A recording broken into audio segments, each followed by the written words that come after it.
Sup, my fellas. Don't forget to leave feedback, and enjoy the story. In 2037, lightning struck the city and we were told that humanity was destroyed. The guy was holding a beam of energy in his hands and we were told that before the day of judgment, they sent one person 25 years into the past to prevent the apocalypse. The monster was enveloped in dark energy. The girl was sitting on the ruins and looking at the magic chains while the plot told us that due to an unforeseen circumstance, the person was killed. There were traces of blood on the ground.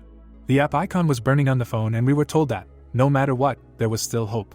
We were transported to 2016, when the girl's phone began to vibrate. In her hand were 2 walnuts. Smiling, the stranger said that the synchronization was complete. Looking at the screen, she watched the download to the lower world. The loading bar was nearing the end. She cracked the nuts in her hand when she heard a notification that she was entering Warble. A bright aura enveloped the girl. He opened his mouth slightly and sighed. The girl stretched her arm and said that it had only been a week, but it was amazing. She noted with satisfaction that this is what Warble looked like. She was standing in the middle of a small town. Turning around, the girl said that she did not understand how a phone app could generate an entire virtual world. The stranger began to examine the city. Clenching her hands into fists, she noted that it was very realistic. The girl was surprised. Looking at the phone, she said that she could not waste time like this. She began to flip through the tabs on her phone. Information about her appeared on the screen. Sarah looked at her statistics and said that a week had passed and she was still at level 1. She thoughtfully assumed that she was getting 2 points a day. She wondered what would happen when she raised her level, because she had already changed so much. Sarah imagined her face and thought that there was a secret in this game. Her cheeks were covered in a rash. She touched her cheek with her hand. Looking at her hands, Sarah noted that she felt even stronger and doubted that she would lose in strength to a grown man, and then stated that she even moved up 10 places in the last trial test because her concentration increased. A thick fog covered her body and Sarah said that Warble reveals a person's true abilities. She continued to study her characteristics. A smile appeared on Sarah's face. She began to take off her t-shirt. The girl took off her skirt. Strange sounds were heard in the city. Her clothes were lying on the ground. Warming up, Sarah asked if it was true what the guide said: the less clothes she wore, the more experience she could get, noting that after all, she was alone, so there was nothing to be embarrassed about. She finished warming up and sighed. Clapping her hands, the girl began to dance. She suddenly stopped. Sarah turned around. Looking at the phone, the girl said that her level was rising. Sarah clenched her fist and screamed that it was great and would continue then. Some buildings had lights on. It was dark outside. The red moon glowed in the sky. Someone was sitting on the roof of the building. His face was serious. The stranger noticed Sarah dancing and asked if she was crazy. The girl was out of breath. She fell to the ground and screamed that she was done. Lying on the ground, Sarah asked why she was so tired, if it was just a dream or something. She looked at the moon. A dark aura began to thicken in the sky. Streams of energy moved towards the moon. Blood was dripping from the monster's club. Sarah turned around. She was shocked by what she saw, and notifications came from her phone that the entity, Goblin, had appeared. The monster was walking towards her. The goblin stood in front of her and laughed. Looking at the creature, the app told Sarah that it had the ability, Wish Tribute. The monster's face was serious. Covering her body with her hands, Sarah asked what it was. The monster bared its teeth. The girl looked at her phone, which said that the goblin needed an offering. If the entity liked her offering, she would stop being its target. Confused, Sarah asked about the offering. Her gaze was frightened. The monster watched her closely. She flinched from his face. She began to search in her pockets for something. Sarah handed him her clothes, which he took off. The monster was surprised by this. He began to examine the girl's clothes. The goblin got angry and rushed at her. A smile appeared on the guy's face. Sitting on the roof, he said that it was not bad. The stranger looked at his phone. His face was serious. Watching the girl beat the goblin, the guy said that this was to be expected from a madwoman. He noticed a scratch on her shoulder and noted that she was hurt. The stranger looked up. Sitting on the roof, he emphasized the fact that one of the rules of Warble is that blood should not be spilled in the dungeon. Looking at the moon, the guy said that the smell of blood attracts hungry demons. Holding his face, he noted that he did not really want to engage in battle, but this is a slightly different story. He jumped up from the roof. The protagonist turned on music on his phone. The guy put on his headphones. A smile appeared on his face. The girl chased the goblin and screamed for him to stop. Trying to catch up with the monster, Sarah reasoned that he was weaker than she thought. She should not be afraid. She remembered how she crushed the nuts in her hand and added that the monster scratched her a little, but she was grateful to Warble. She would easily kill this goblin. Her gaze fell on the fact that the level began to rise. Smiling, Sarah noted that her experience instantly increased by 10 points. As she continued to run on the goblin, the girl emphasized the fact that this was the first monster she had seen in a week.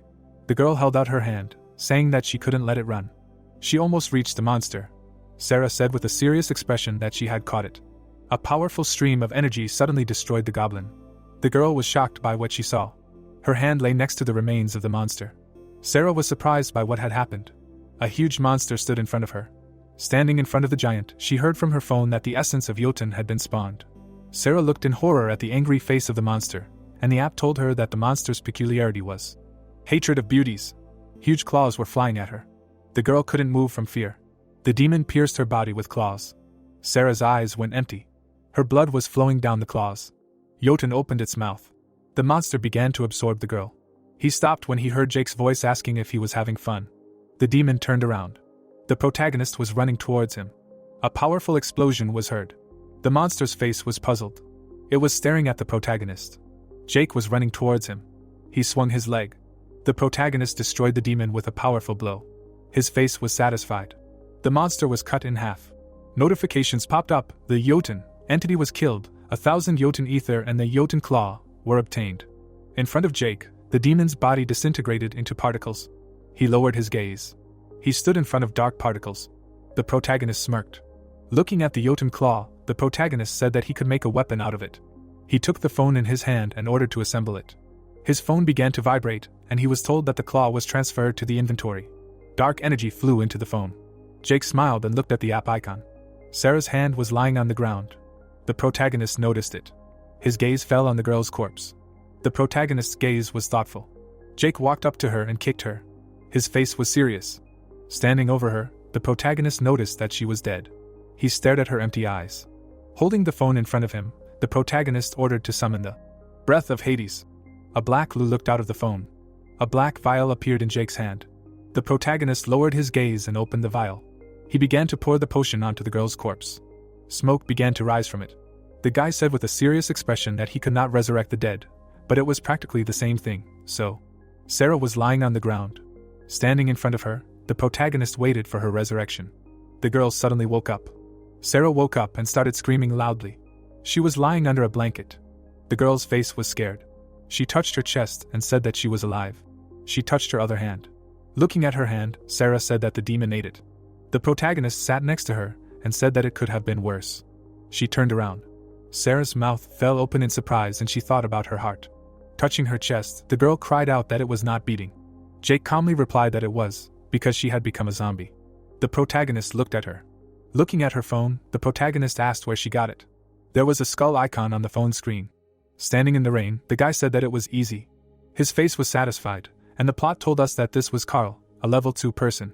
Looking at his hands, Carl said that if he raised his level even a little, then even the Olympics would no longer be a dream. He clenched his hand into a fist. Turning around, Carl noticed the guy who said that he would not reach level 3 by killing goblins. He was suddenly taken aback. The stranger pierced Carl's heart with 2 fingers. The guy stood still. He bowed his head. Looking at the ethereal pearl that the stranger received for the kill, he said that it was a beautiful color. It was worth at least $10,000. Looking at the shard, the guy emphasized that ethereal gems were beautiful, and at the same time they were the meaning of his life. There was a smirk on his face. Someone called him on the phone. Looking at the screen, the stranger said that there were only 5 people left. He would delete one, and now he had killed Carl, so he would delete him too. He looked at the list, which said that Carl died from a level 5 person, and Sarah from a demon. The girl called him. The guy was taken aback by this. He answered the call. Putting the phone to his ear, the stranger heard Sarah scream, asking if he knew what happened to her because of this stupid app that raised her levels. The puzzled guy looked at the phone. He stood still and asked if it was Sarah. The angry girl screamed that there was no point in having a head and not using it. Taken aback, the stranger wondered how she survived, then said that if the app did not work, he could return the money or deal with the problem, then offered to meet tomorrow. He was surprised by Sarah's words that she could not wait until tomorrow and wanted to meet right now. There was a smirk on his face. Frowning, the girl examined her hand and clarified why Jake was looking for the person who sold her this app. The protagonist's face was furious. The traffic lights were red. The sun was shining on the street. We see the entrance to the station. A crunch was heard among the crowd. Many people were walking through the premises. The disgruntled boy passed by them. Frowning, he thought that the subway is mainly used for 2 purposes. Standing in the crowd, the stranger thought that firstly, it is the most used means of transportation. Looking at the passing train, the boy thought that secondly, it is the most beloved method of suicide. People at the station were informed that they cannot go beyond the yellow lines, the train to Ujongbu was approaching. The stranger smiled, thinking that demons appear in this place. The boy stood in the middle of the subway and said that she should come soon. The homeless man was sitting on the floor. He threw coins on the floor. Smiling, the man said that he was grateful to him. The stranger grabbed his mouth. The boy began to drag him along the floor. He walked with him along the tracks. The silhouettes of the boys disappeared into the distance. Blood creaked across the tracks. The man extended his bloody hand. Smiling, the boy looked at the notice that the contract was concluded. We see a subway station where they were announcing that the train to Ujongbu was arriving and that they were not allowed to go beyond the line. A mother and daughter were walking to the train. They were standing in front of a closed door. The woman looked at the gap. Inside the train car, the guy was lying on his friend's shoulder. Sarah was sitting with him, embarrassed. The girl looked away at her sleeping companion. Looking worriedly, she thought about how he was completely different from before. Sarah remembered how he leaned towards her, asking where she got it, thinking about how she expected him to kill her or something. The girl turned to him pitifully, deciding that now everything was different. She looked at the sleeping guy. Sarah peered into his eyes. Blushing, the girl thought about how his eyelashes were so long. The protagonist pursed his lips. Waking up, the protagonist called Warlock. The friend looked at him in confusion and asked him again. He frowned. The guy saw a woman in his dream who said that he was the 13th. Jake stood in the smoke. The protagonist looked down. Extending a bloody hand, his girlfriend said that he might not be a virtue, but there were reasons why he became like that. The protagonist watched in surprise as she brought her hand closer. Warlock touched his cheek, saying that he could definitely change. Smiling, she asked if he would change. Lying on his companion's shoulder, he said in his sleep that he would do everything he could. Sarah turned around in shock. She was examining his face. The guy opened his eyes. Taken aback, the girl asked what happened. Jake looked at him in surprise and said that she was not. Lowering his head, the protagonist changed the subject, asking what she was waiting for, let her call her broker or whoever. Looking away, the protagonist said that she was a psycho girl. Sarah frowned with displeasure. The girl asked him if he could stop calling her a psycho girl, spreading her fists out to the sides. We see a train car where they were announcing that the next station was Seoul. The doors were on the right. The guy looked up. Jumping up from his seat, he said that it was time to go. Jake was dragging his indignant companion by the hand. Looking at the guy walking, the girl thought that no matter how cruel the world was, she couldn't treat a girl like that. She bared her teeth, wondering why no one was telling him. Sarah raised an eyebrow in surprise. Looking at the train car, the girl wondered what was going on. She was looking around the empty station and reported that there was no one here. Turning around, Sarah asked him if he felt anything strange. Looking away, the protagonist replied that he didn't feel anything. The girl looked back in fear. She was holding onto the protagonist's sleeve. The guys were standing in front of the exit to the tracks. Dark mana was seeping towards the door. Energy streams appeared behind the guys. The door shattered into pieces. Mana was moving into the room and the system reported that the entity, Nature, had spawned. The guys turned around in surprise. The girl looked at the broken glass in shock. A huge shadow loomed over the guys. A monster stood in front of them. The monster opened its eye. The undead stuck out its bloody tongue. The dumbfounded girl stood with her friend, asking if he still didn't feel anything, and notifications appeared that the entity, Nature, wanted to kill him and his familiar. Clenching her fist, she asked why he was just standing there. The protagonist picked up his phone. Frowning, the protagonist activated the search. Information appeared on the screen that Nature is a mix between a vampire and a ghoul from Germanic writing, usually appears when a person commits suicide. Looking at the phone, the guy said that he might be her relative. The monster opened its eye. The undead swung its arm furiously. Sarah jumped back from the blow. Jake pushed the smartphone away, saying that everything was clear. The enemy's hand was approaching his head. The protagonist pointed the flash at it. The protagonist frowned. Bright mana struck the body of Nature. His body was flying apart. The phone screen said that to weaken the monster, you need to put a coin in its mouth and put its head in water. Raising his hand, the guy said that it looks like he won't need it anymore. Jake calmly looked forward. The girl stood in front of him, asking how he did it. The floor was covered in green liquid. Looking away, the protagonist said that he attacked him, so he hit him back. The protagonist looked surprised. Looking at the corpse of the monster, he thought that there could only be one explanation for why he attacked them: a person using Warble. In another world there is a user contract. The guy stood around the corner, wondering who it was. He looked away, worried. Gritting his teeth, the stranger thought that Natures was far from weak. He was an immortal demon who could survive countless attacks. His only weakness was the ability of the rising flame. But this guy, don't tell me he was awakened. The guy looked at the serious protagonist.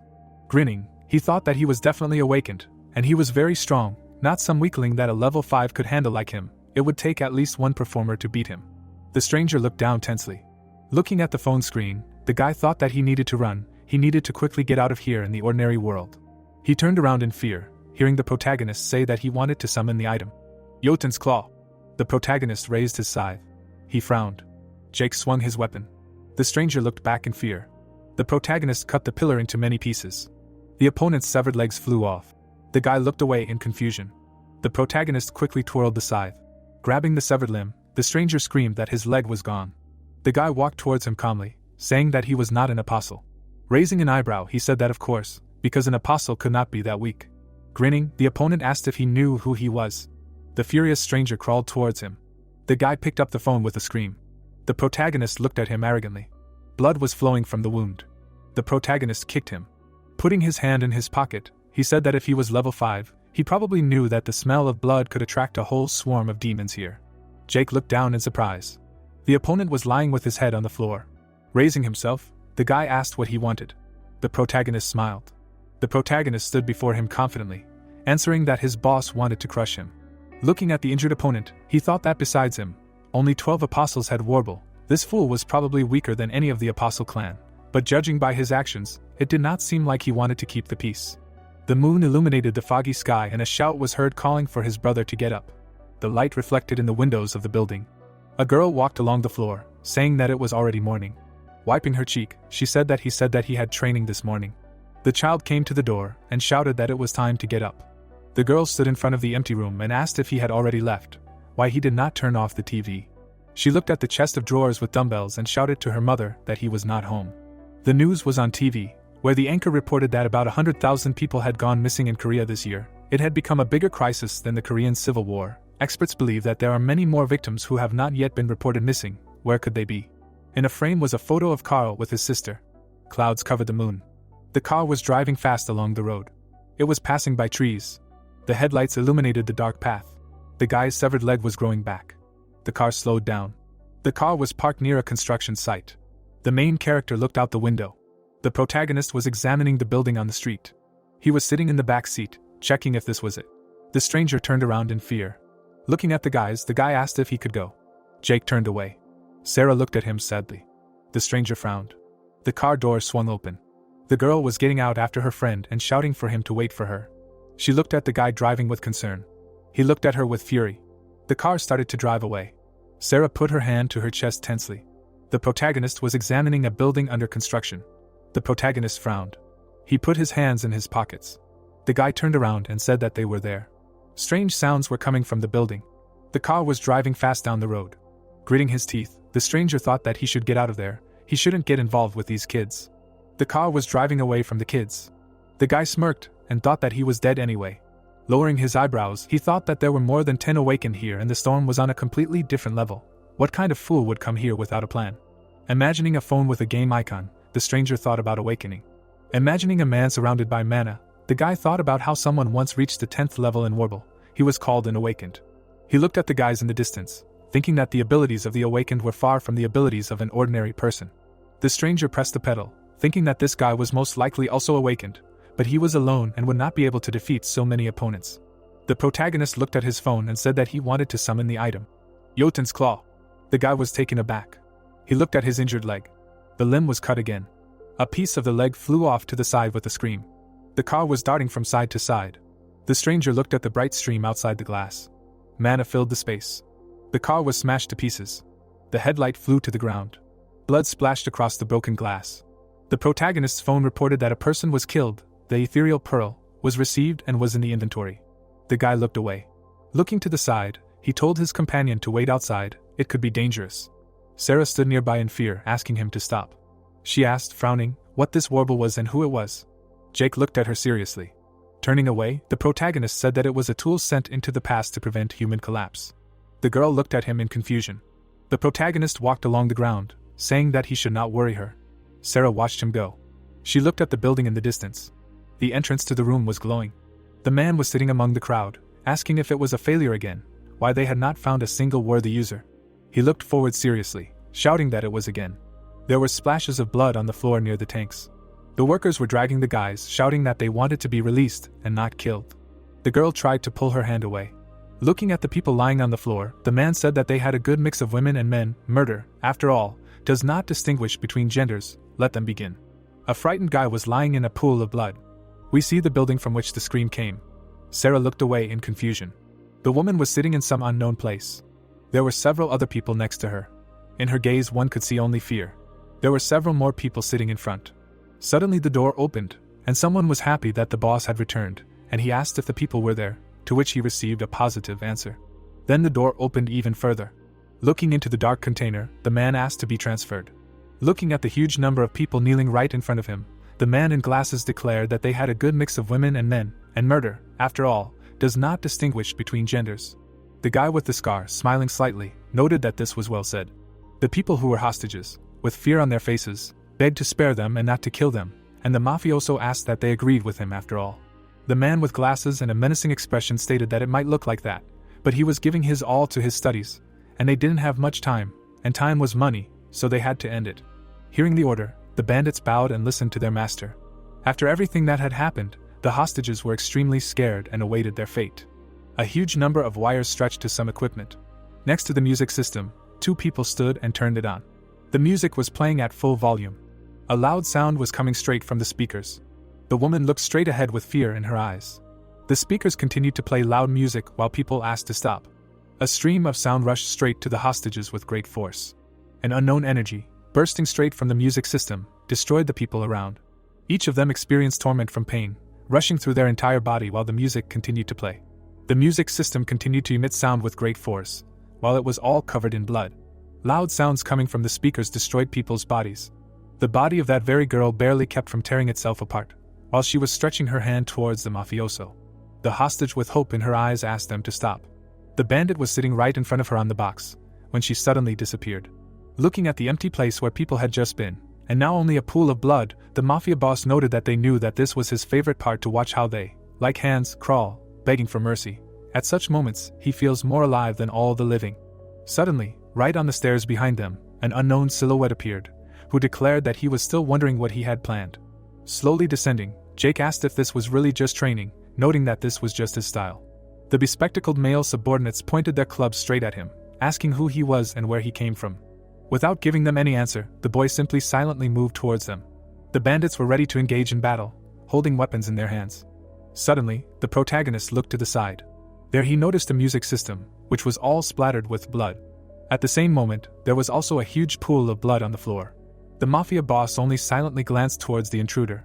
Seeing all this, Jake smiled widely. At the same moment, one of the bandits swung his bat to strike.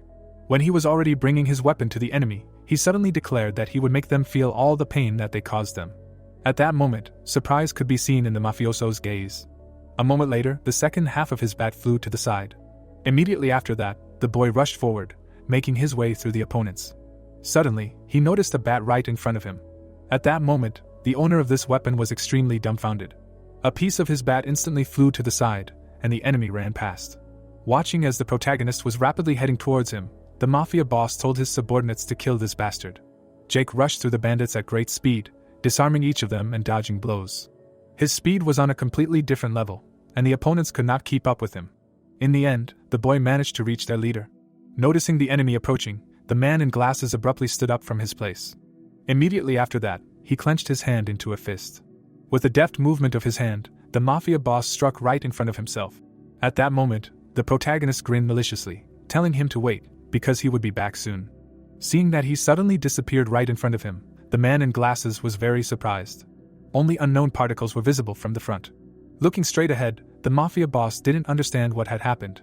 Standing right next to the pool of blood, the man with glasses wondered where the man had disappeared to. In the space full of darkness, the sounds of monsters could be heard. The red moon was shining right in the sky, while someone was calling out to the girl. Opening her eyes, she dimly saw a man in front of her, asking her to get up. The guy with glasses was looking straight ahead in fear, when he suddenly heard a scream. It belonged to the same girl who had disappeared after being exposed to a loud noise, and the guy with glasses standing right next to her asked how she was feeling. The girl, dumbfounded, was asking where they were, and assumed that she was probably already dead. The man standing right in front of her, with a confused look in his eyes, explained that he wasn't sure, but he still thought that they were still alive. While the sounds of monsters were rushing behind them, the blonde was very surprised. Looking at the people who were with them in this unknown place, she asked what the sound was. Suddenly, Everyone present was very dumbfounded and asked who it was and what the sound was, when an unknown voice stated that the synchronization was complete and 7 users had logged into the dungeon, and the survival training would begin soon. Then the system explained about the Warble Rule 3, that when a number of people entered one area of the Warble dungeon, the training would begin. The people who heard the unknown sound were all very scared, when suddenly the voice added that the survival training would begin soon. Suddenly, the hostages turned around sharply when they heard someone laughing. The girl looked straight ahead with fear in her eyes. She looked forward, waiting for the unknown. A moment later, an unknown flying demon appeared there, making the guys wonder what it was. It continued to fly forward and smile widely, while the system announced that the training had begun.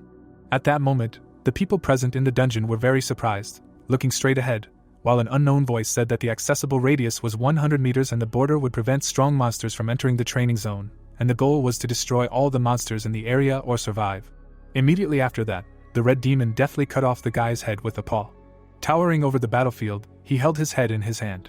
Dumbfoundedly looking at the decapitated body, the girl heard notifications from the system that the demon devil had spawned and his feature was the search for pleasure. At that moment, the same demon looked at the severed head with a smile on his face. A moment later, a loud scream spread throughout the area, and all the people began to run away from the decapitated corpse. While the demon watched what was happening with a smile on his face, someone shouted that they needed to run. A moment later, the devil pulled out the head of his prey, examining his glasses in his hands. Then the demon decided to try them on himself. At this time, all the people present in the dungeon quickly ran away. Noticing this, the devil suddenly looked up from his glasses. Immediately after that, the demon rushed forward at great speed. With a deft movement of his paws, he destroyed his opponents. The devil looked straight ahead with a crazy look and chuckled. The girl with fear in her eyes ran away, watching the demon kill other people. She continued to run forward and scream loudly, when suddenly a man standing to the side looked in her direction. With surprise in his eyes, he paused for a moment, suggesting that it seemed like nothing good was going to happen this time again, and the storm would swallow him up again. It was the awakened Brandon, who ran forward and thought that the devils might seem weak, but they were very smart demons, and he would not even think of attacking him while there were so many people around to have fun with. With a malicious grin on his face, the man thought that he loved his job. While he was thinking that it seemed like he wasted his time again, the demon continued to kill people. Standing in the middle of the blood splatter, Brandon reasoned that while most of the participants did nothing to resist the devil, some were trying to fight back. Looking straight ahead, the man mused that they were picking off the strong newcomers or killing them to get the ethereal pearls, and said that there were still a couple left. At this time, the blonde continued to run forward with fear on her face. The demon, abruptly turning to the side, noticed his new prey. It was a grandmother who was hugging her granddaughter. Noticing that the devil was looking straight at them, the two were very scared. At the same time, the demon turned right in their direction and began to laugh. Immediately after that, he began to slowly walk forward. Brandon stood to the side and silently watched what was happening. Suddenly, a little girl screamed loudly in fear. As the devil swung his paw to strike, the little girl asked to save them. A moment later, the demon was defeated by a deft blow. He himself did not have time to understand what happened, as his body was cut in half. The devil, still not understanding what happened, looked straight ahead. The man who noticed this was very dumbfounded, asking what the hell was going on. Immediately after that, a rift appeared right in the middle of the dungeon, and the system notified that one awakened had entered the survival training. It was Jake, who was breaking through the rift with a wide smile on his face. Entering this space, the boy noted that breaking through these barriers was just a pain in the ass. Brandon, seeing the uninvited guest, was very dumbfounded. The man looked straight ahead in surprise. At this time, the protagonist with a sarcastic grin on his face declared that it was too dirty a trick to install a barrier that kills demons with 5,000 ether or more. Coming straight out of the rift, Jake said that it wouldn't hold him anyway. Looking straight at him in fear, Brandon asked who sent him and explained that this was their hunting ground, so there was no need to dig your own grave, while he himself was thinking that it was impossible for it to be an awakened one capable of breaking through the barrier. Hearing this, the boy said nothing in response, continuing to come out of the portal. Looking at the granny and granddaughter nearby, he asked them to just sit quietly. They, in turn, were very stunned and said nothing in response. The man, hearing this, was very angry, saying that there was no need to look down on him, while the protagonist explained to the survivors that it was dangerous. Then Brandon became even more angry that he was being ignored. Immediately after this, an unknown crack began to spread throughout the area. A moment later, the man turned into a huge monster. Brandon furiously charged forward in his new form, declaring that he would kill him himself then. The man smiled widely, anticipating his victory. Jake simply stared straight ahead in silence. He watched Brandon awaken as a self-enhancing type, musing that one day he would reach level 10 in Warble and become an awakened. Watching his opponent swing his huge fist, the boy thought that there were many types of awakened. As the transformed man struck, destroying everything around him, the protagonist mused that self-enhancing types could change their bodies. After Brandon's strike, everything around him was destroyed. A huge amount of rocks were raised straight up into the air. Granny hugged her granddaughter tightly, fearing for her. While everything around him was being destroyed, the man suddenly became very surprised when he noticed something in front of him. Jake used his hand to stop the opponent's huge fist. He glared straight ahead, declaring that he was wasting his time. Hearing this, the man was very surprised. The boy continued to restrain him with his palm, without straining at all. A moment later, the protagonist changed the position of his hand. Immediately after that, Jake turned his hand with great speed. At that moment, Brandon was extremely surprised when an incomprehensible energy passed through his hand. This very power was the boy's skill, who instantly twisted the enemy. The man was bleeding, not understanding anything at all. Half of his body simply disappeared in a second. When he evaporated, leaving behind only unknown particles, the system notified that the training was complete and there was no reward for killing demons, so a return to reality was taking place. When the words about returning to reality were heard, in the real world, the bandits saw unknown particles right in front of them.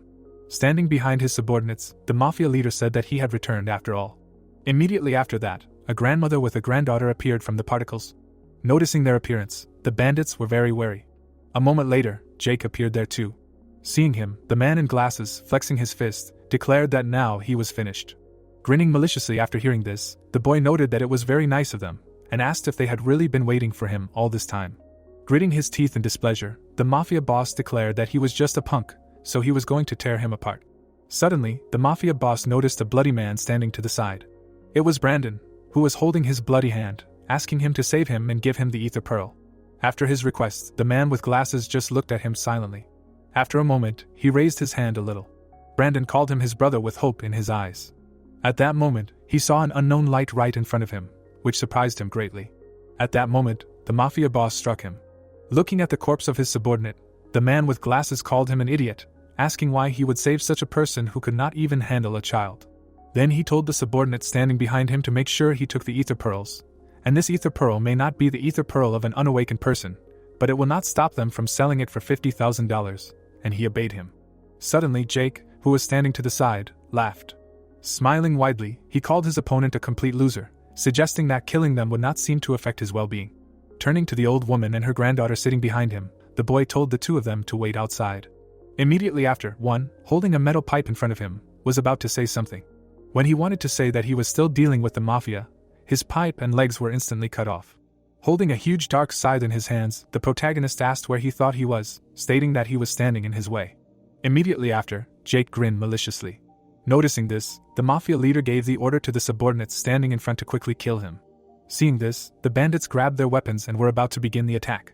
Holding the phone in his hands, the boy asked if he remembered anything, said that they would get the same pain as all of them. At this time, the entrance to the dungeon was loading on the smartphone screen. A moment later, the system announced that synchronization was complete, and everyone around was enveloped in unknown particles, while the protagonist said that they would now be transferred to his hell. After his words, everyone around disappeared from the real world.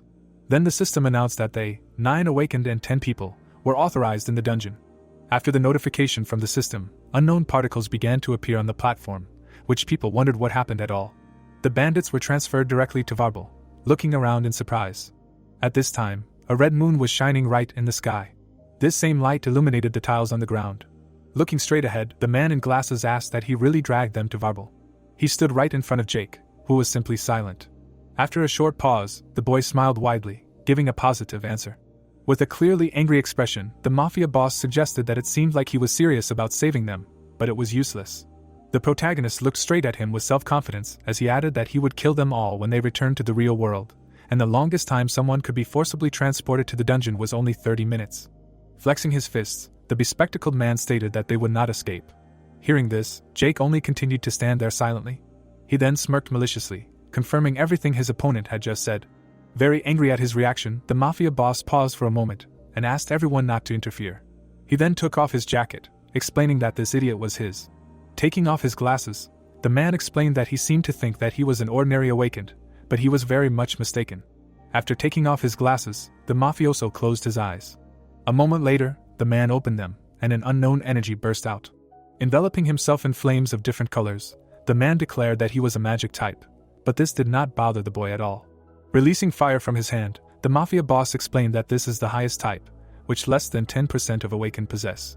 Immediately after this, the man imagined a pyramid of awakened types in his head, thinking that most will stop at self-strengthening, but there is a 10% chance that he will become a magic type who can use psychic abilities like magicians, and there is also a less than 1% chance of becoming both types at the same time, which is a combined type. Visualizing the dot in his head that represented the special type, the mafia boss thought that there were rumors that it was even less likely to obtain a special type, but the storm had never seen such awakened ones. Smiling widely, he realized that in other words, he was the strongest. Putting aside his huge dark side after hearing all this, the protagonist stated that it was great, because his ethereal pearl could be useful. After saying this, Jake grinned maliciously. He continued to smile widely, looking straight ahead. At this moment, the mafia boss was also looking straight at him with a smile on his face. While the normal bandits behind him were very surprised by something, the system announced that the training raid, Slaughter, was starting. Looking away, the man thought about training raids. With a thoughtful expression on his face, the mafia boss asked what was going on, because he had gone through hundreds of trainings, but he thought that only the survival mode was available to normal people. Immediately after that, unknown red particles appeared on the battlefield. An unknown sound was heard right behind the mafia boss, which made him very dumbfounded. Hearing this sound, he decided to turn around. Looking forward, the man was extremely dumbfounded. Right in the sky, a red moon was shining brightly, while a hissing sound was heard around the area. A huge snake appeared right in front of the ordinary bandits, and the system notified that the Andromalius snake demon had spawned and its danger level was rank A, and it itself was a calamity-level magical beast with the feature of terrible hunger. The snake furiously looked straight ahead and hissed. Frightened by its appearance, the bandits asked what it was. A moment later, the monster opened its mouth wide, spitting poison. An unknown purple liquid landed right on the man's hand. He looked forward with fear on his face, and screamed sharply when he saw his hand being eaten away by the poison. The mafia boss watched with a puzzled look, not understanding what was happening to his men. All of his subordinates were covered in purple poison, screaming in pain as their bodies were being eaten away. A moment later, something in front of him turned all of the bandits into dust. Looking at the huge amount of blood that rose into the air, the man was extremely scared. At that moment, a huge snake came straight for him. The monster was right behind the mafia boss, looking straight at him. An insatiable hunger could be seen in the snake's eyes. Gritting his teeth, the mafia boss looked up, asking what he thought he was going to be stopped. With an angry expression on his face, the man declared that he was a storm and the president's right hand. Immediately after that, he released even more of his power. A moment later, everything around him was covered in flames. The bandit boss continued to release his magic outward, preparing to deal a crushing blow. Suddenly, a huge snake swallowed him with all its force right into its fall. Immediately after that, unknown blue particles appeared around. The entire battlefield was covered in a huge amount of blood. The system announces Warble Rule Number 4, that the last stage of training is a raid massacre, and it begins when someone at least at the ascension level and a large number of excited ones are connected at the same time. The plot shows us books lying right on the floor, and tells us about the King of Kings. Introducing a magic circle, the plot tells that the great summoner who subdued all 72 demons is King Solomon. Showing an image of an old man with 2 keys, the plot tells that in Solomon's key, which he used to write down his magical secrets, he also wrote down how to summon the demon king. A huge number of snakes looked straight at him from the darkness, because one of these 72 demons was King Andromalius. A huge monster loomed over the dead old man, because it was his favorite snake. It was staring straight ahead. While the red moon was shining in the sky, someone called out to the monster. While the plot was noticing that it was the same snake, it twitched a little. A moment later, the monster approached the guy standing below. It was Jake, who, with his hands in his pockets, asked him to surrender, while he was asking nicely. Hearing this, the snake looked at him in surprise, while the plot stated that she was intimidated by a simple man. At this time, the boy continued to stand right in front of it, showing no emotion. The monster hissed discontentedly, looking straight ahead. Menacingly looking forward, the protagonist asked her to hurry up. After such words, the snake was beside herself with rage. Displeasedly looking straight ahead, the snake thought that he was an impudent little man. Then she opened her mouth wide, intending to destroy Jake. Noticing this, the boy only sighed heavily and closed his eyes. At that very moment, an unknown whirlwind appeared in the sky. A moment later, the protagonist pierced the monster's mouth with his scythe. Looking at the weapon stuck right into its head, the snake was very scared. At that time, Jake held the phone in his hand, asking not to test it. Then he looked menacingly straight ahead. The monster was at a loss and did not know what to do. Only rage could be seen in its eyes. Looking straight at the boy, the snake saw the monster with skulls behind. At that time, the protagonist continued to look menacingly straight ahead. Suddenly, he took the weapon in his hand. With a deft movement of his hand, Jack threw his scythe right behind his back, suggesting to drop it and get lost. After everything that had happened, the snake raised its head with tears in its eyes. Realizing its helplessness, it crawled away in a hurry. At that moment, red crystal fragments appeared out of nowhere. The protagonist stretched his hand forward, trying to catch them. These same crystal fragments landed right on his hand. A moment later, Jake brought them right to his mouth. The boy stood still, while the sounds of crunching were heard around. The protagonist held his hand to his mouth, when the system notified that he had activated the skill of a special type of absorption and received the skill, Ignite. Seeing this, Jake silently looked straight ahead. After which he looked at his hand, saying that he thought it worked something like this. Suddenly, a flame flared up right in his hand. In that moment, it became enormous. The boy looked straight at the fire he created with interest in his eyes. After some time, he continued to watch this. Removing his flame, clenching his hand into a fist, Jake declared that it was still not enough, and Yoten's claw would not be enough. Imagining the lightning that destroys everything around him, the boy thought that the time will soon come, and the first sorcerer of calamity, the Lord of Ruin's behemoth, is predicted. Looking away, he reasoned that he needs to prepare better if he wants to defeat him. Slowly walking forward, the protagonist said that he needs to go, because he still needs to save those people. At this time, a bright red moon was shining right in the sky. It illuminated the small path that Jake had just walked along. Suddenly, the narrative of the story shifts to an unknown man. He was sitting right on the bed, looking at his smartphone. There was some information on the phone screen. Looking closer, the man saw that 6 apostles Gratkin level 29, and another man 39 years old were killed by the demon snake Andromalius. Gabriel directed his menacing gaze forward, thinking that his ally was dead. While imagining a stream of smartphones falling down in his head, he thought that Warble worked like a pyramid, and the user's information was sent to the person who gave him this game, and that's how he got information about Sarah. At the same time, the mafioso remembered how a certain person handed a phone to the girl. Continuing to sit on his bed, Gabriel reasoned that this ally was one of the few people he gave Warble to personally, and he could not stumble upon demons, deal with newbies in training, so this is definitely a trap, but it is unknown whose. Wondering if it was another apostle, the man imagined in his head that it could be a hunter who kills everyone alone, a priest who is the leader and messiah of his own cult, and his enemy Midas. Looking at the man standing at the side of the room, the mafioso asked him to take care of it. Hearing this, Harvey asked calmly what he should do if it was another apostle clan.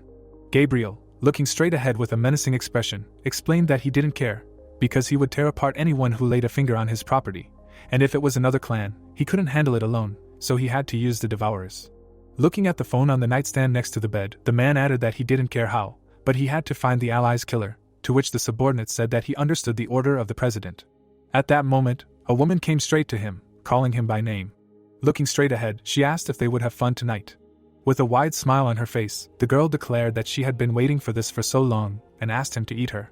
At that moment, Gabriel turned into something terrible, saying that he would really eat her, which scared him greatly. The girl, with a frightened expression on her face, did not understand what was happening as she was enveloped from all sides by something unknown. In a moment, everything around was covered in blood, and crunching sounds could be heard. The narrative of the story moved forward to the moment the door opened, when someone told the little boy to listen, because if he went up the steps behind the door, he would get to the afterlife. The boy, looking straight ahead, thought that this is what his grandmother would say, and if you take it literally, you might think that life and death are two sides of the same coin. Standing right in front of the open door, he noticed that he did not think so himself. As butterflies flew directly above his head, the child reasoned that since old sayings can have some truth to them, he wanted to know if he stepped through that door, if he would see anything unusual in this afterlife. Suddenly, one of the butterflies caught his attention. The boy stood still and looked straight at the insects flying right in front of him. A moment later, he decided to stretch out his hand towards the butterfly. Seeing this, it immediately flew towards him. The child looked straight ahead with an emotionless expression on his face. At this time, a butterfly was sitting right on his hand. Watching this, the boy was not even happy. Then he closed his hand a little, after which he squeezed it with great force, thereby killing the insect. Having done this, the child continued to look at the remaining butterflies flying in front of him and thought that later, when he turned 12, his grandmother died. At the same moment, the beautiful creatures flew away from him. The child looked straight ahead, seeing them off with his eyes. He lay right on the floor, thinking that he was left an orphan and now all alone on the roof of the house. With a look that did not express any emotions, the boy thought that he did not feel sadness and despair, and loneliness was also alien to him. Reaching his hand up to the ceiling, the child reasoned that it was because he had no reason to continue living and there had been something wrong with him since he was born. As he continued to stretch his hand upward, he thought that there was something missing. Looking straight at his fingers, the boy thought that there were times when he didn't even feel pain and his grandmother was his only last reason, but she was gone, and so he had no regrets. As if in an incomprehensible white space, the child thought that this was how death had snuck up on him. A moment later, he heard unknown crunching sounds, when suddenly something unknown enveloped him. This something pulled him straight down with it. The boy didn't understand what was happening as he was sucked in by something unknown. A moment later he found himself surrounded by unknown beings that were greeting him. Looking straight at the child, one of them told him to come to it, because this was the answer he was looking for. The boy looked straight at it with a dumbfounded expression on his face. A moment later, his gaze completely lost all emotion. The child's hand did not move at all. Suddenly, someone raised their hand directly to him, saying that they could not do this. It was an unknown knight, who pulled the boy straight out of the trap. Noticing this, the child was very surprised. After everything that had happened, an unknown being, using his dark power, said that he belonged to him, and this was his sacrifice. Lowering his head down, the boy's savior remarked that this was impressive. Continuing to pull him straight by the hand, the boy said that entering the dungeon without equipment was cool. Smiling widely, the knight said that this was what he expected from a human disaster. Hearing this, the boy looked straight ahead in surprise, asking what he was talking about. Looking straight ahead, the warlock told him his name. The knight held his blade out in front of him, explaining that he had come from the future to kill him, and the child, looking straight at him, wondered what their first meeting was like. Suddenly, their awkward silence was interrupted by the gurgling of the swordsman's stomach. Hearing this, he silently and emotionlessly looked straight ahead. At the same time, Warlock was very embarrassed and did not know what to say, suddenly asked if he happened to have ramen. Immediately after this, the story shifts to Jake, who was closing his eyes. A moment later, he opened them, looking straight ahead. The boy was sitting on the ground, leaning on a small one. Suddenly, a huge monster appeared right behind him. Noticing the man, it immediately rushed towards him. Feeling a threat next to him, the protagonist grabbed his scythe and destroyed the monster. Jake menacingly looked straight ahead, while the system announced that he had killed the demon of the catacombs Crocs and received the ethereal pearls. Throwing his weapon over his back, the boy said that he fell asleep and was probably very tired, because after all, not sleeping for 48 hours is clearly too much. Walking through an unknown cave, the protagonist heard notifications from the system that the absorption of the ether pearls was complete, and he had 231 of 300 ether stones for the quest to create a weapon, and he himself said that there were still 69 left. The moon was shining brightly in the sky. It illuminated the car driving straight down the road. After some time, the car stopped near a small garage, and someone said that they had arrived. Immediately after that, the car door opened. A moment later, Harvey came out of there. Getting out of the car, he headed straight to the brick garage. Coming closer, he opened the gate, going inside. The bandits who were there, surrounding the captive, greeted him. Looking straight ahead with an air of superiority, Gabriel's subordinate asked if it was really her. Right in front of him was Sarah, tied up in chains. The girl was looking straight at him with fear on her face. She kept looking ahead, not understanding what was happening. Right between the bandits who were in the garage with him, she could see Harvey's image. While Sarah was looking straight ahead, the plot explained that at that moment, Jake had disappeared and she was in trouble in the real world. Looking straight ahead, the girl thought that she knew that sooner or later this would happen, while the plot added that she thought that the world was a dangerous place for beautiful girls like her. At that moment, Sarah imagined herself surrounded by flowers, thinking that she was a sinner. At this time, Harvey just silently looked straight ahead. Looking at the captive, whose mouth was covered and her hands were tied with chains, he asked what this was. Looking straight ahead in surprise, the bandit explained that at first they used ropes. At that moment, he imagined in his mind how they tied Sarah with ropes. In a moment, she managed to break all the ropes. At that moment, the bandit explained that she easily got out of the and then continued to beat them, so they made such a decision. Gabriel's assistant looked at him with an arrogant expression on his face, noted that she did not look strong, and asked if she was really a Warble user. Then Harvey asked what her level was, and the man did not know what to answer. Sharply turning his head back, the bandit explained that she was level 1. Then, looking straight at 40, he added that she was definitely not human. At this time, the girl looked straight at him with a menacing expression on her face. Gabriel's subordinate looked straight ahead, assuming that she was a familiar created by the ritual. Looking at the bandits, Harvey thought that he did not want to hear that this was the work of a clan of necromancers. With his serious gaze directed forward, the masked man thought that if she belonged to them, it would be a bit problematic.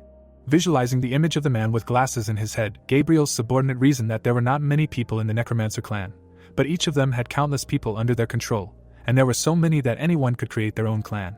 After thinking all this, Harvey slightly tilted his head to the side, asking the others to leave. Hearing this, the bandits bowed to him and accepted the order. A moment later, the door directly behind the masked man closed. When he was left alone with the captive, He looked menacingly straight ahead. Noticing this, she was very scared. At the same time, Gabriel's subordinate slowly approached her. In reality, he simply looked straight at her seriously. At this time, in Sarah's fantasies, he looked like a horny maniac. The girl with tears in her eyes thought that this is why they told her that beauties do not live long. As Sarah continued to cry, Harvey, standing right in front of her, suggested that she must have misunderstood something. After a moment, he said he had a question and removed the tape right from the captive's mouth. Immediately after that, Gabriel's subordinate showed her the screen of his smartphone, talking about this guy. Showing a photo, he asked who this person was. Focusing on Jack, the masked guy explained that they got this photo from their man's car and asked where he was now. Very scared after everything that happened, Sarah thought that it was him again, and it was because of him that she was suffering now, telling that he saw that she got this app called Warble, how many days ago, then began to tell her whole story. Kneeling right in front of Harvey, the girl after some time said that this is all she knows. Hearing her story, the masked guy just silently looked straight at her. With tears in her eyes after his reaction, Sarah explained that this is all she knows. Suddenly Gabriel's subordinate stated that he had guessed that one shouldn't expect the familiar to know much about its master, and the girl who heard this was very dumbfounded.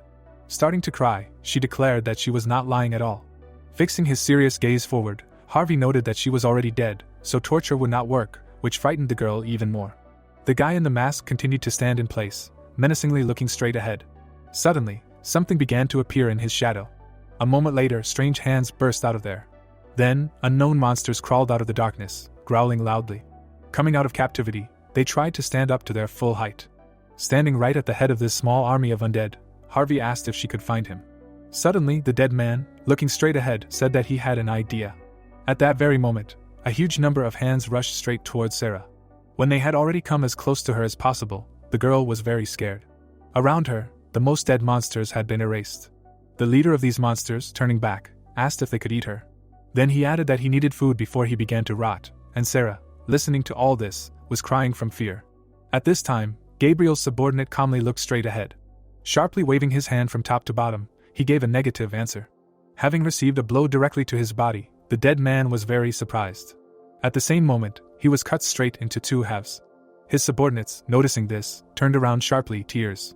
A moment later, red fragments fell straight to the ground. Noticing them, the dead rushed straight to them with great speed, shouting about the ethereal pearl. Watching the undead running towards the red crystal shards, Harvey mused that when people reach level 10 in the Warble dungeon, they awaken. Well, that doesn't mean they all have potential. Some users who reach that level gain demonic energy and become monsters that continue to absorb the ethereal pearls. But that's not the worst of it. Calmly standing in his place, the masked guy listened to the undead screaming that they needed more, and reasoned that their abilities could rival other awakened ones. Staring forward with a menacing gaze at Gabriel's subordinates, he declared that he would give them 3 times the amount of ethereal pearls when they completed the quest, and even give them this familiar and her master. Hearing this, the undead were very interested, but a moment later, they suddenly turned around. They were looking straight at Sarah, who was very scared. Turning her head to the side, the undead noted that it sounded good. Watching the dead staring straight at her, the girl asked to save her. At the same time, the system announced the 5th rule of Warble, that users who have reached level 10 awaken, and despite this, there is a small chance to absorb demonic energy and become a devourer. But to maintain the demonic body, they must constantly absorb ethereal pearls in human bodies, so the condition for turning into a devourer is not clear to everyone, and they say that it depends on their karma. The red moon is shining right in the sky. At this time, the catacombs were covered in blood. Jake, putting on headphones, deftly wielded his weapon. He moved further and further along the dungeon, destroying his enemies. With each swing of his scythe, he managed to wound the enemy. Making another move, the boy sharply glanced to the side. Immediately after that, the protagonist directed his scythe there. He noticed monsters there, which were destroyed by his numerous blows of the weapon. After everything that happened, Jake stood right in the middle of the catacombs. In front of him, he noticed a huge number of monsters that he had to kill. Without thinking twice, the boy made several swings of his scythe. Immediately after that, all the enemies were defeated, leaving behind only fragments of stones and drops of blood. The protagonist looked straight ahead with a serious look, while the system announced that the absorption of the ethereal pearls was complete, and 231 out of 300 were collected to complete the quest to create a weapon. At that moment, Jake extended his hand to a bright cloud of energy. At that moment, a magic circle appeared right under his feet, and he declared that this was not enough. When the magic activated, a bright light hit him right in the face. The boy used his hand to activate the magic circle. A moment later, there was nothing left in its place. The system announced that he had arrived at the lair of Laplace, the master of the catacombs, and Jake, who was pulling him down from above, said that he knew it himself. After landing on the ground, he suddenly looked forward. The boy was holding a battle scythe tightly in his hands.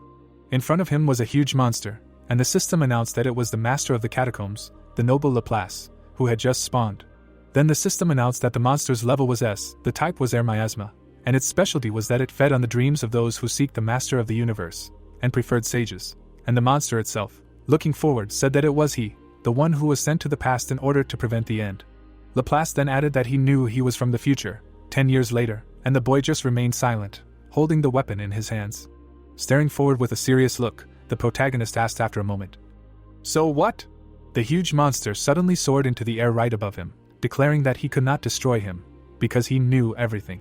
Watching Jake, who was standing right on the ground in front of him, Laplace added that he knew how strong he was. He then added that he was strong, and the boy, hearing this, tightly gripped the handle of his weapon. When the monster said that it was he who gave him so much, the protagonist became very angry. Rising high into the air, Laplace noted that he was no match for him. At this time, the plot, showing us a volcano with white flames rising from it, explained that unlike the other Laplace's birth was inevitable. Visualizing this monster being born, the plot told us that he had the wisdom to see through the universe. Imagining Laplace seeing everything that happened to Jake in his head, the plot said that he even saw the future changing. While the boy stood right in front of his enemy, the plot noted that Laplace already knew that Judas would appear in 10 years, and he used this time to find a way to become stronger. Visualizing the huge labyrinths of the catacombs, we are told that this is why he lives there, because he believed that he could even summon the 72 demons of Solomon. At the same moment, Laplace attacked the protagonist from all sides, saying that all that awaits him is death, because he wants to destroy his soul. At this time, Jake warily looked at the threat approaching him. Laplace's tentacles were already very close to the boy, but he was not going to do anything. Suddenly the story shifts to Harvey, who, looking straight ahead, declared that it was wonderful. At this time, a corpse of an incomprehensible creature was lying right on the floor, and the sounds of crunching were heard around the area. This sound was made by the undead, which fed on the flesh of the monster that had just been killed. The dead were tearing shreds of flesh right out of the corpse. They were all feeding on a huge troll, which was already alive. The leader of the dead, devouring part of the huge monster, declared that it was too easy to kill a troll, which, according to rumors, fought with the gods. With a serious expression, looking straight ahead, Gabriel's subordinate thought that to defeat the troll, at least 30 awakened with legendary weapons of D rank or higher were needed, but only they did it all by themselves. And although he knew that they were the secret weapon of their organization, he did not think that they were that strong. At this time, the undead continued to eat the flesh of the monster they killed. One of the undead suddenly noticed something, distracted from the feast. After a moment, he stood up and looked straight ahead. Looking to the side, the undead suddenly announced that he had found the target. Harvey, with his hands in his pockets, looked straight at the undead, who announced that this path contains the scent of the girl's owner. Immediately after this, the narrative of the story shifts to the street of the city. We get closer to a huge clinic building. This building belonged to Sunshine Hospital. Monsters were devouring a corpse. Their faces were covered in blood. They suddenly turned towards a loud sound.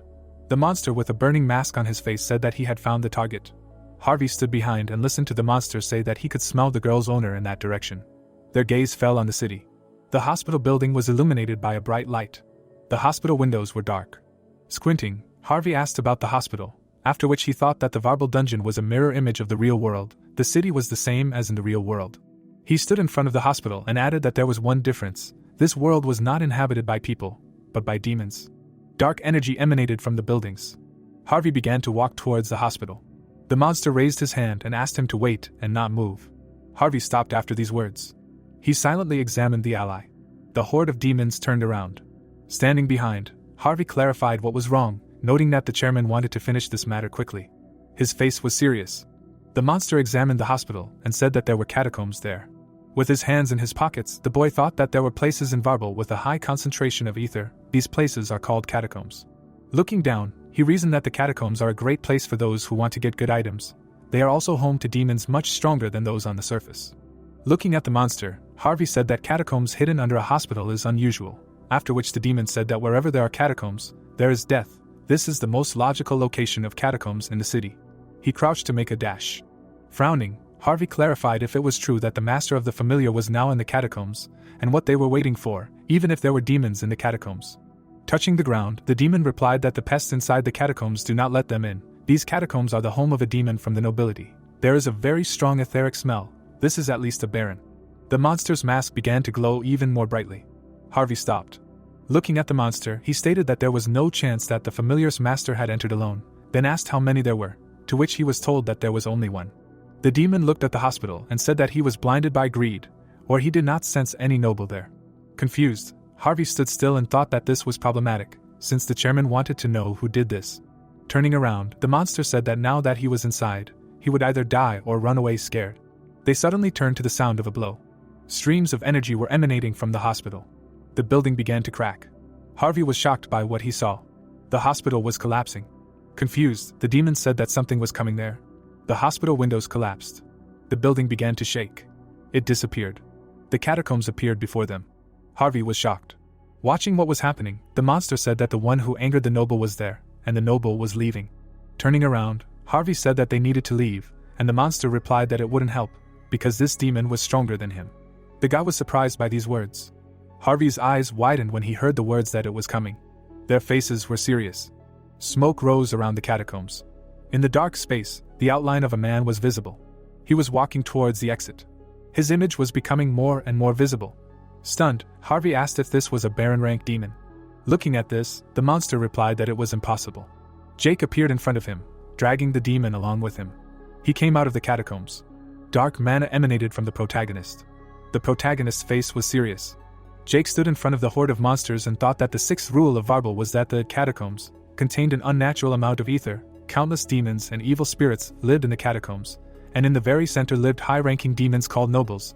The nobles were incredibly strong. In order to defeat a knight rank demon, 50 awakened ones of level 20 or more were needed.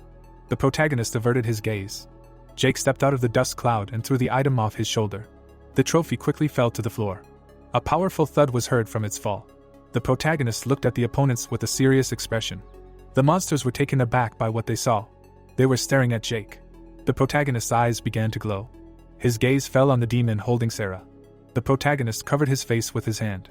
He smeared half of his face with blood. Jake grinned and asked what kind of pain it was. The monsters were taken aback by this. They rushed at the protagonist at the same time and wished him death, while thinking that they should attack first to survive. Swinging his hand, the monster reasoned that the one who defeated the demon of the Baron rank, he is insanely strong, but still a human. He turned his hand into a blade and added that if you cut off his head, he will not be able to recover. He pointed the blade at the protagonist. Jake watched the attack with a calm look. The protagonist managed to dodge. The blow did not hit him. The monster's body was cut in half. Firing lasers at the other demons, the protagonist counted that he had already killed 3. He extended his hand towards the monster. Jake pressed him into the ground. The protagonist smirked and noted that he had already killed 5. The monsters shuddered at the sound. The enraged demons jumped at him with a scream. Their eyes glowed brightly with blue light. Using his scythe, the protagonist cut them around him. He noticed an attack behind him. He added with a serious expression that he had killed 10.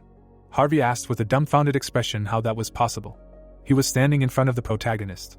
The guy fell to the ground and wondered if the secret weapon that had been prepared against the other clans had been destroyed so easily. His face was filled with horror. Ether fragments were flying around the protagonist, and he asked how many he had killed. The Warble app was open on his phone. The fragments were absorbed using his phone, and he read that 8 more ether pearls were needed to complete the quest to create a weapon. Jake looked over and emphasized the fact that there were still some left. His gaze fell on Harvey. The guy was scared. He held the dagger to Sarah's throat and screamed that the protagonist should stop, because he could kill her. The girl was lying unconscious. The protagonist watched this silently. Taking out a scythe from behind his back, Jake said that Harvey could do it. The guy shuddered from what he heard. He left scratches on Sarah's neck and screamed that he would do it. Grinning, the protagonist replied that he had already allowed him to do it before. Harvey frowned in fear. The protagonist swung the scythe from behind his back. The guy put the dagger back in its sheath.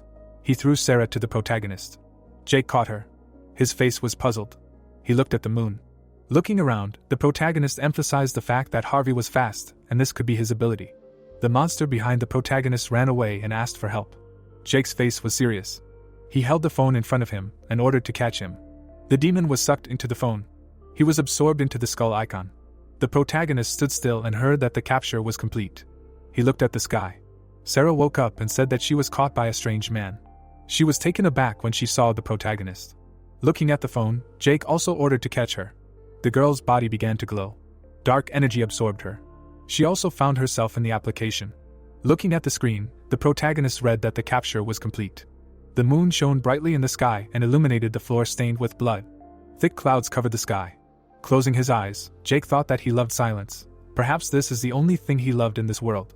He slightly lowered his head and added that he loved it so much that he wanted to cover the whole world with silence. The ground was stained with blood. The protagonist's eyes were closed, and he noted that it would not be now.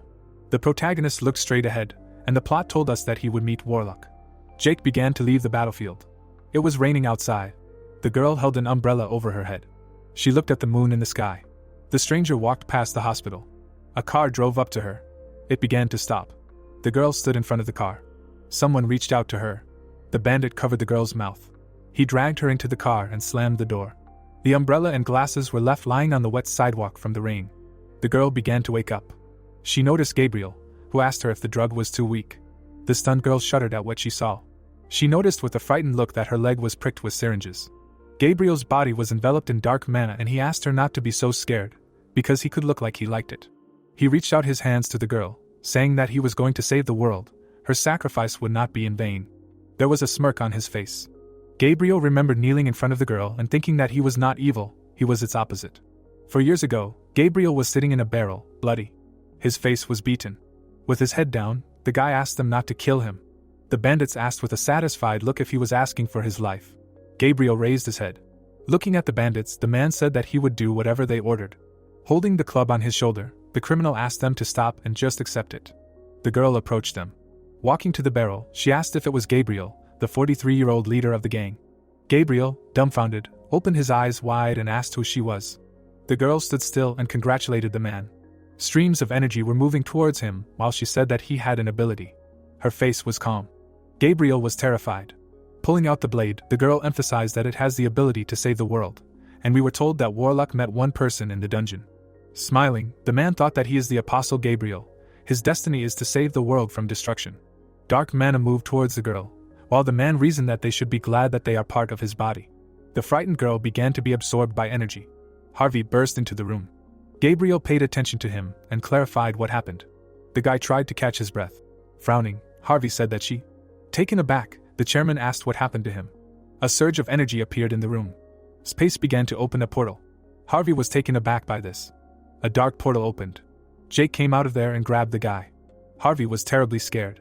He fell to the floor. There was a grin on the protagonist's face. Gabriel got to his feet and clarified who the protagonist was. Jake turned his gaze to him. He noticed the mana that enveloped the man's body. A girl was lying on the bed. The protagonist held a scythe on his shoulder. The protagonist, with a satisfied look, said that he was his executioner. The guys were taken aback by what he heard. He began to walk forward, saying that since Warlock was not there. Dumbfounded, Gabriel remembered how the girl saved him. The space began to change. Standing under the red moon, Jake added that he would destroy Gabriel. Standing in front of the guys, the protagonist said that since Warlock was not here, he would destroy him. The enemies frowned. The protagonist looked at them seriously. Grinning, Gabriel said that big words for a brat. He approached his opponent and said that he was a head taller than him. Closing his eyes, the man clarified whether he understood him. Gabriel looked at him in surprise, asking if he had said anything about Warlock and how he knew her. The guy stood in front of him tensely. Gritting his teeth, Jake told him to shut up. The man asked him with a confused look, asking what he had said. The protagonist grinned and said that he should not dare to say her name with his filthy mouth. Dark mana appeared around him. The opponent looked at the sparks in shock. The protagonist threw him back. Taken aback, Harvey called for the chairman. The guy looked down and said that this was the awakened Gabriel Khan, level 99. He was holding a phone. Jake threw the smartphone. Headphones appeared on his head. The protagonist calmly walked down the street, saying that he was useless. Imagining Gabriel, the protagonist thought about how he was an apostle and one of the 12 kings. He imagined a crowd of guys, thinking that he existed in another dimension for other users. Imagining a surprised Harvey, the guy thought about how Judas could be a monster, but even so, he couldn't imagine what would happen to Gabriel. The man stood in the middle of the smoke. He covered his face with his hand. The apostle frowned. Looking at the guy walking, Gabriel asked how he knew what level he was. The man said with a furious look, "This phone?" The protagonist was holding a smartphone in his hand. Imagining a woman with a phone, the apostle continued to say that it belonged to Warlock. He frowned. Imagining a smartphone, the protagonist thought about it containing information about all users, including the 12 apostles. The guy imagined many icons on the screen and thought that it contained many unique functions, not only information about the abilities and powers of users and demons. Remembering the explosion in the middle of the city, Jake thought about the fact that it also contained information about the year 2037, the year of the collapse of humanity. Gabriel frowned. The protagonist was standing with a phone in his hands. The chairman smiled and said he didn't know where he got it. The man looked at the comm guy, saying that it couldn't be that a brat like him would be entrusted with it. Jake calmly asked if he was a real apostle. Gabriel was taken aback. The protagonist lowered his head and said that he hadn't even gotten stronger, and asked what he had been doing for the past 4 years. The man became furious. He frowned and shouted that his opponent was a brat. The protagonist looked at the angry face of his enemy, thinking that people awaken when they reach level 10, there is another step beyond awakening. He looked closely, thinking that this is called demigod, the stage when level 100 is reached. To reach at least level 50, you have to try hard. Imagining the phone in the magic circle, the guy thought that the 12 apostles of Warlock were different. Among them, only Gabriel had not increased his level. Jake put his hands in his pockets and told him that Warlock told him that she only looked at the ability to reach level 100, not the personality. The protagonist frowned and said that he thought even she could make mistakes. The man was taken aback. He closed his eyes in rage. The protagonist looked at the energy particles in front of his face. Gabriel was squatting, screaming that he should shut his filthy mouth. The dumbfounded guy looked at him, hearing that he was the strongest fighter in South Korea and was destined to save the world. The man quickly bounced off the ground. He rushed past his opponent. Jake looked ahead confidently. Gabriel stretched his hands out from above him. The claws were approaching the guy's head. Blood splashed around. The protagonist quickly swung his hand. The protagonist hit him in the stomach. He smirked. Dropping to one leg, the guy said that he was a weakling. A sound came from the phone in his pocket. Jake looked down in surprise. Gabriel was smiling widely. Information about the enemy appeared on the smartphone screen. The system in the phone reported that Gabriel was level 127. The moon was breaking through the fog. A silhouette in the smoke asked if he had been raised. Extending a paw, the monster said that there were rumors that Warlock was taking care of some little fool. He stepped on the ground and said that this explained why he was so strong. The protagonist stood in front of the smoke, listening to whether he had taken Warlock's ethereal stone after she died. The protagonist silently looked forward. Gabriel appeared from the fog and said that he did not mind, he would devour him and finally rise. His eye began to glow. The guy calmly stood in front of him, and the system reported that the enemy had transformed into a devourer. Jake was taken aback. The protagonist turned away. Frowning, the protagonist called him. He looked at the approaching paw. Throwing the guy aside, the monster said that he could consider this a small greeting. Gabriel looked into the distance carefully. Jake flew back.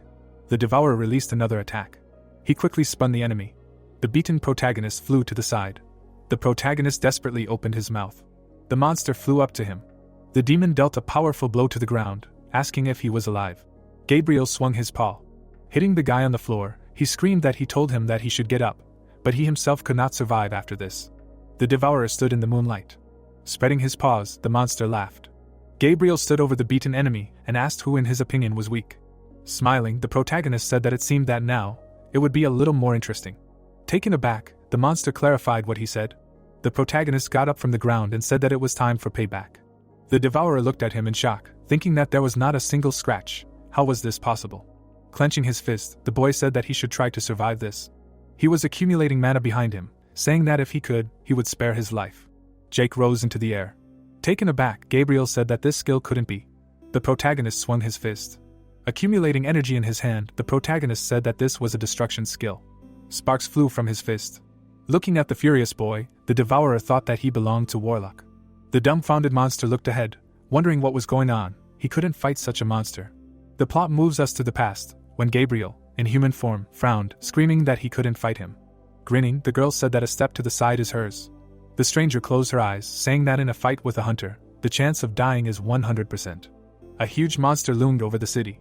Smiling, the man said that it was right. Well said, she would simply die if she tried to fight with only a pistol. But that was only if he, the strongest type of fortification, a warrior, did not help her. The girl stood in the crowd, answering that if a warrior helped a hunter, the chance of dying was 200%. Let him stay away from her with his muscles. Because of him her eyes were bleeding. The guy in bandages looked at her, and said that she should just go and die. He would make sure that their corpses did not go to waste. After all, he had surpassed death itself and was not like them, low-grade animals. Squeezing his eyes, Ron ordered everyone to slam shut. Looking at the fog in the distance, he said that the more dangerous the situation, the more they should control their emotions. As people who were chosen to protect humanity, they must fulfill their duties. And so, he has a plan. So, The girl interrupted him and said that they knew he was planning to betray them and use them as a human shield to escape. She didn't expect anything else from a politician like him. The man laughed and asked if it was that obvious. Gabriel frowned and thought that these damned apostles were crazy. He looked ahead carefully, thinking that they had only reached the 10th level, so why did they think they could do this? The warlock stood at the back of the crowd and said that it was too risky for his people who had just awakened. The girl turned and shouted that it was too dangerous even for her. The woman looked at the glowing leg and said that if they thought something like that was dangerous, then they were in trouble. Gabriel was taken aback and thought about how she had changed. He knew something had changed in her. The warlock walked towards the monster and said that they should watch carefully. If any of them fell into despair, then this would happen to them. Clenching her fist, she said that she was using a skill. The woman quickly waved her hand, activating destruction. Meanwhile, the protagonist was clenching his fist, using the skill, destruction. The protagonist stretched out his hand. His sleeve was torn to shreds. He launched a stream of energy. The boy released a powerful attack at the opponent. Gabriel stood in a panic among the mana, asking who he was. A bright light struck his eye. A spark broke it into particles. Jake stood in front of the bright moon. The protagonist looked at the shards and the system reported that he killed Gabriel. An ethereal pearl fell out. Its absorption was complete. He collected more than the required amount for the quest and can create a weapon with divine properties. Imagining the broken glass, the protagonist thought of Yoten's claw. He imagined a serpent in the darkness, thinking of Andromalius's poisonous fawn. Remembering the demonic bird, the boy thought of Laplace's feathers and flesh. Jake imagined magical creatures, thinking about the horn and lock of hair of a unicorn, the cry of a mandrake and the tears of a succubus. A notification popped up that 300 ether pearls would be used to attempt fusion, which contained more than 300 ether. The protagonist squeezed the hilt. The blade appeared from mana particles. The protagonist looked away. A bright moon illuminated the sky. The guy took the scythe in his hand. He released lightning from the weapon and the system reported that the creation was complete. Jake held the shining hilt. The protagonist looked closely at the light. Sparks flew from his hand. The weapon acquired a dark color. The protagonist raised the scythe. He examined it, and the game told him that this was the scythe of Thanos, the god of death. Looking at the skull near the blade, the guy read that as a bonus, thanks to Gabriel's unique ability, he can absorb demons and people to strengthen his weapon. Jake looked down in surprise. A ringing sound came from the scythe. The skulls continued to flicker. The protagonist frowned upon hearing the ringing sound. Looking at the blade, the protagonist ordered it to be silent. He pulled the weapon forward. The boy looked ahead indifferently. Jake swung the scythe. Throwing it behind his back, the protagonist thought about how the Apostle Gabriel was a weak scum. The protagonist looked at the screen with information about how, thanks to his ability, he could absorb demons and people, and thought that this was an unexpected surprise. Smiling, he said that it was possible that other apostles would have the same useful ether stones as him.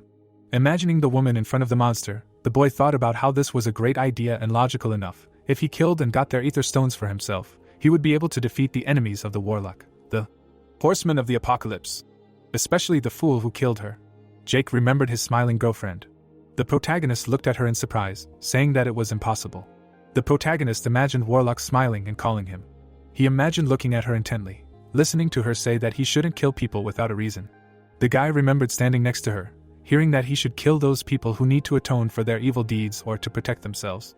Jake imagined Warlock smiling, asking him to promise her. The protagonist imagined looking at her in surprise. Remembering how he nodded happily, the protagonist said that he promised. Imagining angry men, he said that if they were mired in filth, like him, then he would not hesitate to end their lives. The guy remembered a serious Harvey.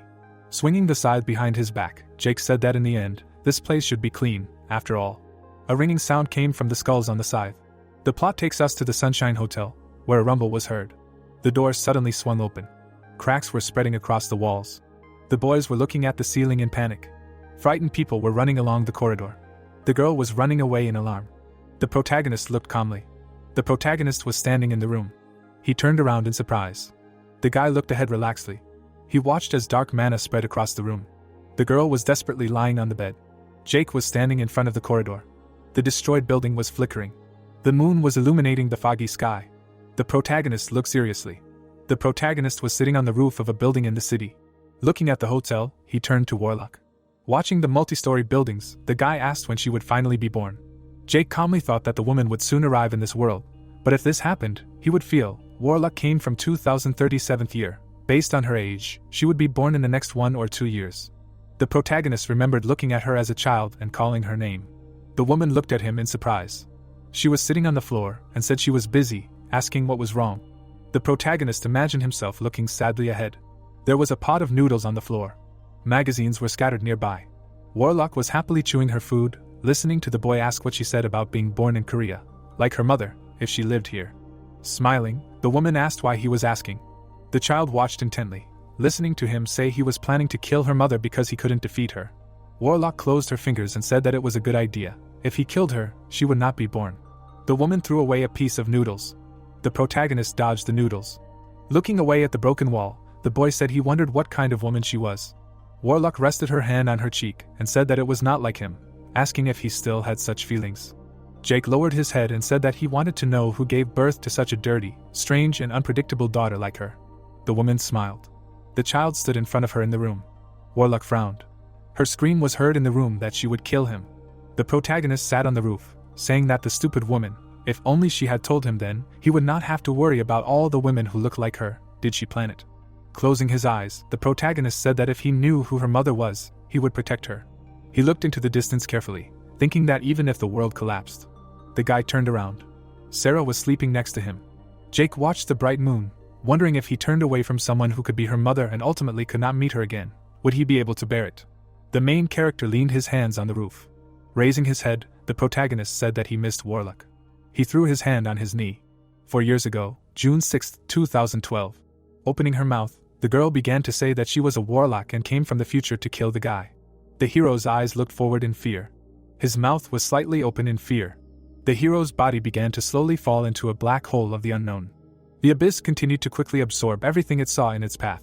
A few seconds later, the hero was already in the unknown, and the system window showed that the warlock and he entered the dungeon. Sitting on the ground, the guy saw someone approaching him in the night. Surprised, looking to the side, Jake wondered where he was. A silhouette of a girl walked around the hero. Her hair was white. Her clothes were all light. There was a cloak on her back. Looking askance at the hero, the warlock asked the guy what he was staring at. Jake looked at her with concern, not knowing what to say in response. With a slight grin, the girl began to tell the guy that he looked funny. The protagonist's hands began to reach forward. The girl looked at this with incomprehension, not knowing how to react. One creature slowly flew up to the heroine, who asked the protagonist if this was the first time he saw something like this. Turning to the monster, the warlock said that it was a demon beast. Behind the heroine was a huge creature of large size. A few seconds later, an explosion occurred in place of the beast. The frightened protagonist looked away. The heroine's sidelong glance watched everything that was happening. The black creature was rushing at the protagonist at great speed. The monster's mouth was near Jake's frightened face. The beast, screaming loudly, came closer and closer to the guy. Suddenly, out of nowhere, a strong laser stream destroyed the monster in half. Jets of liquid from the beast's body ran across Jake's face. The huge monster knocked the protagonist to the floor. With a smile on her face, the warlock asked the hero if he was scared. The hero continued to look up in fear, his eyes wide open. The guy's gaze radiated fear. The monster's body began to slowly disappear into some molecules. Standing next to the guy, the warlock asked him if it looked scary. Looking at him carefully, the heroine told Jake that if he died, he would disappear like this thing, so this would happen soon. The guy's head was up, not moving. His mouth was slightly open. After a few seconds, Jake opened his lips and said that he was not against dying, because he really wanted it. The warlock began to look at the guy with incomprehension, not knowing what to answer. Lying on the floor, the hero understood that death was both terrible and disgusting for him. Remembering various moments from his life, Jake realized that when he was stuck in the basement where his father hanged himself, and when he looked at his grandmother dying in the hospital, he realized that this was better than anyone else. Looking up, the hero understood that this death would be cleaner and more beautiful. For him it would be a blessing. The warlock stood calmly near the guy. Starting to get angry, the girl tried to ask Jake something. Continuing to lie, the main character looked at the warlock. Looking attentively into the hero's eyes, the warlock asked the guy if he was interested and why she wanted to kill him. Without moving on the floor, Jake told himself that he did not need a reason, because death comes without warning and death knows all this. The heroine silently looked at him. The guy, without moving, watched the warlock's reaction. Suddenly, the girl's pupils began to water. Compassion appeared in the warlock's gaze. A slight smile appeared on her lips. With a kind look, the girl began to say that she had changed her mind. Her hand touched the hero. Looking at the lying guy, the warlock said that she would not let him just die. A magic collar appeared on Jake's neck. Looking at him attentively, the heroine answered that he was a grimoire. The warlock's gaze carefully watched the guy. Looking at the surprised Jake, the girl said that a grimoire is a person who sacrifices his brothers to demons, and whoever becomes the king of grimoires will be the worst of the worst, so the hero had to die today. Quickly getting up, Jake could not believe it. His eyes looked forward in fear, not understanding what to do. Looking around, it was clear that the girl had disappeared. A small magical glowing ball appeared behind Jake. Leaving the guy alone, the girl told him that they would see how long he could last in this hell. The system windows showed that a monster had spawned in his dungeon, who was a lover of fresh flesh. Looking fearfully to the side, Jake stared at something. A huge creature was standing in the dungeon. The hand quickly grabbed the crystal. The huge creature began to destroy everything in its path. Jake's hands covered his body. The guy turned his head and thought about something. His gaze looked ahead. Walking through the dungeon, the monster did not calm down and continued to break and smash everything. The beast's muzzle looked ahead with displeasure. Jake looked away in fear. The guy's hands began to cover his face. Through the bright light, the hero continued to watch to the side. A huge monster pushed the main character away with all its might. The fragments flew in different directions. A strong stream of wind rushed towards Jake. Running forward, the main character continued to smash everything in his path. Fragments of various objects fell in different directions. Smoke appeared all over the area. After a few seconds, the fog began to dissipate. The silhouette, coughing, slowly approached the hero. Lying on the ground, Jake began to cough up blood. There was a whole pool of blood all over the floor. Looking ahead, the main character slowly suffocated. There was darkness before his eyes. His gaze was completely in the fog. A faint silhouette was visible from a half-sleep. The monster, growling, approached the main character. Loudly coughing, Jake looked ahead at the beast. The monster approached the hero, stopped and looked at the guy. Jake's gaze looked straight at the beast. Displeasedly looking at the monster, the guy immediately remembered how the warlock asked him if he was scared. The hero's teeth were clenched in displeasure. A memory of the main character sitting in front of the TV appeared in his head. Looking directly at the show, the boy understood that he was a quick learner, since he learned his first language and liked to read lips at the age of 3, watching the news. Seeing the TV, the guy did not understand how this could be possible. A memory of a swimming fish appeared in his head. The animal slowly rose to the light. The waves carried the fish to different places. The eyes were bulging. The wings were raised up. In his memories, he remembered a bird that swallowed a fish in its mouth. Little Jake was watching TV. Suddenly, one show appeared in his memories. A young man was sitting at the piano playing something. His fingers seemed to slide over the piano. Jake's gaze looked ahead with interest. His fingers tapped the protagonist's hand to the beat of the piano. Continuing to sit at the TV, the hero did not stop tapping to the sound of the musician. Clenching his fists, Jake imagined destruction. A picture appeared in his head of how a laser quickly killed a monster in half. Jake's gaze looked ahead in fear. His teeth were clenched in anger. The boy's body rose from the ground with displeasure. Holding the magic stone in his hand, the guy saw how its power came out. The hero's entire body radiated power. The system window said that the young man had absorbed the pearl and increased his level by 1. Looking forward with a huge flow of magic, the message said that the hero was already level 2. Putting his fist forward, Jake directed his flow of power at the monster. The monster looked at the bright light with incomprehension. Hands quickly grabbed the debris lying on the ground. Jake jumped high with all his might and headed towards the monster. The fragment with a splash of blood was inserted into the monster. The protagonist, looking confidently forward, tried not to notice the splashes of blood. The hand was squeezed together with the fragment. The gaze looked to the side. There was a sharp piece in the fist. Blood was falling on the territory. Jumping with the fragment in his hands, Jake continued to kill the monster. The warlock standing on the roof of a tall building thought about what was happening to this child. The surprised girl looked down and opened her mouth. Looking at the guy, the warlock thought about whether his actions meant that she should kill him. A magical field with various signs appeared around the girl. The warlock pursed her lips and thought that this child should become a king, and then he would be able to help humanity. Jake walked confidently on the ground. The guy's gaze looked to the side with interest. Standing in the full moon in the company of monsters, Jake began to look back at each of them. The system windows that appeared said that the Goblin King, a demonic troll and a scarecrow demon had spawned in place of the main character. A smile appeared on the hero's face. Jake told himself that this was fun for him, and that he could not do anything about it. His lips formed a smile. The warlock, looking forward, happily said that she had changed her mind. The girl's hands touched the main character's face. Looking at the lying guy, the warlock told him that she would not let him die so easily. There was a magic hoop on his neck. The heroine looked at Jake with interest. Directing her gaze at the main character, the girl answered the guy that he was a grimoire. Frightened Jake lay motionless on the ground.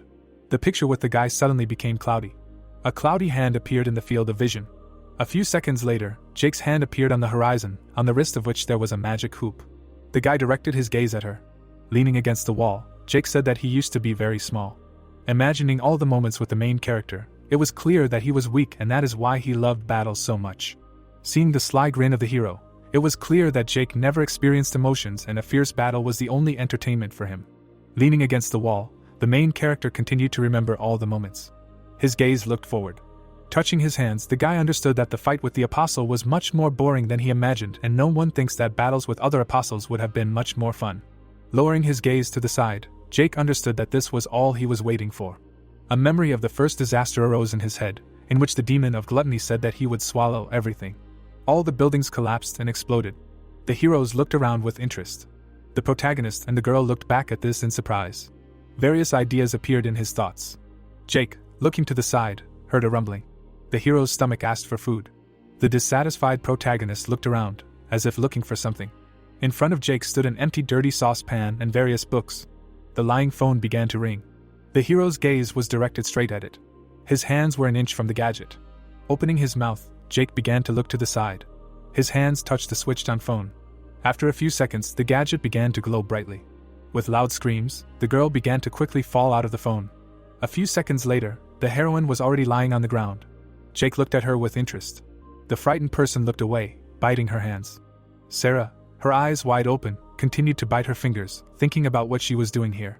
Imagining the heroine alone in a dark place, it was clear that the portable storage was infinite, and the place covered in deep darkness was an alternative change. Sarah was not alone in this place. The heroine looked away at the monsters with displeasure. Sarah, gritting her teeth, looked at the debris and bodies of the monsters. The heroine, shaking in fear, looked in different directions. Suddenly, someone's hand touched the girl's back. Turning her head, Sarah looked at the incomprehensible leg. Jake showed his heel in front of the girl's face and ordered her to cook ramen. Opening his mouth, the main character looked at her with displeasure and called her crazy. The frightened girl, her eyes wide open, heard Jake ordering not to add eggs to the dish. The main character's gaze looked at her tiredly. There was a human body on the ground. Everyone wondered if demons were real. On one of the territories lay the body of a girl. 3 heroes standing near her began to look at her. Continuing to lie, the girl looked tiredly at the moon. Opening her mouth, the heroine asked for help, not understanding why she should endure all this. Types of black silhouettes, the girl whispered so that they would not kill her. A tear slowly flowed down her cheek. One of the guys looked at her with displeasure and asked who said that they would kill her. Hands quickly grabbed the lying girl. In the darkness, crunches and other various sounds were heard. The hero looked askance to the side. One guy slowly walked towards the guys. James Park stood near the guys with a broken arm, watching them. Displeasedly approaching the hero, the guy did not understand what was wrong with him and why he was looking at them. James continued to look at them, saying nothing. Burying his face in the guy, the bandit began to shout at him to get lost. James's hand, without thinking, quickly pierced the guy's body with a knife. With quick movements, the weapon passed to the side, cutting the stomach. The hero's gaze looked at James with fear. The hero's gaze was directed to the side. Starting to quickly run in different directions with a knife, James Park killed the bandits one after another, cutting off their heads. The frightened heroes looked at James, opening their mouths wide. The boy calmly stood near the body, watching him. The girl lay on the ground, her mouth open. The system window began to show the guy that he killed a man with negative karma. Watching the dead body, the guy shouted that he killed the leader. Holding a book in his hands, James continued to watch calmly. A few seconds later, the pages of the book were thrown into the sky, and the guy himself shouted about sacrifice. The book hovered in the sky, and its pages were black. The power began to leave the hero's body. All the dust with magic went straight to the book, and the system window said that they fulfilled the requirements for the summoning. With a smile on his face, James began to talk about the summoning. All the pages of the book were filled with black magic. The system windows informed the guy that they could summon demons and choose the one they liked. Running forward, James continued to hold the knife, talking about some spell. The frightened bandits looked away. James Park, with a smile on his face, shouted to himself to kill everyone. The system window told the guy that the contractor's karma had increased, and now the level had increased by 1. The hero's mouth was slightly open. The girl looked forward in fear. Approaching the heroine, the guy carefully asked her if she was okay. The girl began to cry and looked at the hero. With a smile on his face, James told himself that this was a relief for him. With her eyes wide open in surprise, the girl heard the guy tell her that she preferred calm victims. Covering his eyes from a grin, James began to talk about sacrifice again. The black book quickly opened and magic began to slowly come out of it in large streams. The protagonist lowered his head. He picked up the noodles with his chopsticks. The girl looked ahead, displeased. Jake brought the food to his mouth. The girl looked at him silently. Suddenly the plate fell, and she frowned. The protagonist leaned back, raising his head. And his girlfriend looked ahead, displeased. The protagonist, lowering his eyes, said that he was not full, and let her go and buy him something sweet for dessert. The girl looked at him, displeased. Jake, looking straight ahead, repeated that he wanted something sweet. His girlfriend lowered her head. Then she clenched her fists in anger. We are transported to a store. Someone says that she owes $2.50. The girl is unhappy and puts her hand in the bag. Then she throws the box on the floor with all her might. Jake, looking at her, says that he does not like cookies. The girl clenches her teeth, looking at him. Then she puts down the next box, and the protagonist says that he just ate ramen, and she offers him to eat noodles. She is serious. The girl took out the next box, and Jake, looking at her, replied that he would not refuse ice cream right now. His girlfriend, lowering her head, tried to catch her breath. And the protagonist, looking at her, said that he was convinced that having a subordinate really is not bad. Smiling, he added that now he knows why Warlock always kept him on hand. The girl, looking in front of her, was furious, thinking that she was not his slave. She, frowning, was seething with rage, trying to utter at least a word. Jake, looking at her, told her to tell him. The girl sighed loudly. After which, looking at the protagonist, she screamed that he was pathetic, and Jake told her to shut up. His subordinate immediately covered her mouth. She clenched her fists, and we were told that the girl once died and was resurrected by magical power. Since she was a familiar, she could not disobey him. The protagonist approached her, saying that he had finished with the dessert. After which he took off his pants, asking that they might start. The girl suddenly turned around. Her cheeks turned red, and she thought that for nothing. Looking away in fear, she continued to think that who could blame him? He controlled such a beauty like her, although she did not even know how he did it. She narrowed her eyes, thinking that he was quite hot. His body was damn sexy. Then she looked away. The protagonist, putting on a tracksuit, asked why she began to breathe like that. Looking ahead in surprise, he added that she was a zombie, so she could not be sick, and it was very strange. The girl silently looked ahead for a few seconds, and Jake added that it was probably because she was crazy. His subordinate frowned menacingly. Then she looked ahead for a few seconds. The protagonist extended his hand to the side, answering that he thought everything was fine. A long braid appeared in his hand, and he added that he went hunting, and they would see each other soon. He put on headphones on his head, and after a moment he stepped aside. He opened the front door and then laughed. Turning his head, he told her to wash the dishes before leaving, because after eating you have to clean up after yourself. The girl looked ahead silently for a few seconds. Then tears appeared in her eyes, and she thought that he should at least ask permission before leaving. We are being moved to the evening. She began to wash the dishes. After which a man appeared in front of us, entering the room. He looked around in surprise. And then, stopping, he looked at the glasses lying on the floor. He narrowed his eyes. A second later, he raised his head. He looked ahead silently for a few seconds. Lowering his gaze down, he thought that this happened about an hour ago. Looking at the bloody footprints, he imagined 3 men and 1 woman. Dark energy appeared behind him, and he said that they were all eaten by a demon. He furrowed his brows and added that no, to be more precise, a demon summoned with a grimoire. He clenched his fist. Imagining the chains in his head, he thought of humans selling their souls to noble demons and becoming their tools.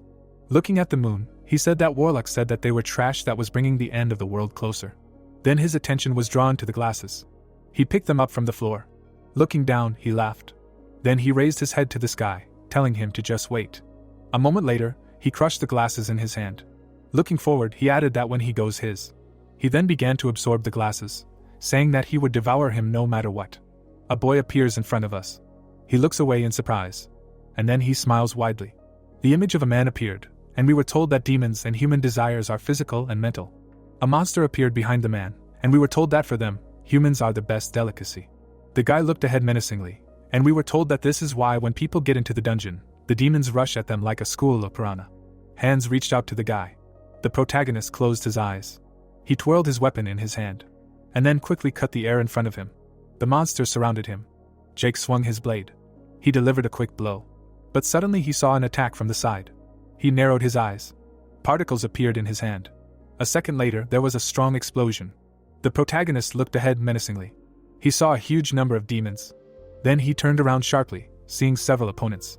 He silently looked ahead for a while. He watched as the monsters quickly moved away from him. And then, making a quick dash, he cut them into several pieces. He looked ahead menacingly.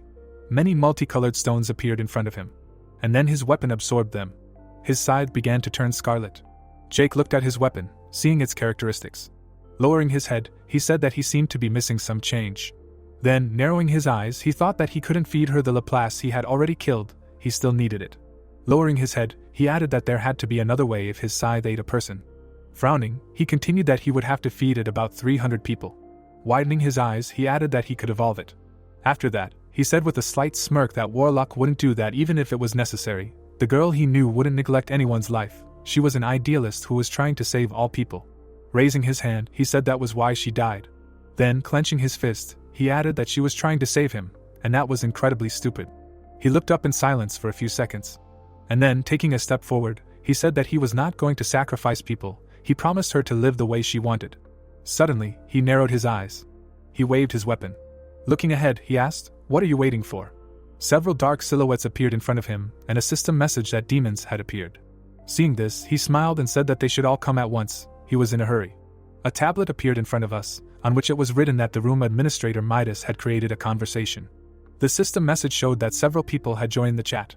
Midas typed that there were only 4 of them, and they were very sorry. A message appeared in which the overlord, laughing, clarified that half of them were abroad.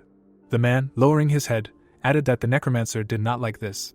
A conversation flared up in the tablet. The warrior told them to stop arguing and hurry up to explain why they were here. Suddenly, several people looked ahead in fear when Midas said that Apostle Gabriel was dead. The girl, lowering her head, read the message from the warrior that it was good. He was trash, if not for the last order of the warlock, a ban on fighting each other, he killed. The man opened his mouth, and the miracle worker added that this guy would never agree to go to the depths voluntarily. Could it really have been someone else? The warrior answered that why was the shaman talking so strangely? The warrior looked at the monitor in surprise for a few seconds, and the miracle worker answered him that he should at least try to hide how old he was. The man, looking at the tablet and a lot of off-topic messages, wrote that they stop. He imagined the 2 guys in his head, writing that according to Varlock's predictions, grimoires are not dangerous yet. She also said that she killed the one who was supposed to become the king of grimoires. To be honest, he suspects Hunter the most. He hated the butcher the most. The man, sitting at the computer, wrote that even if he is crazy, he will not disobey Varlock's order. Besides, he is obsessed with hunting grimoires, and he will not be surprised that he is doing this now. All 3 sadly lowered their heads, and Midas replied that one way or another they cannot ignore it. He wants each of them to mobilize members of their clan to deal with this. It may be related to the first harbinger of the apocalypse. Midas stared at the tablet for a few seconds in silence. The protagonist, frowning, tried to catch his breath. He took a step forward. Then, raising his head, he saw several demons. There were huge legs lying on the floor, and there was blood everywhere. The protagonist grabbed his head. He then looked at his weapon, seeing the system message that the Scythe of the Death God, development 1%. Looking at his hands, he said that with such progress, he might not make it in time. Then, lowering his head, he thought that if he wanted to fight off the first disaster, he would need a weapon of at least S rank. He looked at his blade. Then, swinging it, he said that whether he should go down to the lower levels was not yet, until his touch evolved to the next class. Jake stood still, and we were told that he was at the entrance to the dungeon in the first circle. The space around him was divided, and we were told that the lower the circle he was on, the stronger the demons. Raising his head, the protagonist said that they were waiting for him there, all of them demons of higher ranks and higher. Then he lowered his head. He looked at his shadow. A wind rushed around him. He quickly moved away to the side. Suddenly, many red tentacles appeared. They were everywhere, heading towards the protagonist. Jake lowered his head in fear. He felt a strange energy behind him. Suddenly, he turned around sharply. He saw a giant red silhouette. A huge demon was close to him. There was a rider on it, who, looking down, said that he had been looking for it for a long time. The protagonist frowned. Lowering his head, he saw a system message that this was the Gamri monster, one of the great monks. His feature was unknown. The monster, looking ahead, addressed the protagonist. "We are transferred to the old school. We are approaching a small office." The entire board was covered with drawings. The girl was sitting quietly and writing something. Suddenly, she turned around and said that they needed to go have lunch. Her friend looked ahead discontentedly. The girl turned around in surprise. Looking at her classmate, she asked what happened to her. After looking at her silently for a few seconds, she thought that she had not been herself lately. She had disappeared for several days without saying anything. Looking at her skin, she thought, something looks very pale. After a second, the girl, covering her nose, wondered what else. Frowning, she thought that she was wearing a lot of perfume, but it smelled like rotten meat that had been in the refrigerator for a month. The girl, leaning on a chair, thought that her friend was at least hungry. Then we are transferred to the school cafeteria. A tray with food appeared. The girl frowned in displeasure. Their conversation with the protagonist, how he made her shut up. After that she thought that she should not have just let him go. She can't even eat, although she is incredibly hungry. Then she looked at her friend, thinking that something was wrong. The girl brought a spoon to her mouth. Then she suddenly stopped, looking back. Turning her head, she asked what was wrong. She stared in front of her for a few seconds in silence. The girl approached her neck. She clenched her teeth. Leaning down, she wondered if she had a chance to make even a small bite. Her friend asked in surprise, doing something, as the girl, suddenly jumping back, wondered what was wrong with her. Turning away, she thought that it was all because of Jake. She remembered the protagonist, how he said that they were zombies after all. Didn't she know what that meant? She imagined the dead in her head, thinking that a living corpse feeding on people. Then she abruptly stood up from the table, wondering if she really was a zombie. Had they ever seen such a healthy zombie like her? Her classmate looked after her in surprise, asking where she was going. The girl, frowning, thought that she needed to see this bastard. Her friend stared ahead for a few seconds in silence. The boy stood still. It was said that James was a loner, not that he lacked anything compared to the others. He sat at a desk. It occurred to him that, in fact, he was one of the best students. The man looked away and said good work. He could sit down. It occurred to him that the teachers trusted him. The student held the papers in his hands. He lowered his head. It was said that he did not have many friends, but his school life was not so bad. The teacher stood at the board. Smirking, he said that now he would hand out the exam papers. Let them make sure that there was nothing on their desks. Looking straight ahead, he added that and let them remember, no cheating. Sitting behind James, the boy turned.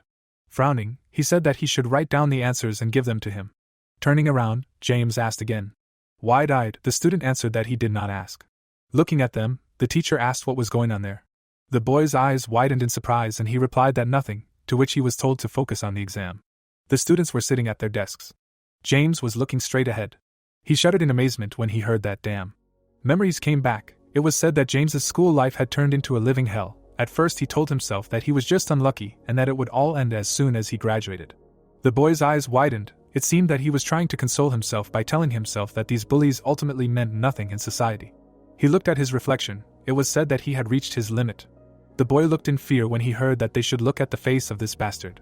The student standing behind him said that he was disgusting. If he were in his place, he would prefer to die. The boy had a gag reflex. Looking at him, the people said that damn, what the hell did he eat? Let's get out of here. The student looked away and said to make sure he cleaned up the mess. James's eyes widened. He was looking down. The boy slowly began to close his eyes. He looked ahead. The moon appeared in the sky. James was standing on the roof of the school thinking that this was not life. Suddenly he jumped down. Blood spilled on the ground. The boy was breathing through a machine. He looked straight ahead. A thought occurred, however, the result was not as expected. James was lying on a hospital bed.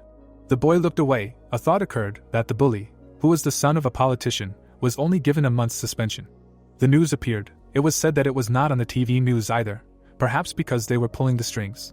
The boy was lying on the bed. A thought occurred that as soon as it appeared on the internet, it disappeared within a day. This was the end result of James's desperate resistance, and now enough chatter. The boy walked forward. James stood in the hallway. It was said that after all, this is a story that everyone has heard before. It is a common criticism of modern society. The doors suddenly opened. Sitting on a chair, the girl asked that they could help him with something. The thought arose that now, as soon as this common criticism will become their own story. The boy stood at the aisle. With wide eyes, the girl asked that he needed something in the recording room. James stuck out his finger. Suddenly, the man's head exploded. The girl looked away in amazement. The boy smirked. The thought arose that they could brush this off so easily. The students suddenly opened their eyes in surprise. Holding the microphone in his hands, the boy asked that anyone could hear him. The students looked around, hearing that his name was James, to which they asked what was going on. The boy smirked, looking straight ahead. The student exclaimed in amazement. It was said that some of them knew his name. He was a loner who jumped off the roof a few months ago. He was back at school for the first time in a long time. It was so exciting. The man frowned and shouted that who the hell was in the broadcast room. Let him go and stop this. It was heard that to celebrate his return, he decided to play a game with them. The school corridor was shown. It was heard that the name was outrageously simple. He called it a death game. Like most games, the death game also has a prize. What is it? They want to know what the prize is. The girl frowned and thought about that sound. Smiling, James said that the prize was their lives. School was hell for him. The trash that bullied him, those who tried to hide it instead of helping him, and those who just watched, they were all responsible for this. Standing at the microphone, he added that so this time it's his turn. The boy approached the microphone. He opened his mouth wide. The students looked at him in amazement, hearing about the sacrifice. A crunching sound was heard from the speakers. The boys clutched their heads and asked what that sound was. The girl looked away in amazement, hearing that his body was disappearing. She frowned and screamed. The students began to disappear. A glow appeared around the school. A notification appeared that one grimoire and 327 people entered the dungeon. A prison was created. The hero closed his eyes. Lying on the floor, he heard himself thinking. The protagonist lay still. It was heard that he liked it. The monster clenched his teeth. Jake lay still. The monster opened his eyes wide. He opened his mouth. The hero continued to lie. A helmet appeared. It was heard that it was quiet. The monster looked at him in amazement. Sitting on the ground, the girl said that she was trying to enjoy the time spent with the chosen one. Let him not disturb them. Gritting her teeth, she added that and how it was to rest on her lap. Looking at her, the hero answered that it was hard, to which he was told that it was strange. Old man Vasego told him that human men adore it. Raising himself, the protagonist said that he should stop saying strange things. Looking to the side, he asked what was up with the pumping. Smiling, the girl asked that he finally noticed her outfit, said that she tried to make it to his taste. Looking at her, Jake heard that it hurt her pride to make a suit based on human preferences. But how long can she keep it? This is the price to pay. Let him admire her appearance. To which he thought that she was saying that she was a copy of the warlock. Looking straight, the hero said that he looked disgusting on her. Let her take it off. The armor fell to the floor. Reina closed her eyes and said that he was so heartless. Looking at him, she added that it was not easy to get this armor. The hero looked straight at her. Smirking, the girl said that he should not look at her so piercingly. She was embarrassed, to which the protagonist thought that he could just cut her. Looking straight at her, Jake asked why she was here. For a high-ranking demon it must be painful. Smirking, Reina answered that the Lord lacked someone as high-ranking in strength as she was. But she could fix it by introducing him to him, since he was hers. Raising his eyebrows, the hero asked why he was hers. Let her stop talking and tell him why she was here. Closing her eyes, the demon said that such frightening cruelty. This was already the 4th time since they met. Looking straight at her, the protagonist thought that so much time had passed. He ran forward. It was said that she saved him 4 years ago. The darkness was following him. The thought appeared that Reina looked different at that time. He looked at her in fear. Jake opened his eyes in fear. The hero looked at the girl. The thought appeared that her eyes were cold and froze the air around her. The protagonist opened his eyes wide. Reina looked straight. It was said that but in those eyes there was a power capable of making thousands of people her slaves. Opening her eyes wide, the demon said that but even such his eyes are irresistibly charming. The thought appeared that even if she is now so simple. The girl tried to hug him. The hero frowned. She looked at him in amazement and asked what was wrong. Looking at the moon, the protagonist said that he had lost contact with an acquaintance. Looking at him, Reina asked that he had another acquaintance. A beam appeared. It was said that the souls of Jake and Sarah were connected. However, Jude no longer felt anything. The demon grinned and looked away. Looking straight ahead, the hero thought what the hell dared to touch his thing without permission. The girl looked away in amazement. People were sitting in the carriage. The protagonist looked away. He was dragging the girl on his shoulder. The girl was sitting in front of him. Sarah grinned, looking straight ahead. Jake smiled slightly. Looking straight ahead, he said that he would kill him. A glow appeared in the air. The girl grabbed her head and asked what it was. Gritting her teeth, she said what it was. The student opened her eyes in amazement and asked that she could open her mouth. Raising her hands up, she exclaimed. The girl looked at the red moon. She froze in front of her. Grabbing her head, the man shouted that she was too nervous. He frowned and added that she was dead. They would go to the teacher's room. The girl looked at him and told him to let her go. The teacher waved his hand and asked what to let go of. She was trying to jump over the fence. That was the only way he would stop her. Let her stop screaming like a pig and follow him. The girl looked at him angrily. Frowning, she said that he could not call a sweet little girl a pig. Suddenly, the student exclaimed in surprise. The man looked at her and asked again. He looked in amazement when he heard that this number was above his head, to which he replied that it should stop, and hers too. They looked at each other's numbers. Raising her hand, the girl asked what it was. Suddenly, the number began to paint over. They looked to the side in amazement when they heard that they had all now noticed a 0 above their heads. Grinning, the guy said that this number was the number of people they had killed here. The girl looked at him in amazement and asked what the number of people killed was.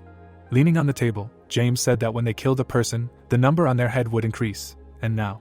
The students looked away in amazement. They began to look around in fear. Smiling, the guy said that they should kill as many people as they can. With wide eyes, he added that if they did not want to, then they should do nothing. People with a 0 above their head would be eliminated. Understood what it meant to be eliminated. He would show them, but only once. Snapping his finger, James said that elimination was added to the deadly game. A black spot appeared on the floor. Suddenly, a creature began to crawl out of it. It began to move forward. The monster looked at the students. They turned around in amazement. The demon was sitting on the floor. Gritting her teeth, the girl said that she should just not say that they were in a warble. The red moon appeared. A crunch was heard. The monster grinned, looking straight ahead. The girl looked at him in fear. The teacher opened his eyes in fear. The demon swung his hand. The blow hit the man. The student looked away in amazement. The demon tore off the teacher's head. He grinned. The girl opened her eyes in fear. She froze, looking forward. The demon was sitting in front of her. He was smiling, looking at her. The student looked at the blood in amazement. The monster opened his eyes wide. He raised his head up. Then he ducked. Suddenly his eyes lit up. There was a bright flash. The girl closed her eyes and screamed. She frowned. The student looked away. She looked at the man's corpse. Sarah froze, standing on the street. The school office appeared. A scream was heard. The girl opened her eyes in fear. The demon struck the student. Looking straight ahead, the guy told her to help him. The monster waved his hand. It was her that he thought, at first glance, it would be better to look at the punishment. The blow flew at the student. The demon struck a sharp blow. The corpses lay on the floor. It was heard that he had killed 100 of them. The students looked away in fear. It was said that for those who were interested in how they survived. The man opened his eyes wide, hearing that they should not misunderstand him. The whole wall was covered in blood. It was heard that they were just lucky. He simply ordered his demons to kill exactly 100 people. The girl clutched her face and screamed. The student opened his eyes in fear. The student was sitting on the floor. It was heard that it was too early for the remaining 227 to celebrate survival. Lowering her head, the girl said that he should get up. The student lay unconscious. Sitting next to him, the student said that he should wake up. Smiling, James said that the game was just beginning. The school appeared. It was heard that for those lucky enough to survive, they had 10 minutes to kill at least one person. After that, the numbers above their heads would change. If the number above their heads remained at 0 after the time expired, then the demon they had just seen would kill them. Smiling widely, the boy said that but this time there would be no exceptions, so let the death game begin. It was said that 10 minutes of hell had begun. The girl covered her face with her hands. People were running forward quickly, screaming. Students were running down the street. Gritting her teeth, the boy shouted that he should let them out of here. He hit the wall, adding that why can't they leave? The student opened his eyes wide. People were standing at the exit. It was heard that those who were trying to escape, but could not. Looking down, the girl said that she was so sorry. She grabbed the student's neck and added that he should forgive her. The student rolled her eyes. The girl swung the chair. It hit her head. There were 2 corpses on the floor. She smiled and said that it served her right. They had no idea how annoying their constant bragging was. The people screamed in fear when they heard that those who used terror and despair as an excuse to kill in order to survive. The girl frowned and screamed that they should shut up. If they didn't, they would all die. The students looked at her in amazement. The man ran forward at a rapid pace. Sarah frowned, looking straight ahead. A glow appeared in front of her. She looked away in amazement. The student's eyes widened. The girl was sitting under the table. She grabbed her head when she heard that she was okay, to which she replied that she was scared. The girl widened her eyes and added that those monsters killed everyone, and she would die too. Hugging her, Sarah replied that no, she wouldn't die. She would get angry if she said that. Frowning, she thought that this must be the underground world of Warble. There was an exit, so they had to be careful. The student started to cry. The thought came that they would not die in such a place. She would protect her no matter what. The girl took her by the shoulder. It was said that those who decided to help their friends at this moment of truth. Lowering his head, the guy said that, and finally, he looked to the side. The student was standing in the aisle, and James said that he was finally here. The guy was breathing heavily. Looking to the side, James thought that those who want to eliminate the one behind all this, and then said that he knew he would come here. Gritting his teeth, the guy said that he was a fucking psycho. He should not have stuck his head out if he almost died. He held the phone in his hands. A notification appeared on the phone. The student smirked, looking straight ahead. Looking straight ahead, James said that he knew he would come here. The guy frowned, looking at him. The book flew up. The guy smiled and said that he was a fucking psycho. The boy looked at him in confusion. He was holding the phone in his hands. Smiling, Julian said that he shouldn't have stuck his head out if he almost died. He added, his eyes wide, that he had definitely overdone it. The boy looked straight ahead. A corridor appeared. The office was covered in blood. He heard that he liked it. Looking straight ahead, the student said that he was a freak. He was too talkative for a small thing like him. Gritting his teeth, he added that he thought he was special only because he summoned several demons to cause trouble. He had bad news. A glow appeared around the boy and he said that he was not the only person with such power. The student's eyes lit up. James looked down. The boy looked forward angrily. The boy looked at him. The boy ducked slightly. Blue rays appeared in the room. Julian struck the boy. James's eyes widened in surprise. The boy smirked, looking at him. He swung his hand sharply. Julian grabbed him by the throat. Looking at the boy, he said that he was also a Warble user. Grinning, he added that he was also a level 4 user. James clenched his teeth tightly. Looking at him, the student said that he did not know how he got this power, but, grinning, He added that he should consider himself unlucky just because he met him. This time he would definitely kill him. The thought arose that he at least imagined how much he suffered because of him. The boy clenched his teeth from suffocation. He opened his mouth. Standing in front of him, Julian heard a notification. A quest message appeared. Grinning, the boy said that a quest. Frowning, he thought that the boss said that quests were the easiest way to increase the level. Perhaps that he would become awakened in one quest. Looking straight ahead, the young man smiled. The boy raised his head up. Suddenly his eyes lit up. Heard what the why him? Julian's eyes widened in amazement. James squeezed his hand sharply. Looking at it, the boy exclaimed. Lowering his head, he shouted loudly. The young man looked in amazement. Hearing that, he decided to play along with him a little. Well, how? To which he replied that he was just a damn bastard. Standing in front of him, James asked what he said, that he was on the 4th level, right? Why didn't he use Warble to see his level? Looking to the side, Julian thought no way. A notification appeared, that the transition to demon identification mode. He widened his eyes and shouted that this was some kind of misunderstanding. How could a loser like him? James raised his hand up. Widening his eyes, he said that he was just a bastard who was hiding behind his parents' backs. He really thought that he would be weaker than those demons he summoned. The boy looked at him in amazement. James smirked. Suddenly, a blow flew at Julian. The boy swung his hand sharply. The phone was lying on the floor.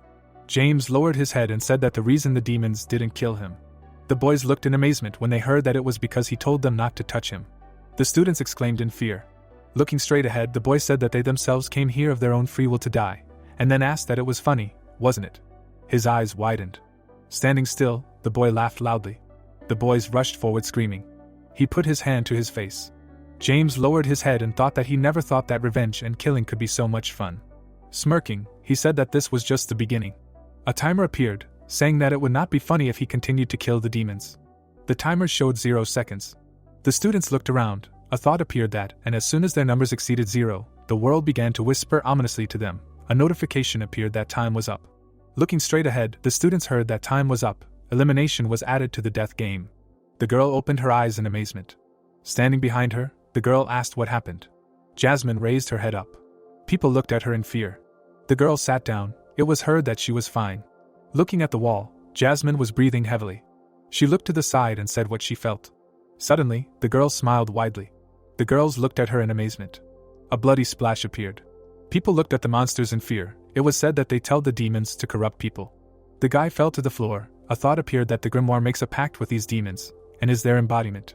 The monster struck. It was said that after the contract was concluded, the grimoire also corrupts people. The creature began to devour the man. Screams were heard on the school grounds.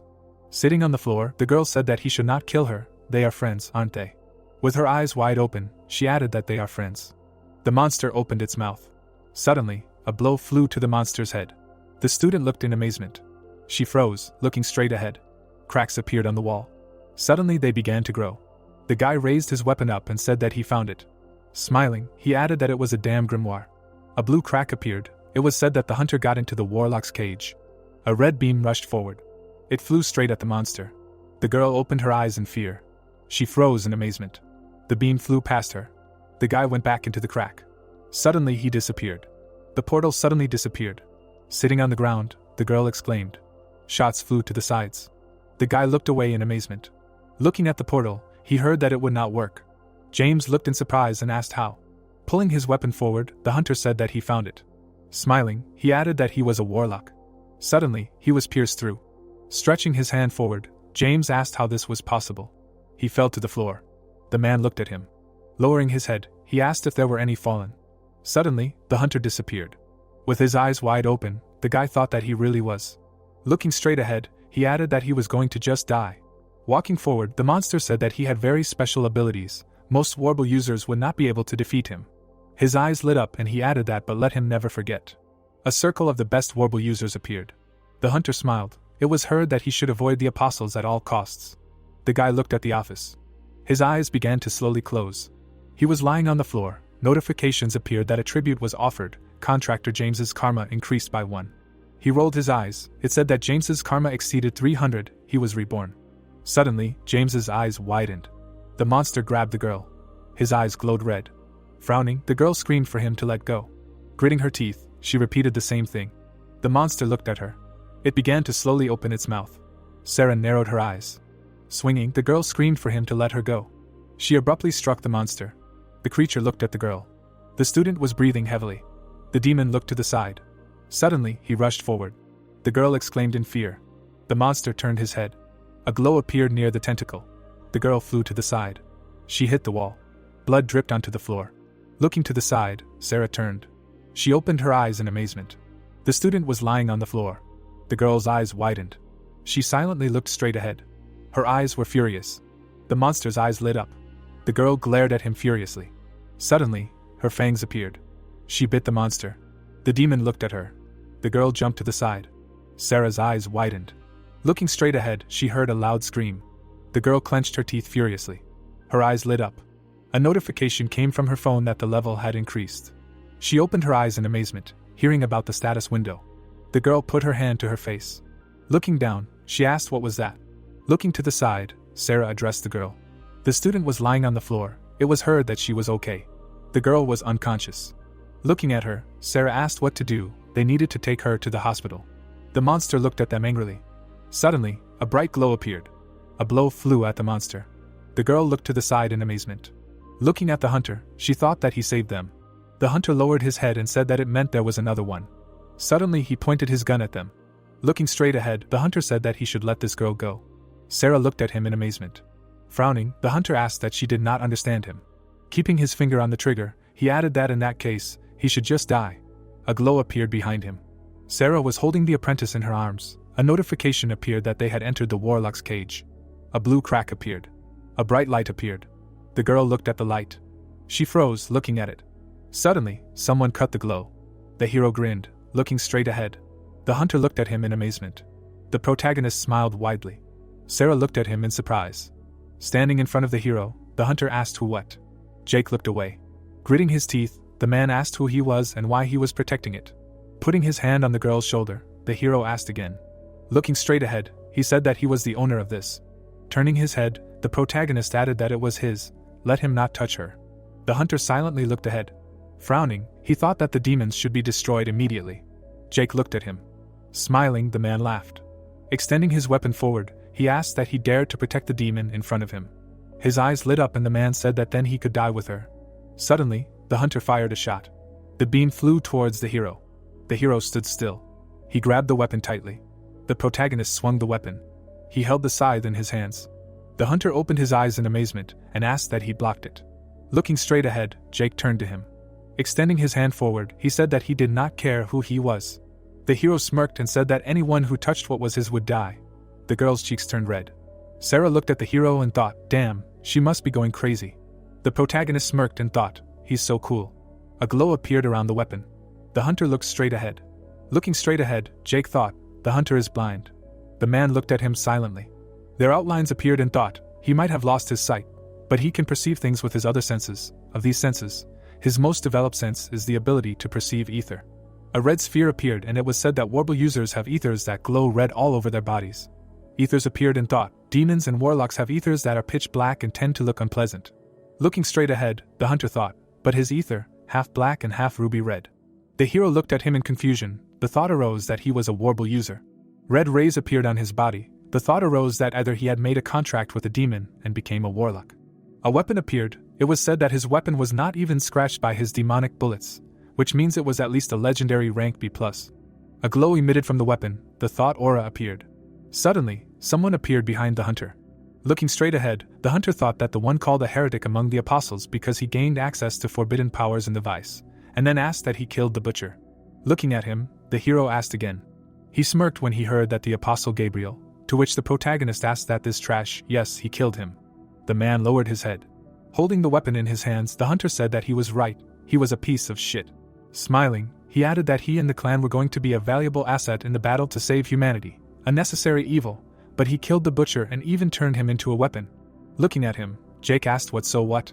Taking a step forward, the man said that he felt the aura of a warlock, an enemy of humanity, in him, and now that he had caught his eye, he would destroy him. A glow appeared around him. Smiling, the hero asked that he would kill him. How?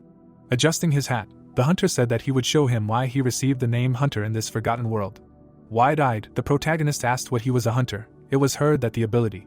A glow appeared around the man and he said that a goblin hat. Suddenly, several copies of him appeared. The hero looked at him in amazement. Looking around, the protagonist asked that he disappeared. He was holding a weapon in his hands. The school premises appeared. Looking at him, Sarah shouted that he should help her, she was in danger, let him save her. Jake looked away. The girl looked at him silently. Holding the weapon in his hands, the hero said that he should feed her this, it should save her life. Suddenly, a shot flew at him. Sarah looked in amazement. The protagonist clenched his teeth tightly. Blue beams appeared in front of him. Frowning, Jake said that damn. Looking straight ahead, he thought that the hidden skill of the Ascended, it will not be easy. The schoolroom appeared. The hero looked ahead, the thought appeared that the perfect camouflage technique that even the user cannot detect, demonic bullets that do not make a sound. The beams rushed towards him. The protagonist turned his head. A blow flew at him, the thought appeared that the ability to instantly teleport to another place also appeared. Jake slightly bent down. He dodged the blow. The hero moved to the side. Red beams appeared. He opened his eyes wide. The protagonist looked in amazement. His eyes widened. A red beam appeared. Jake lowered his head in amazement. He began to dodge the blow. The hero began to fall down.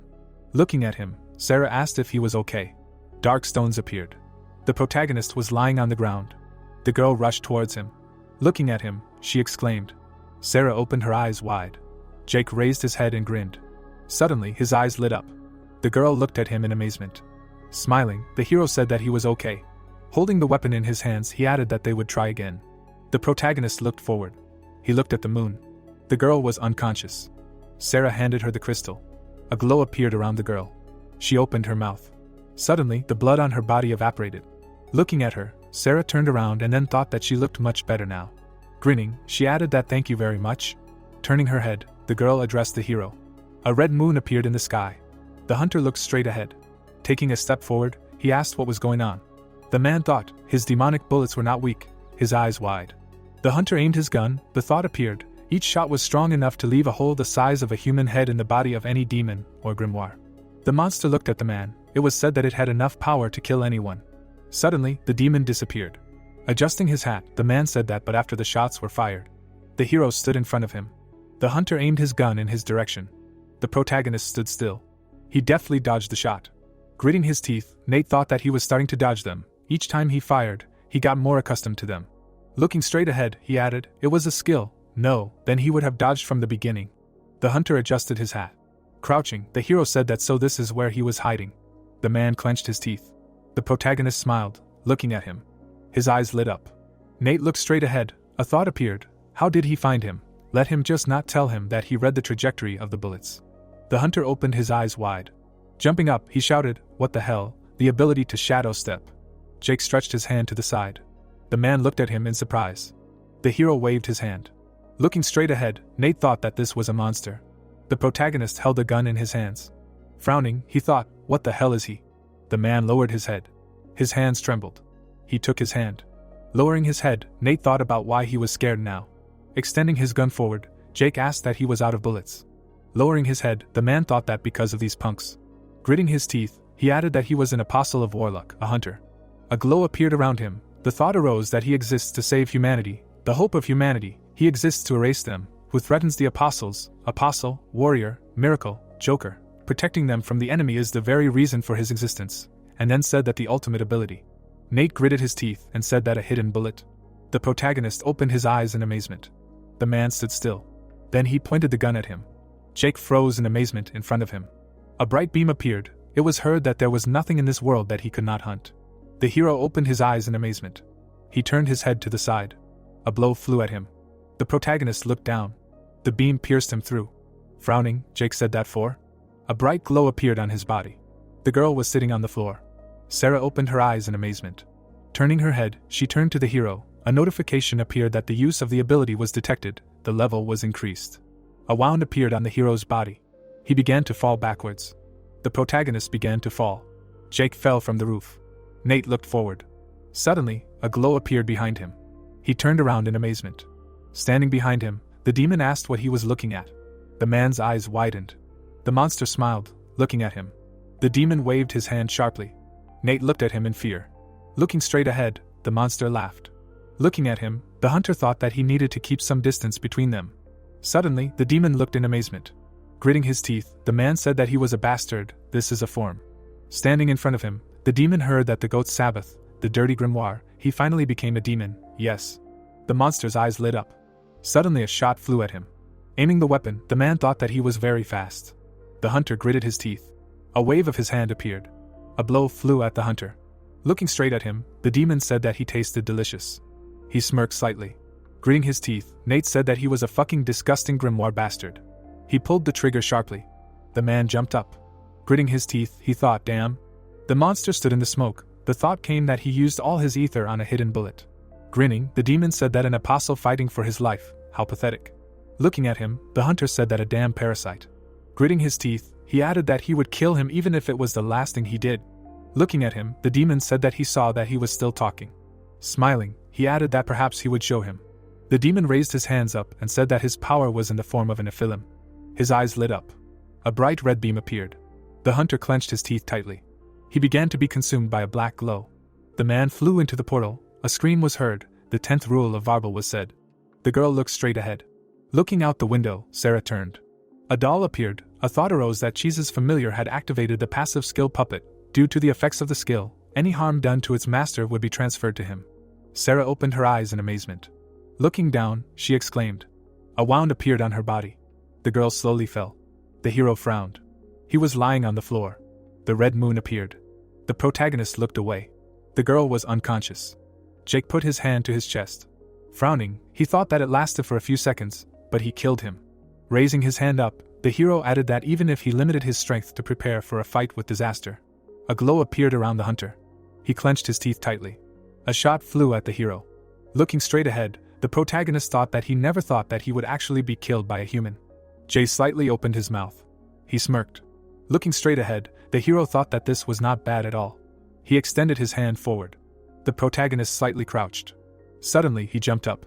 The demon spread his arms out to the sides and said that he knew he was amazing. They told him to avoid the apostles at all costs, but they were nothing compared to him. The hunter lay on the ground. A glow appeared in the air. A flash appeared behind the demon. Looking straight ahead, the hero offered again. The monster looked to the side. He opened his eyes wide and exclaimed. Crouching, the demon asked him what he was telling him. The apostle, the strongest of all people, could not defeat him, and yet he dared. Blood appeared on his body. The hero silently looked forward. Raising his hands up, the demon said that he knew who he was. He could be the prophesied Antichrist, the one who would reign over all demons. Looking straight ahead, he added that he was the future king. Taking a step forward, the protagonist said that he was not. The monster looked away. Smirking, Jake said that he should stand up. Looking at him, the demon said that he just ignored him, to which the hero replied that he should not tell him that this was enough to kill him. The monster's eyes lit up. Looking straight ahead, the hero asked that this kind of attack should be nothing, right? The man was lying on the ground. Looking straight ahead, he muttered something. Looking at him, the protagonist said that it was good. He knew he would live. Raising his hand up, he added that he should try that attack where he shoots him in the heart again. Jake frowned and said that he would fight back seriously this time. Looking at the man, the hero asked what happened. Maybe he had a small burn. But his limbs were still there. Even his organs were only a little battered. Was he deaf? Behind the hero sat the monster. His eyes widened. Suddenly, a glow appeared near his hand. The demon directed an attack forward. A bright beam flew forward rapidly. The blow exploded near the hero. The protagonist looked forward. Raising his hands up, the monster asked what he thought of his overwhelming power. Smiling, he added that he was still going to ignore him. Jake stood still. Looking to the side, he said that he talked too much. Raising his eyebrows, he added that he was not interested in small fry. Looking straight ahead, the demon said that he was small. Stretching his hand to the side, he added that he would make him end up like him. Suddenly, a blow flew at his hand. He looked to the side in amazement. The demon widened his eyes and asked why. The hero held the weapon in his hands, and it was heard that why his hand was there. Looking straight ahead, the protagonist asked what he said about small fry. He lowered his head down. Jake looked in amazement when he heard that his equipment had evolved significantly, to which he said that 5% from one hand. Smiling, he added that he was very useful. The hero took a step forward. The monster looked at him in amazement. He also moved forward.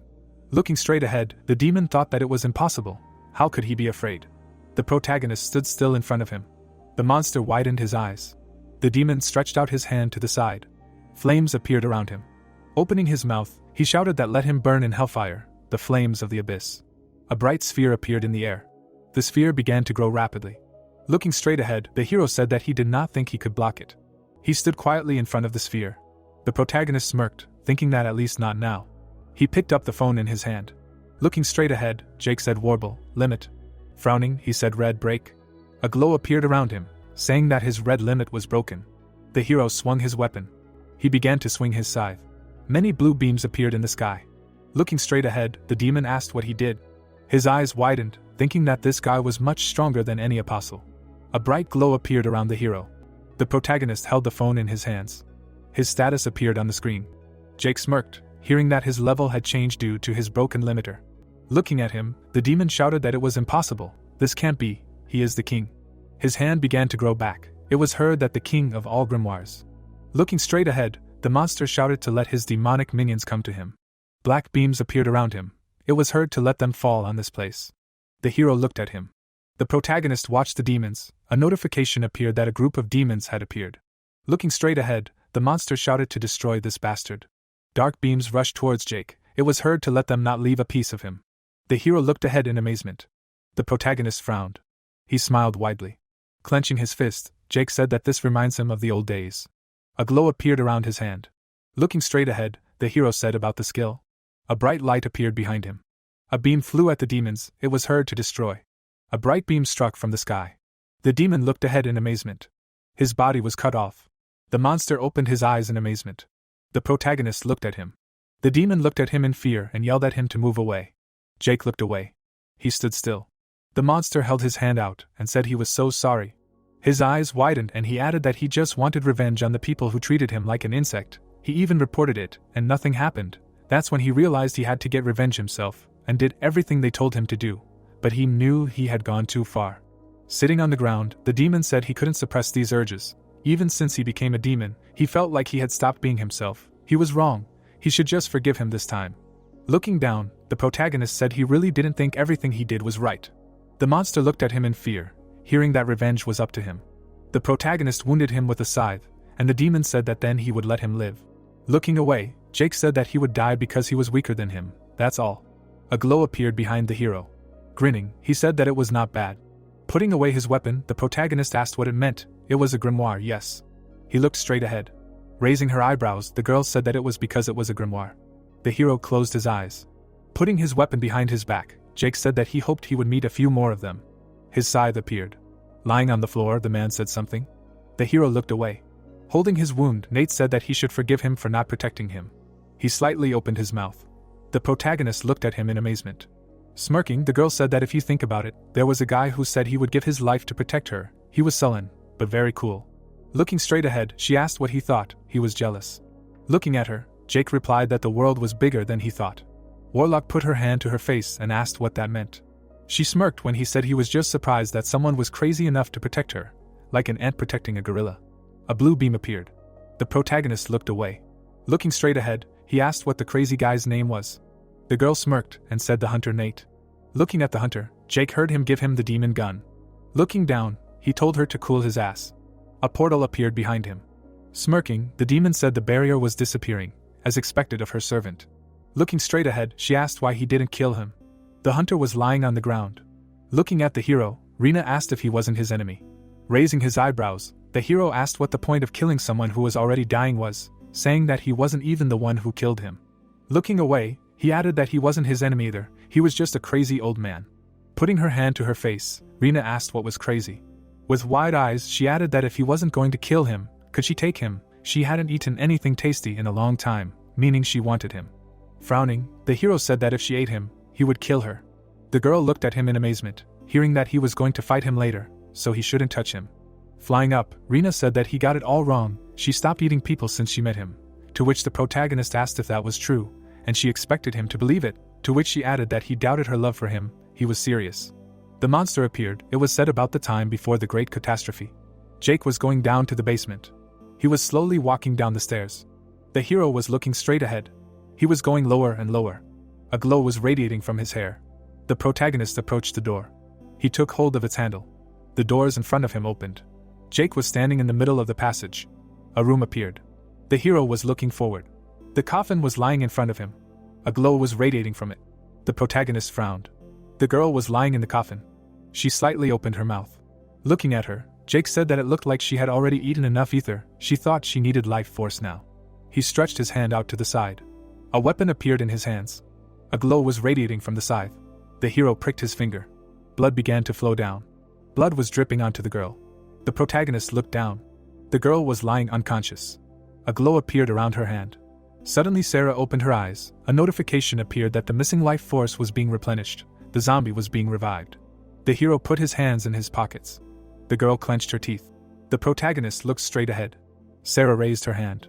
Suddenly the girl jumped on him. A message appeared that she was starving. She desired his flesh. Her eyes widened. Jake tapped her on the head. He looked away. Sarah flew into the wall. Looking straight ahead, the hero said that he was just moving reflexively. Frowning, he asked but why was she so weak? She was too weak to be his familiar. Sarah lowered her head. The protagonist looked away. He was holding a phone in his hands. Looking at the phone, Jake saw that the time until the great catastrophe was 92 days, 14 hours, 32 minutes, 54 seconds. Looking straight ahead, the hero thought that 3 months before the monster appeared, and then said that she owed him. Smiling, he added that he would make her strong. The protagonist held the phone in his hands. A glow appeared around the girl. It was said that the entrance to the catacombs of the fallen demon monarch in the second circle of the underworld. Looking to the side, Jake said that it was good, but the demons could just eat her. A cave appeared. It was said that the entrance to the catacombs of the fallen demon monarch in the second circle of the underworld. In the depths of the dungeon, her head was heard. Sarah closed her eyes and exclaimed. Looking to the side, she asked where she was. The girl was sitting in the middle of the cave. She looked to the side in amazement. A shadow appeared on the stones. Putting her hand to the wall, the girl asked what the cave was. Suddenly she heard a loud sound to the side. Turning her head, Sarah wondered what was happening. Looking straight ahead, she added that she was at school. Many memories appeared. The girl looked down. She put her hand to her chest and said that she wondered if Jake died from the fall. Maybe she was dead too. Looking straight ahead, Sarah said the girl's name. A dungeon appeared. It was heard that the catacomb of the fallen demon monarch changed to the goblin dungeon. Sarah looked in amazement and asked what the goblin dungeon was. The monsters began to move forward. The girl looked at them in surprise. The monster was holding a knife in his hands. The goblins were looking straight ahead. Sarah looked away in fear. She was hiding behind the wall. Looking away, the girl asked what the goblins were. The monsters were moving forward and growling. The girl's eyes widened. The goblins were moving forward. They were dragging a human body behind them. Sarah's eyes widened in amazement and said that it was not so. Yvonne was unconscious. Suddenly, the girl ran out from behind the wall. The goblin looked away. Rushing forward, the girl turned. Clenching her fist, she screamed at them to let go of Yvonne. The monsters glared at her. The girl clenched her teeth tightly. The fist was approaching the monster. Sarah struck the goblin. Looking straight ahead, she exclaimed. The monster's eyes widened in surprise. A bright crystal appeared. Sarah's eyes widened and she exclaimed. Stretching out her hand forward, she said that it was very strong. Looking at her, the goblin screamed. The girl stood in front of them silently. She looked down. Suddenly, the monsters jumped up. Sarah smirked slightly. She clenched her fist tightly. The girl got into a fighting stance and thought that maybe this wouldn't be so bad. Smirking, she screamed that the monsters were stupid. The girl swung her hand. Particles appeared in the dungeon. Looking straight ahead, the monster growled. The goblin fell to his knees in front of him. He looked at him in fear. Suddenly, the monster smashed his head with his fist. The goblin warrior looked forward. He gritted his teeth. The girl rushed forward. The goblin looked away in amazement. Sarah ran away from him quickly. Glowing crystals appeared in the air. The girl looked away in surprise. Frowning, she breathed heavily. The monsters looked at her in fear. Looking away, Sarah thought that all that was left was 10 of them. Yvonne was lying on the ground. Gritting her teeth, the girl thought that there were still 10 of them, but, raising her hand up, she shouted that this is how they wanted to continue fighting, and then thought that she could not show them her weakness. Frowning, the girl asked what they wanted. She would do the same for them. The goblin stood in front of her. Looking straight ahead, Sarah thought, well, at this rate she can save Yvonne. Suddenly, her eyes widened in surprise. The girl froze, looking straight ahead. With wide eyes, she thought that there was something. Sarah lowered her head down. The goblin was standing behind her. His eyes lit up brightly. The girl looked to the side. With wide eyes, she said, "What is it?" The goblin warrior was standing next to her. A notification about him appeared. The monster growled, looking straight ahead. Frowning, the girl thought that she should stay calm. She looked at the monster. Sarah gritted her teeth and thought that right now, she can convince him. She looked ahead angrily. The girl reached for her weapon. Suddenly, the goblin swung his hand. His hand was approaching her. Sarah looked to the side in surprise. She deftly dodged the blow. The girl held a knife in her hands. She stabbed the monster. Grinning, Sarah said that she did it. She stabbed the knife into the monster. The goblin looked at her. He smiled widely. Suddenly, the monster swung his hand at her. The girl looked at him in amazement. A blow flew at her. Sarah fell to the ground. She slid along the ground. The girl looked down and screamed. The hero lowered his head. He looked at the phone and thought. The protagonist used the observation skill. Sarah was lying unconscious. The goblin looked at her and screamed. He smiled widely. Blood was spreading under the girl. The monsters were looking forward. The girl was lying on the ground. The goblin stretched his hand forward. Suddenly, a blow flew at the monster. The goblin opened his eyes wide. He was lying next to the girl. The monsters were looking forward. Suddenly, a blow flew at their heads. The goblin opened his eyes in fear. He turned his head to the side. The monster slightly opened his mouth. There were corpses on the ground. Chains appeared behind the monster. He looked in amazement. The girl was lying on the ground. She was unconscious. Suddenly, a shadow appeared above her. The hero was standing in front of her. He smirked and said that he could not let her give up already. A view of the city opened up. The protagonist looked at the phone. Holding the phone in his hands, he activated the revival skill. A glow appeared around Sarah. She slightly opened her mouth. The glow suddenly disappeared. Jake smiled widely. The thought occurred to him that the game he had prepared for her had just begun. A bright light appeared. The man stretched his hands forward. The girl looked at her hands in amazement. The hero was standing in front of her. She opened her eyes in surprise. The protagonist smiled widely. The girl watched him. The monster appeared. It was said that the demon goblin king had appeared. A troll demon appeared. The demon looked forward. Jake stood in front of them. Darkness appeared behind him. The demon looked at him. Badak growled, looking straight ahead. He opened his eyes wide. The girl opened her eyes in fear. Jake stood still. He smirked slightly. The monsters looked at each other. The hero looked forward. A glow appeared in front of him. The protagonist looked to the side. The monsters began to fight. The thought arose that demons do not know such a thing as friends. The monster's eyes lit up.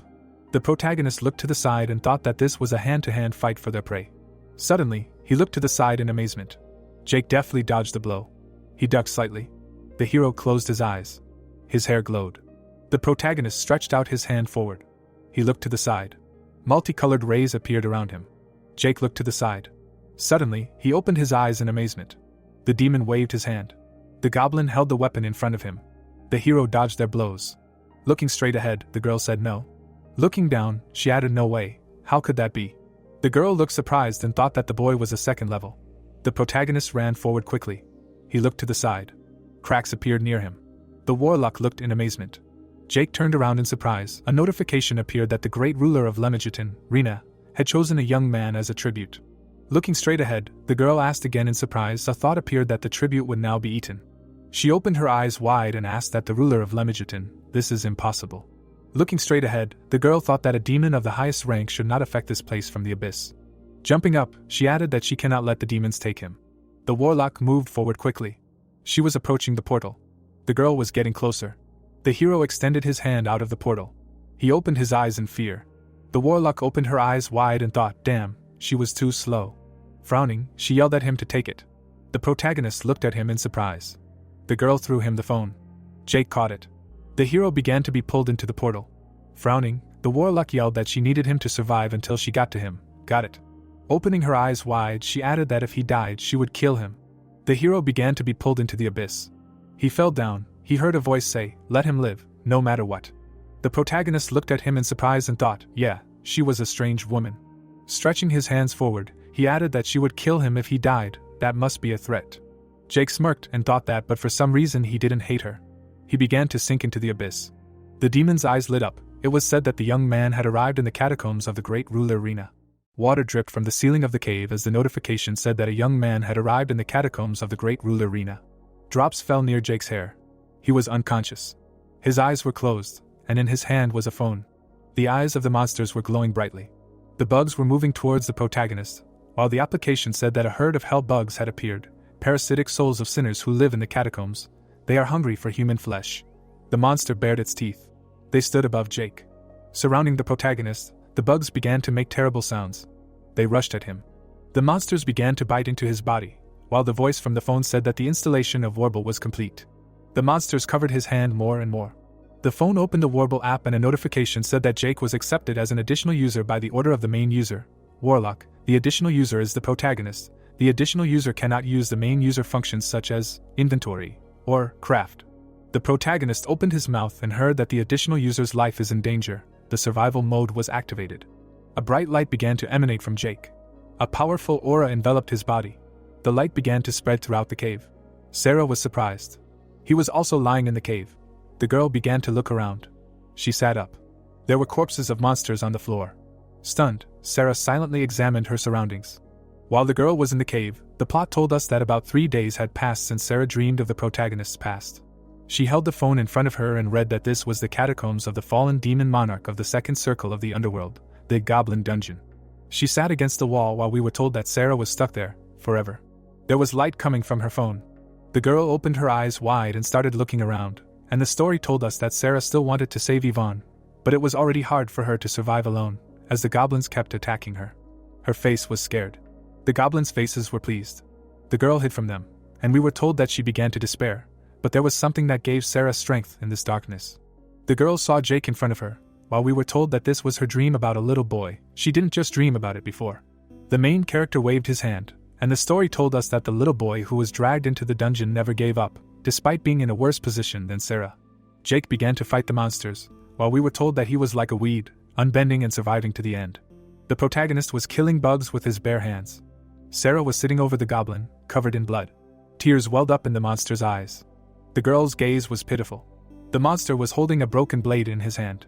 He swung it to hit Sarah. The girl finished him off with a blow to the head, looking serious. She frowned.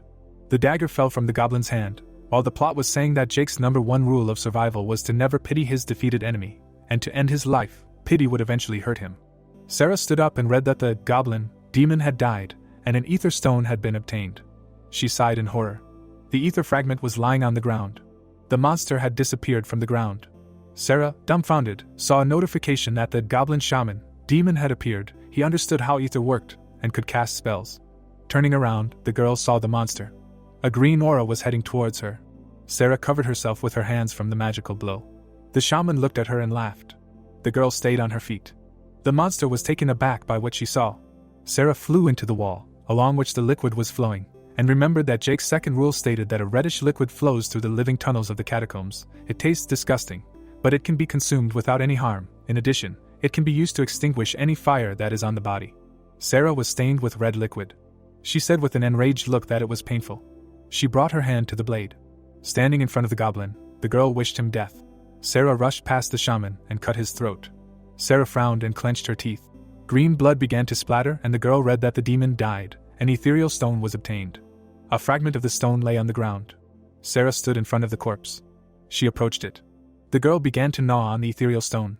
Red streams of mana began to fly towards her, after which Sarah read that her level had been increased. A bright glow began to emanate from her hand. Red particles of energy hovered around it. Stretching, the girl sighed and began to reason that Jake's third rule of survival was that you always need to eat an ethereal stone poisoned by a dead demon, because ethereal stones can raise her level, heal her, and also fill her stomach. Joyful Sarah cried out that this was good. She remembered the dream in which the main character was and emphasized that she survived thanks to him. The surprised girl looked at her phone. Confused, Sarah asked to open the Warble status window. Her characteristics appeared in front of her. The girl poked her finger at the line. She had 1 level left before waking up. Sarah's face was calm. She began to study the information on her phone, that when a Warble user reaches level 10 they surpass the limitations of humanity. This is called awakening. When they surpass humanity and become awakened they gain a skill that matches their abilities and characteristics. Sarah stood still and imagined the different warriors as she read that there were 4 types of skills. 90% of the skills are enhancement types that have heightened physical capabilities. Less than 10% become ability types that can manipulate the forces of nature, and less than 1% become combination types that have both abilities. 0.01% become special types that defy the very laws of reality. But this is only a matter of probability. Just because they are a rarer type does not mean they are guaranteed to defeat someone of a more common type. Smiling, the girl noted that it was only a matter of time before she too became a level 10 awakened, then she would definitely be able to save Yvonne. The goblins watched Sarah as red mana spread from her. The girl clenched her fist, and we were told that people who fell into despair need hope. Sarah's hope to save Yvonne was the only reason she could continue to live in this hellhole. Sarah looked at her phone. Her vision went blurry. Holding her head, the girl asked if she was tired, noting that she should take a break. She stood with her back to the wall. Sarah began to look around. She moved through the catacombs. The girl walked towards the crevice. She entered it. Sarah sat down on the ground. She closed her eyes and sighed.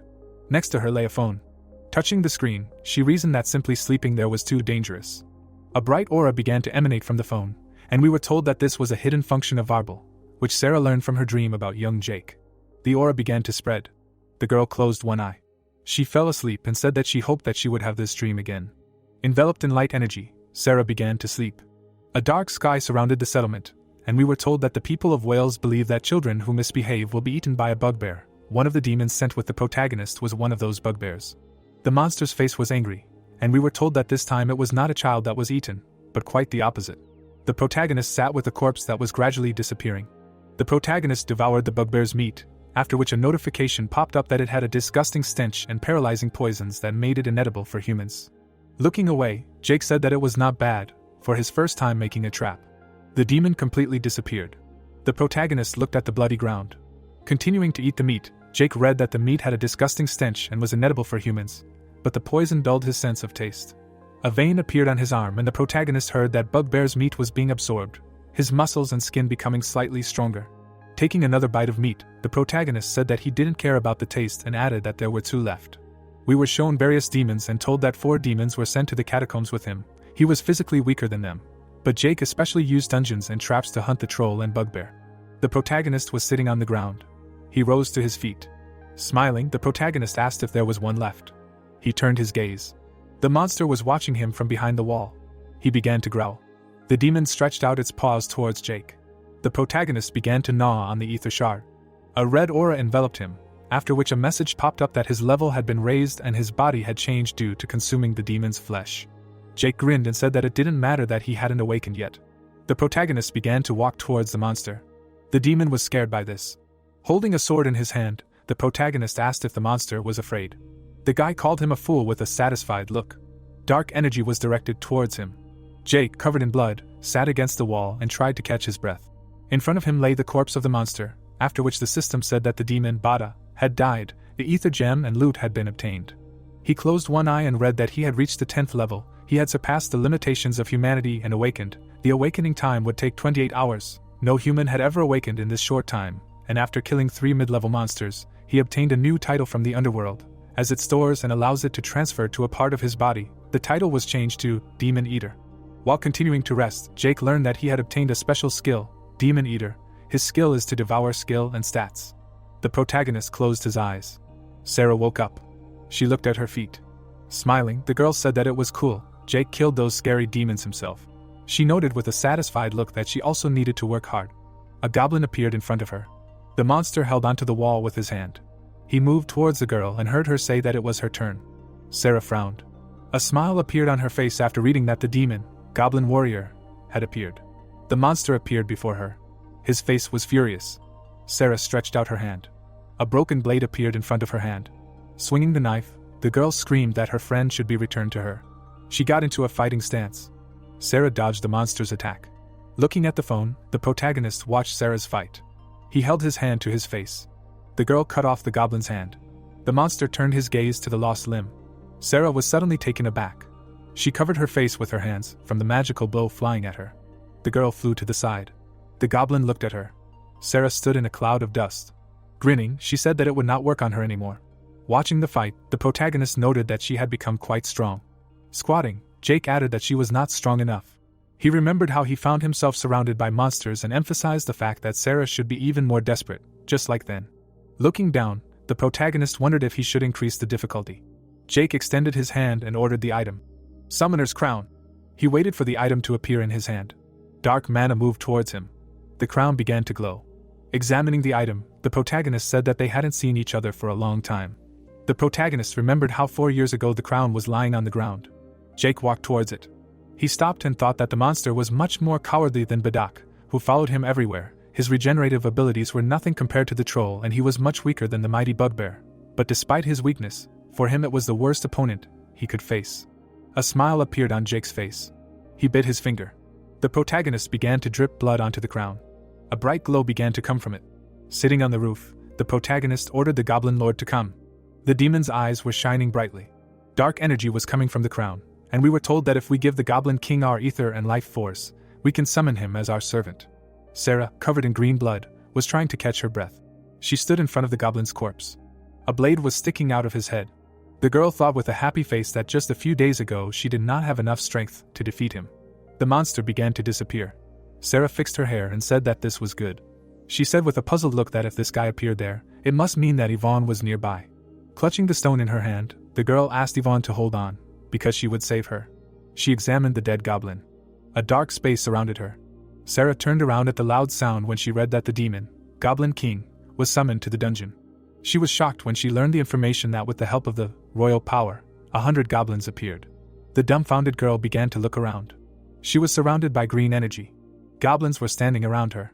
The plot took us 4 years ago, in the catacombs of the demon Lord Rena, when Jake was trying to rest after the battle. He stood in front of a huge corpse and thought that now there was only one demon left.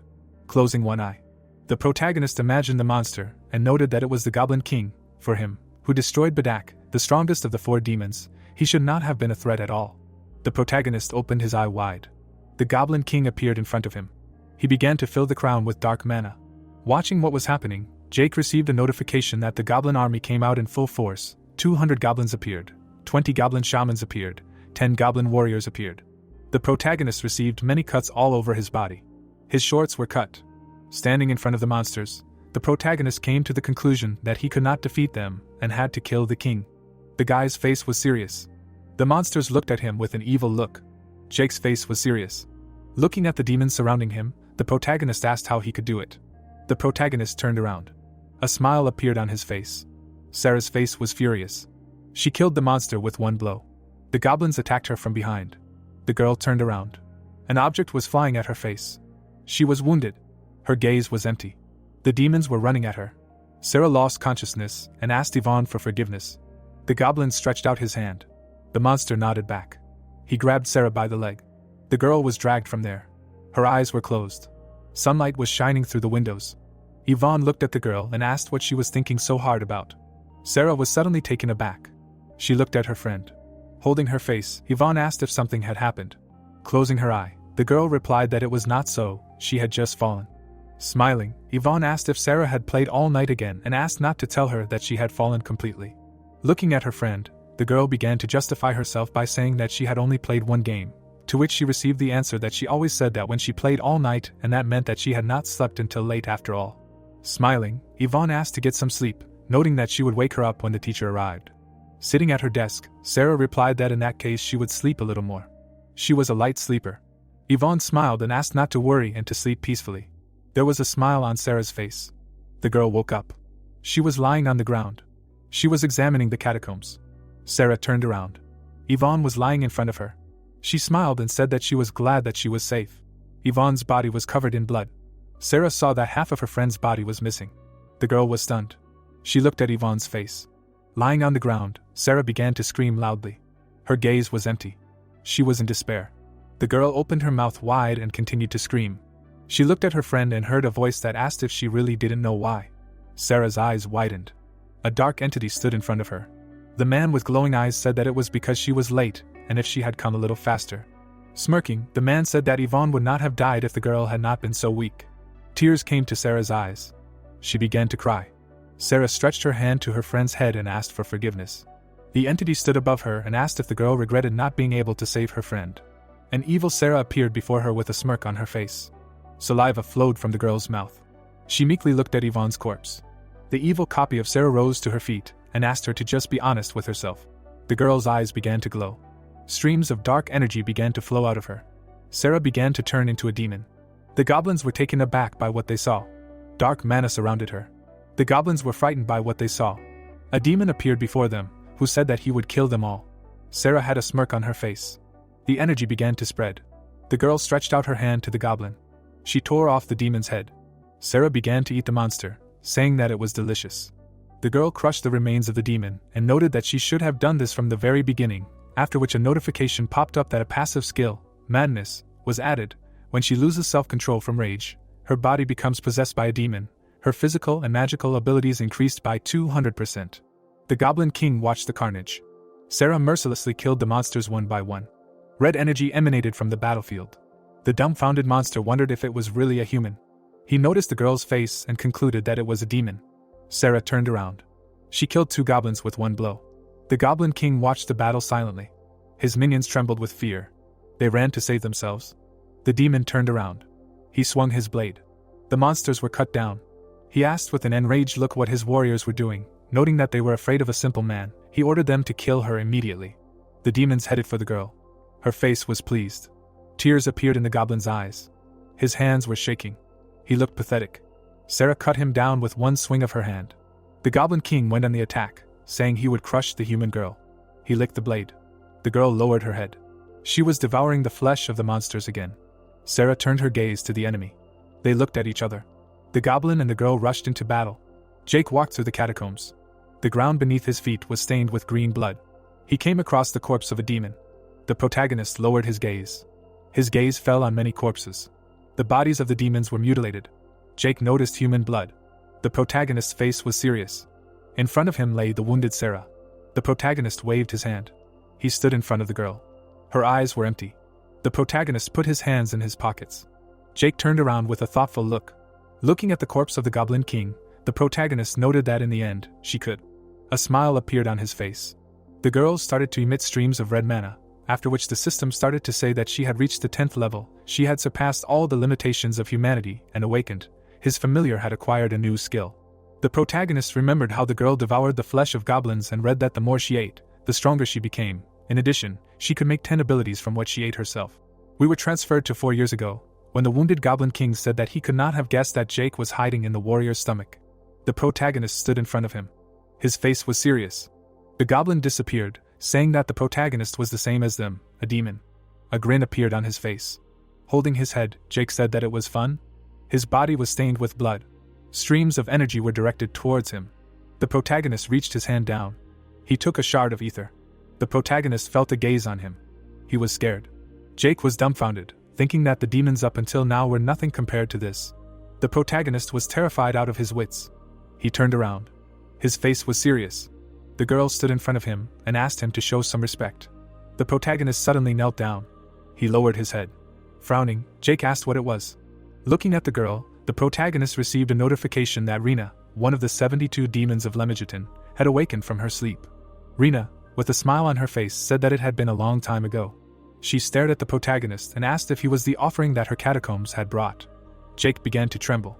Rena, with a calm expression, said that no human could satisfy her hunger, but she would do without it, out of respect for her subordinates. Her hair reached out to the guy. It began to wrap around him. The protagonist was shocked by this.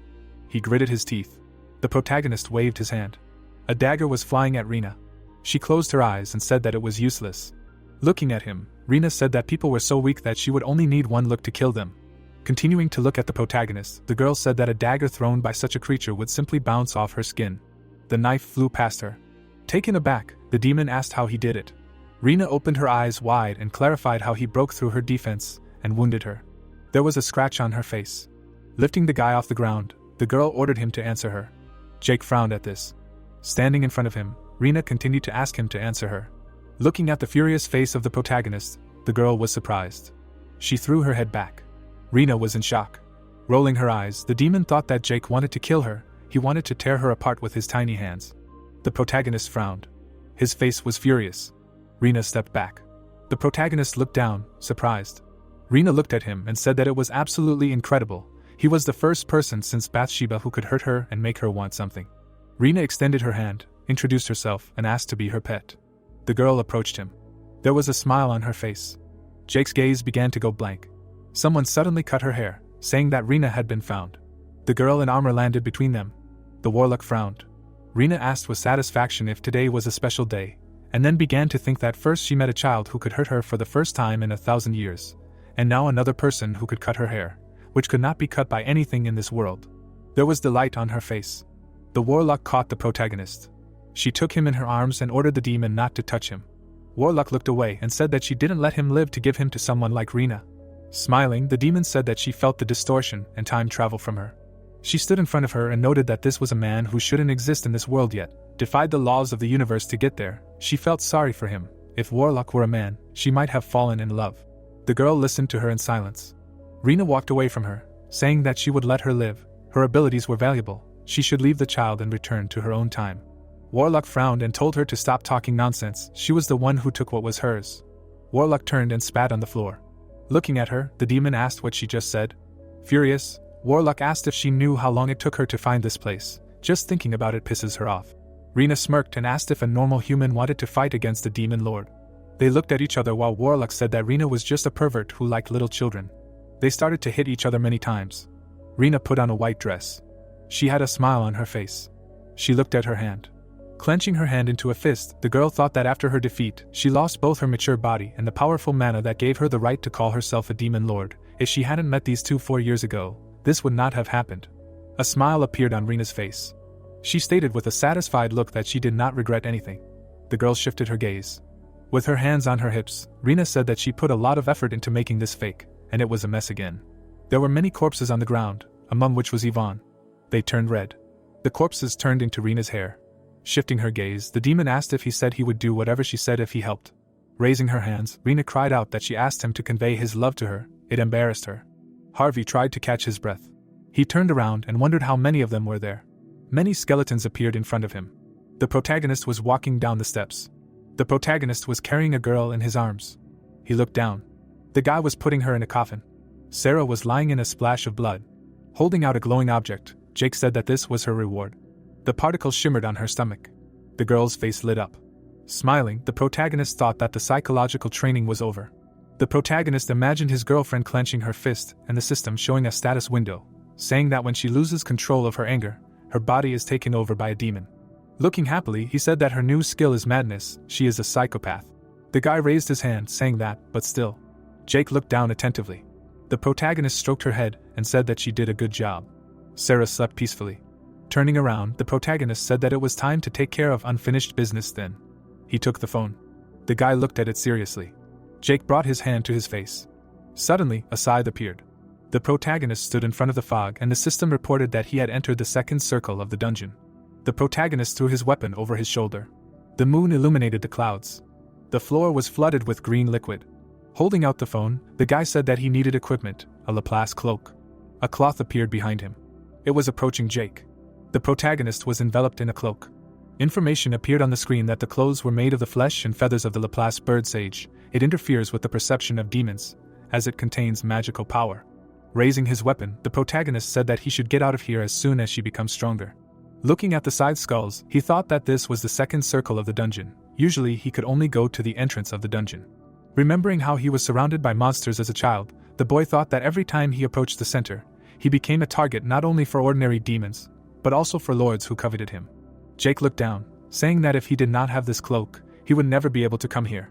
The protagonist walked in front of the monster and said that he still cannot be careless. The protagonist smiled and the system reported that the demon appeared. Sitting on Apophis, he said that she only raised it by 2%. This is disappointing. Looking at the phone, the boy said that he wanted to promote her to rank A in at least 24 hours. Jake watched carefully, saying that it may take longer than he thought, but if he uses people as a sacrifice. The protagonist sat on the demon and the plot told us that for him, whose understanding of good and evil is not so clear, this sounded like an extremely rational idea. The protagonist calmly said that he would fulfill the will of the warlock. Introducing the girl, he said that he really did not want to save the world. Looking at the phone, the guy said that he just wanted to see the woman who suddenly disappeared right before his eyes. Jake remembered the dissolving warlock, thinking that he wanted to tell her what he could not say before. The protagonist looked at the phone. The protagonist looked at him in confusion, hearing that there were changes. The great disaster will happen 72 hours earlier. Taken aback, he asked if the future had changed. The guy looked calmly, thinking that all the calculations would be made taking into account this time, and there was no guarantee that these changes would not happen again.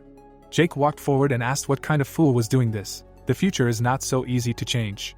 Looking at the scythe, the protagonist thought about how the future could only change because of human actions. Humans were toys created by an almighty whose name was all that was left in this world. The protagonist frowned, thinking that this was why they could change fate, despite humans being nothing more than specks of dust in the grand scheme of the world. This was why demons coveted them so much. He walked under the bright moon, thinking that because demons couldn't change, they needed humans to become stronger.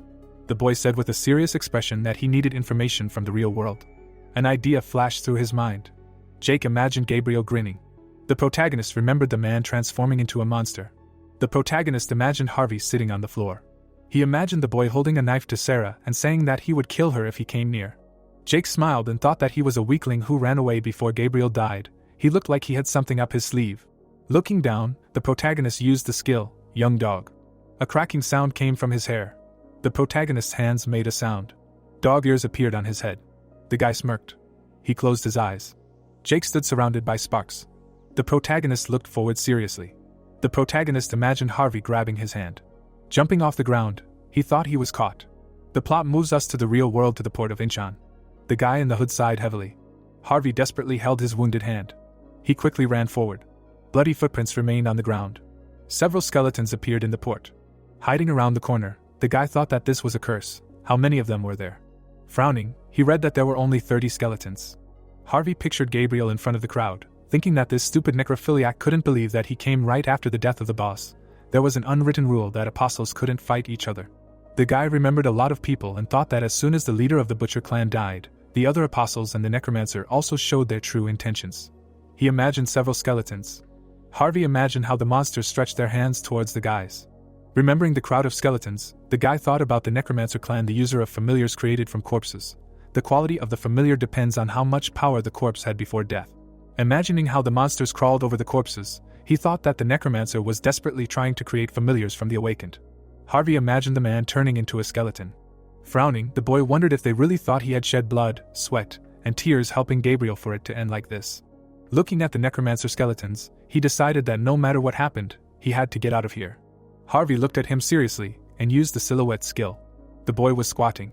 His image was gradually disappearing. Only a shadow remained on the ground. A crowd of skeletons were walking towards the buildings. They were looking around bloodthirstily. Harvey rushed forward. He slipped into the crowd. The boy ran past the monsters and the system reported that the silhouette lasted for 5 minutes.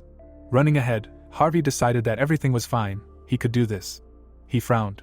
The skeletons were walking in a crowd. One of them looked down. The monster raised a sparkling hand. The shadow ran past them. Lightning struck the ground. Harvey twitched in the discharge of electricity, wondering why the lich was here. He opened his eyes in shock. The guy was lying in front of an army of enemies. The monsters were approaching him. The skeleton looked at him and said that he needed to make sure Harvey's corpse was safe and sound. The guy was lying in front of them and asking for salvation. He opened his eyes and listened to what belonged to him. The silhouettes of the enemies blurred. Harvey saw a spark. The main character appeared in front of him. Looking at him, the protagonist asked if he was alive. Meanwhile, the guy's voices were coming from the magic ball. Rob was sitting at the table. Dumbfounded, he asked where this guy came from. Jake was reflected in the ball. Having cut off the monster's hand, the protagonist thought about the fact that each and every one of the 30 skeletons were created from people, at least level 25. The protagonist ran towards the enemies, thinking that only a level 50 lich from a clan of necromancers. Looking at the skeleton, he thought that this should be enough to defeat most of the forces in no more than a minute. Rob sat at the table and said that he had destroyed them all by himself, with his own hands. He looked ahead in shock. Imagining Harvey standing there, the boy thought that he had wanted to get to him for a long time. Rob remembered the boy dissolving into thin air, thinking that he might not be that strong, but his silhouette skill would be very useful. He sat in the darkness, thinking that he could use it to create specters, familiars resistant to physical attacks, but compared to the protagonist, Harvey was nothing. The boy looked closely and said that if he used it, he would be able to create it. Rob looked at the protagonist in the ball. Imagining the monster above him, he said that he would make the ultimate familiar that he so desperately desired, whose strength could not be competed with, a creature capable of defeating both demons and gods. This was only the second time he met someone with such potential. Smiling, the boy said that he would never get such a chance again.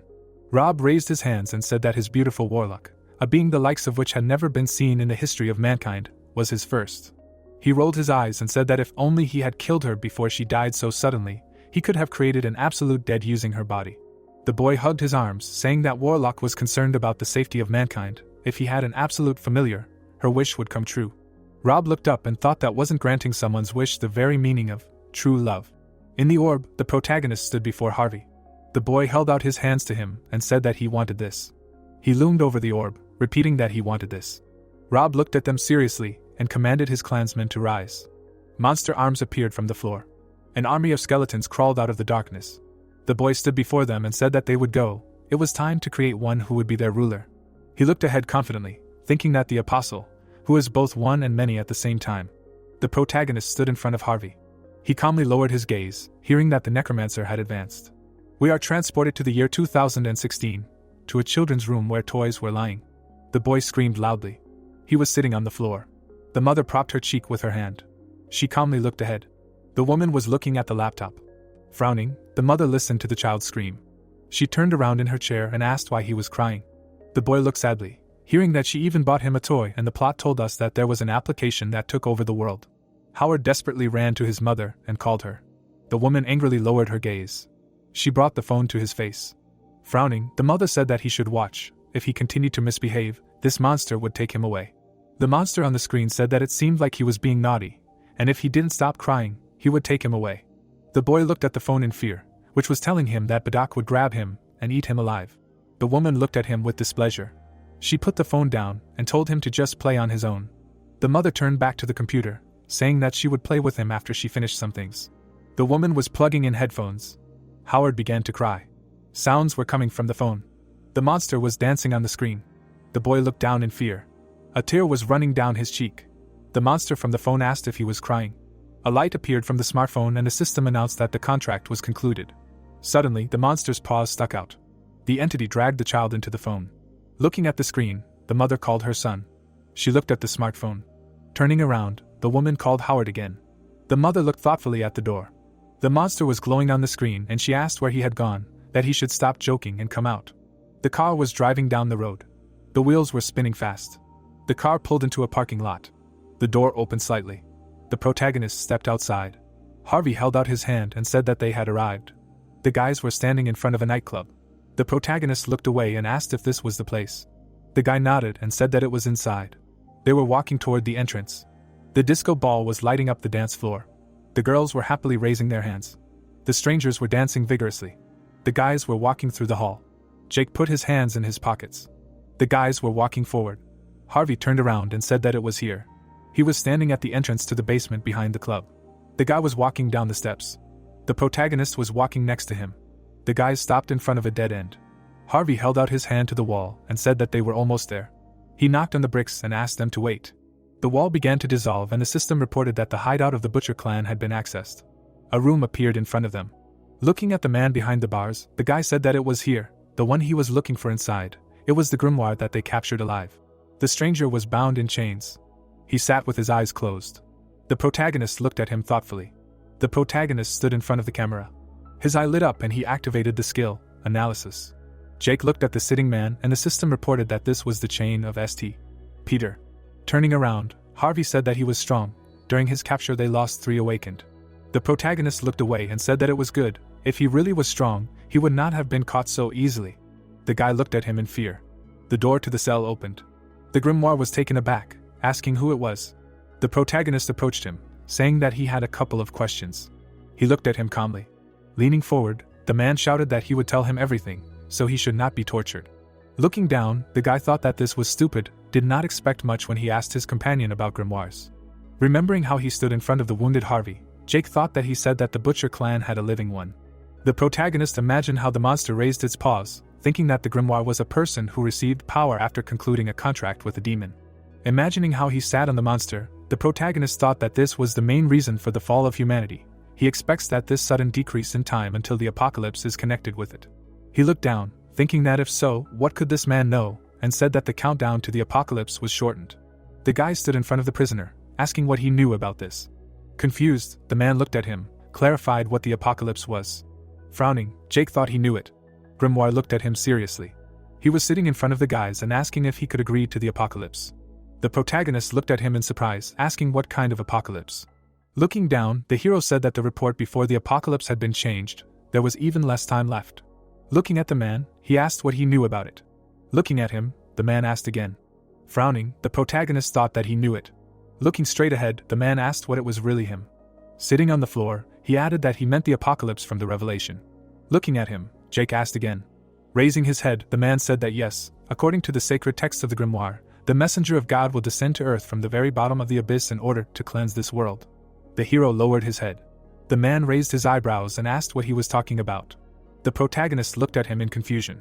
He smirked and asked what the messenger of God was, yes, and then thought that they were just demons guided by instinct and his next prey. Looking down, Jake said that was right, so he wanted to know who was responsible for moving the date. Looking at him, the man asked again. Gritting his teeth, he said that such a thing was simply impossible. The hero looked down. Looking at the man, he said that he was useless. A weapon appeared in the protagonist's hands. The man looked at him in fear. Jake stretched out his hand and said goodbye. A glow appeared around the weapon, and a voice said for it to stop. The hero stopped his hand. The man was breathing heavily. Looking at him, the protagonist heard that there was a person who could do this. If anyone could do it, it was him. Jake frowned and asked what he was doing, and then thought that there was really someone who could do something like that. Putting his weapon behind his back, the hero asked what he was talking about and then thought that if he could really do that, then how great was his power. The protagonist smiled widely. The man looked at him in fear and replied that his name was Nick. A view of an abandoned temple in the mountains opened up. The man was holding a book in his hands. Children were crying behind a cage. They stretched their hands forward. The man smiled and said that he saw that it seemed like they had a lot of donations today. He entered the room. The man opened the book. Black particles appeared from the book. Suddenly they flew up. The children looked at him in fear. Black particles filled the room. Suddenly the children disappeared. Blood appeared on the floor. Standing in the middle of the corridor, the man said that this would be enough for a month. I am sure the master will be pleased. Smiling, he added that soon a monster of great calamity would descend to Earth. Looking straight ahead, Nick added that when that happens, humanity will become nothing more than food. Only a select few will survive, and they will be grimoires like him. Crouching down, the man said that there was something that bothered him a little. The thought appeared that he originally had another task. The man stretched out his arms to the sides. It was said that to find the leader of the grimoires, the Antichrist spoken of in the prophecy of Solomon. Frowning, Nick thought that but the one who was supposed to be their king died a terrible death, and then shouted that those damn Warble users. Gritting his teeth, he added that Warble, this damn power, the power for which the grimoires sacrificed everything. A glow appeared around the people. It was said that they took it away, as if it were just a game. An icon appeared on the phone. The thought appeared that those who call themselves apostles, in just a few years, they have reached the level of their elders. Holding the book in his hands, Nick shouted that how dare those damn apostles kill their king. With wide eyes, he added that he would take revenge no matter what. The man started walking forward. Coming out of the building, he said that there was very little time left. Walking down the street, Nick said that soon they, the apostles, and their henchmen would be destroyed. The moon appeared in the sky. The flower stood on the floor. The phone was on the table. The girl looked straight ahead. Her friend smirked and turned to her. Looking straight ahead, she asked what she was staring at. Looking at her, Sarah replied that no, nothing, and then thought that 3 days had passed since she had passed the goblin dungeon. The girl looked at the corpse. It was said that when Sarah found out that Yvonne's death was staged by Jake just to help her wake up, she was furious, but, looking away, the hero asked if it was true, said that next time he would kill her for real. He smirked slightly. Sarah glared at him. She frowned and exclaimed, thinking that fortunately, after waking up, her thirst for human flesh had disappeared. Yvonne looked at him in confusion, thinking that it wasn't like she was grateful to him or anything. Leaning against the back of her chair, she said that anyway, it was nice to hang out somewhere when there were no classes. They said that the school restructuring would last until next week, yes. Sarah smirked and said that yes, that's right. Raising her hands up, Yvonne asked, why not a whole month? The girl looked straight ahead and thought that she didn't remember anything about what happened. After James became a grimoire, he turned the school into a real hell. But only Sarah remembers what really happened. The students looked at her in fear. It was said that the rest of the people transferred to James's dungeon forgot everything completely. The monsters looked at the students. It was said that what happened to those who died or turned into monsters. The demon attacked the student. The people stood still. Suddenly they disappeared. It would be like they never existed. Photos appeared. The thought came that not only the recordings, but even the memories of them, their very existence was completely erased from the face of the earth. Looking straight ahead, Sarah wondered what if Yvonne had died then. The girl looked in bewilderment. The thought came that she would have disappeared just like the others. Yvonne looked away and exclaimed. The girl walked forward and called someone. It was her that she thought. She lost her baby, poor woman. The woman lowered her head and said that she was wrong, she should not have sent him. Looking straight ahead, Yvonne asked what she heard. The number of missing child reports to the police in the past month has increased more than 100 times, to which Sarah asked again. Raising her hand, she added that she knew. What was also strange was that when the services checked the background of the parents of the allegedly missing children, it turned out that most of them never had any. The worst thing is that the parents themselves are confused when they hear that they filed a false report, and that no children were missing. Quite creepy, yes. Sarah's eyes widened and she asked if it was true, and then she thought that they were losing their memories of the missing people. Looking straight ahead, the woman was talking to the boy. Suddenly, she asked again, surprised.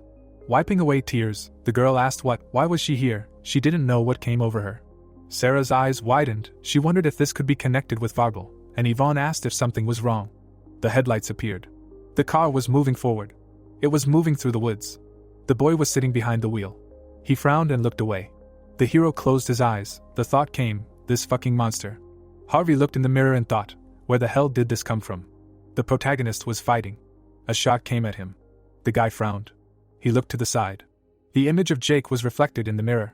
The guy looked up. He put his hand under his vest. He thought, should he kill him while he was defenseless? The hero lowered his head. Harvey opened his eyes wide. The protagonist closed his eyes. It was said that Jake was sleeping like a child. A sphere appeared in his ear. It glowed. The thought came that despite Harvey's intent to kill him, an orb appeared. It was said that he was dreaming of a girl who had passed away from this world, a girl known as the warlock. The hero closed his eyes. He slowly opened them, hearing that he wanted to fight her. The man wanted to fight the demon lord. Looking straight ahead, the protagonist heard that she was just a pervert who loved little children. Smiling, Warlock told him to fight her. She gritted her teeth. Jake looked at her. He closed his eyes. It was completely dark. The hero opened his eyes. Looking at him, the girl asked what was better for him. The protagonist looked straight ahead. Lying on the floor, he asked what was where. A room appeared. Towels were lying on the table. The girl turned around. The thought occurred to her that she was so cute. Frowning, Warlock asked what the hell he was staring at. Was he seeing a beautiful girl for the first time? Looking straight ahead, the hero thought that it seemed like God had deprived her of a personality to match her appearance. The girl looked surprised. Hearing that she had guessed correctly, he had never seen anyone more beautiful than her. A blush appeared on her cheeks. Grinning, the girl said that he had good taste, for an ill-mannered child. The protagonist stared at her in silence. The warlock stared straight ahead. Her body was bandaged. There were bandages and scissors on the floor. Staring straight ahead, Jake asked what she had lost, to which the girl replied that yes, he was right. Let him just imagine what kind of state she was in now, if she was in that state. Sitting on the floor, the protagonist heard that she might be one of Solomon's demon lords, but she could finish her off in an instant. Smirking, the warlock said that she simply needed to save her strength for the great disaster that was coming soon. You could say that she had lost the battle, but won the war. Raising her eyebrows, she added that she thought a child like him would not understand something like that. Sitting in front of her, the protagonist wondered what it meant she had lost, or if it was a dead end. Looking down, Jake asked what then why she had saved him. She was not going to kill him. The girl looked at him in amazement. Tears appeared in her eyes. Warlock closed her eyes. She smirked slightly. Looking straight ahead, the girl said that he should be happy, that she believed that people could change. She decided to give him a chance. Let him choose, either he would die at her hands, or... The hero opened his eyes in amazement, hearing this. Sitting on the floor, Warlock said that either he would help her save humanity. The protagonist looked at her in surprise. Wide-eyed, he asked what, save humanity? Frowning, the girl answered that exactly, in 4 years, 7 monsters of disaster would come to Earth. She looked straight ahead. Putting her hand on her knee, she added that in 2037th year, humanity would be destroyed. Looking at her, Jake heard that she came from the future to prevent this from happening. Looking to the side, the girl said that in the dungeon her name was Warlock. Looking at the hero, she added that she was a time mage, and the last hope of humanity. The hero looked at him in amazement, hearing that he should decide now, the enemy of humanity, he who was destined to become the king of grimoires. Warlock held out her hand, saying that either let him die, or join her and save humanity. Looking straight ahead, the protagonist thought that, to be honest, saving humanity didn't interest him at all. But he couldn't say that he didn't want to do it. He didn't say that he never wanted this world to disappear. The girl stood still. It was said that for some reason he felt comfortable next to Warlock. He didn't know why. Holding out his hand, Jake said that he really didn't care about saving humanity, or anything like that. The girl looked at him. Grinning, the hero said that he was in, if that's what she wanted, he would do it. Warlock looked at him in surprise. The thought occurred to him that the only thing that mattered was that he liked Warlock. Tears appeared in her eyes. She hugged the hero abruptly and thanked him. The protagonist looked at her and thought he couldn't breathe. Closing his eyes, he added that, but still. A ball was visible in his ear. Jake silently looked straight ahead. The guy looked at him in amazement and asked him what he had slept well. He had slept so soundly that he felt awkward waking him up. Looking straight ahead, the hero replied that he would kill him if he came up with another funny idea. The guy widened his eyes and replied that he didn't understand what he was talking about, and then thought that how was he? The protagonist took the ball out of his ear. Holding it in his hands, he spoke about the vault. Beams appeared in front of Jake. It was said that he had put the crystal of the succubus queen in the vault. The car doors opened.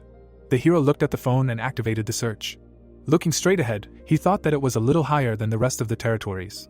But it looked more like a haunted house, and Harvey said that he would look around first. Rushing forward, the guy thought that he should be on his side no matter what happened. Running towards the building, he added that or he would die. The guy reached for the door handle. He froze in front of the entrance. Suddenly, Harvey's hand was cut off. He exclaimed in surprise. The guy's eyes widened. The hero looked in amazement, hearing a scream. The monster's mouth appeared. Holding the phone in his hands, the protagonist heard that a demon entered this world. Insufficient data. The demon is unidentified. The monster's level is unknown. Looking straight ahead, the monster said that he is the guardian of the gate. Those who seek the entrance will be swallowed by it. Jake frowned and thought that this was the first time that Warble could not identify the demon, and he was definitely not a small fry. Smiling, he added that perhaps this was his first worthy opponent, and then said that it was great. The hero swung his weapon sharply. The tree was sharply chopped. The protagonist was breathing heavily. He pulled his weapon to the side. The firewood flew to the side. The guy looked straight ahead. He was lying on the ground and said that it was a monster. Jake was moving towards the demon. The hero looked straight ahead. He looked at the monster and said that it was strange. Suddenly, the demon opened its mouth wide. The protagonist swung his scythe at it. He flew to the side. Jake began to spin in the air. Suddenly, he began to fall down. The hero abruptly struck the creature. Looking straight ahead, the demon screamed loudly. Black beams appeared. The protagonist looked at it. He stood in front of the demon. Jake clenched his teeth tightly. He dodged the attacks. The hero flew past the beams. Many red beams appeared in the air. The protagonist landed on the monster. Gray smoke appeared in the air. Looking straight ahead, Jake said that he thought he would be stronger. Looking down, he added that he believed he would not have hidden abilities.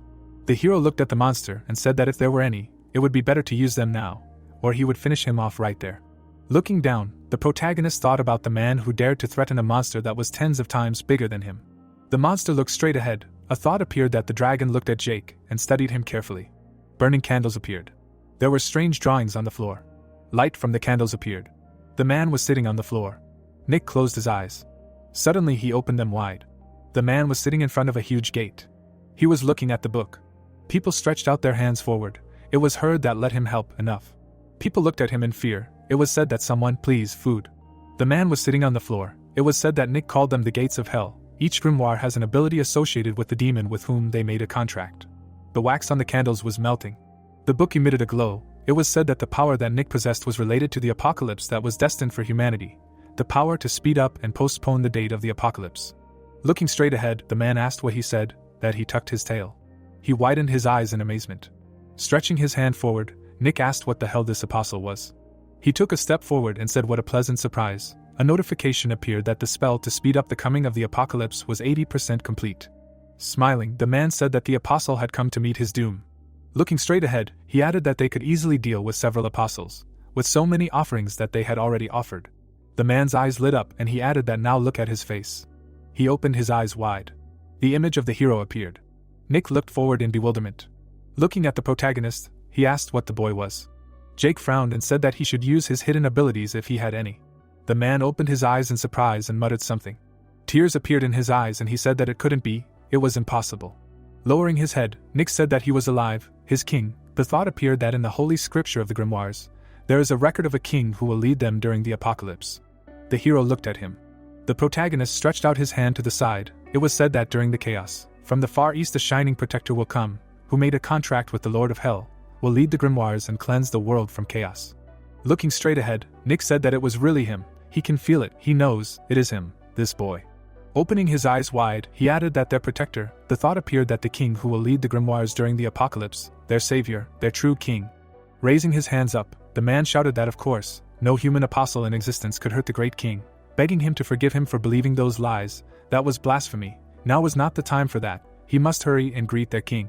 Taking a step forward, Rob said that it was true. He knew he was too strong. There had to be a reason for it. He thought he could now collect pipes without any guilt. Looking away, Nick asked who was here.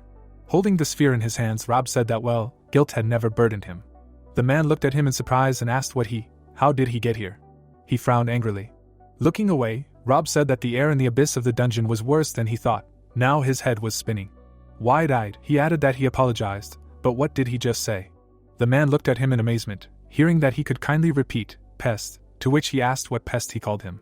Looking straight at him, the apostle replied that of course there was someone even more disgusting and vile than him.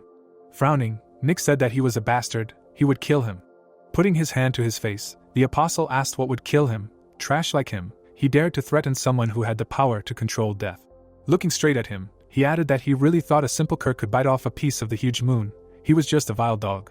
The man looked at him furiously and asked that he was the apostle who controlled the dead as his familiars. The thought appeared that he controlled death. Wide-eyed, the apostle replied, "What a smart dog, he was right, it was him." He put his hands out to his sides and said that he was a necromancer, the king of death, and he couldn't kill him. Nick clenched his teeth and screamed that he was a stupid bastard. How dare he enter such a sacred place? Many skeletons appeared behind the necromancer. Suddenly they turned upside down. It was heard that his arrogance would be his undoing. The man looked ahead in confusion. The necromancer opened his eyes wide and said that he thought he would be smarter. Nothing in this world could kill him. And now how about hunting the one he called a king? The hero lowered his head down. Stretching his hand forward, the apostle said that anyone who doesn't know their place in this world must die. He opened his eyes wide. Nick was lying on the floor. Snapping his finger, Rob said that although this disgusting creature was of no use to him, perhaps he would leave it just in case. A glow appeared around the man. Hands appeared from under the ground. They lifted Nick up. The man was dead. A jar rose from the ground. It was filled with liquid. Hands carried the body to it. Nick fell into the tank. The necromancer looked straight ahead. His eyes wide open, he said that now. The moon appeared in the sky. The hero looked down.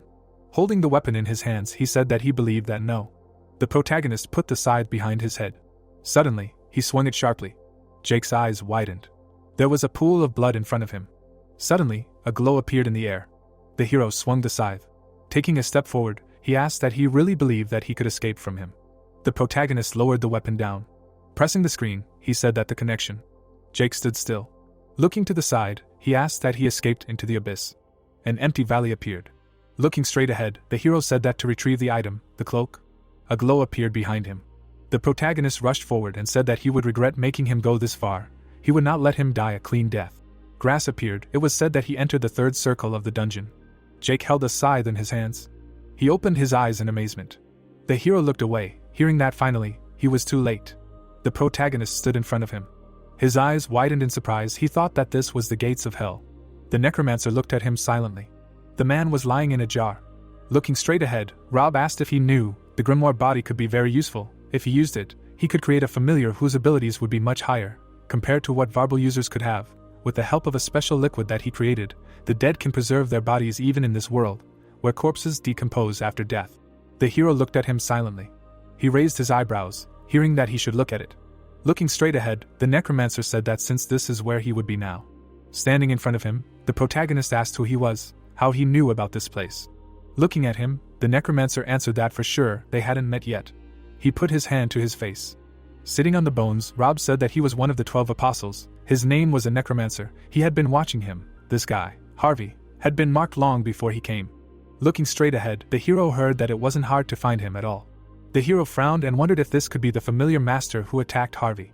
The necromancer put his hand to his face. The man was lying in the liquid. The protagonist gritted his teeth and thought that it looked like he was too late. Turning around, he heard that where was he going? He was actually talking to him. Looking straight ahead, Jake said that he had no more business here. Looking at him, Ron heard that he could take Harvey if he wanted. With wide eyes, he said that no, he could not. Suddenly, the apostle snapped his finger. Bones appeared from the ground. Skeletons appeared in front of the hero, and he asked what this time. The skeletons looked at him. The protagonist raised his eyebrows. More skeletons appeared. Stretching his hand forward, the necromancer said that he would get straight to the point. He wanted his body. With it he could create a familiar stronger than any that could exist. Jake looked away. Raising his hands up, Rob said that he could feel it, the strong muscles under his skin, the bones stronger than steel, the huge amount of ether flowing inside him. It really was a magnificent ingredient. With it he could create the strongest familiar he could ever dream of. So, rolling his eyes, he added, would he give up his body to save the world? The hero stood still. Gritting his teeth, he asked what in the name of saving the world, said that it was bullshit. He could see right through it. That was definitely not what he was interested in. Putting his hands in his pockets, the protagonist said that he just wanted to satisfy his greed. Let him dig up the cemetery. If he needed the bodies so much, he didn't have that much time.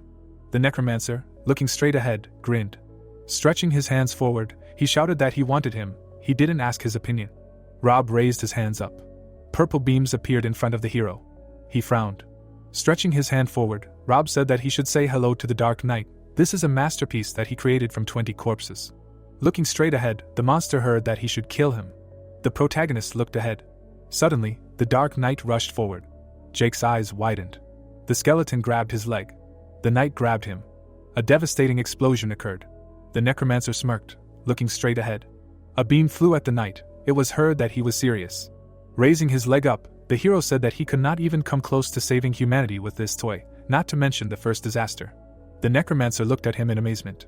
He opened his eyes wide and asked again. The protagonist lowered his head. Rob asked again in surprise. Holding the weapon in his hands, the hero said that he could not even come close to saving humanity with such a toy. Throwing his braid over his shoulder, he added that not to mention the first disaster. Jake opened his eyes wide. Looking straight ahead, the necromancer asked what a toy. He just called his masterpiece a toy. Raising his hands up, he added that how dare he. Wide-eyed, Rob shouted that how dare he call his work his clone. He looked furiously and added that he cannot forgive this. Looking straight ahead, the necromancer shouted that he would not forgive, he would tear his mouth into pieces. Stretching his hand forward, he added that he was an abomination. The hero looked at him silently. He closed his eyes and sighed. Suddenly, the protagonist struck him. The necromancer spat out blood. Jake looked to the side. The necromancer flew to the side. Gray smoke appeared. Rob exclaimed with his eyes wide open. Standing in front of him, the hero said that he really wanted to avoid killing the apostles. This was his last warning. Let him go, and take the corpse of this grimoire with him. The protagonist frowned. A glow appeared around the man. It was said that the hunter who specialized in killing was quite strong. The man crouched. The thought appeared that Gabriel, the butcher who could not ascend. Rob sat on the bones. The thought appeared that the necromancer, relying on his dolls. He rushed forward. It was said that judging by his movements, he was clearly not a fighting type, in other words. Looking to the side, the hero said that he was weak. Lying on the ground, the necromancer asked if it was him who said that he did not want to kill him. Arrogant bastard. The protagonist looked at him silently. Looking straight ahead, Rob said that nothing in this world could kill him, for he was a being who had surpassed death. With wide eyes, he added that he was the king of death. Crossing his arms, the apostle laughed. His eyes lit up and he shouted that he was useless trash. Looking straight ahead, the hero asked what he was doing. He was hurting himself, and then thought that he was so loud. Could he just kill him? Gritting his teeth, the necromancer replied that he would show him what death really meant, and then use the ultimate skill. The protagonist looked at him in confusion. He stood in the middle of an army of monsters, heard that this is what he got for insulting him and his work. A notification appeared that 100,000 skeletons had appeared. Characteristic, they desired his flesh. Jake struck at the skeletons. He began to swing his weapon. A huge army stood in front of him. A message appeared that 300 skeletons had been destroyed. The hero frowned and exclaimed. The skeletons looked at him. Their eyes lit up. The protagonist stood in front of them. Suddenly, he rushed forward. Jake looked to the side in amazement. The skeletons grabbed his leg. The hero looked at the horde in surprise. Suddenly, the skeletons pounced on him. A huge pile of skeletons appeared. The protagonist swung his weapon. He swung his scythe. Jake frowned and exclaimed. Looking at the horde, he thought that there were too many. The skeletons aimed their bows at him. Arrows flew towards him. Rob put his hand to his face and said that each of them was weak on their own. If one couldn't handle it, he would send 10, if not 100, a million. The hero clenched his teeth. A cut appeared on his leg. Looking straight ahead, the necromancer said that this is the way of the necromancer, the apostle who is one, and at the same time many. Let him know despair. The protagonist swung his scythe to the sides. The skeletons reached out to him. Jake jumped up sharply. Gritting his teeth, he thought that each of them was weak on their own, but he could not ignore their combined strength, and this was not just a fight, this was an army with tactics and strategy. The hero looked away in amazement. Looking at the skeleton, he asked what Legos or something like that were these. Huge skeletons stood among the crowd. Frowning, the protagonist said that he thought he could become a little more serious. Grinning, he called out the destruction skill. Jake smiled widely. The demon looked at the man. It was said that destruction was the original skill of warlock. This skill uses all the ether in the user's body. A glow appeared around the man. He clenched his fist tightly. The man struck with his fist. It seemed that his form was a giant tsunami rushing underground. A hole from the blow appeared. It seemed that the power of this skill was indeed similar to a natural disaster. But for this very reason, it was not a skill that could be used often. The man was exhausted. A glow appeared around the hero's hand. It was said that he had used this skill 3 times. He struck the skeletons. The protagonist looked straight ahead. He was breathing heavily. Jake leaned forward. The skeletons were approaching him. The hero looked to the side and thought that about 20,000 skeletons had been destroyed. He began to swing his weapon. The protagonist rushed forward. Looking straight ahead, Rob asked what he is so strong. His eyes widened. The thought came to him that the rank of the apostles was not distributed by level or combat ability, but his physical strength was comparable to that of a warrior, the strongest of the 12 apostles. The protagonist brandished his weapon. He looked forward angrily. The necromancer smiled widely. Raising his hands, he said that he wanted to get his body even more. He would get it even if he lost all his soldiers. Rob smiled, looking straight ahead. He held the sphere in his hands. Particles began to emit from it. They flew forward. The hero looked to the side in amazement. The skeletons began to regenerate. Looking straight ahead, the necromancer said that his army was immortal. They would rise as long as he provided them with ether. The protagonist looked at the horde of skeletons. He frowned. Jake clenched the weapon in his hands. He began to swing his weapon. It was heard that will his strength run out, or will his rebuilt army fall? Which will happen first? The body was floating in a jar. It was said that Nick was dead, but they say that the human brain continues to work for several minutes after the heart stops. The man's eyes widened. A phone appeared. It was said that Nick created the devil's phone and kidnapped children, the most innocent offering, all in order to bring about the day of disaster. A bright glow appeared. The man's head turned. The thought appeared that but one of the necromancer's familiars wrung his neck before he could do anything. Nick was dead, that's for sure. The body was lying in a jar. His body was frozen. It was said that but at the moment of death, the curse that Nick cast on himself was activated. The man opened his mouth and spoke of a sacrifice. It was thought that this was his backup plan, in case the spell was not completed. The man's body began to disappear. Suddenly his body disappeared. It was said that the last offering was himself. A sphere appeared. A notification appeared that the spell of approaching the apocalypse was 100% complete. The skeletons flew to the sides. The hero rushed forward. The skeletons were revived. They looked forward angrily. The protagonist swung his scythe. The blow flew at the skeletons. He dealt many blows. The necromancer silently looked forward. Jake swung his weapon. He dealt blows one after another. Rob, his eyes wide, asked why. The hero swung the scythe in a circle. He clenched his teeth tightly. Looking straight ahead, the necromancer asked why he didn't try to attack him. The skeletons stood around him. The thought occurred to him that when it came to familiars, it was obvious that their summoner needed to be attacked. The protagonist swung his weapon. It was said that this is why, in case he was attacked, the necromancer concentrated his army around himself, but Jake did not even look at him once. The necromancer looked ahead. It seemed that Jake had used the destruction skill 3 times before this moment. His eyes widened, wondering what would happen to him if he sent the third destruction his way. The hero grabbed his weapon. His hair emitted a glow. Skulls flew around him. His cloak fluttered in the air. Looking straight ahead, the apostle said that it was impossible. The protagonist smiled widely. The necromancer froze, thinking that he liked this. Frowning, he shouted that he enjoyed it, and then thought that how dare he look down on his works of art. An army of skeletons appeared. It was heard that he would finish him off. Crouching, Rob asked what was happening. His hand shook. It was heard that his powers, this could not be. The necromancer held the sphere in his hands. Looking straight ahead, he thought that he was the apostle with the most ether, since he could lose in a battle of attrition. Gritting his teeth, the apostle thought that in this situation he would be defeated, and then shouted that this would not happen, he would be the winner. A glow appeared around him. Unwinding the bandages, the necromancer said that he was an arrogant bastard.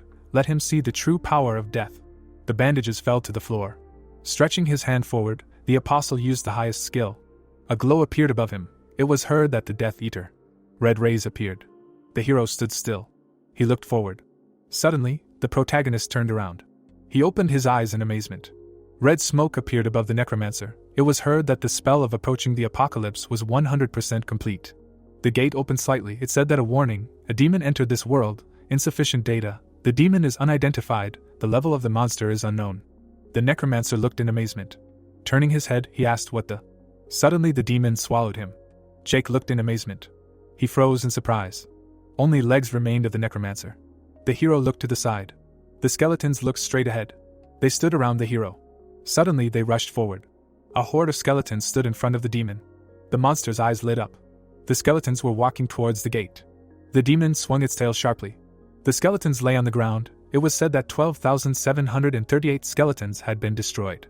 Blows flew at the skeletons. A notification appeared that 11,421 skeletons had been destroyed. The protagonist looked straight ahead. Red beams appeared. Jake held the weapon in his hands. Looking down, he thought that there was something there.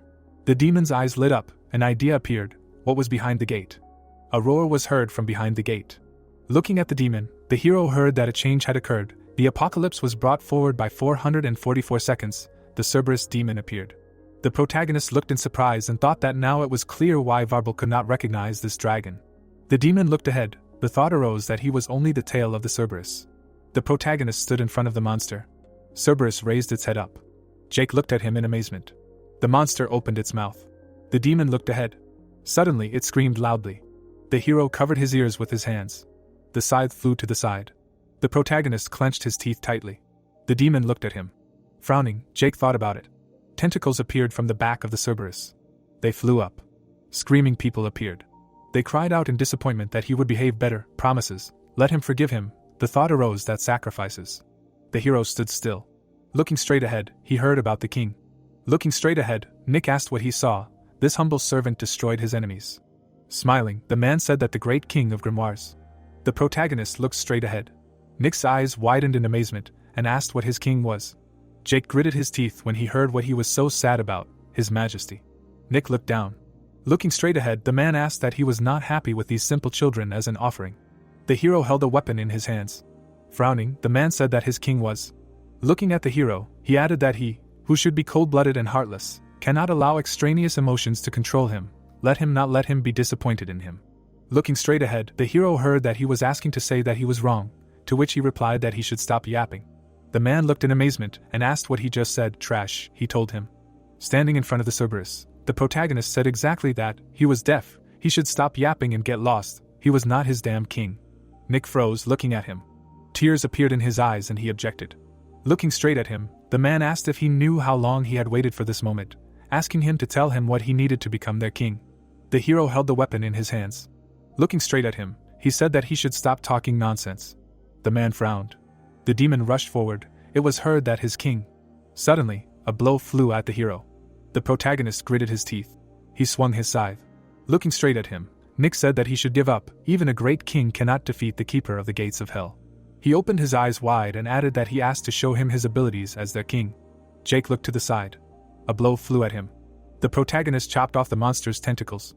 The scythe spun around him. Looking straight ahead, Nick said that his king, what is he, is ridiculous. The man's eyes widened. The protagonist crossed his arms. It was heard that he was really trying to save the souls of these offerings. Jake frowned. Looking straight ahead, the guy turned to his mother. Suddenly he disappeared, saying that he misses her. Sitting on the floor, the girl asked that the world had gone crazy. A view of the city opened up.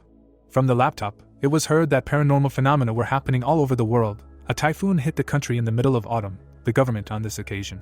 The girl looked down and asked what by the way. A toy and a photograph appeared. It was heard that why was this in their house, they didn't even have a child. Holding the frame in her hands, the woman asked what this photo was that she was holding. Tears dripped onto the photography. The woman looked at her in amazement. Wiping away her tears, she asked what happened. The guy grinned and turned to his mother. Suddenly, she opened her eyes in amazement. Sitting on the floor, the woman screamed, "Why?" Looking straight ahead, Nick said that he should give up. Even a great king would not be able to defeat the guardian of the gates of hell. A weak attack would only provoke this monster. The protagonist stood still. Looking at the monster, he heard that he was also unable to control this monster, due to the fact that it was only a part of his body. Smiling, Jake asked what was true. Holding the weapon in his hands, he added that they would check it then, and then activated the second skill, massacre. Grabbing the sword, the girl said that he should watch carefully. Looking straight ahead, she added that if he betrayed her, she would finish him off with this. The warlock looked away. A bright flash appeared, and it was heard that the second skill. Looking straight ahead, the hero said that massacre. He clenched his teeth tightly. Nick looked at him and asked what he was doing. A glow appeared around his hand. Standing still, the protagonist said that he was going to finish him off. Nick's eyes widened in surprise. Jake's weapon glowed. The hero extended his hand forward. It was said that the destruction skill releases all the ether from the body at once to cut enemies into pieces. The protagonist swung. The thought appeared that but the massacre is the exact opposite of it. It gathers all the ether in one point to hit a single target, just like water under pressure breaks through a diamond. Looking straight ahead, Nick said that his king. A blow flew at the Cerberus. It was heard that he really was. The demon began to disappear. It was said that the true king of grimoires. Nick looked straight ahead. His body flew apart. It was heard that his humble servant was honored to become part of his great path. The hero looked straight ahead. The protagonist stood still. It was said that he had moved the children's souls outside the dungeon. Frowning, he was breathing heavily. Jake looked away in surprise. Suddenly, his weapon cracked. Many cracks appeared. The hero put his hand to his face. His weapon appeared. It was said that Jake had freed the souls of children that served as an offering to Cerberus. What the scythe received were only useless scraps, and all of this was spent only on its regeneration after using the massacre. Raising his hands up, the protagonist said that he had received nothing, and then thought that the apocalypse was approaching. Looking away, Jake said that he would have had to sacrifice the children and this guy to develop the weapon and return time, but Turning his head, he added that she would have done the same as he did, right? The warlock looked at him. The hero looked forward. He put his hand to his face. The protagonist looked away. Sitting on the floor, the necromancer said that he at least knew how many familiars could be created with the amount of power he had just used. Gritting his teeth, he added that he was a fool who did not know how to use his powers. Taking a step forward, the apostle said that he did not deserve to have such enormous powers. It would be better to give them to him. Lying on the ground, Rob said that in his place, he would use them to their full potential. The apostle looked in amazement. He lowered his head down. Looking straight ahead, the hero exclaimed. Stretching his hand forward, he said that it was his clone. Now it was clear why he was so sure of his immortality. The necromancer looked forward. Suddenly, he evaporated. The protagonist looked down and thought. He held the phone in his hands and thought that the necromancer, the next time they met, he would kill him without any hesitation. Looking straight ahead, Jake said that he was returning to reality. Suddenly, he evaporated. The Sunshine nightclub, the hideout of the Butcher clan, appeared. People looked away in amazement and exclaimed. The girl, her eyes wide open, screamed that it was a monster. People were frightened and asking for help. Looking away, the guy said that someone should call Harvey. Suddenly, his head was cut off. The man was standing in front of the club. He was walking forward. Looking straight ahead, the man asked what was raining. Standing still, he exclaimed. Smiling, the man said that so this is what it was like to escape from prison. The last time he was outside was about 4 months ago. Looking away, he added that it took a while, but he was glad that he allowed them to catch him on purpose. The hero looked at him. It was said that he sped up the countdown to the apocalypse, and met with the one he wanted to meet. Removing the blindfold, Jack said that good job. Smirking, he added that his sacrifice brought the disaster one step closer. A glow appeared around him. Suddenly, the man disappeared. The hero was standing in front of the monster. He looked at him in amazement. The Dullahan swung his weapon. A blow flew at the protagonist. Jake swung the weapon. The hero's eyes widened in surprise. He tripped over a rock. Suddenly, the protagonist flew into the wall. The monster was looking at him. The demon jumped up. Jake flew up. The knights were looking at him. His eyes lit up. The hero lowered his head. A glow appeared in front of him. Gritting his teeth, the protagonist heard that he had been cursed by the blood of the Dullahan demon, the blood curse, a skill that allows the Dullahan to mark its target with a special scent. Once under this curse, he will not be able to escape from it, even after returning to the real world. With wide eyes, he thought that this was his weakness. The protagonist crouched slightly. He tore his head off. A glow appeared near his hand. Jake looked straight ahead. He smirked and frowned. The girl stood still. Raising her eyebrows, she thought that he was developing so fast. He was already strong enough to defeat a high-ranking demon knight by himself. The hero stabbed the knight's head with a knife. He smirked, looking at the crystal. Looking at it, the girl said that at this rate, he could become much stronger in just a few months, but... She frowned. The protagonist stood still. A thought appeared. What about the character? Notifications appeared that he received the curse of the blood of the Dullahan. Using the feast skill, he received 4,000 ether. He reached level 50th. The hero smiled. It was said that he was only 12 years old. This child does not show fear even when dealing with fierce and terrifying demons. The protagonist's eyes widened. A thought appeared. He was cold, like a grandfather. According to the prophecy, Jake was destined to become the Antichrist, the king of grimoires, who will bring about the end of humanity. Looking straight ahead, Warlock wondered if it was the right decision to start training him. She raised her eyebrows. The girl frowned and thought that maybe she could. Standing behind the hero, Warlock said that was enough for today. The protagonist looked away. Lowering his head, he thought why, he can still kill, he wants to get stronger, more. Wide-eyed, Jake added that he wanted to be as strong as her. Warlock frowned. Hitting him on the head, she said that they should at least eat. She was terribly hungry. Let him go get ramen. Looking away, the hero said that he was a glutton. A blue glow appeared. The dark sky appeared. City traffic lights appeared. The hero looked ahead. He held a bag in his hands. The protagonist stood near the road. He looked at the traffic light. A red light appeared. Jake put his hand in his pocket. The man stood next to him. Looking straight ahead, the man said, "Damn, even the fucking traffic light is making fun of him now. Damn, what the hell is the point of paying taxes?" Taking a step forward, he added, "The fucking government." The protagonist looked to the side. The car started honking. The man turned his head and asked what was going on. The car was approaching him. The hero looked ahead. The car stopped in front of the man. It was raining heavily. Drops of rain appeared. The protagonist's eyes widened in surprise. The car stopped on the road. The man looked to the side. Jake was holding a bag in his hands. Looking at the car, he thought, maybe he can save this man now. The hero looked ahead. The man turned his head. The car stopped. Holding the bag in his hands, the protagonist objected. Looking at the man, he thought, is this necessary? The car hit the man. Jake stood still. The hero looked ahead. His eyes widened in surprise and exclaimed. The girl stood in front of him. She held an umbrella above her. Tears appeared in her eyes. The protagonist looked at her in surprise and thought that warlock. The girl raised her eyebrows. Jake looked down and thought, what if Warlock was leaving? It was said that he saved this man that day. The umbrella was lying on the ground. The thought appeared, what if he had saved? The hero stood still. Looking to the side, he asked that Warlock would smile at him. The girl closed her eyes. Suddenly, she looked at him in amazement. Sitting on the floor, Sarah asked what she was doing at Jake's house.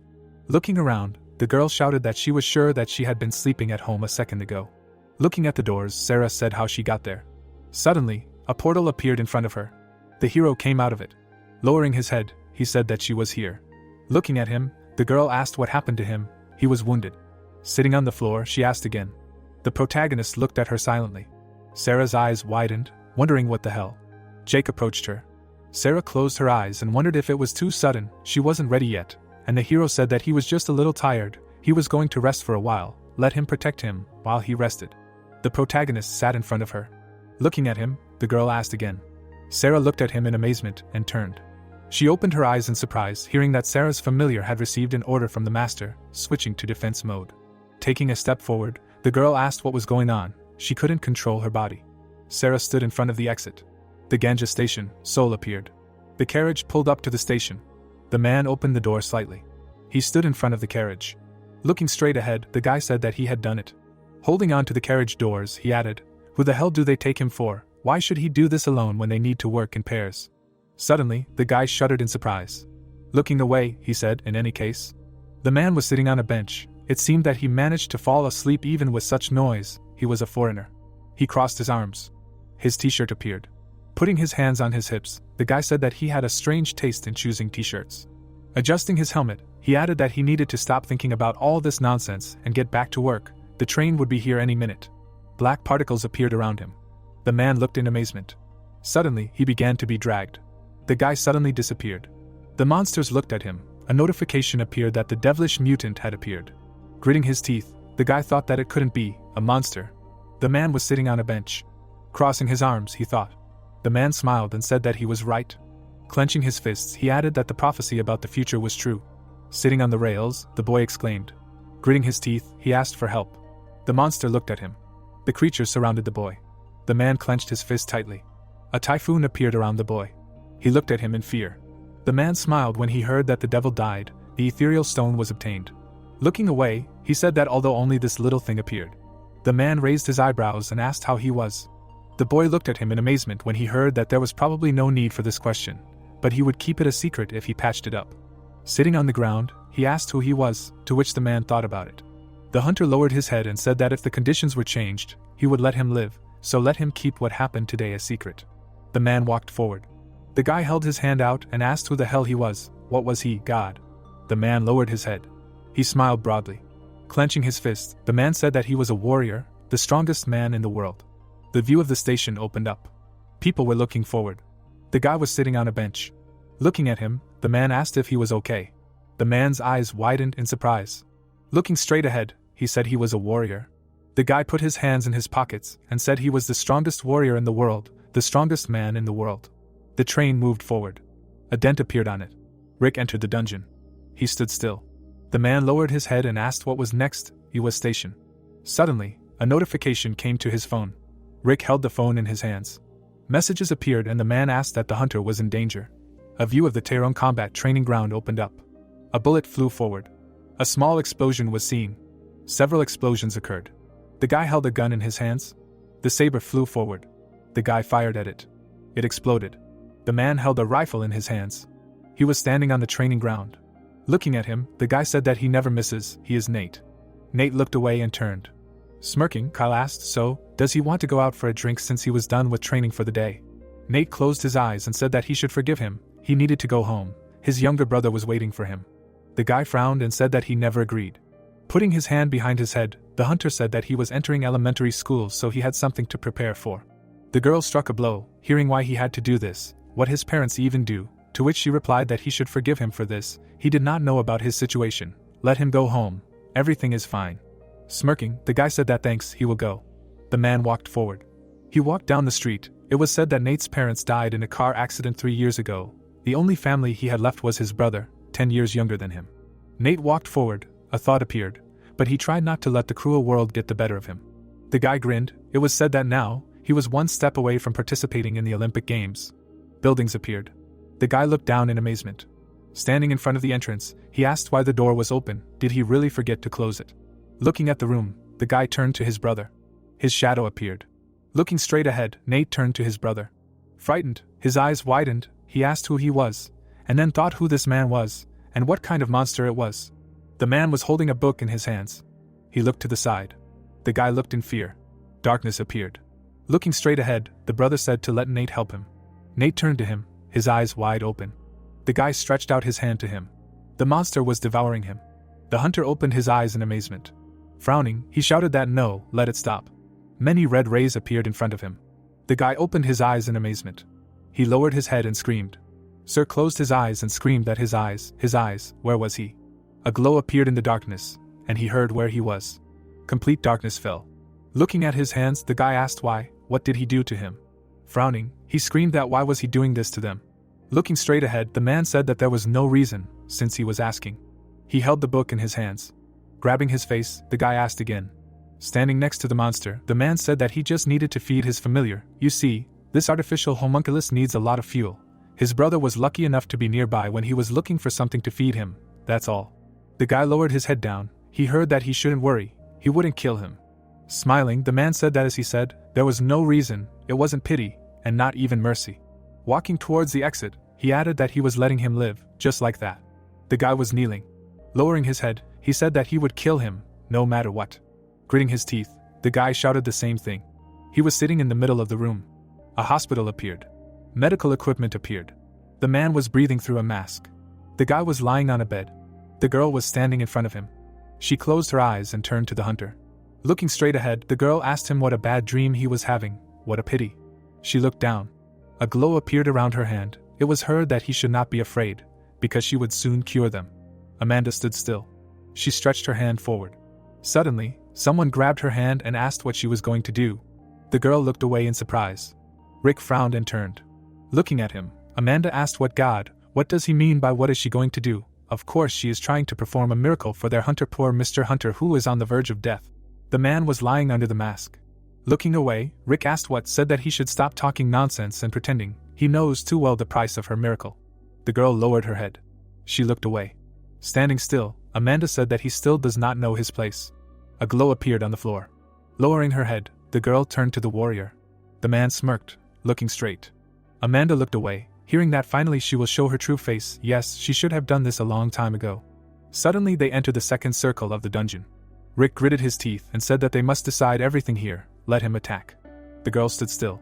She smiled widely and said, how dare he, dirty boy. Frowning, Amanda screamed that he would die in the mighty flames of the Holy Spirit. The warrior looked at her. The girl's eyes widened. They collided with each other. The man came out of the portal. He looked away. The man was lying on the bunk. Rick looked down and said not to worry and to rest. Looking at the hunter, he added that no one would touch his friends, as long as he was near, no one. The man was unconscious. The girl grabbed the corner of the wall. Looking straight ahead, she said that it hurt. Frowning, Amanda asked why no one understood what she felt, why. The girl looked ahead. It was said that she was only trying to heal the wounded apostles, the saints who would save the world. They were brothers and sisters who were destined to go through the same thorny path. The girl frowned. Stretching her hand out to the side, she thought that but they suspect her, they despise her, and they torture her. Gritting her teeth, Amanda thought that he was a heretic apostle. Rick frowned, hearing that he was just an animal with brute force. The girl stood around the corner. It was heard that if he just waited, she would definitely kill him, even if she had to mobilize all her white parasites. Holding a book in his hands, the man said that he looked very upset. Did the apostles really have some kind of disagreement? Amanda widened her eyes, wondering who he was. She froze in front of the man in amazement. The girl's gaze froze. Jack took a step forward. He froze, looking straight ahead. Amanda looked at him in amazement. A glow appeared around the man. The thought arose that it was a grimoire. Frowning, the girl activated the healing skill. A glow appeared near her hands. She healed her hands. Looking straight ahead, the man exclaimed in surprise. He clapped. Standing in front of the girl, Jack said that it was great, a miracle that could even resurrect people from the dead. It was truly amazing. Frowning, the girl asked him what he was laughing at her for. Wide-eyed, she added that even though she had used most of her power when fighting that beast hunter, she still had enough power to destroy 1 or 2 grimoires. The ground beneath her began to crack, and she could be heard swearing by the name of her goddess Warlock. A glow appeared around her. Standing in front of her, the man said that he should not misunderstand him. The book fell to the floor, and it was heard that he was not here to fight her today. The girl looked in amazement, hearing that he was actually here to give her a gift, to which she asked again. Amanda frowned, thinking that the spell book for the grimoires was more valuable than their flesh and blood. How could he handle his spell book so carelessly? Looking straight ahead, the girl shouted that he thought she would fall for his words. Frowning, she wondered that this man, he was definitely not weaker than her. Would she be able to defeat him when she had already used up almost all of her strength in the fight with the hunter? If only she had brought the Knights of the White Lotus with her. Looking straight ahead, Jack said that he would repeat himself. He did not intend to fight her. Looking down, he added that he, as the Elder Grimoire, swears on the name of the owner of his soul that he will not raise a hand against her. The girl's eyes widened in surprise. She lowered her head. Amanda closed her eyes. Looking at him, she asked what he wanted from her. Reaching his hand under his jacket, the man said there was an object he wanted her to restore for him using her power. Gritting her teeth, the girl said he really thought she could heal one of his grimoires. Looking straight at him, Jack said he said an object, not a creature. Frowning, Amanda asked what the object was. The man pulled something out from under his jacket. In his hands was a charred book. The girl looked at him in surprise and thought that the burnt spell book and... The man held the box in his hands. He opened it. Looking at the glow, the girl said that it couldn't be. A bright light appeared in front of her, and she said that it was the Warlock ethereal stone. The man held the stone in his hands. Amanda began to cry, saying that she was her savior. Tears flowed from her eyes. The girl lowered her head. Jack smiled widely and said that he would give her a shard of the Warlock ethereal stone, and would also tell her the location of the rest of the shards. Holding the book in his hands, he added that in return, he wanted her to restore his dead friend's spellbook. Standing in front of her, Jack asked that everything was simple, wasn't it? Amanda lowered her head. An insect was flying in the air. It flew into the room. The hero was fast asleep. Suddenly, a light appeared. Sarah's eyes widened as she said that possible harm to her master had been detected. Attack activation. The mosquito flew forward.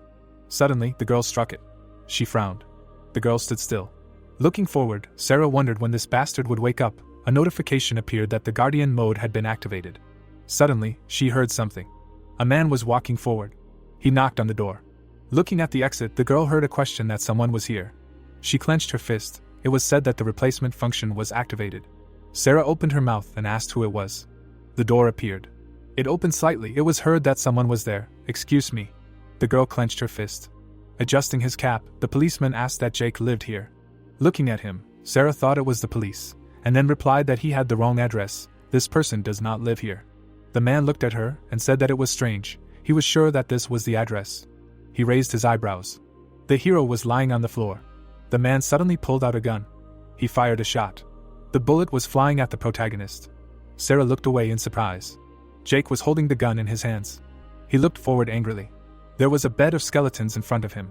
The necromancer opened his eyes wide and laughed. The hero swung. It seemed useless. The protagonist was hitting the monsters. It was said that let it be his.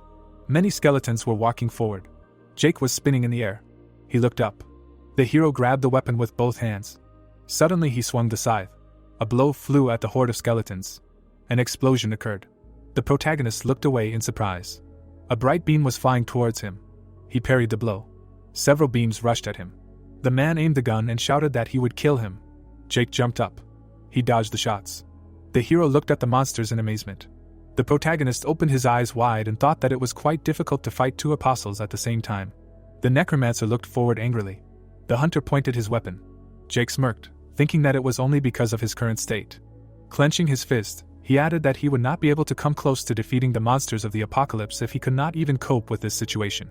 The hero stood still and used the destruction skill. The thought appeared that not to mention that bastard who killed the warlock, he would not be able to destroy this trash.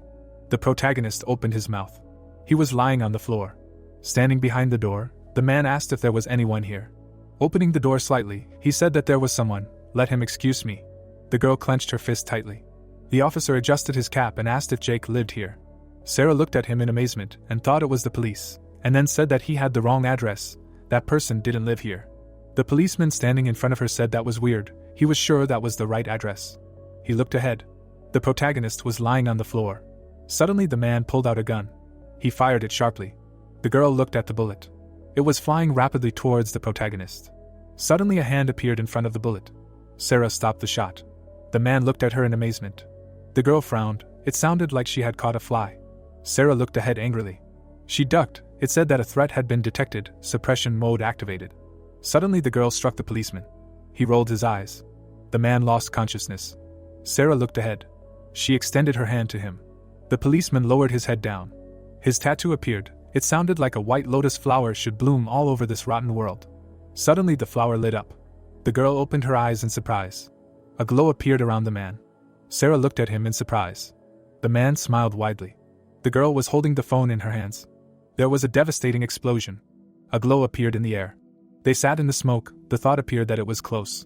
Frowning, the girl thought that if she had been a little late. Suddenly Sarah froze. She frowned and thought that the curse, it was said that the more people enter the dungeon, the stronger the monsters become. A demon appeared in front of them. The chimera looked ahead. The girl angrily clenched her teeth. Suddenly the monster rushed forward. The demon approached them. A fist flew towards him. The girl waved her hand. The monsters looked in surprise. Sarah looked to the side. Suddenly the demon ran to the side. The girl fell to her knees. Looking straight ahead, she thought that this was it. Looking at them, the man said that he found him, here. Sarah frowned and thought about what was happening. The people were standing in front of them. They looked at her with anger. It was said that he was an evil hypocrite, the enemy of their savior. The girl was kneeling. Looking straight ahead, she thought that they should not come near. Why was he doing this to her? Suddenly, the people rushed forward. It was said that the white lotus flower should bloom throughout this rotten world. The girl frowned and thought that it was amazing. The man stretched out his hand. She looked at him in amazement. Sarah dodged the blow. The girl swung her leg. Sarah looked to the side. She dodged the attack again. It was said that she was only level 10, but her immortal body easily surpassed the combat strength of the awakened. The girl frowned. The people jumped up. The hero was lying on the ground. Sarah looked to the side. The people clenched their fists. The blows flew at them. They flew to the sides. The fighters fell to the ground. Sarah stood still. Gritting her teeth, the girl screamed that she was scum. Sarah looked forward angrily. The girl looked at her in surprise. The eyes of monsters appeared behind her. It was said that the smell of blood attracts hungry demons. Sarah looked to the side. The girl smiled widely and laughed. Looking straight ahead, she screamed that it was time. They, vile demons. A tattoo appeared on her arm. It was said that she would cleanse all of them too. Looking down, Sarah wondered what it was. A tattoo appeared on her arm. People shouted in amazement that the white lotus flower should bloom throughout this rotten world. A bright glow appeared. A bright moon appeared in the sky. Sarah and the hero returned to the real world. Frowning, the girl breathed heavily. They stood in the middle of the park. The guy kicked the ball. The thought appeared that they were in a park. The girl looked to the side in amazement. The park appeared. There was a bench along the road. They sat down on it. It was said that the fight with the pursuers continued even after the explosion that happened a moment ago. Lowering her head, Sarah thought that the journey back and forth to the dungeon put a lot of stress on the body. Looking straight ahead, she added that they had gone to the dungeon and back many times to avoid the pursuers, 20 times. Sarah's eyes widened, wondering who these people were. Raising her eyebrows, she added that she was already at her limit. The boy kicked the ball. It flew towards them. The ball landed near the girl. Raising his hands, the boy asked who could throw him the ball. The girl looked away. The boy looked at him in bewilderment. Rushing forward, he asked what was so difficult. He ran towards the ball. The boy took the ball in his hands. Sarah looked at him. The boy gritted his teeth. With wide eyes, he said, "A white lotus flower." Sarah frowned and thought that he should stop. Sitting in front of her, the boy said that he should bloom in everything. The girl opened her eyes wide. It was said that a threat was detected. Activation of the suppression mode killed the boy before self-destruction, and she thought that no. Gritting her teeth, she thought that her body was moving against her will. Sarah frowned. She lowered her hand down. Swinging, the girl thought that someone, please. Sarah closed her eyes. Suddenly she struck and thought that they should help her, and the guy said that this rotten world. The hand approached her neck. Suddenly someone grabbed her hand. Looking to the side, the hero used the curse transfer skill. They froze in front of each other. The girl looked in surprise. The guy opened his eyes wide and asked again what was happening. Raising his hands, the protagonist said 10 minutes and 18 seconds to clear, then thought about the time it took to defeat the hunter and 100,000 necromancer familiars.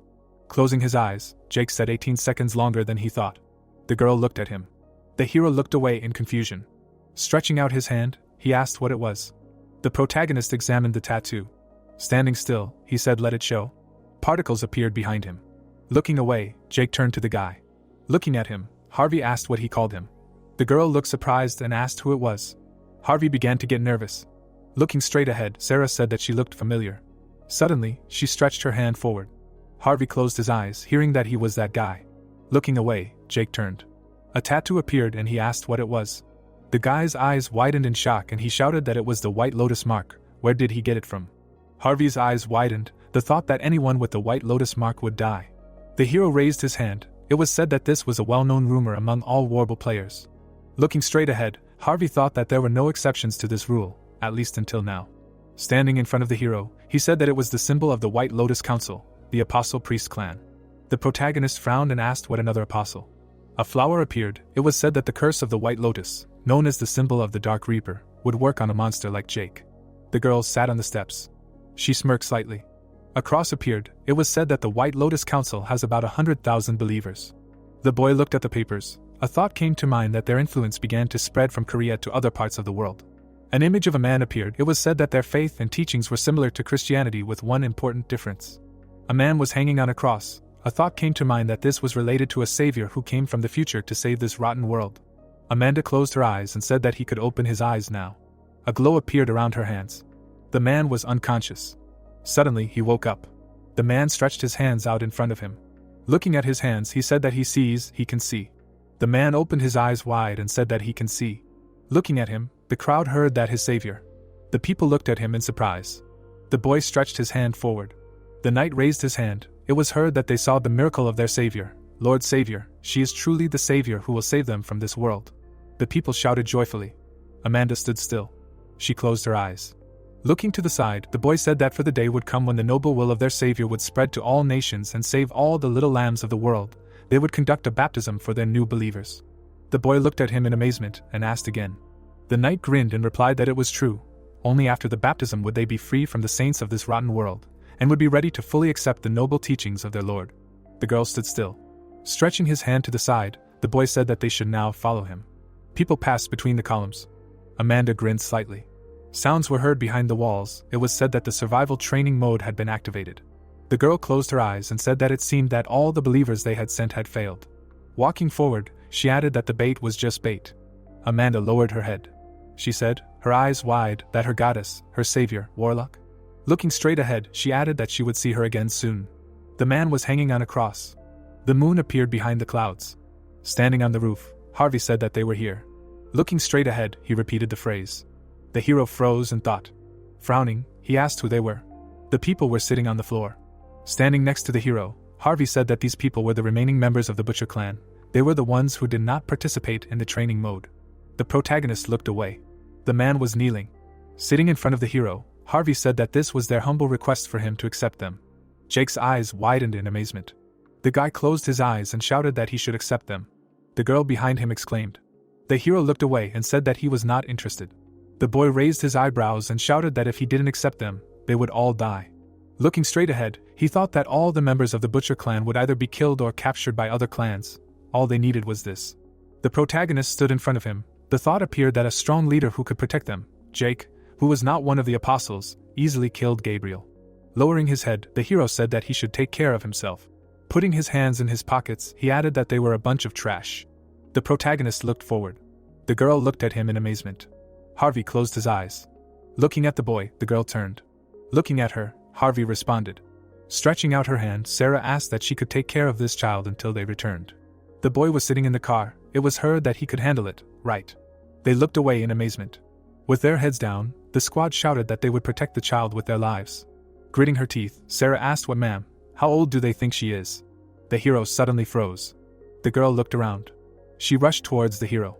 Looking away, the protagonist asked why she was following him. Frowning, Sarah shouted that she wanted to see what kind of little bastard he was. Jake looked away, hearing that how dare they play with people's lives, he will not forgive this bastard. Walking forward, the hero said that he wants to which the girl responded approvingly. Suddenly, the protagonist rushed forward. He landed on the roof. Looking at him, the girl asked what the hell, is he a bird? She frowned. Sarah clenched her fists and thought that she could do this too. She was no longer who she used to be. She rushed after him. The hero looked away. The girl frowned. They ran forward. Amanda closed her eyes. Smirking, she said that he was finally here. She was waiting for him. A large full moon illuminates the castle in the night. Behind the castle, in the darkness, two silhouettes are visible sitting on the wall. The moonlight casts a shadow of two people on the ground. The shadows disappear after a guy in orange appears. There is no one near the brick wall. Jake jumps down from the wall. He looked away, not getting up after landing. Sarah landed next to him with a scream. Jake glanced forward, as if he heard something. Sarah, gritting her teeth in pain, slowly got up, hearing something. From the side of the castle in the darkness, a crowd of people screamed who was there, and that this was an intruder. 4 angry men look in their direction. Someone from the crowd adds about how dare a heretic like him set foot on this holy ground. Sarah sighs in fear. Jake got to his feet and said that judging by his current state, this may be a little difficult. He turned his back to them and clenched his fist tightly. A smile appeared on his face and he said that he really wanted to keep the warlock covenant not to kill anyone. Suddenly, a large weapon in the form of a scythe appeared in Jake's hands. Swinging the scythe in front of the angry men, he said that he had no choice. A hand was raised. A man in a white suit approached them and politely asked the crowd to stop. He pressed his hand to his chest. Having greeted, he bowed his head like everyone behind him and said that they were knights of the White Lotus clan who served the priest. Jake looked at them and said that they were Warble users and quite strong ones. A red light flashed behind the knight. He raised his head and politely asked to come with him, adding that the priest was waiting. A staircase in the darkness. Jake and Sarah's shadow falls on the wall. A round staircase spirals down into the darkness. Sarah looked back and said that it was creepy, then asked how deep they should go. The heroes continue to go down the stairs. Jake pays attention to the wall. Looking at the wall, the protagonist asked if it was a fresco. In front of him, he sees strange symbols and images of monsters, animals, dragons. Jake touched the wall. His eyes widened and said that it looked familiar. Jake noted that it looked like a dungeon, the territory of demons. In a dungeon consisting of spirals, each layer is called a circle, and the lower they go, the stronger and more terrible the demons are on each circle. Jake's face changed. He touched the wall with his hand. Stunned, Jake said that the fresco of demons disappeared. The heroes go down the stairs and above them appears an image of a monster, one demon that eclipses thousands and millions of demons. The knight turned around and said that he saw how they felt something, adding that it was a hippopotamus, which also appeared in the ancient will.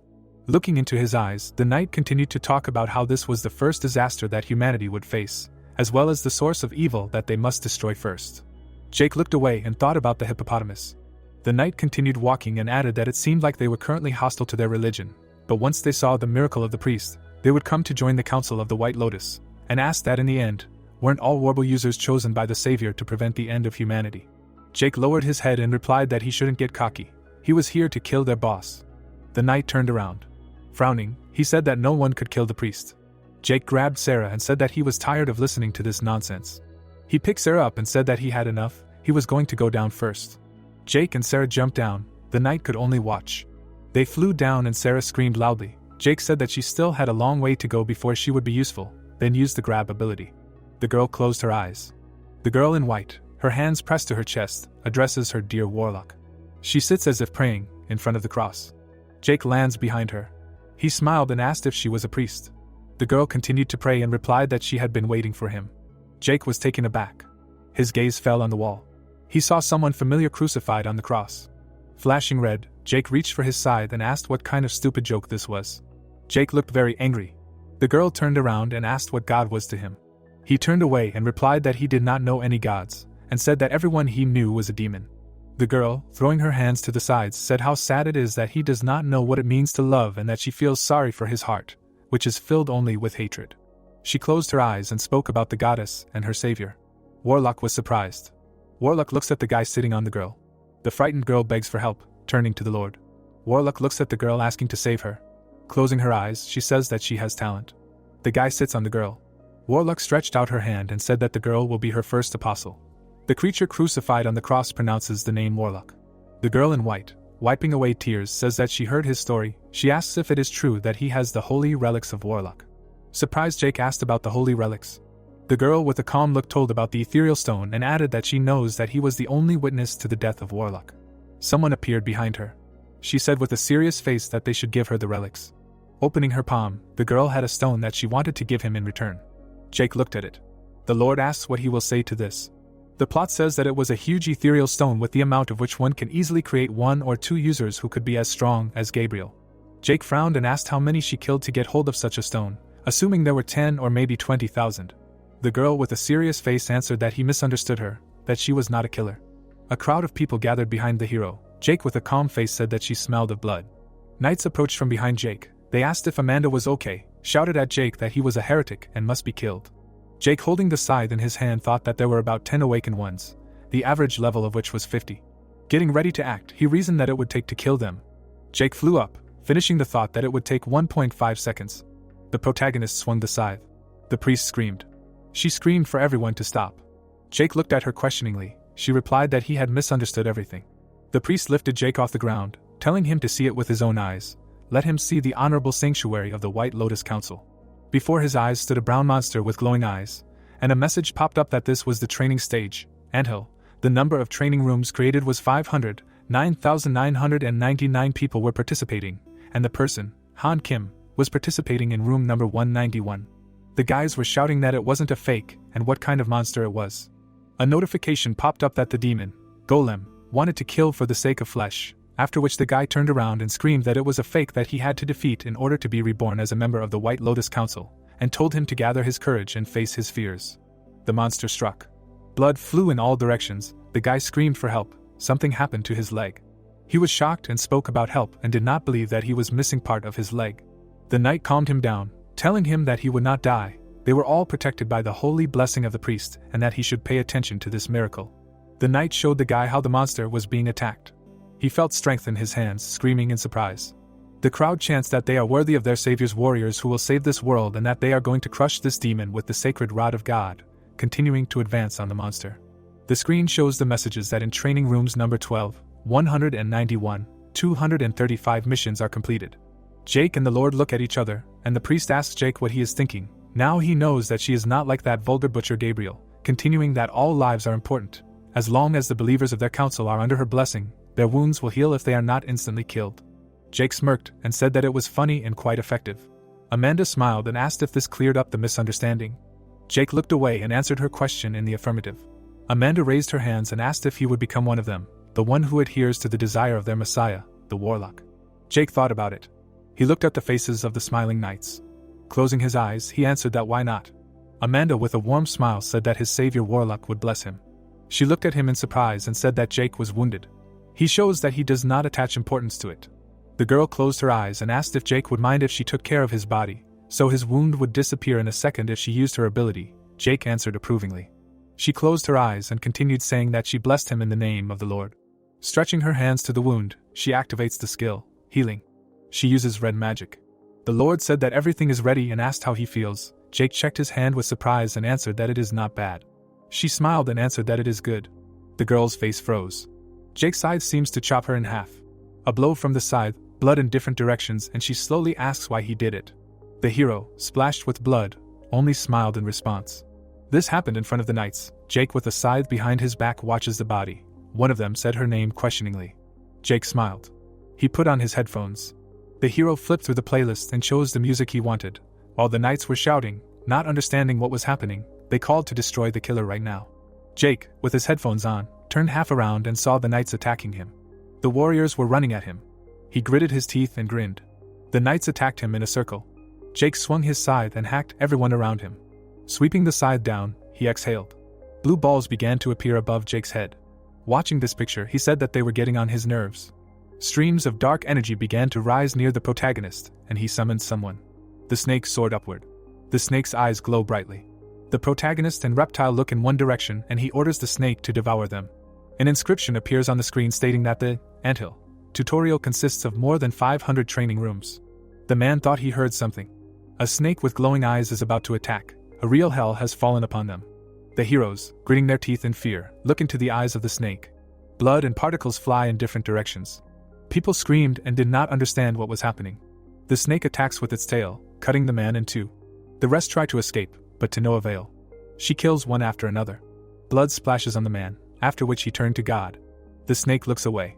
Two people above notice the snake. It notices them too. The young man in horror asks the knight what kind of monster it is. The knight shouts to the snake so that this damn demon does not destroy the sanctuary. The snake suddenly attacked one young man, leaving nothing. The second was horrified. The snake prepared to attack him too. There were reports that classrooms 17, 21, 152 had been destroyed. Jake listened to music and said that everything seemed to be going well. Amanda stood up and asked Jake if he knew what he was doing. He replied that it was faster than he expected. She sighed and healed her wounds. Jake added that maybe he should have chopped her into small pieces like the others. Amanda looked furious and told Jake how dare he say that. A dying knight called out to her. He raised his severed shoulder and begged her to help him. The girl turned around. Amanda gritted her teeth, thinking that they were useless trash. She spread her arm and began to heal the knights lying on the floor. One of them had a bright red light on his face. He uttered words of gratitude. Suddenly his face became scary. Amanda destroyed them in an instant. Closing her eyes, the red light enveloped her. Opening her eyes, the girl looked forward with madness. Jake looked at her in surprise. Rolling her eyes upward, she thought that she had worked hard to build this anthill, and turned to Jake, telling him how dare he call him a useless insect. On the screen, a message, "Priest, entered the anthill, tutorial." A flicker appeared behind the guy. Amanda found herself in front of the snake. She looked at him with eyes full of hatred and madness. The girl sank to the ground. Frowning, Amanda thought that she had not fully recovered yet. Jake also entered the anthill tutorial and asked her what she was doing here, continuing that either let him die or kill, she must make a decision. Jake, with headphones, calmly looked at her. The Lord looked at him with horror and thought that everything was right, after which, smiling, she turned to Jake to kill this damn snake right now. The hero and snake looked questioningly at the priest. Jake continued to look at her, saying that she was out of her mind. The image of a flower on his hand lit up brightly. Amanda said that she commanded it in the name of his savior. Jake looked at his hand in horror, not understanding what was happening. Remembering how she healed him, she said that he thinks he is so smart. The Lord frowned, thinking that he should never have allowed him to be treated. The light spread from the flower further and further along his body. Looking at the guy, she thought that from now on Jake is her slave. The girl stood still. It was said that the priest was known for having 2 great miracles. She looked down. Flames appeared around her hand. It was thought that the ignition known as the fires of the sacred spirit. A bright light appeared. It was said that healing was also so powerful that it seemed unreal. The girl stretched her hand forward. It was thought that in fact, the priest had only one skill, she was special. Insects appeared on her skin. They ran around. Insects appeared. It was said that she could control tiny parasites that were barely noticeable. The parasite looked forward. It was thought that millions of such parasites were accelerating their metabolism. A heat field appeared. It was said that they gave off high temperatures that exploded their bodies. A glow appeared near the girl. She stretched her hand forward. Amanda stood next to the hero. It was thought that what about healing? The hero's clothes appeared. Insects were crawling on him. It was said that she was introducing parasites into bodies. Insects were sitting in the skin. The wound healed. The thought appeared that she was stitching up wounds and replacing organs. Control of millions, no billions of parasites. The girl stood still. The thought appeared that this was what the priest's ability was. Gritting his teeth, the hero thought that this was the price for the miracle. He looked away. The protagonist opened his eyes wide. Suddenly his pupils filled with red. Creatures were flying in the air. They were flying around the hero. Stretching her arms forward, Amanda asked what now, who she was. Lowering his head, Jake answered that he was a priest. Sitting in front of her, he added that he was his savior. Grinning, Amanda thought that the brainwashing was complete. Stretching her hand forward, she said that as his savior, she ordered him. Looking at the monster, the hero heard that he should kill this demon. The snake looked ahead in confusion. A scythe appeared in the protagonist's hands. Looking straight ahead, he said that he would kill him. The monster looked at him in surprise. He silently looked at the protagonist. Lowering his head, the demon screamed for help. Looking to the side, Amanda said that he should give her the warlock's ether stones. The hero looked ahead. The girl looked at him and turned again. The protagonist gritted his teeth. He looked to the side and grinned. Suddenly, Amanda's eyes widened. Jake abruptly struck her. The girl looked in surprise and asked how he got free. The hero smiled, looking at her. Lightning flew out from the weapon. The protagonist took a step forward. He held the weapon behind his back. Gritting her teeth, Amanda thought that damn, if she can't control it, then she can definitely blow it up. Frowning, she shouted that the white lotus flower should bloom all over this rotten world. The hero looked straight ahead. Amanda asked with wide eyes, what flower? It can't be, nothing works on it. The protagonist swung his weapon. It was heard that he should say what trick he was using. Jake smirked slightly. He opened his mouth. Looking straight ahead, the hero said that he ate them. Amanda looked surprised and asked again. The moon appeared. It was said that he learned the priest's innate skill white parasite, using his skill devourer. Raising his hand, the protagonist said that by the way. The priest looked at him in fear. Standing in front of her, Jake asked that she was a man or a woman. The girl clenched her teeth tightly. Suddenly, she disappeared. The hero looked away, hearing that the priest returned to the real world. Looking straight ahead, the protagonist said to finish what he ordered, he would kill him if he did not try. The people looked at the priest in amazement and turned. She gritted her teeth when she heard that she needed to go to the hospital. to which the girl thought that she needed more parasites. From the portal behind her, it was heard that this was disappointing. Walking forward, the hero asked that she could not even escape normally, huh? Amanda glared at him. She frowned. Looking straight ahead, the knight said to stop him, protect the priest, to which the girl replied that it was a pity. Looking at her, the knight asked again, to which the priest said that she was going to grow them all and harvest, but then used the ultimate skill. The parasites were flying around her. It was said that she was saving this skill for the behemoth, the beast of the first calamity, but it would be useless if she died now. The people looked away in amazement. The parasites were flying around them. The hero's eyes widened. Watching the insects, he thought that billions, no, trillions of parasites, all gathered in one place, she was indeed the queen of insects. The protagonist turned his head to the side. His eyes widened. Jake swung his scythe. He raised his hand up. The scythe flew in the air. Suddenly, a blow flew at the parasites. Flashes of light appeared among them. It began to narrow. The parasites filled the space. The hero looked away angrily. The parasites were flying in front of him. They began to restore the girl's arm. Suddenly, her arm grew back. The priest closed her eyes. Looking straight ahead, she said that to her. Raising her hand, Amanda said that her dear parasites. The insects flew up.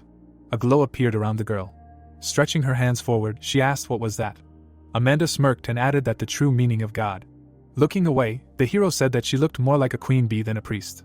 Looking at him, the girl asked who cares what name the dungeon gave her, what matters is that she was entrusted with the sacred mission of warlock to save all of humanity.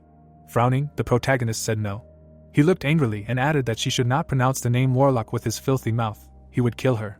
Smirking, the girl asked that he would kill his savior. Amanda stretched her hand forward. She lowered her finger down. Jake's eyes widened in amazement. He raised his hands up. Looking at him, the girl exclaimed. She began to move her finger. The floor beneath the hero began to break. A bright beam hit him. Looking at him, the girl asked what he thought. Did he feel the difference in their strength? The protagonist began to climb towards her. Grinning, Amanda said that destroying him would be a mere trifle for her, but if he gave her the warlock ethereal stones. Looking down, she added that she would take pity on him, all right. Gritting his teeth, Jake replied that he could go to hell. Closing his eyes, the girl grinned. She looked furiously and said that he was a little brat. Particles appeared around the hero. The priest looked at him in amazement. Looking straight ahead, she said that how ridiculous, he really thought he could escape from her. Lying next to the girl, the soldier asked for help. His body was shaking. Opening his eyes wide, the guy said that he should show them his miracle. Suddenly, Amanda hit him. Looking straight ahead, she said that she would get the warlock's ether stones, no matter what it cost her. Walking forward, the girl added that he should just wait. Very soon they would be able to reunite. It was said that the only way to reunite with Warlock was to be reborn as a true savior. A glow appeared. It was said that the priest entered the dungeon. Looking straight ahead, the girl asked why he hadn't run away. She looked ahead in bewilderment. Turning around, the hero asked what he should have. He clenched his teeth. Amanda smiled widely and laughed. A glow appeared around her. It was heard that he was so proud, too proud. Pride is one of the deadly sins.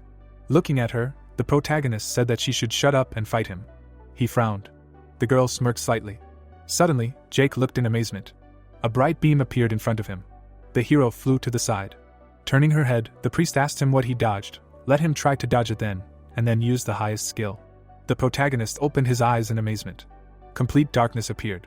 Frowning, Jake said what it was. In the darkness, something lit up. Suddenly, something began to fall from the sky. A man was sitting on a pile of corpses. He was holding a book in his hands. Jack looked down and said that most of the contents here were full of shit, but there were still some truths inside. Looking to the side, he asked that he didn't think so. The book was lying on the table. It was bloody. It was heard that what a pity, he was dead. Closing his eyes, Jack said that it seemed he was getting old. Looking to the side, he added that, however, the man put his hand on his knee. Walking forward, he said that his will and power will forever remain in the body of this grimoire, which made a vow to the great demon Cerberus to lead them to the first disaster. Smiling, the man said that now Nick? He looked at the book. Stretching his hand forward, Jack shouted that let him show him their old grudge, and prove to him that he is the rightful king of all grimoires. Let him prove it to him. A glow emanated from the book. Suddenly it opened. Looking down, the man said that so it is. The pages began to turn. A portrait of a monster appeared. A glow appeared on the monster's hands. Amanda grinned and said that she would try to dodge this too, and then used her ultimate skill and thought that one shot. The hero looked at her in bewilderment. Raising her hands up, the girl thought that just one hit and victory would be his. Meteorites fell towards the hero. He looked at the projectile in amazement. The protagonist dodged it. An explosion occurred near him. Jake frowned. The charges were flying at him. The hero dodged them. He stepped on the ground. A bright beam hit in front of him.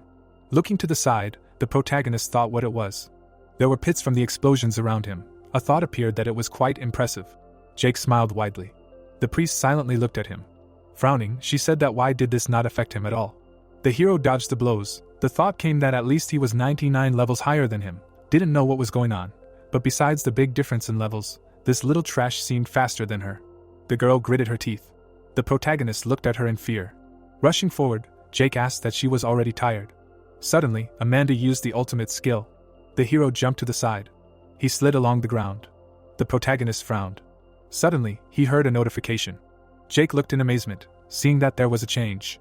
Turning around, he asked again. The hero's eyes widened, thinking why. Nick turned to dust along with the Cerberus. He looked in amazement. The blow landed on him.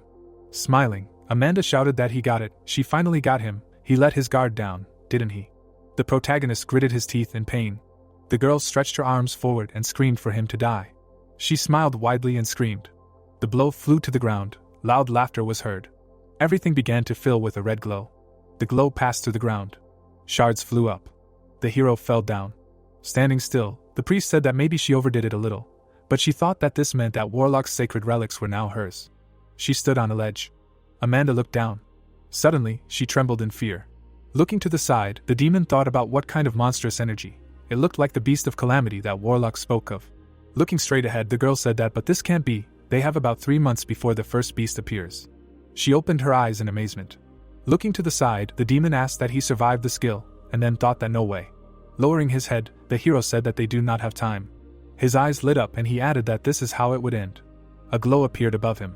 Looking straight ahead, the girl thought about what she needed. Frowning, she added that she would kill this guy right now, no matter what it took. Suddenly, the priest used her ultimate skill.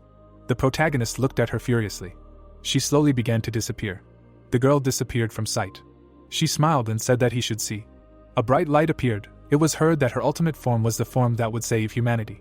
A demon appeared in front of the hero. The huge monster lowered its head. It was said that sometimes it was easy to defeat enemies with only physical strength. 10 children would not try to defeat a hungry bear. This meant that it was impossible to defeat the priest who had become a 100-meter giant. The protagonist lowered his head, hearing that he was an arrogant soul. The monster swung his hand and said that God would punish him. Suddenly he struck the ground. The ground split from the impact. The fragments flew up. It was heard that let him see the form that will lead the ignorant people. This is the power of the ruler of the world. The monster looked forward. The hero flew up. Looking straight ahead, he said to shut up. With wide eyes, the giant asked that when did he? The thought came that he could not swing a weapon with broken arms. He was just an insignificant little nuisance. Swinging, the giant said that he was a small insect. Looking at the hero, the monster said to die. The protagonist lowered his head. He closed his eyes. Looking at the glow, Jake turned to the warlock. The hero looked straight ahead. Frowning, the girl screamed. The warlock angrily looked ahead. The demon looked ahead and said that she was strong, but only compared to other people. The monsters stood in front of each other. It was heard that he was above all the demon lords. His strength could not be compared to hers. Frowning, Warlock said that was too much talk from a loser who could not defeat her one-on-one. Standing in front of her, the demon said that this was also part of his power and strength, an ignorant human who could not admit his defeat. The monster's eyes lit up and he added that she should leave this offering and go. If she did so, he would spare her pathetic life. This offering belonged to his master. The protagonist looked forward. Smirking, the demon said that he was not for such simple creatures like him. Looking away, Jake thought that Warlock had no chance of winning this battle. The only rational decision was to give him to this demon. Frowning, the hero thought that he did not think that this was a betrayal. Sacrificing himself was a stupid move in this hopeless battle. Looking at the girl, he added what Warlock was going to do. Warlock smiled and said screw him, it was her child, no one could take it away. The girl looked ahead, a thought appeared, but this woman was stupid. Looking straight ahead, the protagonist exclaimed. Frowning, Warlock yelled that he should be grateful that a beautiful girl like her was risking her life to save his ass. Jake looked away. He grabbed his weapon. Taking out his sword, the hero said that he would help. Warlock looked at him in amazement. She smirked. Closing her eyes, the girl yelled that he honestly thought he could defeat a demon lord with a ridiculously low level like him. He wouldn't last 5 minutes. The protagonist gritted his teeth and replied that he bet he would be more useful than her, since she couldn't even use a sword or her fists. Taking a step forward, he added that he might not be able to use them right now, but Warlock smiled and said that she still had those killer legs. Looking straight at him, Jake replied that they looked like pig hooves. The demon smiled and said that was wonderful. Suddenly, he lit up brightly, the thought that if death was the only way to correct her stupidity, then let him grant it to her. Warlock frowned. The hero looked at him in amazement. He clenched his teeth in fear. Grinning, the girl told him not to be afraid. Standing in front of the hero, she added that she was the only one who would kill him. Until then, he had nothing to fear. Raising her leg at the knee, the girl said that the third warlock lifted her leg up and said that the skill. The hero frowned. The monster looked at him in surprise. A glow appeared around the protagonist, and he said that the insects, need to be stepped on, he will crush her to death. The protagonist was lying unconscious. It was said that he was thinking about Warlock, why he felt joy, remembering her, why his heart hurts when he thinks about her. She is the only one in this world who can melt his frozen heart. An image of a girl appeared, a thought appeared that only she, who is no longer in this world, makes him human. Warlock looked down and said about the skilled deadly crush. Jake lowered his head down. Looking at the monster, he said that the insects, need to be stepped on. Red beams flew under the hero. It was said that deadly crush, it crushes enemies to death, using a huge amount of energy. The protagonist jumped up. His legs glowed brightly. Jake hung in the air. Looking at him, the demon said that it couldn't be, it was absurd. Suddenly, the hero struck him. The monster's head disappeared. It was heard that why it left him. The protagonist trampled the giant into the ground. Gray fog appeared. Amanda was lying on the ground and talking about regeneration. Looking straight ahead, she added that healing. Looking at her, the hero asked why she was still alive. She was like a cockroach. The protagonist silently watched her. Standing in front of the monster, he said that it was a pity, she would soon die. The girl's gaze froze. She closed her eyes. Looking at her, Jake heard the sound of a notification. He looked away in amazement. Frowning, the hero thought that the same thing happened when he dealt with Nick. The first disaster was less than 3 months ago, and he spent about 10 days fighting the priest. The protagonist stood still. Suddenly he evaporated. The man closed his eyes. He sat in the middle of the candles. Jack looked ahead. The book was emitting a glow. Suddenly it caught fire. Standing behind him, Jake asked that he was the one who did this. The man froze in amazement. Frowning, the hero said that he looked so familiar. Looking away, the magician replied that it was true, they had met before. Chains appeared behind him. The protagonist looked down. The man looked ahead silently. Standing in front of him, Jake said that he clearly had abilities, asked that he was an elder. A thought appeared that he had once heard that the 7 elders and 2 great elders were the leaders of the grimoires. He frowned. Hearing that, he was amazed that he remembered him. A thought appeared that it was said that the grimoire elder had power comparable to the ascended Warble. Kneeling on one knee, Jack introduced himself, saying that he was one of the 7 elders of the grimoires. He was responsible for contempt of court. Looking straight ahead, he added that there was something he wanted to ask him. Sitting in front of the hero, the man asked that he was their king.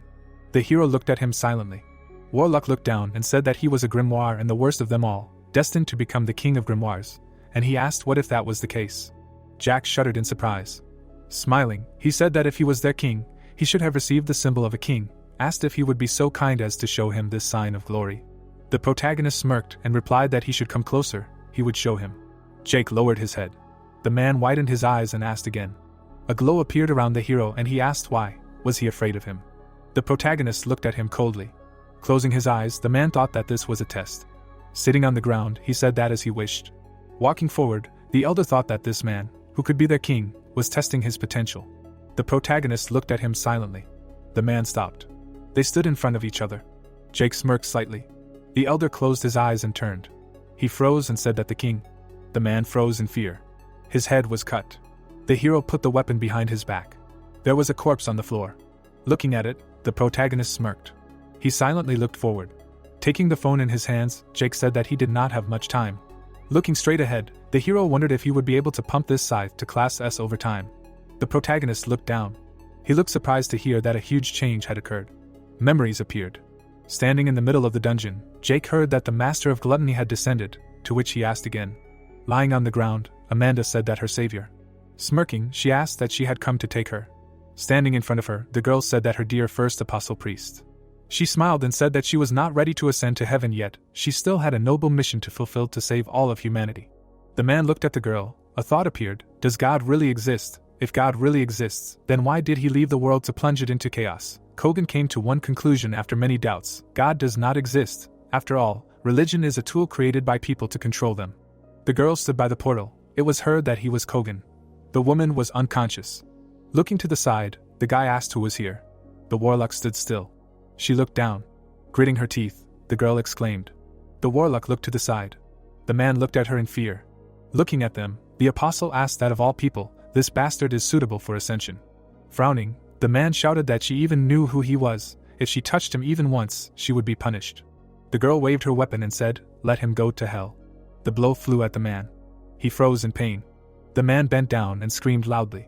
Taking a step forward, the apostle said that if she allowed him to ascend. Standing in front of the man, she added that she would cut off his head. Looking down, the girl said that even trash like him was needed if he had the slightest chance of ascending. The man trembled in pain. Looking straight ahead, Warlock said to activate Warble. Suddenly they disappeared. It was heard that the smell of his blood would soon attract hungry demons to him. The man sat on the ground. It was heard that let him show her if he could get out of here alive. Then she would be glad to accept trash like him. Looking forward, the apostle said that she did not expect him to get out alive. Standing next to the man, she added that whether this skill was created on the brink of death.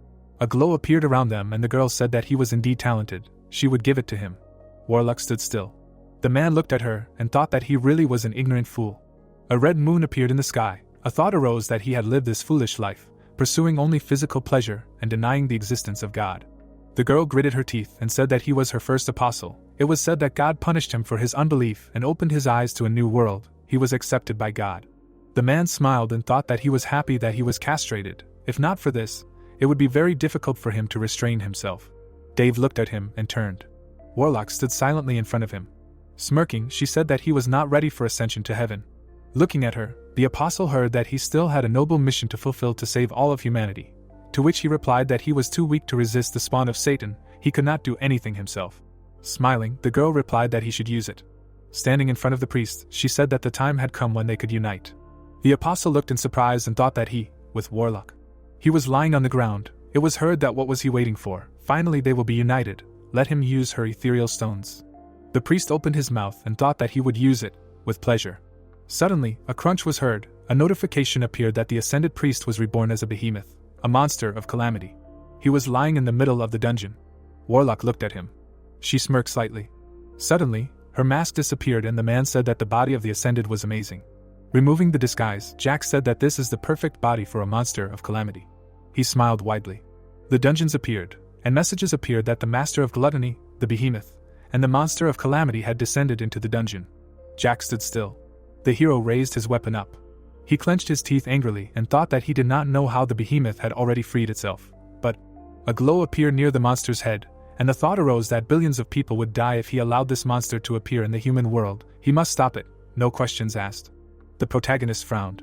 Rushing forward, he said that he could not pass. Jake approached the portal. Suddenly, he looked in surprise and thought that it was a magic circle. A pentagram appeared in front of him. Standing behind him, Jack said that he could not pass. Frowning, he added that the king, or rather, a candidate for king. The hero was locked inside the seal. The protagonist glared and asked that he was not dead. He was one of those who used familiars as a necromancer. Looking at him, Jack replied that he would ask him not to compare him to that nasty undertaker who uses corpses. How could he use such a dirty trick on a person who trusted him? Closing his eyes, he asked that how could he betray his faith and trust so easily. Turning around, Jake replied that he should remove the seal. Frowning, he said that this time he would try to cut him into small pieces so that he would not be able to assemble himself again. Putting his hand to his face, Jack said that this bloodthirsty nature, no wonder Nick thought he was their king, but it seems that he does not have the mark of a king. Besides, he looks like one of those disgusting Warble users who rely on other laws. What to do? Watching the hero, the elder asked if he had any intentions of becoming a real grimoire. Looking at him, the hero remained silent in response. Taking a step forward, the man asked that then why didn't he watch the end of humanity with him first? Maybe he would change his mind once he saw how the world was turning into a complete disaster. Bright blue particles appeared. A notification appeared that the master of gluttony, the behemoth, the monster of calamity, were descending. The hero stretched out his hand forward. He touched the barrier. Looking at his hand, he exclaimed. The protagonist gritted his teeth in pain. A notification appeared that the behemoth, the monster of calamity, the remaining time until it appeared in the human world was 4 minutes 59 seconds. The elder watched the protagonist. A huge monster was looking down on them. Its eyes lit up. The chains broke. It was said that the remaining time until it appeared in the human world was 4 minutes 47 seconds. Blue particles appeared. People began to appear in the dungeon. Looking away, the guy asked what just happened. The girl exclaimed in fear that it was a dungeon. But why? Where was she? Looking straight ahead, the man asked what was going on. The crowd stood still, heard what the hell, he never came in. The girl raised her head up. She opened her eyes wide and asked again. The monster was watching her. It was said that when the monster of calamity descends into the human world, the ascended ones with less than 10,000 ether, within a radius of 200 kilometers from it, will be forced to enter the dungeon to stop the monster, because Warble was created to defeat the 7 monsters of calamity, the immediate cause of the end of humanity. But the Warble system cannot control the ascended ones, because they can change their own destinies. The man looked forward in fear. The demon's eyes lit up. The thought appeared that the remaining time until he appeared in the human world was 4 minutes 27 seconds. A notification came to his phone. The man was lying on a hospital bed. Suddenly, people appeared from the portal. They approached him. The man took out a sword. He rushed forward with it sharply. The beams were directed at the hunter. They were getting closer.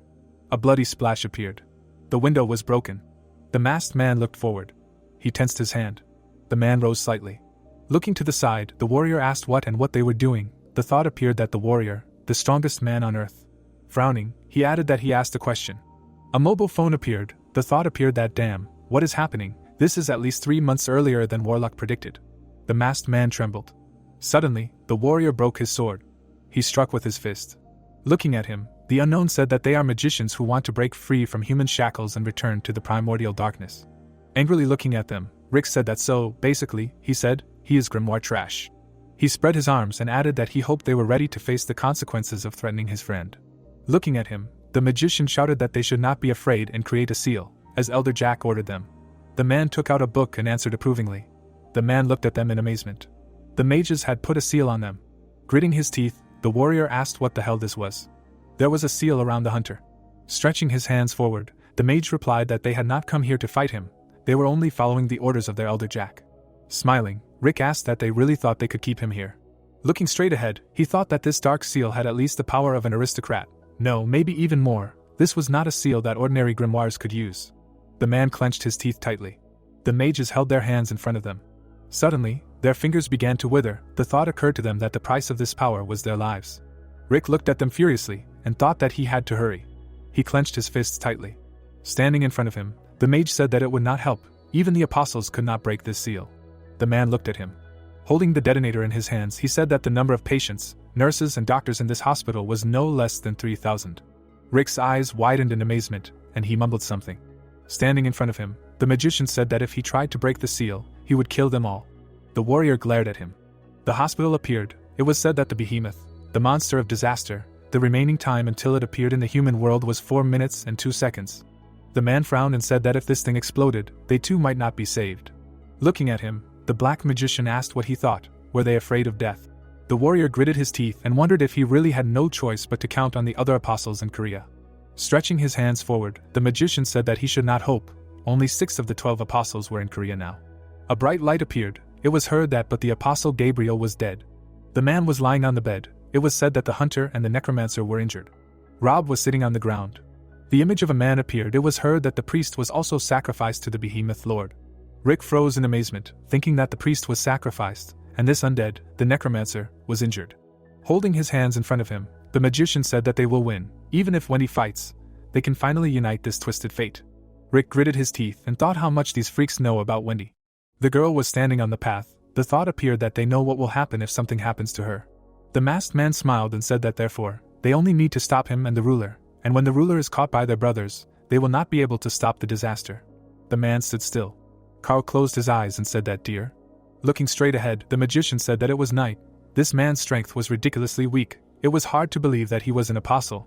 They could easily defeat him without help. Did they really have to use a seal and risk their lives to seal this weakling? The man froze and asked that he was afraid of death.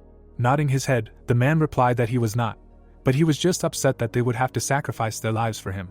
Carl stood in the middle of the office. It was heard that they would never be able to see the new sacred world.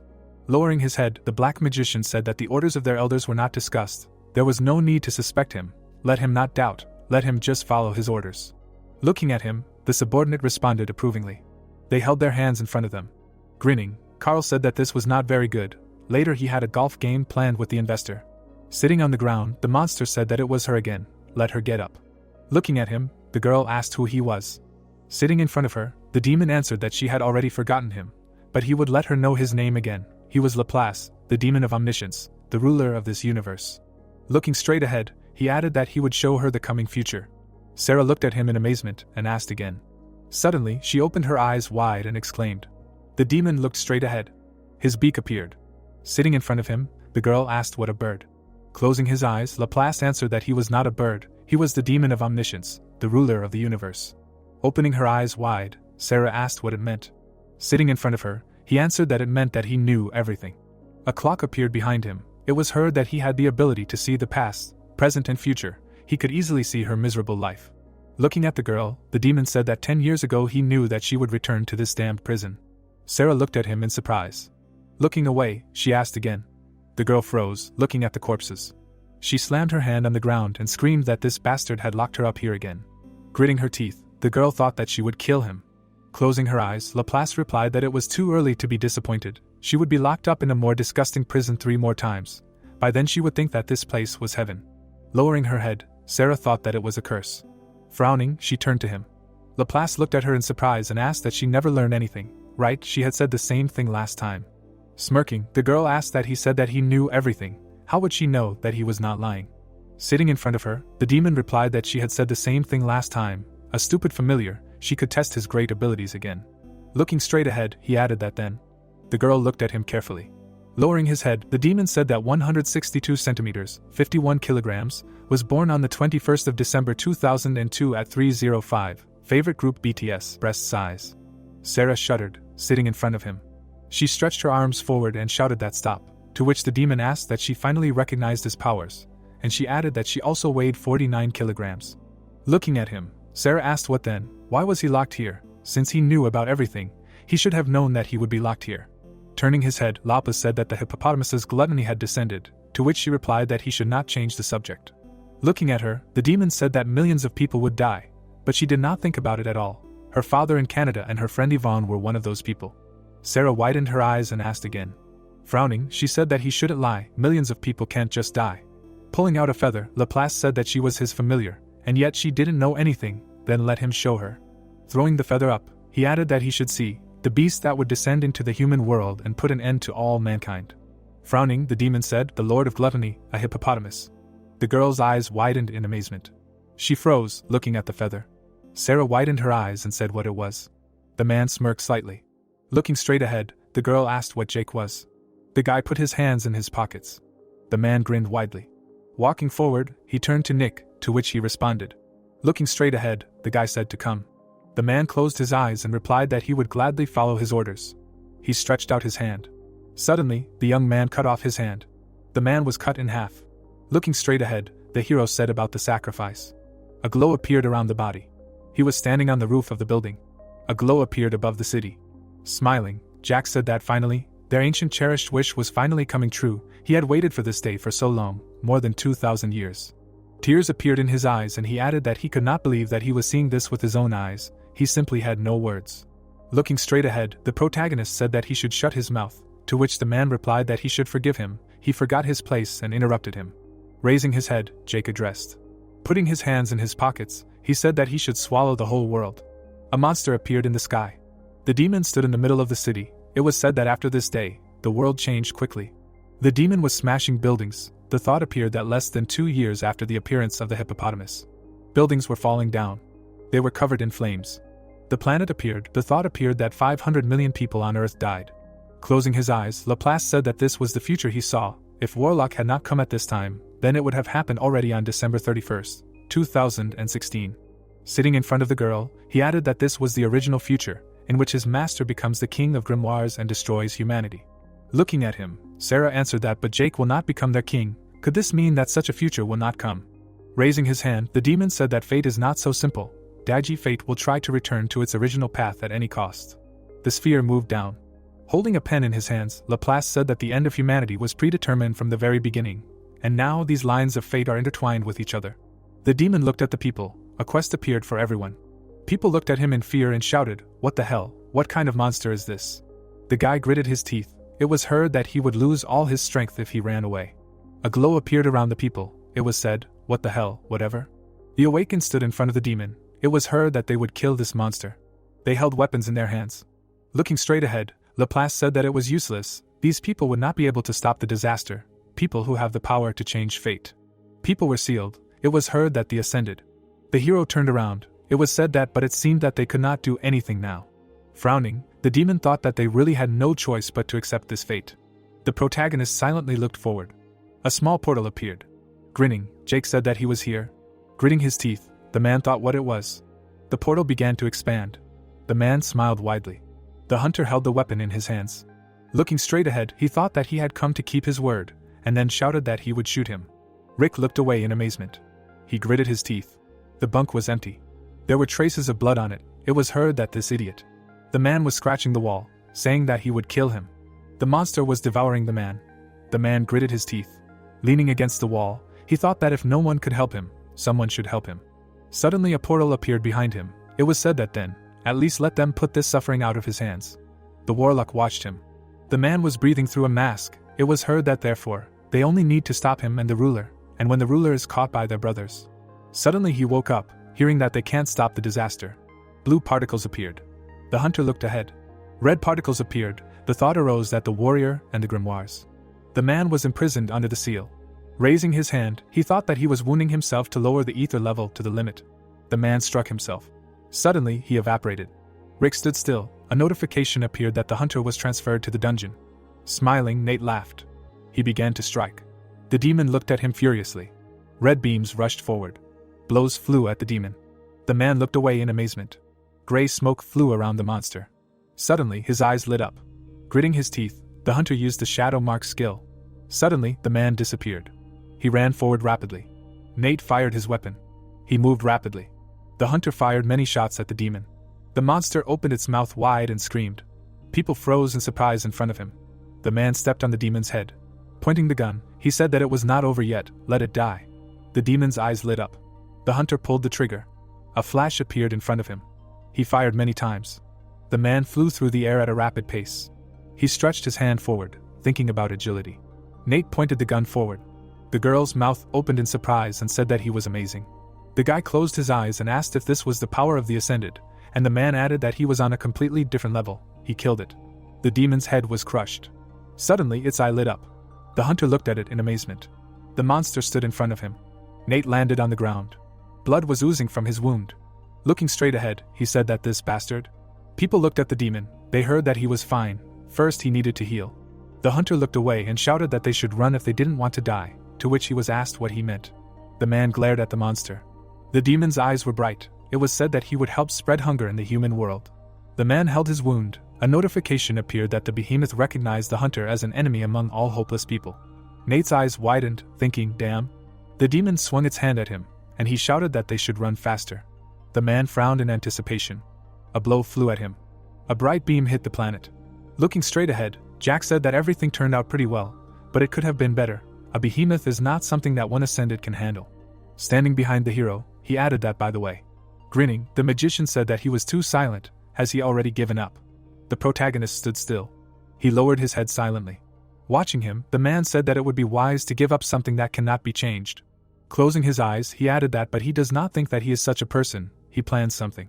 Jake silently looked straight ahead. A notification appeared that the remaining time until the appearance of the hippopotamus in the human world was 2 minutes 37 seconds. The hero froze in anticipation. An empty hospital bed appeared. Looking at it, the magician asked how he destroyed the seal.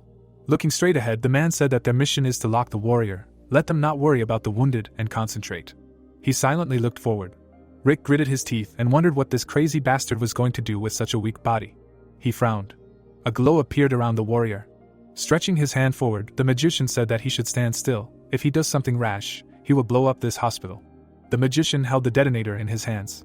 Suddenly, a blow flew at his hand. An explosion appeared near him. A bright flash engulfed him. A devastating explosion occurred. A beam hit the hospital. Stretching his hand forward, the man sighed. Looking at the hole, he said that this is why he did not want to use it. Lying on the ground, the mage asked how he did it, how he destroyed the seal and attacked them.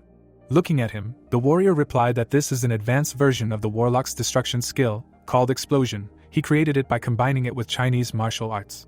The man frowned. Looking at him, the man asked how Warlock, the one who returned in time, somehow learned her skill. Raising his hand, Rick said that it was not difficult. Putting his hand behind his head, he added that in the end, Warlock said that he was her teacher in the future. The man, looking straight ahead, said that it was a creature who returned in time. The man looked at him in surprise. Lying on the ground, the mage said that even if she was already dead, she was distorting fate, but he should not be so self-confident, he had not won yet. Standing in front of him, Rick asked again, to which he was told that this was their last gift to him. A notification appeared that the homunculi of the grimoires had appeared in the human world. The man looked away in surprise. Gritting his teeth, he said that these bastards do not know when to retreat. A fog hung in the dungeon. Lying on the ground, the hunter wheezed. He frowned in pain. In the fog, an image appeared, a thought arose, who it was, who saved him. The man ran forward. Looking at him, the hunter exclaimed. Harvey was breathing heavily, it was heard that he was one of the Gabriel clan. Lying on the ground, the man asked why he saved him. The guy spat out blood. His eyes widened as he thought about how much damage he had taken in his shadow form. It should be invulnerable to physical attacks. He hadn't saved the hunter out of goodwill or justice, he just needed someone to protect their butcher clan. Looking straight ahead, Harvey thought he had decided to follow Jake, but he was too dangerous, damn, his voice. Standing in front of the hunter, he added that they couldn't do anything about this monster, they would just run, let him help him. Smiling, Nate replied that he could feel his desperation. Looking at him, Harvey responded approvingly. The man smiled widely and asked what he was doing. He wanted to fight until the end. The guy froze, looking at him. Standing up, Nate said that he didn't know Gabriel had someone as useful as him. Walking forward, he added that fine, he wouldn't thank him because they were going to die anyway, to which the boy thought he meant that he desperately wanted to escape. With his arms outstretched, the awakened one said that they would fight together until the end, to which Harvey wondered if he really was the crazy bastard everyone said he was. The hero stood still. Raising his eyebrows, he said that he thought he was their only chance. Standing behind him, Jack asked what he meant, to which the protagonist replied that he just wanted to see. Looking straight ahead, Jake thought about what the Warlock apostles were capable of. He wanted to see if they were capable of completing Warlock's mission. Standing in the middle of the seal, the hero said that but they were useless, and then thought that he was the only one who could complete Warlock's mission. Turning his head, the protagonist asked what he said, that he was his king. He was not a king, to which the mage asked again. Looking away, Jake said that he. Warlock smirked and said that he should listen. There must be a reason why he became their king, so he can change, he can, really. The hero closed his eyes, hearing that from now on he would, to which he thought that he would fulfill the mission of Warlock. He is the 13th apostle Warlock. Lowering his head, the protagonist said that unlocking restrictions, rage.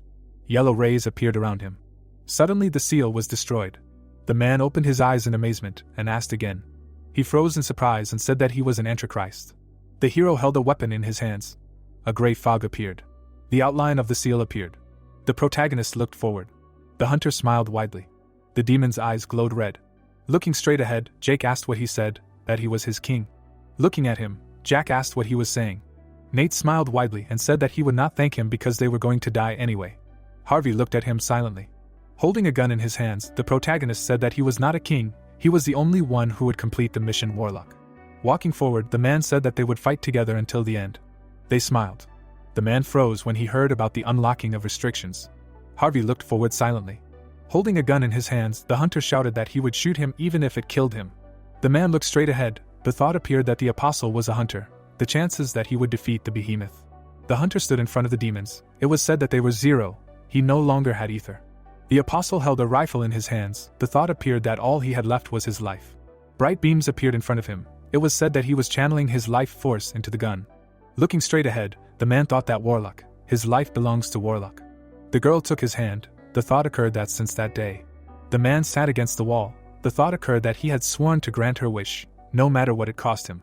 Frowning, Warlock said that the Warble counter was clearly pointing at him. What a bummer. The hunter looked down silently. Standing behind him, the girl said that she was also in a mental hospital. Let them give her a break. Now this fortune teller looked like a gift.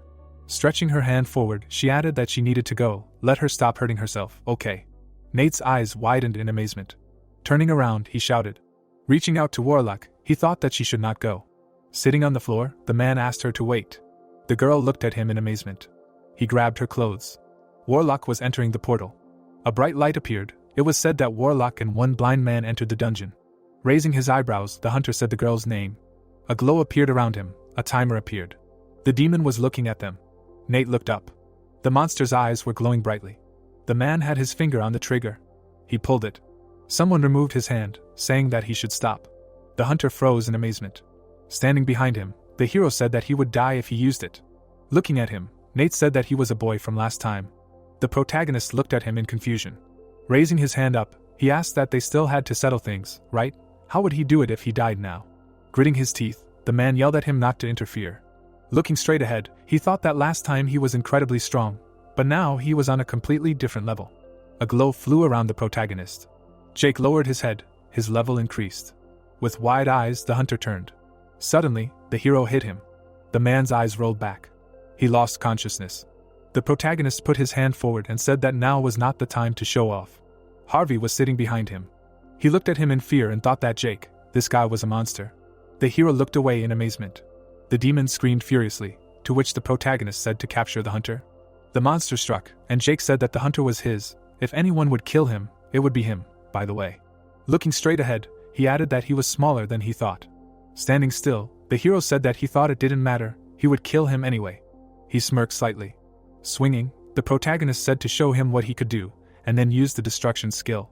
An explosion occurred in front of the monster. A flash appeared on the planet. Grabbing his clothes, Nate heard that this was not good. She dragged him into the dungeon, to which he asked for help. Looking at Warlock, he added that let her get him out of the mental hospital, he would do anything. Smirking, the girl asked what anything. The man watched her. Putting her hand on his shoulder, the apostle said that he probably doesn't know, but he already got out of this place. Sitting in front of her, the hunter asked what she was talking about. Looking away, Warlock asked that he said he would do anything, right? She would ask him for a favor after he defeated this ghoul, but he was blind, so it would be harder for him than other people. Ghouls tear human flesh with their bare hands, so she would give him a weapon. The man's eyes widened in fear. Looking at the rifle, he thought it was a gun. The girl smiled and said that this was the musket she took from the demon, and it was not loaded. He should charge it with his life force and add some ether that he had. He was pretty good with weapons, wasn't he? Sitting on the floor, the man thought that he had no idea what she was talking about. This weapon was old and rusty. Its shape was also strange. But, looking straight ahead, he added that this weapon would be. The hunter extended his hand forward. Jack smiled. Nate grabbed the gun. It was said that at that moment, the apostle hunter appeared. Looking straight ahead, the hero used the destruction skill. A small glow appeared. The fist rushed forward. The protagonist struck the monster. It began to be absorbed by the light. Everything around was covered in fog. Blood poured onto the floor. The protagonist looked ahead. Holding the scythe in his hands, he said that perhaps he underestimated him a little. Smiling, Jake added that what a hassle. He stood before the demon. The demon's arm was cut off. The monster's eyes widened and recognized him as its enemy. The arm began to regenerate. Suddenly, it grew back completely. The hero looked at him.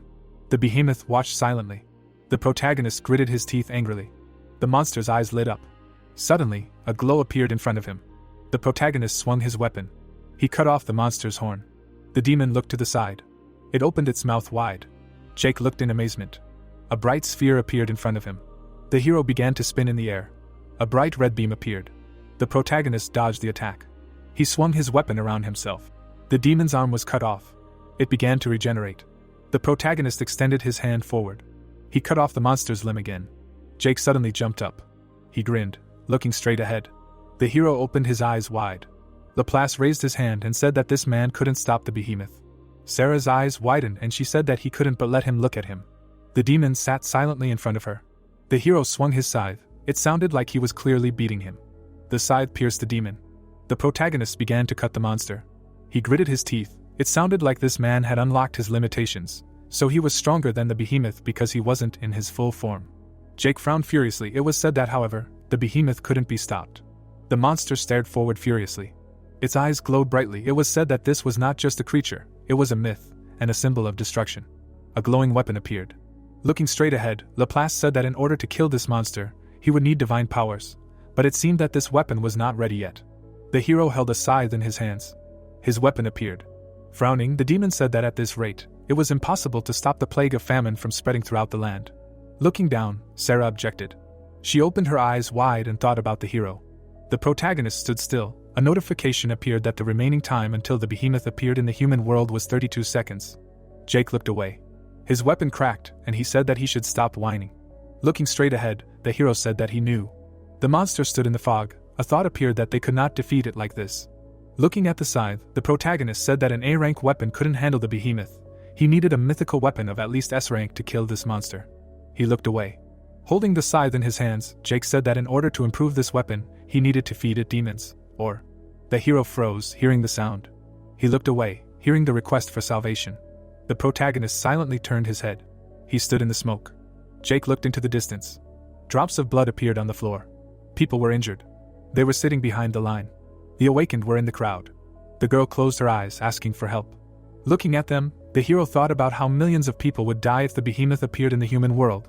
Only an S-rank weapon could stop it. He needed sacrifices to improve this weapon, thousands of demons.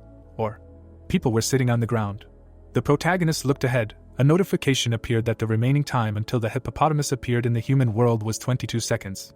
People looked at him in amazement and asked again. Jake looked at them silently. Holding the scythe in his hands, he thought that fortunately there were enough victims. Blood splashes appeared. The girl opened her eyes in fear. Looking straight ahead, she asked what was happening. The hero swung the scythe at people. The girls walked down the street. The thought occurred that she had just been with her friends. Then suddenly she was transferred to the dungeon. There was a demon there. The girl looked at him. She raised her head up. The awakened one opened her eyes wide.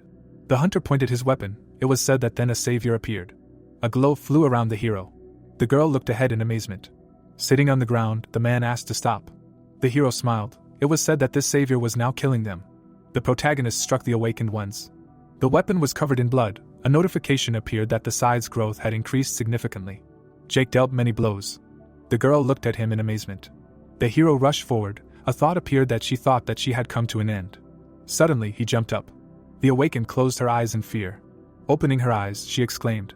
The girl asked again, hearing that she should not kill him. He would do anything. He even knew who he was. He was a member of the organization.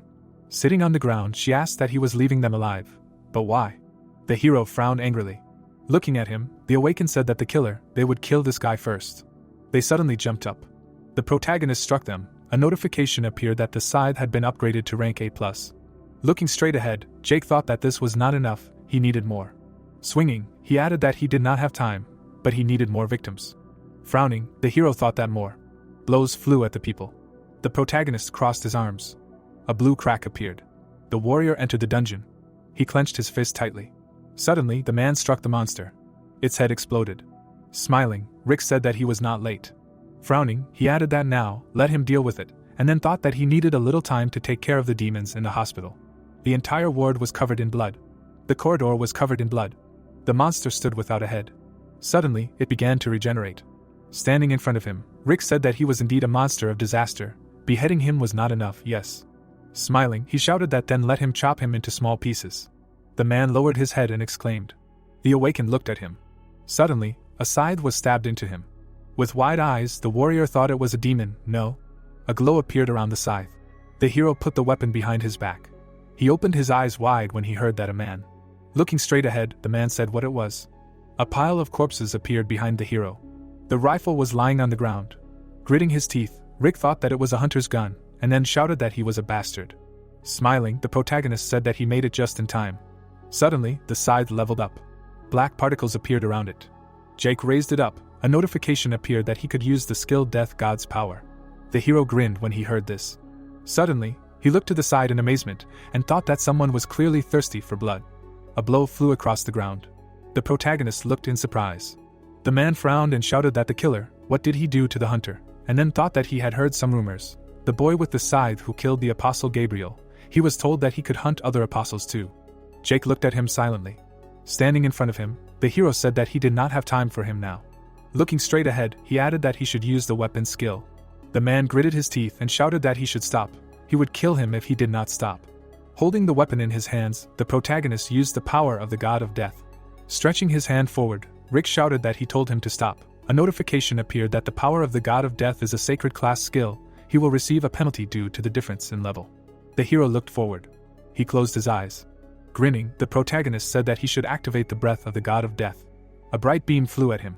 A black spot appeared behind Jake. Suddenly everything was covered with it. The man froze, frowning.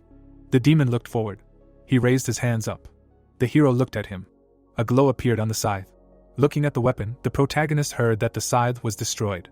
He stood still. It was said that the behemoth is a living creature, but it is also a form of disaster called hunger, death. It is the only enemy of hunger. Because the dead do not feel hunger, this is the only reason. Jake looked at the glow. A notification appeared that he destroyed the Lord of Gluttony. Rick frowned and said that he cannot believe it, and then thought that the behemoth died at the hands of this guy. But he killed innocent people. Looking straight, the man added that he killed his old friend the hunter, just to fulfill the mission of the warlock.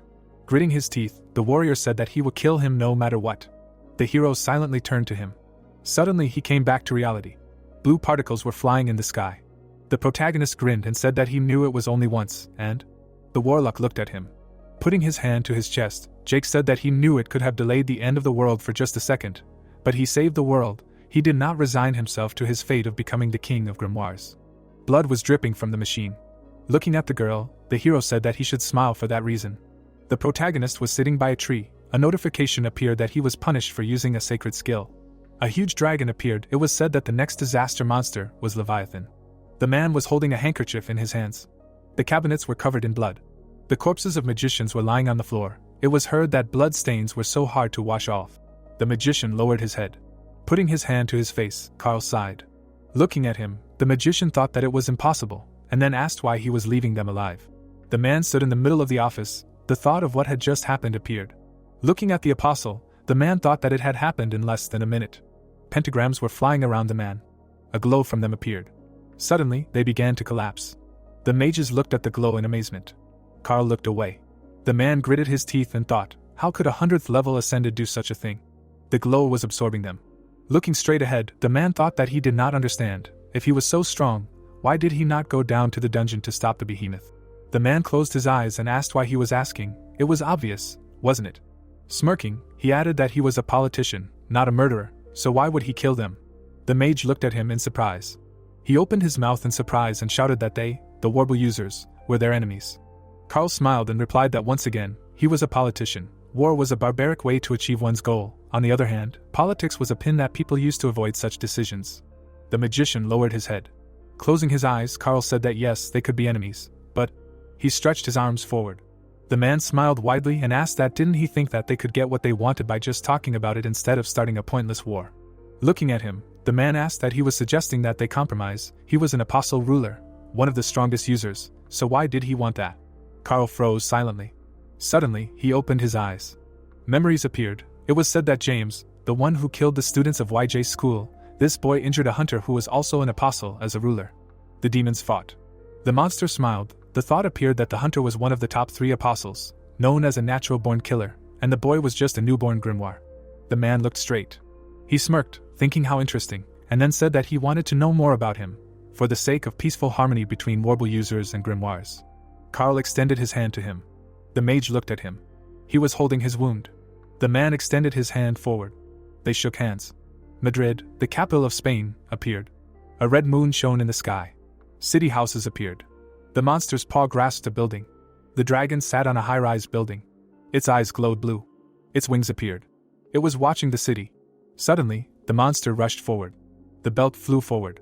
It spun in the sky. Holding the belt in his hands, the man said, "Let it fall." The man smiled and added that it was a damn lizard. The object emitted a glow. The dragon was tied up. The man pulled the belt. The dragon hit the building. Looking straight ahead, the hunter said that he was caught. Now. Suddenly, someone swung an axe at him. The guy was flying down rapidly. He struck the dragon. The weapon was stuck in the monster. The guy picked it up. Smiling, he said that what a hassle. The man put the axe behind his back. The weapon appeared, its characteristics appeared. Sitting on the ground, the man shouted at him to stay alert. Frowning, he added that he was still alive. The boy looked away. Standing in front of the dragon, he asked again. The monster opened its mouth wide. The apostle swung his weapon. Looking straight ahead, the awakened one said to move. Grinning, he added to come to him. His shield could stop everything. A glow appeared around the shield. The boy raised the shield above himself. A bright glow appeared behind them. The dragon screamed furiously. The apostle grinned, looking at him. Looking away, the awakened one said that he was late. The beam flew forward quickly. A blow flew at the monster. It pierced its head through and through. A through hole appeared. The girl was standing on the roof. She held the weapon in her hands. Julie looked straight ahead. Her weapon appeared. The awakened froze. It was said that the dragon had fallen, the spear of St. George would be given as a reward. Holding the spear in his hands, the boy asked that the spear of the patron saint of warriors. Yes, it was the perfect weapon for him.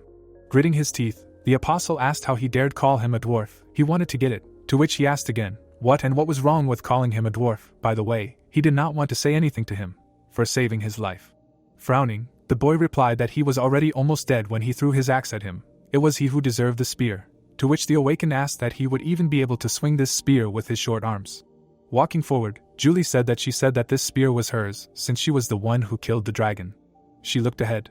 Looking at her, the guy screamed that he should stay away from him. Why did the archer need a spear? To which Julie replied that she wanted to give it to the master, as a gift. Standing in front of her, the awakened asked why she wanted to give it to this stupid jock. It was like putting lipstick on a pig. Taking hold of the mask, the girl replied that she would not tolerate disrespect. Coming out of the portal, the man said that he admired their energy. But let them grow up already. Is this really what they think is called being the saviors of this world? The girl looked at him in surprise and turned to him. Looking at her, the master said that she looked happy, as always. Sitting on the ground, the students greeted the master. Looking at them, the man said that he refused this name 3 years ago. He asked to call him a warrior. Closing their eyes, they responded approvingly. Kneeling, the disciple asked what was asking for his forgiveness. But what brought him here? Wasn't the meeting in 3 months? Looking away, Rick replied that the hippo hunt had been cancelled. Instead they had another matter to deal with. Looking straight ahead, the man asked what it was. Rick looked at the girl silently. Frowning, he said that the apostate who had killed the apostle. The hero was sitting by the tree. It was her that they would destroy him. Candles lit the room. Wax was melting on them. There were figurines on the floor. A deck of cards lay nearby. Someone was sitting on the floor. 3 cards were laid out in front of the person. She pursed her lips. Then she picked up another card. The girl raised it higher and higher. Wendy was kneeling in front of the cards. Her eyes widened. There were pictures on the cards. The girl peered at them intently. The cards were of a goat-headed devil sitting on a throne and death holding a scythe. Memories with various demons appeared. The man looked at the starry sky. The girl was silent. Jake chuckled. A thought occurred to him that judging by the task he had completed, the boy could be called a hero, but thousands of people had to shed blood. The hero appeared behind the girl. She clenched her fists and thought that even the apostles, 2 apostles, had already been killed by this boy. The apostle butcher and the apostle priest were defeated. The protagonist beheaded the girl. Wendy thought that it was not only that, the necromancer who fought him was seriously injured and was hiding, and they did not even know where the hunter was. The girl looked in front of her. She squinted. Looking at the map, she wondered if he was an enemy. Then she looked at the other cards and continued to think, or if he was their ally. She put the map on the floor. The girl was kneeling. Looking down, she asked to show her who he was. Then she closed her eyes. She squeezed her eyelids. The bright moon lit up the sky. The demon of pride glared. Mammon of gluttony glared back.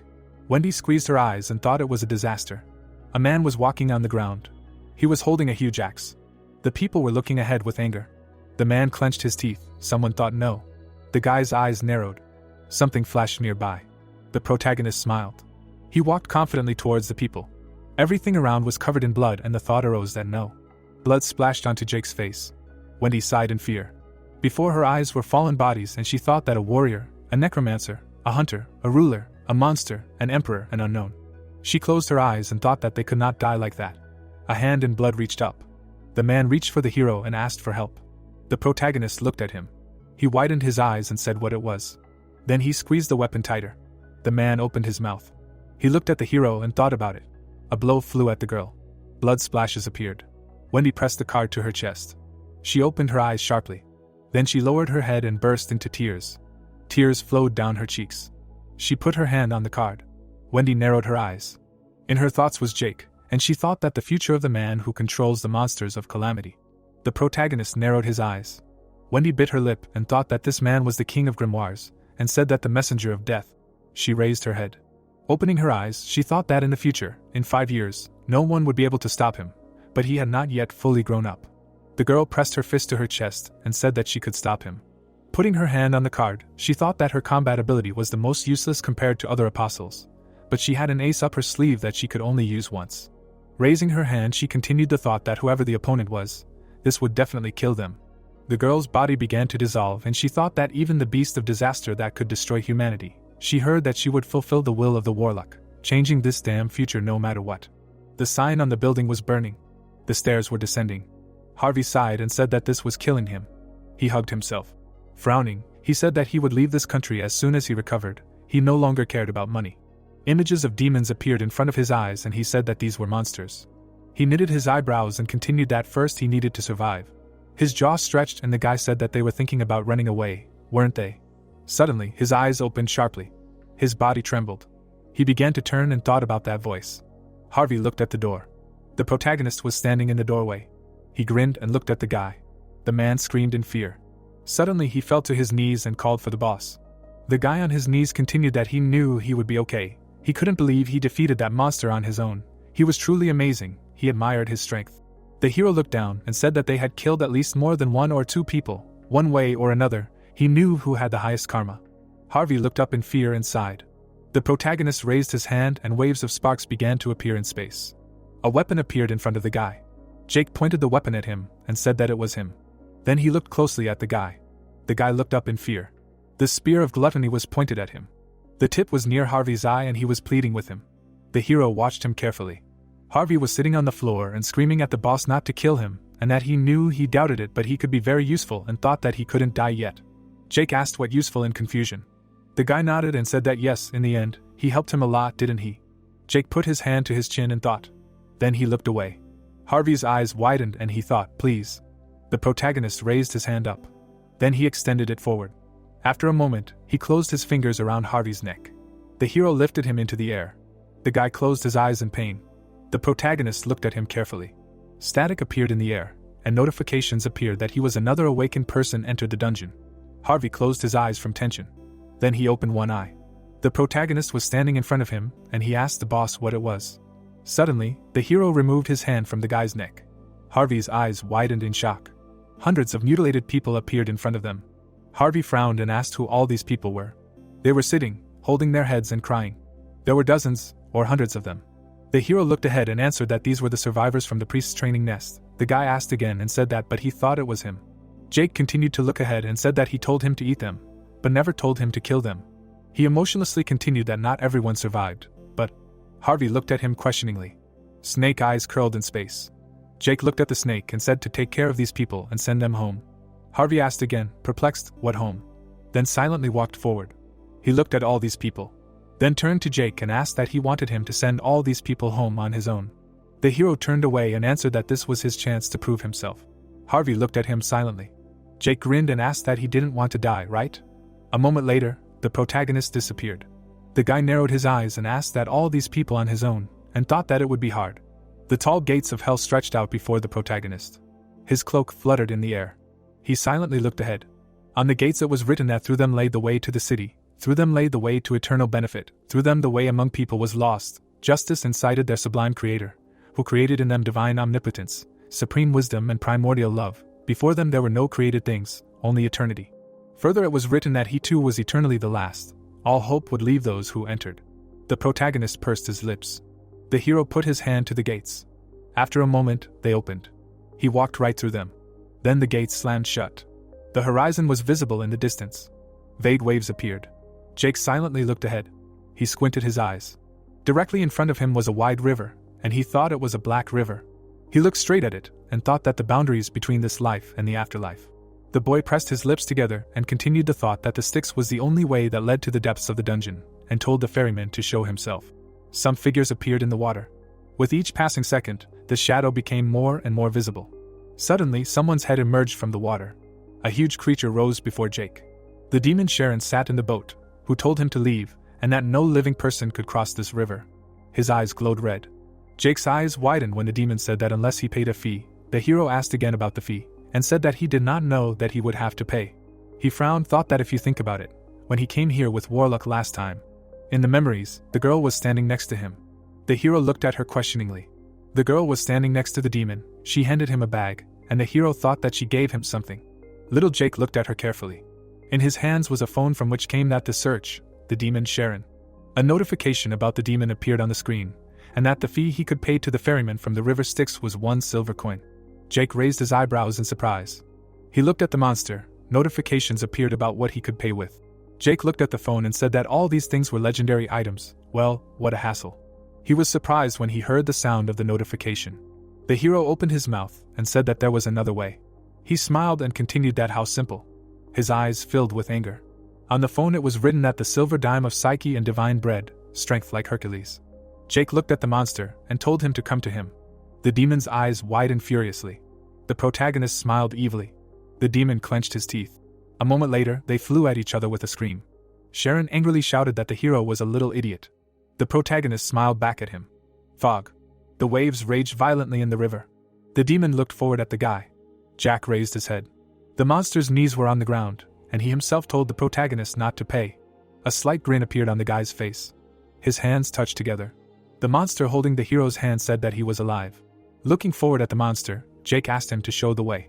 The two hands moved away from each other. The monster's gaze looked up, saying that this was very good.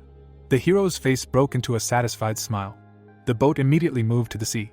Swimming on the water, the monster spoke of the fourth dungeon, where the Acheron River flows behind the enemies of hell, which is ruled by the ferryman. So to get to the further depths of the dungeon, you must pay a fee or pass a test. The city was in a black hole. The world was decided. 2 weeks had passed since the disaster had appeared. The world was destined to suffer from hunger. Tired people looked away, realizing that they were destined to fight the beast. The rotten apple lay on the ground, and this whole story took a different turn, and the world did not change. The city remained the same. Joyful cries were heard from the buildings about someone getting a dragon ID. With smiles on their faces, the guys poked at the phone, thinking about what to do with it, and what would happen if it ran away. Behind the guys sat another silent guy. His gaze looked away. Starting to hit himself on the head, the hero shouted discontentedly that he had gotten away from him again. Harry, sitting behind the guys, called them losers. Looking at the phone, the guy could not believe that they were playing such pathetic games. Turning on something on his gadget, Harry said that he had something called a good game. The application was open on the phone. Looking at the screensaver, the guy was thinking about what kind of demon he should catch today. With a smile on his face, Harry started pointing his phone at different things. The camera was pointed at the city and houses. Suddenly, a message appeared on the phone, and a goblin appeared on the screen. The system window began to ask Harry whether to grab it or not. The monster stood quietly, doing nothing. The guy poked his phone with displeasure, unable to understand why there were so many goblins here. His hand pressed the system window so that monsters would not be caught. The goblin calmly walked along the road. After a few seconds, the monster slowly disappeared. Sitting on the street, Harry answered with a smile on his face that he wanted to catch rare demons as well. Thoughtfully looking at his phone, the guy was thinking about something. Sitting in the middle of the road, Harry thought that the terrain in the game also matters, because he heard that many water-type demons appear on the banks of rivers and oceans, so you can try to catch monsters in the mountains. A screensaver appeared on the phone, which began to say that a super rare monster was hiding nearby. Surprised, Harry began to look away. The guy opened his mouth wide, not believing that a level A troll was being introduced into these areas. Looking closely at the phone, the guy began to understand that there were still demons in this area. Putting out his hands with the phone, Harry understood with a smile that if he got this demon, he would be able to defeat the monster. His hands began to point the phone at the city. Waving in different directions, the guy tried to find it. The phone camera could not catch anything, when suddenly the phone caught one of the girls, showing that it was a demon. The surprised guy began to look at her, not believing it. The phone camera pointed to a girl carrying boxes in her hands. Looking at the gadget with distrust, Harry thought that this was a mistake, but suddenly the system window began to ask the guy whether to catch the monster or not. The gaze looked at this message in surprise. A girl was clearly visible in the phone. Looking at the picture, Harry did not believe that this was a demon, because she looked like an ordinary person. The girl calmly looked away, saying nothing. The guy's gaze looked at the phone. The camera did not stop showing her that she was a demon. The girl slowly walked away from the phone camera. Pointing the gadget at her again, it was clear that she was a level A demon. Looking at all this, Harry saw a message about whether to catch the girl or not. The hand pressed the catch button. The screensaver picture immediately changed. The phone began to glow brightly. Frightened, Harry leaned back the phone, continuing to look at it. Something began to appear from the phone. The sounds of a spell were heard. Huge tentacles came out of the phone, heading straight for the girl, still continuing to say some words. The dissatisfied heroine did not notice the monster, and told herself why she was carrying boxes of ramen for her partner. With quick movements of the hands, they grabbed the whole girl. The frightened heroine saw how they began to drag her slowly into the phone. The same monster continued to come out of the gadget, grabbing the girl's entire body. A few seconds later, at the last stage, only the heroine's hand was visible, which slowly entered the phone. Frightened, Harry saw how the phone told him that it had successfully captured the demon. Looking forward, the guy saw that he really caught the monster. There was a girl in the phone. The dissatisfied heroine held her head, gritting her teeth. Clenching her fist, the girl did not believe that anyone could now lock her in the phone. Looking forward at Harry, the heroine asked him who he was. The boy looked at her without saying anything. The dissatisfied heroine knocked on the phone, asking her to let her out. Taking the phone in his hands, Harry said that he did not know how to let her out of here. The frightened guy, looking at all this carefully, could not believe that he really caught a person, but how it happened was not clear. Looking at this with incomprehension, Harry understood that this was not a normal game. Opening his mouth wide, the hero knew that now was not the time for thoughts, and he needed to find a way to get her out of there. His hands held the phone tightly. Running quickly down the street, Harry understood that he needed to find his friend. because he was the one who advised her. The hero holding the phone continued to run quickly. A few seconds later, Jake appeared on Harry's path. The main character looked around. Looking ahead, Jake began to say that the girl was too long and he told her to come back in 10 minutes. Walking forward, the guy said that she could not even keep her word given to the master. With a smile on his face, Jake said that he would have to punish her. The hero's eyes looked to the side. Under the guy's feet was the girl's box. Things were thrown out of the box. Looking at the box with displeasure, the guy realized that these were grimoires. Opening his mouth, the guy continued to run quickly. Legs ran down the street. Continuing to run, the hero shouted that he would be there in 10 minutes. The girl on the phone was surprised to think what 10 minutes was. Imagining Jake in her head, the heroine was scared to think what would happen to her now. Thinking about meeting the guy, the girl heard him tell her to come back in 10 minutes. With a grin, Jake told the heroine that he would punish her if she did not come back. Continuing to run, Harry heard the girl on the phone asking him if he could run faster. Opening his mouth, the hero thought in bewilderment how he could speed up. The screensaver on the game's phone was not just a game. Poking at it with a finger showed that it had a secret that would attract all users. The phone showed a large number of cells with monsters.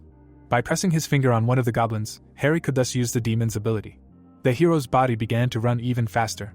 The guy's gaze confidently looked forward. Suddenly, the hero's eyes lit up with fire. His body gave off some kind of smell. His legs began to speed up. Harry, with the help of the goblin's power, quickly reached his destination. Home. It was already getting dark and cloudy outside.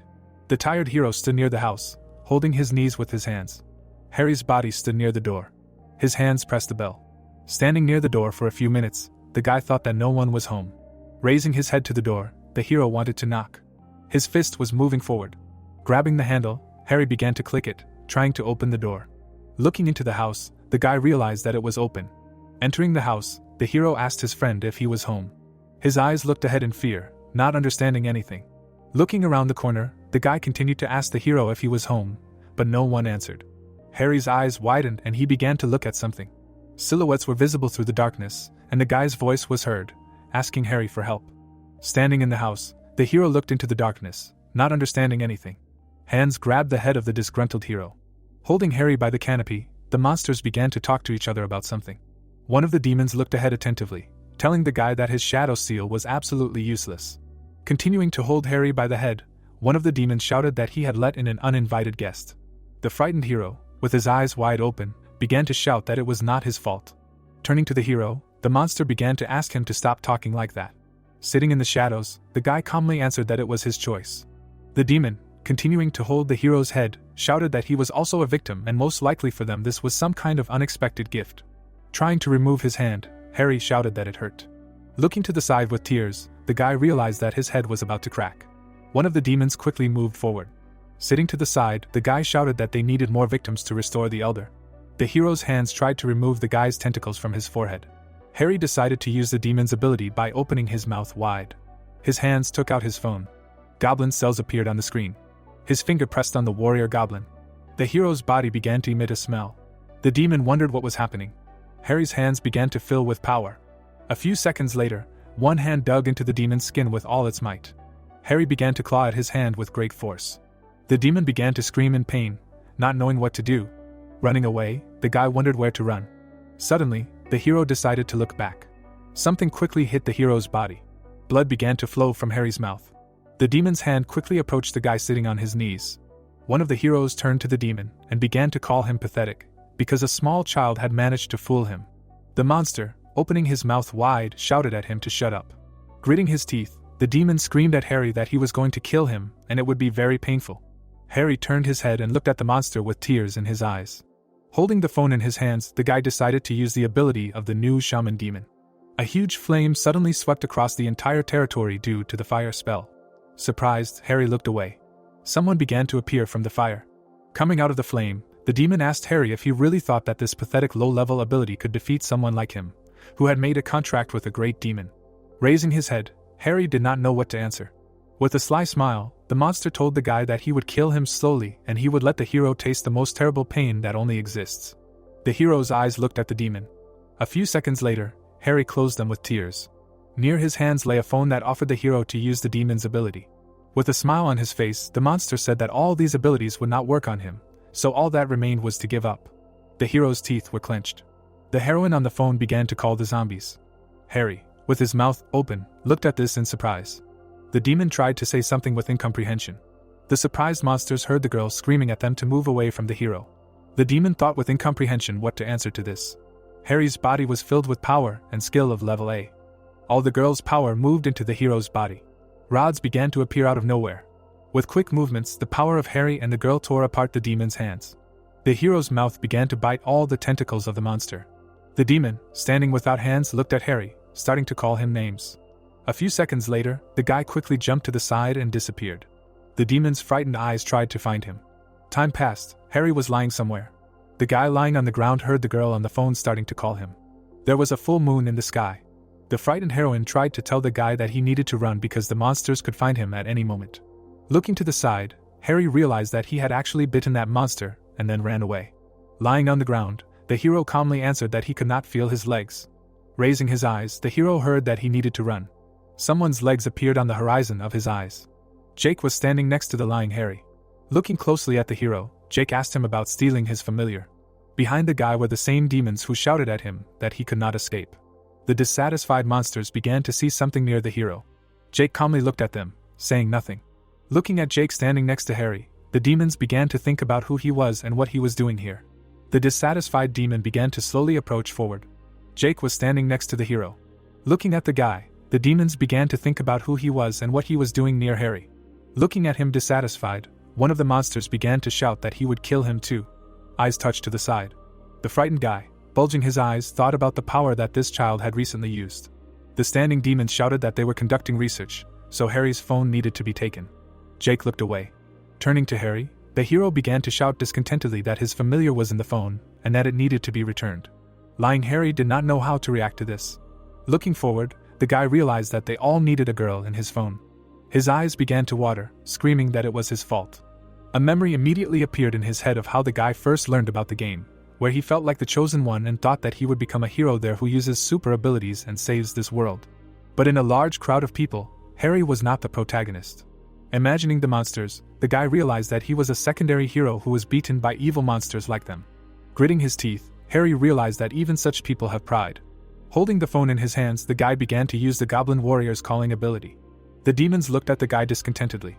Jake began to think about what he was doing. The hand threw the phone incredibly far. The city in the distance began to glow brightly, blinding everything around. The demon looked away with incomprehension. Jake silently looked at the guy. Gritting his teeth, Harry lying on the ground understood that now these demons would not do anything to this girl. Two monsters slowly walked towards the guy, trying to grab him. One of the heroes jumped high into the air. The hand stretched forward. The demon's claws almost reached Harry's phone. A few seconds later, the guy shouted with a smile on his face that he caught it. The hand was very close to the phone. A few seconds later, the claws were already holding it. But it was not there. Lasers appeared all over the area. The frightened demon looked away, not understanding anything. With quick movements, the monster's hands were cut, and Jake, jumping to the side, grabbed the phone. A few seconds later, the main character had the gadget in his hands. The dissatisfied demon called the guy all the words that could be. The gaze looked forward with displeasure. Jake looked askance at the monster. The guy's whole body turned around, getting ready to leave. The demon standing all in blood did not understand why the guy was running away again and trying to escape. His gaze looked at the guy with displeasure. After a few seconds, the demon's eyes became much more terrible. The monster's whole body turned into a large snake. His gaze looked into the distance, not knowing what to do. Jake quickly ran forward. The girl on the phone began to shout at the protagonist to help that boy. Turning back, the protagonist asked the girl why they should do this. Continuing to leave, the hero calmly answered the girl that at his age he had already caught demons. Suddenly, the hero began to look away in surprise. A huge snake, opening its mouth, tried to swallow the guy whole. Jake, looking away, watched the snake. His hand held the weapon tightly. Suddenly, the guy began to jump right at the snake, inserting a drill into its mouth. Most of the monster's body immediately fell apart. Jake, with a smile on his face, continued to hold the drill in his hands. A few seconds later, the surprised guy noticed the sound of the phone, which showed a message that it was the Spear of Gluttony. With a smile on his face, the main character began to tell himself that he had already forgotten about it. Turning his head, one of the heroes began to think about what happened there. The guy's head was turned up. Jake was standing behind the hero, holding a spear in his hands. There was a sly grin on the guy's face. Near the guy there was a huge monster, a crown of thorns. Looking forward, the monster asked the main character how he liked it. Showing his strength, the monster answered that no attacks would work on him. A A few seconds later, the monster was already surprised to see how the hero inserted his spear into him. Jake, with a smile on his face, began to look forward, at the blood. Standing aside, the system window told the guy that his spear of gluttony had strengthened. Harry lay frightened on the ground. With his eyes wide open, the hero could not understand who he was, since he was able to destroy these monsters with just one blow. Continuing to stand aside, the hero told himself that feeding grimoires was much better than hunting in the dungeon. Jake's gaze confidently looked forward. Looking at the phone, the guy said that he would like to find out something in it. Screensavers of those very demonic games appeared on the phone. The hero calmly began to call his assistant. Jumping out of the panel, Black listened attentively to the main character. Looking at the guy, Jake answered that he needed to find information about the game that created the grimoires, as well as the location in Korea. Closing his eyes, the assistant calmly answered that he would find all the information in 3 days. Opening his eyes, Black was surprised to hear Jake telling him to find everything in 3 hours. The boy heard the main character telling him to find the information in 3 hours or he would be dead with confusion. There was a full moon outside. There was a large building, a grimoire lab. There was one guy standing at the table. Looking ahead, the hero answered that this was indeed an amazing and unusual application. Holding the phone in his hands, the man answered that it had been 2 years since he had captured the user who used this application. His hands touched the table. Looking ahead, the man explained that they could not find the source of this system no matter how difficult it was for the grimoires to return to the base to analyze this application. His gaze looked into the distance with interest. Looking ahead, the man answered that the system used by Warble was similar. Starting to think about all this, it was clear that Warble had a similar system. Introducing the book, the man said that the dark magic of the grimoires becomes stronger through ascension. Studying the phone, it was clear that Warble and the grimoires were very similar. His hands held the phone tightly. The scientist began to smile and realized that it was impossible to calculate the Warble system even for him, who was known as a genius among grimoires. Standing at the table, the hero realized that he could create something good, and he was glad that he had created the devil's phone. Coming up from behind the guy, one of the demons said that 2 were killed. Turning his head, the scientist realized that they were the last grimoires in Korea and for safety they needed to return to their base. Calmly standing, one of the demons said that their elder was still recovering from his injury, and they would not be able to leave this country until they fully recovered. Lowering his head, the demon replied that they were on a desert island and besides, the precious stone that the scientist was wearing was a gift blessed by a noble demon.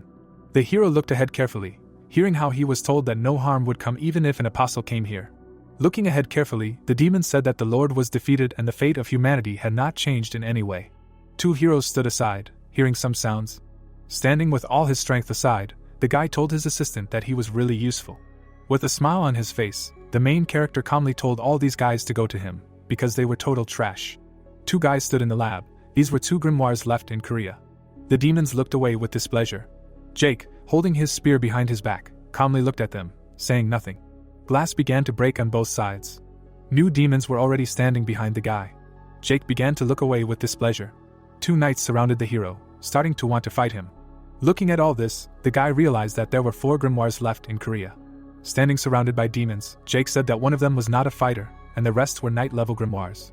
3 guys gathered among themselves, saying to kill the guy. Jake's hands accumulated an incredibly large force in the form of a lightning strike. A strong stream of magical power emanated from one grimoire. An incredible storm of magic emanated from the second grimoire. All the forces quickly reached Jake in large streams, trying to reach him. The main character's spear was covered in blood. Dead bodies of grimoires lay on the ground. Looking askance at the scientist, the guy replied that he was the last one. The hero clenched his teeth in fear. Starting to stand and shake, the guy still could not understand what to do. Gritting his teeth, the hero screamed that he had had enough of this. Jake continued to hold the spear in his hands. Putting it forward, the weapon began to spin with incredible force. A few seconds later, the guy quickly ran forward. The scientist's gaze looked closely at the guy. The hero's body was shaking, and a magical light appeared inside. Jake began to look at it in surprise. Trying to hit the man with the spear, the weapon immediately pierced the magic ball. Putting the spear forward, the guy looked away in confusion. The scientist standing in defense began to see a system window that said to destroy the one who threatens the safety of the grimoire. The man's face immediately began to change. A few seconds later there was already a real animal's face, and the noble Dagon descended into the human world thanks to an ancient treaty. Jake looked closely at the beast. The monster's gaze looked back at him. The calm protagonist could not understand that it was really the head of a fish. The monster standing above the guy began to scream that he heard an irresistible power, which is called the power of the noble Dagon. The monster's head looked forward attentively at the guy. Jake, not at all afraid, raised his eyes to the monster. The monster was watching the guy. The beast began to slowly approach the hero. A few seconds later, the monster's body rose upward. An incredibly strong explosion and stream passed through the territory. The hero's gaze with a grin looked forward. Calling the monster, the guy with a grin began to say that this cannot be the very power received from the Great Elder. Holding his spear, the guy looked at the monster and said that if he could fight, then he liked it. Looking sideways at the monster, the hero with a smile on his face replied that he did not have high hopes for their base, but it was a very pleasant surprise. The two heroes began to look at each other carefully. Starting to look at the guy, the monster shouted that then he would show what he was capable of. The entire body of the beast continued to mutate more and more. Jake with a smile on his face looked away. The spear began to fall off the floor. Jake stood calmly in front, clenching his hands into fists. With a smile on his face, the hero began to shout at him to attack. The silhouette of the monster began to approach the guy. An incredibly strong explosion passed through the territory. Opening his mouth, the guy began to cough. Standing in front of the body, the system window showed that the monster was defeated. His hands scratched his head. The flying crystal near the hero began to say that the number of grimoires in Korea is 0. Sniffing his clothes, the main character replied that Sarah needed to wash them. Standing alone to the side, it was clear that on this day, the grimoires remaining in Korea were exterminated. There was a full moon outside. The whole city was already asleep. A bright light was burning on one of the buildings. The windows were tinted. 3 a.m., a tired guy was sitting on a chair in the control center. Looking ahead, the man noticed something. Watching the camera carefully, the hero could not understand why this lantern began to blink. At one point, the camera showed a bright light. A second later, the lantern was completely turned off. And after a while, the light was on again, but there was no one on the territory. Seeing a lantern without light, the guy began to think that this was some kind of ordinary failure. Suddenly, someone was standing near the glowing lantern. The guy looked ahead with incomprehension. A silhouette was clearly visible on the camera. Coming closer and closer to the camera, the silhouette asked to play with him. Continuing to look at all this, the guy realized that it looked very suspicious. Eyes calmly looked forward. Hands touched the hood. A scary monster with a clown's face was shown in front of the camera, asking the hero for his eyes. The scared guy looked away. Some magical tentacles were going straight for the hero. A few seconds later, the guy's eyes were taken away. They stood out blue on his face. The hero's body sat motionless on a chair. His head was looking away. In the reflection of the mirror, it was clear that the clown was controlling the guy's head and entire body. Seeing the hero, it was clear that all the grimoires had been exterminated that day, but Jake didn't know that on that same day he had summoned a creature that should never have appeared here, a killer clown. City. Everything was calm on the streets. The man was holding a glass of hot drink in his hands. The body of the elder grimoire was standing near the window. Looking at his reflection, the man said that this time the mask was more amazing. The sane killer clown was slowly approaching the elder. The look was looking at him askance, saying that he could not believe that one of the greatest magicians was dressed like a clown. Approaching the man, the demon asked him not to pay attention to his appearance. Smiling through the mask, the demon said that he was wearing the mask of the most common fear of this time. Thinking about the mask, the monster replied that this costume was just suitable for this era. With a smile on his face, the elder said that he understood everything. Thinking about all these stories, it was clear that such a terrible story about a clown was widely known throughout the world, and all people had heard stories about a man in a clown costume who attacked people and killed them. Such stories could not be stopped, and besides, these were not just stories. Newspapers with news about crimes were visible on all platforms. Thinking about the monster, everyone said that these stories were spread in the news and media, so in this way the stories came to life. Seeing the silhouette, it was clear that when the story became reality, he specially showed himself to people. Looking at the bloody hand, it was clear that in the 15th century he was a vampire who drank human blood. Bathing in a pool of blood, he was a seductress. Standing in the cave, it was clear that in the 19th century he was a killer who was called the Ripper. Seeing the clown, it was clear that the man who became the embodiment of fear of this era, one of the 7 elders of the grimoires, who is known as Estrella, he was the most mysterious among all the elders. Looking at the monster, the guy asked him what his name was this time. With a smile on his face, the monster answered to call him Gacy. Remembering in his head the name of the man who was previously a serial killer in a clown costume, the man asked him why he came to him. His hands held the force tightly behind his back. Looking at the clown, the hero asked him about what he wanted him dead. With a smile on his face, the guy answered that almost everyone was dead, because they appeared too early and also died. The man did not answer anything to this. Looking carefully ahead, the hero heard how he was told to die 100 times before he could pay for what he did. The guy knew this, but he understood that he was also an elder. Holding the power in his hands behind his back, the hero understood that he would not sit and just wait for death. Gritting his teeth, the hero said that he did not mind dying right now. Imagining Jake in his head, the man said that he wanted to see the moment when the king would crush their world. Looking carefully ahead, the hero clenched his teeth. The clown calmly watched him. Looking at the elder, the monster said that the council decided to postpone the trial. The surprised hero did not understand why this happened. Beads of sweat ran down his face. Standing next to the guy, the clown told him that the elders were interested in his report. Introducing Jake, the demon replied that they themselves wanted to decide whether this boy was worthy of becoming their king. Calmly looking at all this, the elder replied that he also wanted to know if he would be their king, so he was ready to cooperate. All the power disappeared from his hand. Continuing to just stand, the man replied that he was very curious. The clown did nothing and looked at the hero. With a surprised face, the man asked him what he would do if he suddenly became their king. With a smile on his face, the clown said that this was too obvious a question. Licking his mouth, the monster replied that he would cruelly mock him. Introducing the room, the clown said that he would do as much as he could. Standing to the side, the man said nothing. Looking away, he replied that this was a very poor guy. Looking at the clown, a system window appeared that spoke of the first misfortune of the 7 elders of Australia. Looking at the clown with a smile, the guy realized that a killer was hunting him, who wanted to get him. 4th circle of the dungeon. The guy's body was in a swirl of flame. The demons looked at it in surprise. Some of the monsters looked at it carefully ahead, saying that it was small fry. A strong laser pierced the head of one of the monsters. Lasers shot at the demon's head. Everything in its path began to break. The monsters looked at this in surprise, not knowing what to answer. The remaining lasers crushed the remaining monsters. Jake quickly ran forward.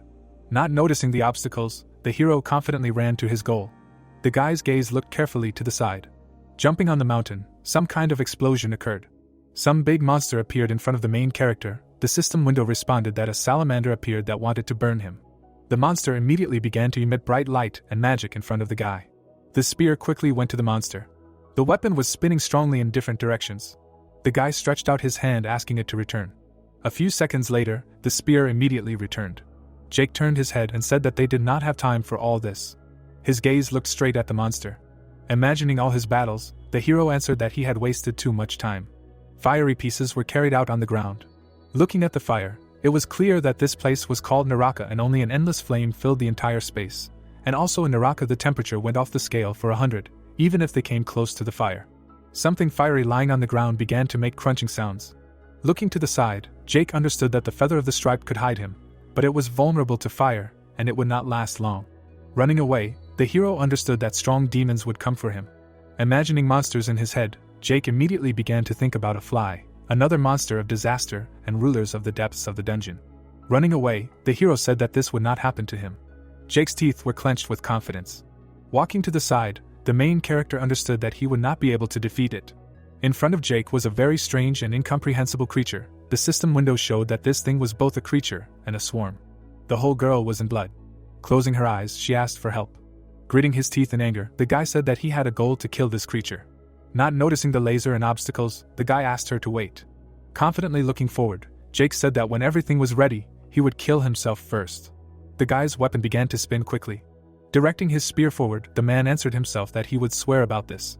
The huge monster looked at Jake, telling himself that he knew why he felt human flesh, because the same little boy who ran away from him last time came to him. Jake looked at him carefully, saying that 4 years had passed since their meeting. The huge monster looked closely at the guy and said that this time he would make him part of his flame. The hand held the spear tightly. An explosion occurred throughout the territory and a bright light appeared. The hand was stretched forward. Calmly looking at the monster, Jake asked him to shut up, because he was talking too much. Looking away, the main character said that the demon was getting on his nerves. The monster looked at the guy in surprise. Raising his hand high, the demon began to ask the guy with displeasure how he dared to talk like that. The monster's fist was all in flames. Creating a fiery spear, the demon began to shout at the hero that he would greatly regret this. Strong flames began to quickly rush towards the hero. Jake calmly looked at him, doing nothing. The main character's body quickly moved away from the fire. Starting to run away, the guy tried to get away from the fiery flames. Stretching his hand forward, Jake began to call someone. The demon wondered with confusion who the guy was calling. After a few seconds, the spear began to rush incredibly fast. Running along the monster's body, Jake saw how part of his weapon cut off the monster's head. The outstretched hand held his spear tightly. Jake looked away attentively, seeing the system window, which said that the spear of gluttony was damaged by the flame of the demon. Looking at Jake, the monster continued to tell the guy that he was very good. The protagonist confidently looked forward, without taking his eyes off. The hand with the weapon was pulled into the fire of the demon. One of the hands slowly tried to grab something. The other hand grabbed a stick. Creating a magic ball, the hero confidently accumulated it in a new skill. Inserting the spear into the demon with all his strength, the guy shouted that this would be destruction and the spear of gluttony in one. The body of the monster began to fall down. Jake looked at this with a smile on his face. Suddenly, his gaze began to look away in fear. Jake's legs flew back. Standing near the protagonist, the monster said that his flame would not be affected by this. Calmly looking at all this, the monster said that this was just a hand to revive, so he only needed a part of his nail. Starting to stand near Jake, the monster shouted that this is the very same mighty power of the god of fire. The guy looked at the hero carefully. Jake rushed forward with quick movements with a spear in his hands. Enveloping the entire body in flame of the monster, the hero saw a system window that the spear of gluttony was damaged by flame. Looking closely at the guy, the monster told him that it was useless, and it would only damage the hero's weapon. There was a smile on Jake's face. Starting to touch the spear, the hero replied that he was aware of all this. After a few seconds, the weapon disappeared, and the system window said that the passive skill was activated. The monster began to look at this with incomprehension. Raising his hand up, Jake began to emit a spear. The system window said that the spear was restored to its original state, and inside the weapon there are white parasites of the Apostle Priest, thanks to which the regeneration speed has increased significantly. Jake dexterously hit the monster with a spear. Watching this carefully, the demon calmly said that it will not work. A smile continued to appear on the guy's face. Waving the weapon, Jake began to fill it with a fire attribute. With a smile on his face, the hero said that this will already work. Slyly looking forward, the guy understood that the material attribute is a beast of disaster, which must restore after the hippopotamus. The picture showed that thousands of years ago, when one of the monsters descended to the earth, the whole world suffered from a monstrous flood, that even in the Bible there was a mention of the Noahide era, so the guy needed his weapon to turn out to be the power of fire, which is incompatible with water. Looking at the guy with displeasure, the demon began to shout that he was the god of fire. Jake, holding his weapon forward, shouted at him to shut up and recover. Hospital. A bubble of snot was forming from the hero's nose. Lying on the bed, Harry began to snore with his mouth open. There were demons at the side of the guy's bed. Looking away with incomprehension, one of the guys asked if this was the child who knew about Jake's whereabouts. His hands reached for the lying Harry. Taking the guy by the body, the man told him not to do this. Holding the demon in front of him, the man calmly replied that he was just a child and also a patient. Starting to laugh, one of the demons began to say that as soon as he saw this demon, he realized that he was not all there. Turning to the guy asked him to shut up. The dissatisfied heroes looked at each other, not knowing what to answer. Looking away, the man asked the guys to calm down, since they could be arrested for all this. One of the girls began to create a magic ball. Looking at it carefully, the heroine began to whisper something. Magic came out of Harry's mouth. The girl stretched out her hand and began to collect it. The system window showed that the heroine had summoned the witch's familiar. Watching the magic ball, the girl asked them to track with all this what was left of this boy. The ball continued to glow brightly. A few seconds later, the magic quickly flew out the window. The guys began to rush after the girl's magic in the sky. One of the guys asked her discontentedly why they had been running for 2 hours. Looking to the side, the heroine said that it was faster for them to run than to take a car. A few seconds later, the guys were already there, near some store. Looking carefully ahead, the man answered that he thought that he would be much more frightening after he killed 3 apostles. Jake was calmly having lunch in a cafe. Looking carefully at the main character, the man answered that the guy's ethereal level was too weak and most likely it was not him. But the girl, looking closely at Jake, replied that the boy from the hospital had exactly the same smell. The hand held magic power. Sitting on the ground, the guy held a flame saying that he needed to check whether it was him or not. There was food on the table. Jake looked at the shelves of the store. His eyes were closed. A few seconds later, the guy, wide-eyed, thought about 3 minutes. Hands separated the chopsticks. The noodles slowly opened. Opening his mouth, the hero directed the food towards himself. Something was flying to the side. Not noticing anything, Jake saw a magic ball flying quickly towards him. Looking forward, one of the men answered that he would look into the depths of the dungeon, and the rest could look for it in the human world. Bowing to the hero, the guys heard them not to climb to him, but to contact him first. Turning to the heroes, the man shouted at them not to attack. With a smile on his face, the guy said to himself that he himself could handle him. Jake continued to stand in the cafe. The hand held a magic ball. A few seconds later, the guy confidently threw it forward. Sitting at the table, Jake looked at the hero's power flying at him with incomprehension. The entire building immediately exploded. Pieces of the cafe flew in different directions. One of the men looked at the guy with displeasure, saying that he could have injured the hero with this explosion. The entire building was on fire. Meanwhile, the guy laughed with a smile on his face, saying nothing. His gaze looked forward in fear. A hand with sticks was sticking out from behind the hero. The sticks barely touched the hero's neck. Jake, looking at the guy, began to ask him who he was. The main character looked at him confidently. The guy did not know what to answer out of fear. Opening his mouth, Jake ordered him to answer. A few seconds later, his teeth were clenched with anger and rage. His hands were gaining magic. The cycle of power was accumulating faster and faster. Out of the corner of his eye, Jake calmly watched this. Stretching out his hand with sticks, the main character continued to calmly watch. Magic balls pass near you, guy. With a smile on his face, Jake said that it would not be so fun if it ended quickly. The sticks were directed at the magical cycle of power. The hero looked at Jake in surprise.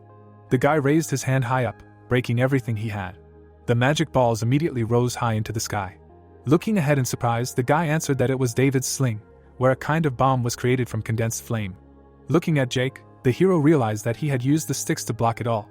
Opening his mouth wide, the man shouted not to stand like a pillar. The surprised guy stood quietly without saying anything. Jake began to swing his fists at the hero. A piece of land fell back. The main character quickly rushed at the guy at the speed of light. The guardian's hands tried to protect themselves from the guy's power. Something began to appear near the wrist. A shield slowly appeared in front of the hero. Jake, looking in the other direction, hit the hero's shield with his power, protecting him. The guy looked ahead in surprise, not understanding what kind of power this was. Jake looked askance at the guy. The hero looked back with displeasure. A shield was burning brightly in the sky. The system window showed that it could block all magical and physical attacks. Jake quickly headed towards the guy with a shield in his hands. The main character stood in a stance a few meters away from the guy. Jake looked at it with incomprehension, wondering what it was. His gaze looked away with displeasure. His hands clenched into a fist. With a smile on his face, the guy began to say that his shield was invincible. Jake waved his fist in different directions and could not believe it. Looking at the guy with a playful grin, the hero replied that he would take it as a challenge. The guy was surprised to see how the guy quickly ran up to him. The main character's body was near the guy. Jake thrust his fist forward and quickly threw the hero aside with the shield. Half of the guy's defense began to crack. A few seconds later, the hero began to look at this in surprise, not understanding what to do now. With a smile on his face, Jake asked him if he was really invincible. The guy, with his eyes wide open, couldn't believe it. On the other side, a new guardian with a weapon ran up to the guy. Jake looked askance and displeased. Two forces quickly passed forward. The guys stood next to each other ready to fight. The guy looked forward with anger. Jake's hands were holding sticks. A few seconds later, the main character quickly pushed the guy aside. Blood was spitting out of the hero's mouth. His head was bowed. One of the girls, standing to the side, began to call out to the hero. Calmly looking forward, the heroine watched Jake. Her hands pulled the arrows. The girl's weapon immediately flew high in the sky towards the main character. The arrows confidently rushed forward towards Jake. The guy calmly looked at all this, doing nothing. A shadow appeared to the side. The system window said that the passive skill was activated. Behind the main character was a magical force in the form of a shadow. Jake's gaze looked to the side with interest. Standing next to the girl, the guy told her that she was nothing compared to the hunter. The heroine looked to the side in surprise. Waving his arms, James with a smile on his face said that he would deal with her first. One of the hero's hands was grabbed by a laser. Holding the magical force in his hands, the man shouted at the girl to finish off the guy. Looking to the side, the main character began to think about whether they had really become awakened because of this weapon. Holding arrows in her hands, the heroine aimed them at the man. The hero, meanwhile, continued to hold lasers in his hands. Looking carefully to the side, the guy realized that they all had the power of an apostle and milk. One of the guys stood near the monster. Looking at him carefully, the hero replied that he never found it. Thinking about Jake, it was clear that he was in the dungeon. Standing to the side, the guy decided that perhaps he had not been in the dungeon. Suddenly the hero began to look away with interest. The man's gaze was very surprised by something. His hands with the phone were shaking from notifications. One of his hands was grabbing someone's throat. Holding the heroine in his hands, Jake asked her who sent her. Looking at her attentively, the main character asked her to tell him. The girl's eyes began to water. Jake, looking forward with displeasure, told her that since she was not going to talk, then something needed to be done. His hands held the girl's neck tightly. A sly smile appeared on his face. The guy was holding the phone in his hands. There was a message on the phone screen. 3 messages in a row showed on the phone that the participant was dying one after another. The guy stood calmly next to the girl. Drops fell on the water. The 2 guys stood neatly in a rack. A few seconds later, the men shook hands. The drops continued to drip more and more. Tears flowed down the man's face. The girl stood to the side. Turning her head, the heroine realized that she was a student and her first love. The girl looked at the master with a smile on her face. Opening his mouth, the man began to scream loudly. A strong explosion occurred throughout the territory. City. One of the heroes stood calmly near the wall. The girls looked at him and began to admire him and asked if he was a foreigner. The hero's head calmly looked to the side. His legs slowly walked along the ground. The girl carefully approached the hero. Turning out to be completely guys, the heroine asked the guy what he was doing in front of a strange school. A few seconds later, the heroine quickly walked away from the corner. The man's mouth said nothing. The body moved away from the wall of the school. Following the girl, the man answered that half were dead and missing. The heroine's face was unperturbed. The hero's head began to look to the side. His teeth were clenched. Continuing to follow the heroine, the man got angry and answered that he would find the one who killed them all and then tear them to pieces. Closing her eyes, the girl understood that this man really was a distributor of death. Her eyes looked ahead. The man watched his partner and asked her if she knew how to get to him. Walking forward, the girl answered that the chances of survival were very small because he was very strong. The hero looked ahead in surprise and heard the girl telling him that if he died, the future would change. Listening to the heroine with displeasure, the guy could not believe these 30%. The girl's gaze looked away. Her teeth were clenched with anger. Her hands touched the guy's shoulder with anger. A few seconds later, the two guys entered the dungeon. The moon. The hero, filled with power, stood opposite the girl. The guy's whole body radiated magic. The earth slowly trembled. All the stones rose up from the power. The girl looked away in surprise. A few seconds later, the heroine's gaze changed to frightened and surprised. A warrior slowly walked towards the heroine through the fog. The warrior's strength began to come from different sides. Approaching in his new guise, the man asked if this was fate. Looking ahead, the hero asked the girl if he really had a 30% chance of surviving. The surprised heroine replied that the guy now had all 90%. Opening her mouth, the heroine slowly called the warrior. Looking at the girl carefully, the hero heard her telling him that perhaps he would be able to change his fate, instead of the warlock. Heading into the fiery whirlpool, Jake saw different system windows about the demons dying. Looking ahead confidently, the guy understood that he just had to kill them. Running forward with a spear, the man replied that he did not think that anyone would escape. The weapon began to spin quickly. Looking to the side, the hero could not believe that this was the end. Starting to smile, the guy replied that he would just have to fill the rest with small juices. Running through the fiery space, the system windows showed that the demons were dead. Standing behind, the assistant looked at the main character, asking him what good had happened. Turning to the man, Jake calmly replied that he had ruined the whole mood. Grimoire calmly watched all this, saying nothing. Jake's eyes were closed. Holding out his hand, the man replied that he was here just to warn him. The protagonist stood in a stance and looked at the elder. Jake looked at the grimoire with incomprehension, listening as he told him to beware of the clown. Standing next to the guy, the man said that Jake killed all the grimoires in Korea and also the divine beast. Looking at the protagonist, the man replied that the headquarters sent the most brutal executioner to kill him. Silently looking away, Jake heard how he was told that even the most fearless people would be destroyed if they fell into his hands.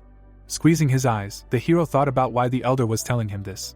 A smile appeared on his face. Looking at Jake, the elder said that he still believed that Jake was his master.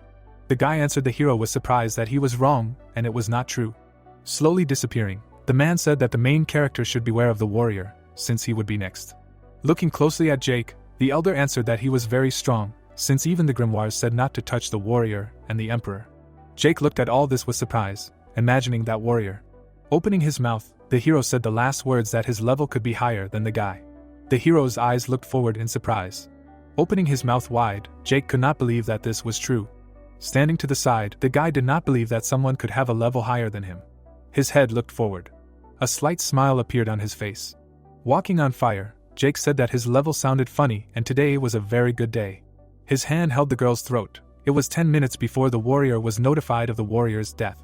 Looking closely at the girl, Jake asked her who sent her. Watching carefully, Jake waited for an answer. The heroine had tears streaming from her eyes. The guy looked at her with disapproval. His hands continued to hold her throat tightly. With a smile on his face, Jake told her to die. His eyelashes were closed in tears. Drops fell on the guy's hand. The hero did not understand what it was. After a few seconds, Jake's gaze immediately changed to surprise.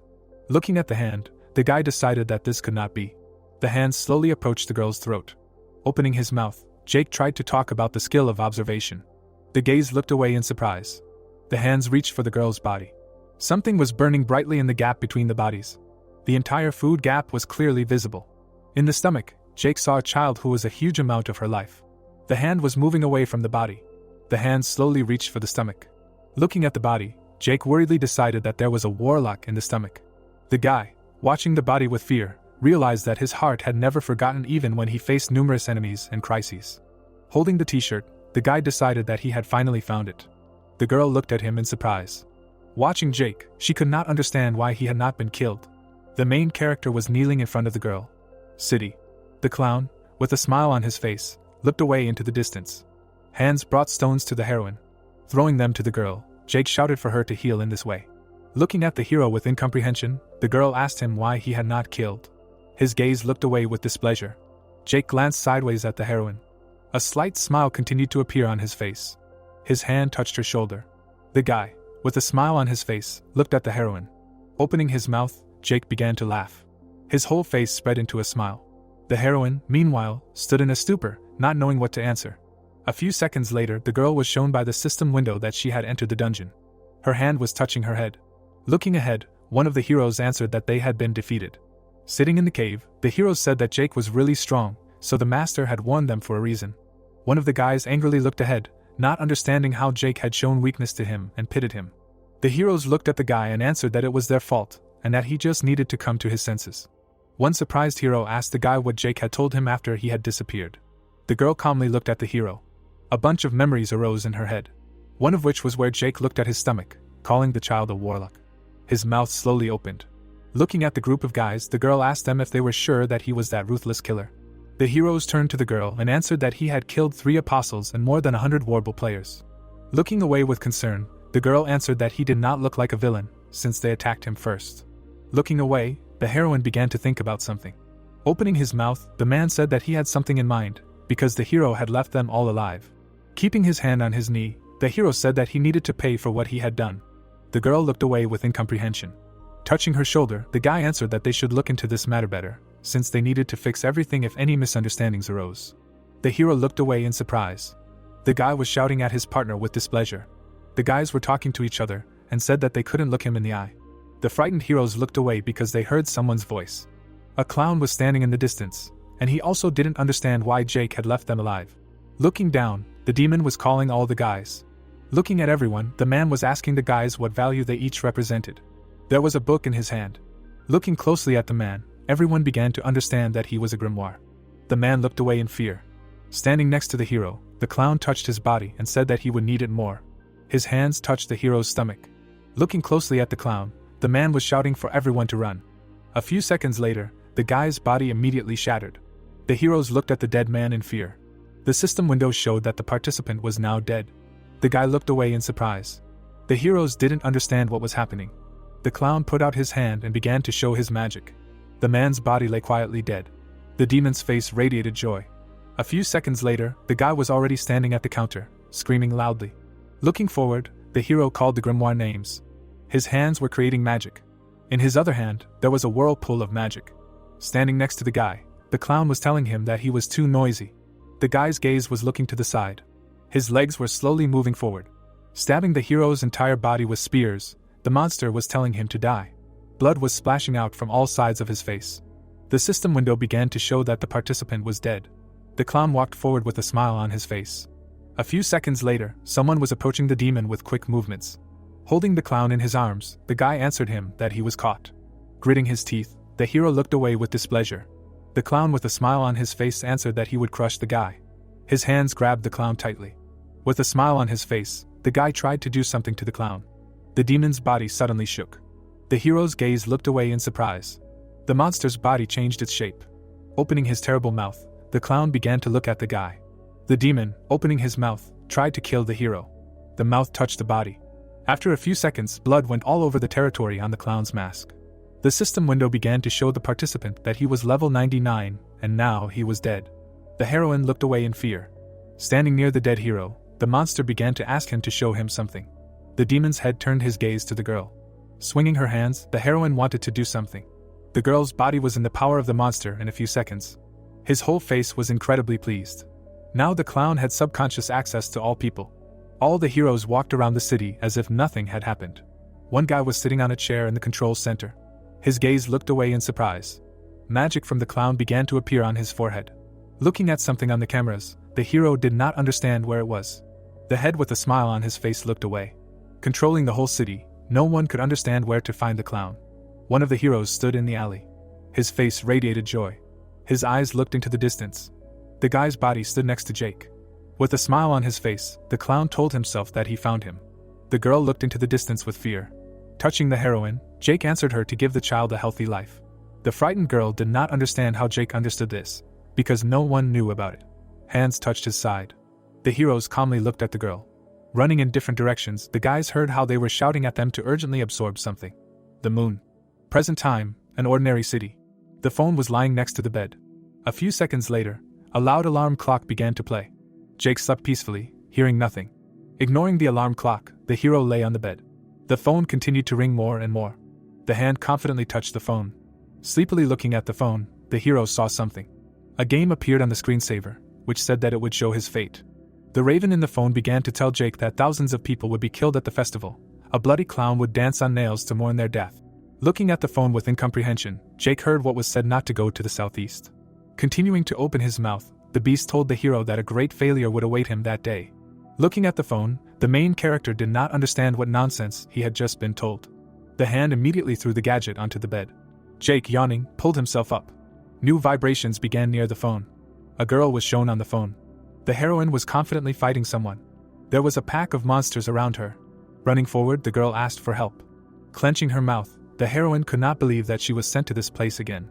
Snakes were crawling behind the girl. Gritting her teeth, the heroine looked at them with anger.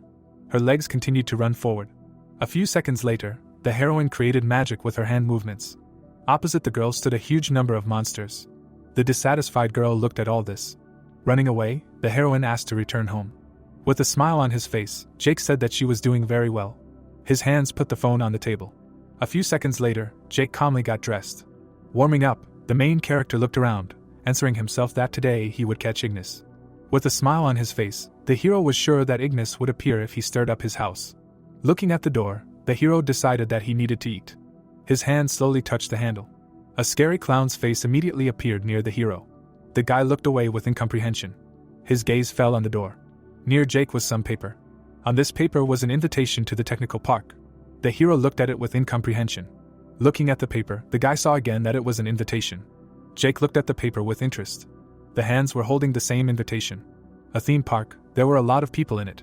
Everyone was doing something. Some kid was being given a balloon. There was a dead man in one of the rooms. The clown and his people began to walk around the administrative office. With a smile on his face, the demon answered that he felt like this for the first time. The dead guy was lying leaning against the wall. One of the heroes was the clown's subordinate. With a smile on his face, the demon answered that now everything was ready. Waving his arms, the monster said that the guy was a candidate. With a smile on his face, the monster knew that if he was not the king, he could be torn apart. Jake sat calmly at the table. The hero's mouth ate noodles. The plate was renamed for the technical park. Continuing to eat, Jake understood that he would not fall into this obvious trap. Raising his hand, the hero asked for another portion. Park. The clown, being in the park office, did not understand why the hero did not come. The sky was sparkling. The demon with a smile on his face closed his eyes. It was slowly getting dark outside. The clown's subordinate looked ahead. The demon with the help of the subordinates, I looked into the spotlight with Jake. The monster happily said that he was absolute evil, which covered the whole world with despair and fear. Starting to get angry, the clown did not understand how he was ignored. Putting his hands forward, the clown told the larvae to capture everything. Pointing forward, the hero told them to spread their despair throughout the place. Holding his hand forward, the clown spoke of sacrifice. Frightened people looked at some noise. The system window throughout the park showed that the grimoire and 93 people entered the dungeon. A large Ferris wheel stands. In its background, two girls listen in confusion. The one with a cup asked what the noise was. The second responded questioningly. Multicolored interference lines appear. The plot speaks of families. The girl in green tries to touch the interference. Her eyes fill with horror. The cup falls out of her hands. People panic. The woman runs away screaming. Someone holds out a hand. It speaks of friends. People cuddle each other in an embrace. The plot tells of lovers, about all those who came to this theme park to have a good time. Multicolored interference on a dark background. The clown with glowing eyes looked furiously and turned to his larvae. Having directed many larvae, he raised his hand forward, telling them to spread despair and fear throughout this place. It speaks of the fact that the laughter and joy of people began to give way to despair and compassion. The park looks gloomy and cold, screams are heard. A notification appeared that the Gacy Grimoire and 9,293 people entered the dungeon, then another that the grimoire's warning, cage, was created.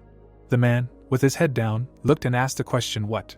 He looked at himself in horror and said with incomprehension that it was an eye. His reflection was visible in a puddle. He stretched out his hand. On his hand appeared what was on his forehead. He continued to watch as an eye opened on his hand. The man looked at his hand in surprise. Eyes were opening on his whole hand. Horror was red in his eyes and he screamed. The clown sits on top of the Ferris wheel and says that now. He watches with a smile and says that his party has begun. There is a large moon behind the scoundrel. He calls for a candidate. The girl hugs a child who is crying loudly. They sit against the background of maggots attacking people, where blood splashes in different directions. The girl in green nervously dials the phone and says that they need to call an ambulance. The maggots notice the hand with the phone. They attack the girl in horror. The phone falls to the ground.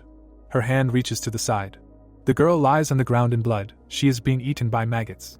Gacy, smiling widely, watches what is happening and says that he is here. The maggots crawl away from the girl with screams. The clown narrows his eyes, wondering what is happening. A dark portal opens and someone says that this is a madhouse. The monster clown smiles and asks what he is doing here. A man jumps out of the portal. A notification appears that the warrior has transferred himself to the grimoire cage. The warrior with an angry expression asks what it is. The girl closed her eyes and answered that she cannot find the location yet, and that he can find it if he goes to the Sunshine theme park. Rick looks at the blood splatter and screams, and wonders what kind of horrific disaster this is. He looked thoughtfully and thought that Wendy's prediction was not lying. Thought that either there was a grimoire that was recklessly brave to start this disaster. The warrior clenched his teeth, tensed. In the background was Jake with a scythe, and thought that he was behind this. The man looked down through his teeth and said that whatever it was. He tensed his hands, gathering all his strength, emitting light. The larvae were distracted towards the warrior. The guy waved his hand to the side. Light fell on the larvae. The light literally burned them. A wave of light passed through the crying child. Rick enveloped everything around in light. He turned around and screamed that he would personally finish off the bastard who did this. The hero clenched his hand into a fist, around which magical yellow balls hovered. He waved his hand and directed the flash to the side. The warrior calmly looks towards the light. Gacy appears from behind the fighter, calling out to him. The warrior turns around, looking at him with disgust. The villain lowered his head and said that he did not dare interfere with his story. The clown opened his eyes and thought that this party was only for Jake, and Rick was an unwanted guest. The monster threw his hands up to the sides and said that he would not forgive him for this. The man looked at him and asked if it was a grimoire. Gacy ran towards the warrior. The monster hit him, saying that he should die. A magical light flared up from the blow. The scoundrel's hand froze in this position. The bones of his hand shattered against War with a crash.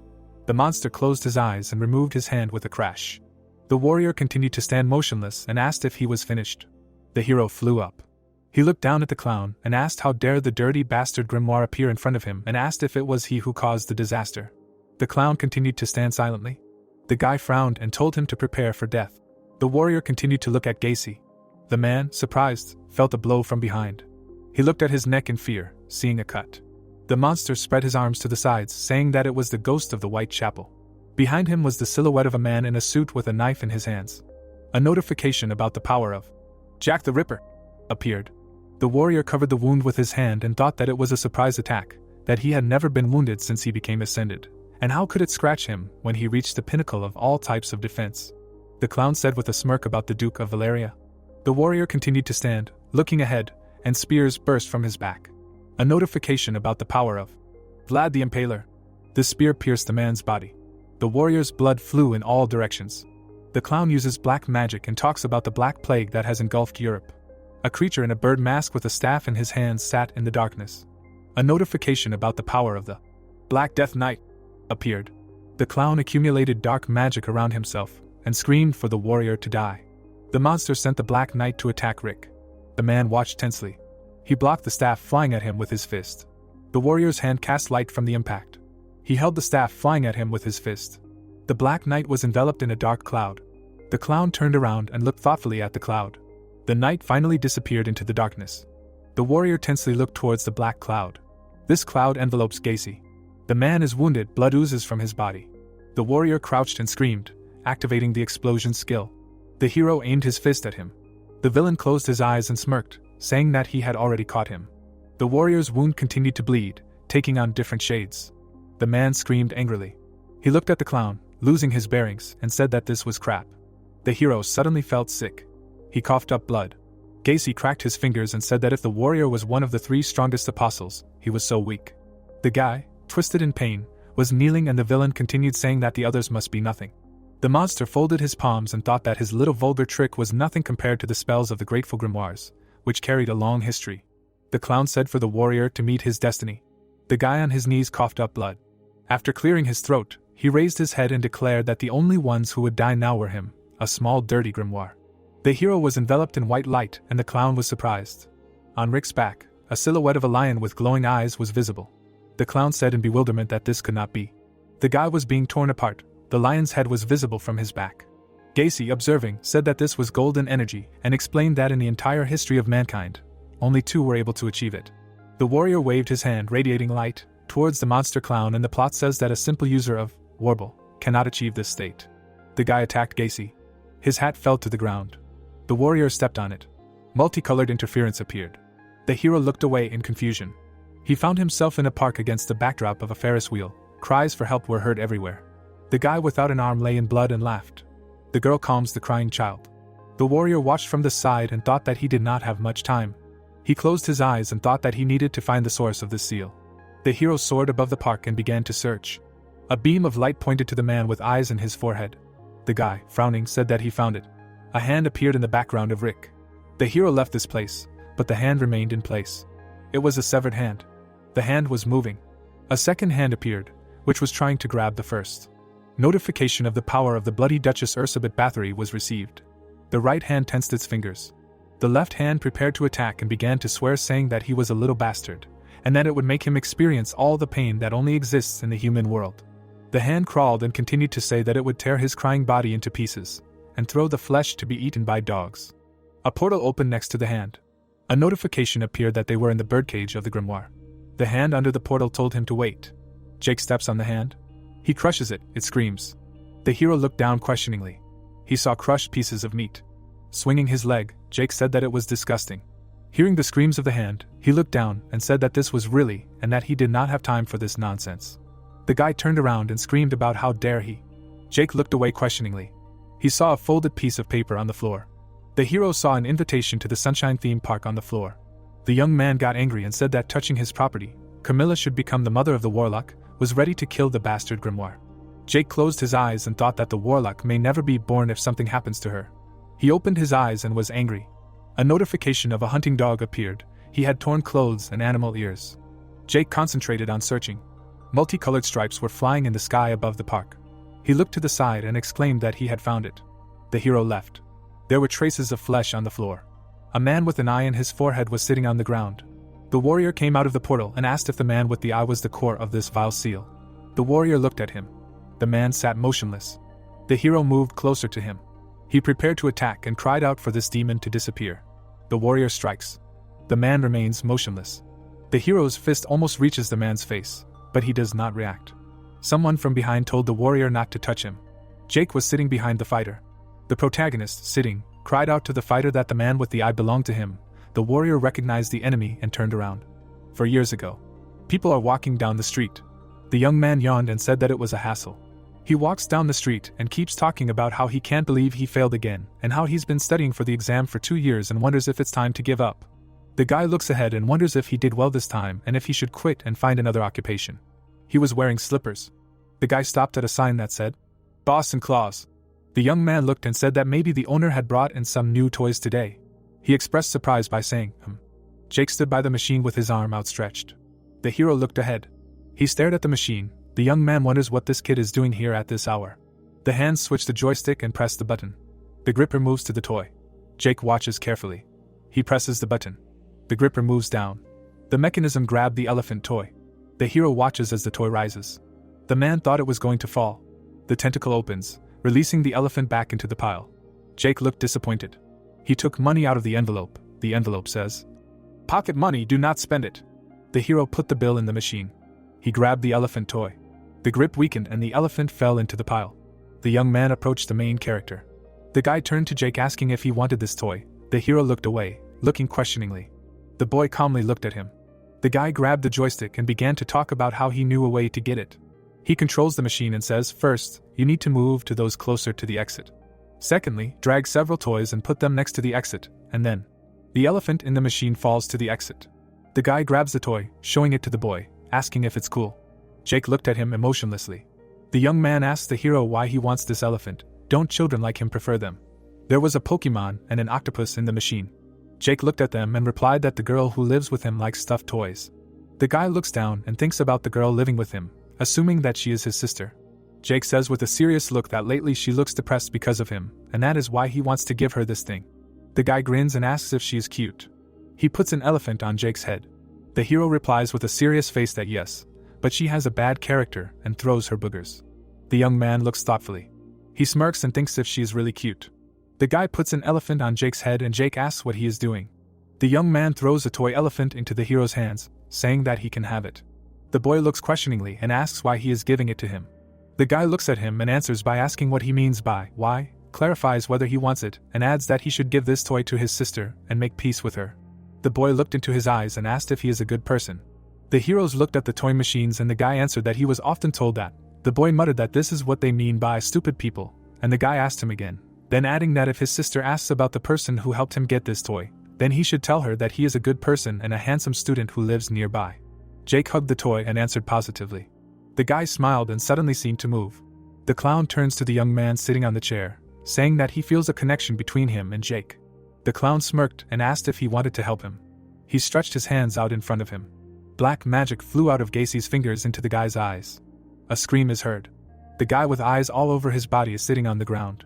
Rick rushed forward and screamed that he is the core of this disgusting seal, let him disappear. The warrior attacks the guy. Jake appears behind Rick and asks not to touch him. The protagonist sits and says that he is his. The warrior turned around questioningly. Rick saw him and thought that this was the bastard who killed innocent people, his friend the hunter. Jake stared at the warrior. Jake clenched his teeth and cried out that he himself entered his grave and his beloved students. The hero watched as the warrior was enveloped in light. Jake looked in his direction, prepared. He clenched his hand into a fist and said that he thought so. The warrior begins to transform. Jake prepares for the fight and notes that the warrior looks very strong. The hero calmly looked at the warrior. Rick looked at Jake furiously. Both clenched their fists, prepared. Light magic flew around Rick and the hero. They simultaneously called upon the skills of destruction and explosion. The fists of the heroes rushed towards each other. They attacked each other in the air, after which a bright light flashed, enveloping both of them. The wounded warrior was dissatisfied with the fight. Jake grinned in blood and said that he really was the best warrior. The hero was depersonalized. A notification came about the deactivation of the hunting dog skill. Ears disappeared from Jake's head. Rick watched the transformation and was annoyed.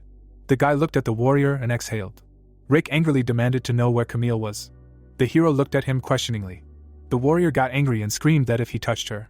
He clenched his hands into fists, accumulating all the rage, added that he would tear him into small pieces. Jay leaned forward and asked who Camille was. Rick was taken aback. He clenched his teeth in rage and called him small. The tension sent rocks flying around. Jake attacked Rick, but he successfully defended himself. The warrior strikes past the target. The main character looked at his opponent and grinned. The fighter looks at Jake with eyes full of hatred. The hero clenched his fist and began to count. Veins appeared on Rick's forehead from anger. He crossed his arms, defending himself. Jake uppercut his opponent. The fighter clenched his teeth in pain. Blood sprayed in all directions. The hero looked at him with a grin. Rick grabbed the hero's leg and delivered a powerful blow to the chest. Jake landed and activated the destruction skill. The warrior gathered energy and activated the explosion skill.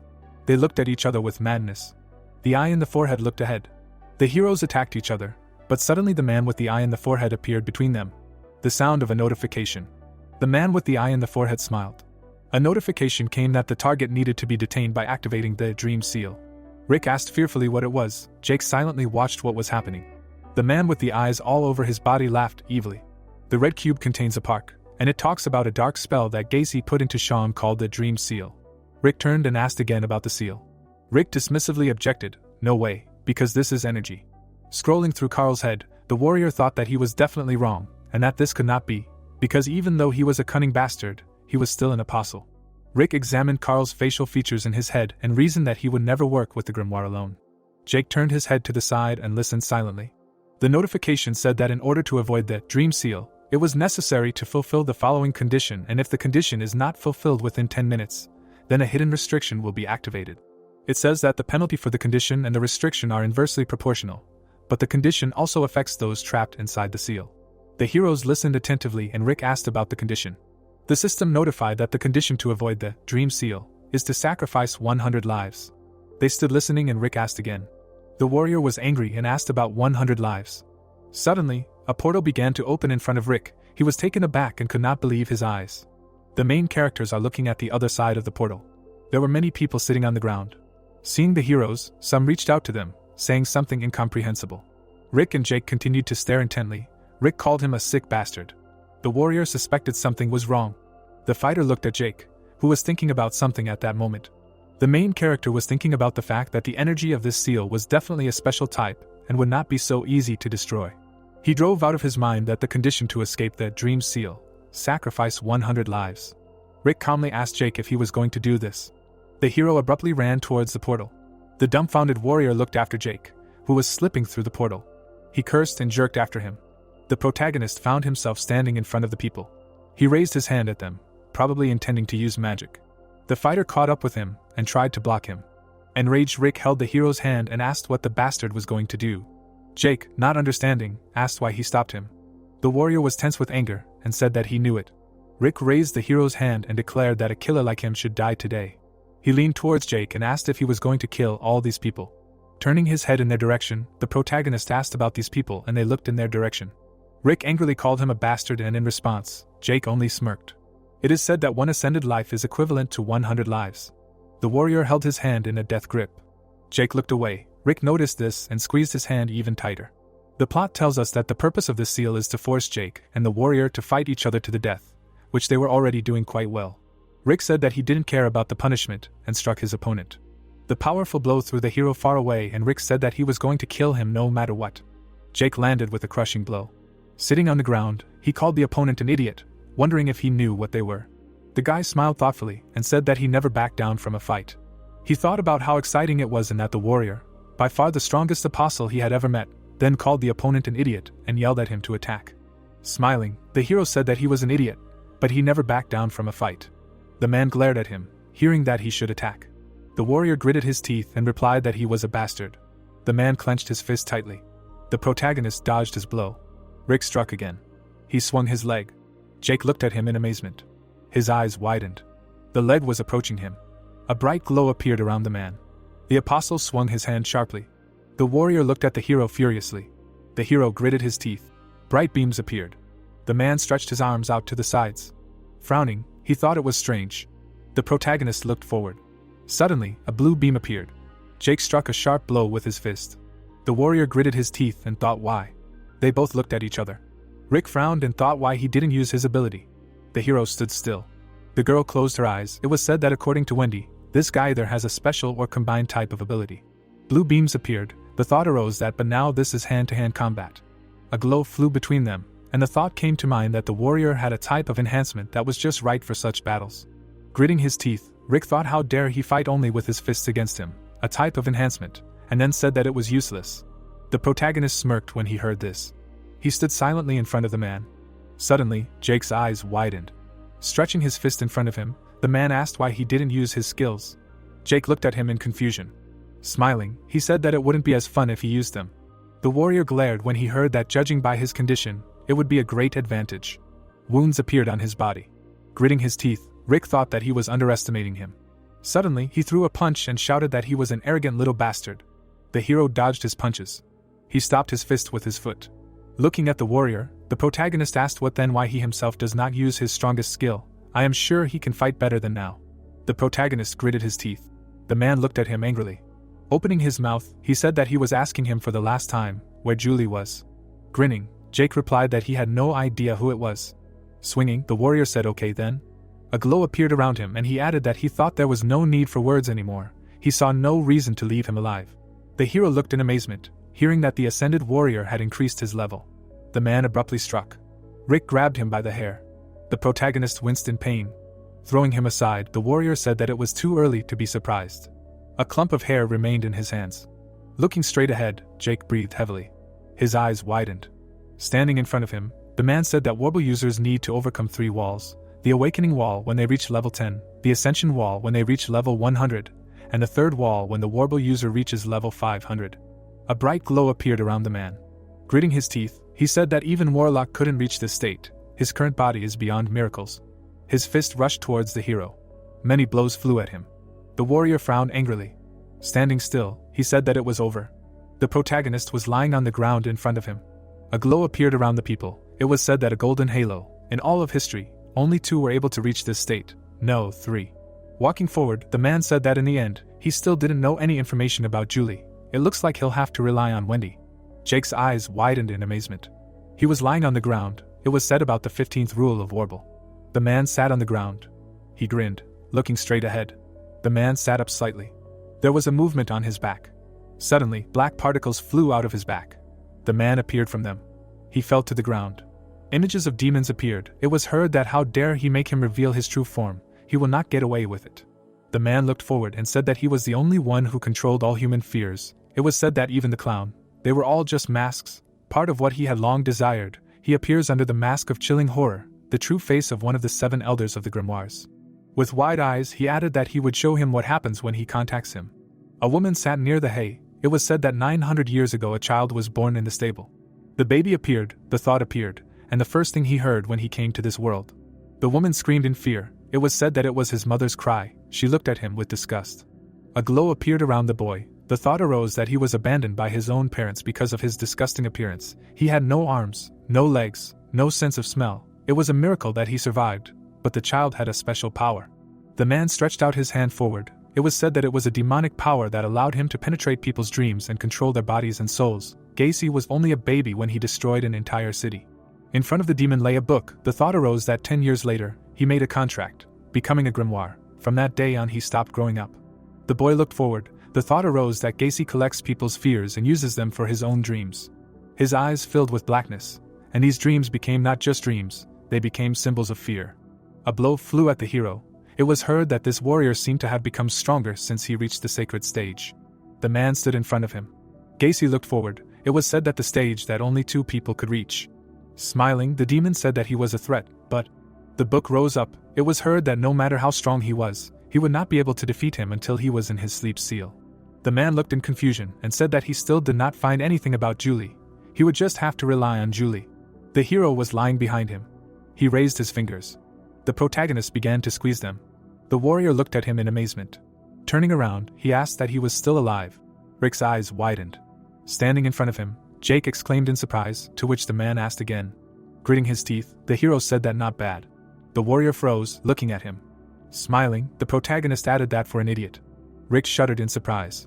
Holding the phone in his hands, Jake said that it felt like he had found a worthy opponent. The man frowned and thought that he was bluffing. No. A glow appeared around the hero. It was said that such an aura could not appear from a simple bluff. The warrior frowned angrily and thought that, but he was still not himself. The hero's legs trembled and he asked what he was waiting for. Was he not going to attack him? Well then. Rick looked at him furiously. Suddenly he swung his fist and thought that he should be killed. Suddenly a demon appeared between them. A notification appeared that he had not fulfilled the conditions of this dream seal, activating the penalty. The warrior clenched his teeth tightly. The protagonist opened his eyes wide and asked again. Smiling, Gacy said that now let them show him what they fear most. They stood still.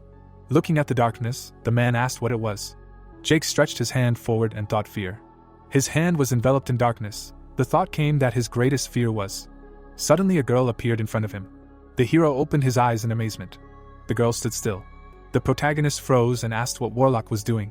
Gritting her teeth, the girl said it was cold. Looking away, she asked what he was staring at. Looking at her, Jake replied that she looked like a penguin, and then thought that it was a dream. They were standing in the middle of a winter forest. It was said that his memories. Warlock stood still. She hit the hero on the head. The girl smirked. The protagonist looked away. They were standing next to each other. Warlock looked at the demon. Lowering her head, she asked if history had really changed its course. Frowning, the girl added that it was all because of him. Warlock gritted her teeth and said that it would have been because of him, if not for him. She frowned furiously and added that even if he hadn't become a grimoire yet, if that happened, she would simply kill him with her own hands. The girl was strangling the hero. She opened her eyes wide and screamed for him to die. The protagonist rolled his eyes.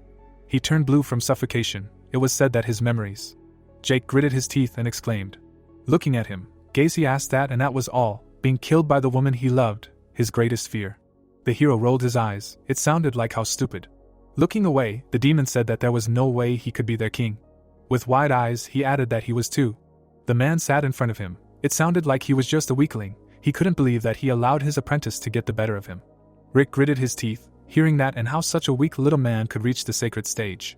The girl closed her eyes. Frowning, the warrior thought of Julie, then asked him if he was the one who killed his students.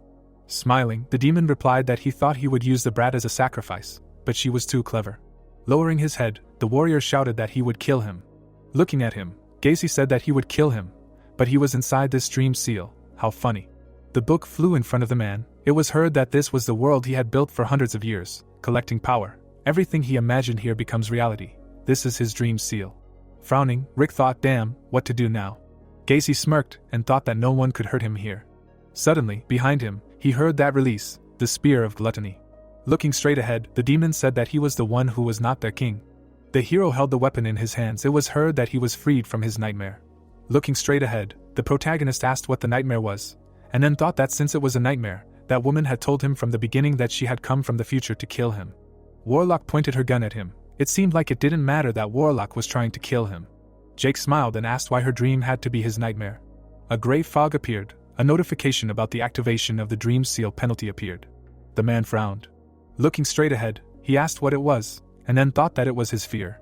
Rick's eyes widened in surprise when he heard the address. The students were walking forward. Looking straight ahead, the boy asked why he didn't save them, and the other added that they trusted him. The students widened their eyes and shouted that he actually called himself their master, a stupid brat. This is what they got for trusting him. They stretched their hands forward and added that they blamed him. The hands reached out to him. Rick gritted his teeth when he heard that he had to die with them. They would kill him. A glow appeared around him, and he asked what and how dare he. His students began to disappear. Walking forward, the warrior said that he should not dishonor the name. He looked ahead angrily. The girl's legs appeared. Rick's eyes widened in amazement. Looking straight ahead, he thought that he did not know when to stop. The man froze in surprise. Standing still, the girl said that he should save her and her child. She opened her eyes wide. The thought appeared that this was all real. Walking in her, Rick said that the devil? The demon smiled and said that he overestimated him. He looked away, hearing that liberation, the spear of gluttony. Looking straight ahead, Gacy said that he was the one who was not their king. Kneeling, the hero heard that how he was freed from their nightmare. Looking straight ahead, he asked again. Extending the weapon in front of him, the protagonist asked why her dream should be his nightmare. He smiled, looking ahead. Jake scratched his neck. He looked at Warlock in amazement. Smirking, the hero thought that this stupid woman. Removing his hand, he said that still. The demon looked at him in amazement. Looking straight ahead, the protagonist said that of course, it was nice. His weapon glowed and he added that he was going to kill him. The demon looked in amazement, and thought that fear. He opened his eyes wide and added that to a simple ascended. Holding the weapon in front of him, the hero heard that what are they waiting for? Let them kill this bastard. The protagonist looked to the side. The people on the ground began to growl. They looked forward angrily. Gritting his teeth, the man thought that it can't be. Demons appeared around him. The thought arose that it can't be. The warrior looked in amazement. Punching his fist, he thought that he was an idiot, but he never refuses a fight. The demons crowded around the hero. The thought arose that did he know that they were not originally human? The hero smirked when he heard the notification that the noble demon had become a lord. Suddenly, the protagonist rushed forward. The monsters ran towards him. Jake extended his hand forward. A bright light appeared in front of him. The hero smiled when he heard that the spear of gluttony had increased by 1%, to which he said that it was not bad. How about it be raised a notch higher? The protagonist swung his scythe. It was said that he was a villain who killed innocent people. He knows that he did not kill the apprentice, but he killed his friend the hunter, and he still remembers how he fought with hundreds of people when the behemoth descended. Jake stood still. The thought came to mind that this man simply threw his weapon to save someone's life. The man looked in amazement, and wondered if all this was a misunderstanding. The spear was stabbed into the demon. Gacy's eyes widened and he said that it wasn't over. Suddenly his eyes lit up. Bright rays came out of it. A glow appeared on it. The warrior looked away in surprise. The protagonist stood still. They looked at the glow. It was said that the grimoire's karma level had exceeded 10,000. The activation of reincarnation was greater than the Nephilim. Rick frowned and thought that it was reincarnation. Jake lowered his head. The thought appeared that it was greater than the Nephilim. They silently looked at the glow. An image of a man appeared. It was heard that this was his new form. The demon stretched out his arms to the sides. A notification appeared that the grimoire had reached the stage of the avatar of the god of flame. Looking at it, they thought that it was a demon. It looked like it. A light shone around the monster. It was said that it was greater than an angel. The world was shaken. The grimoire was given the name of a nightmare. Looking straight ahead, the demon said that he felt stronger than ever. He no longer needed to use dreams. A red moon appeared. Frowning, Rick thought it was a demon. He looked more like an angel. The monster grinned, looking straight ahead. The warrior looked at him angrily. The girl, lying next to him, was breathing heavily. Looking at her, Rick thought that she should hold on, he would save her.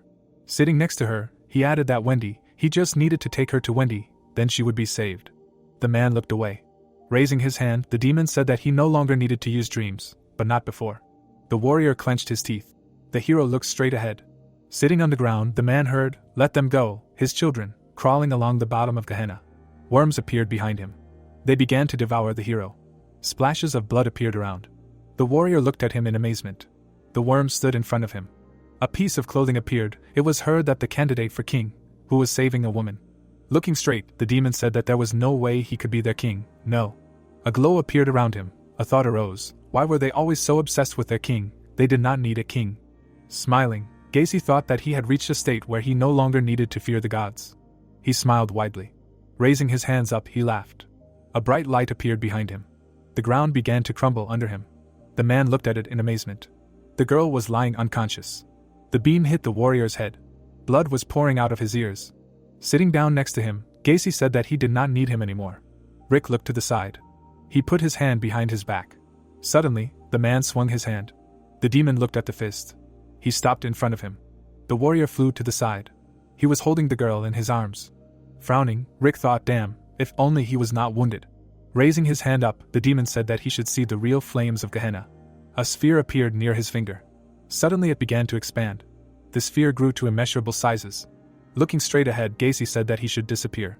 Frowning, Rick thought no. The attack was approaching him. He heard that it was a pity. The girl stretched her hand forward. The demon opened his eyes in amazement. Holding her hand in front of her, the girl said that she thought he could handle it alone. A barrier appeared around them. The man clenched his fist. Suddenly the sphere evaporated. Gacy froze in surprise. The man looked ahead in amazement.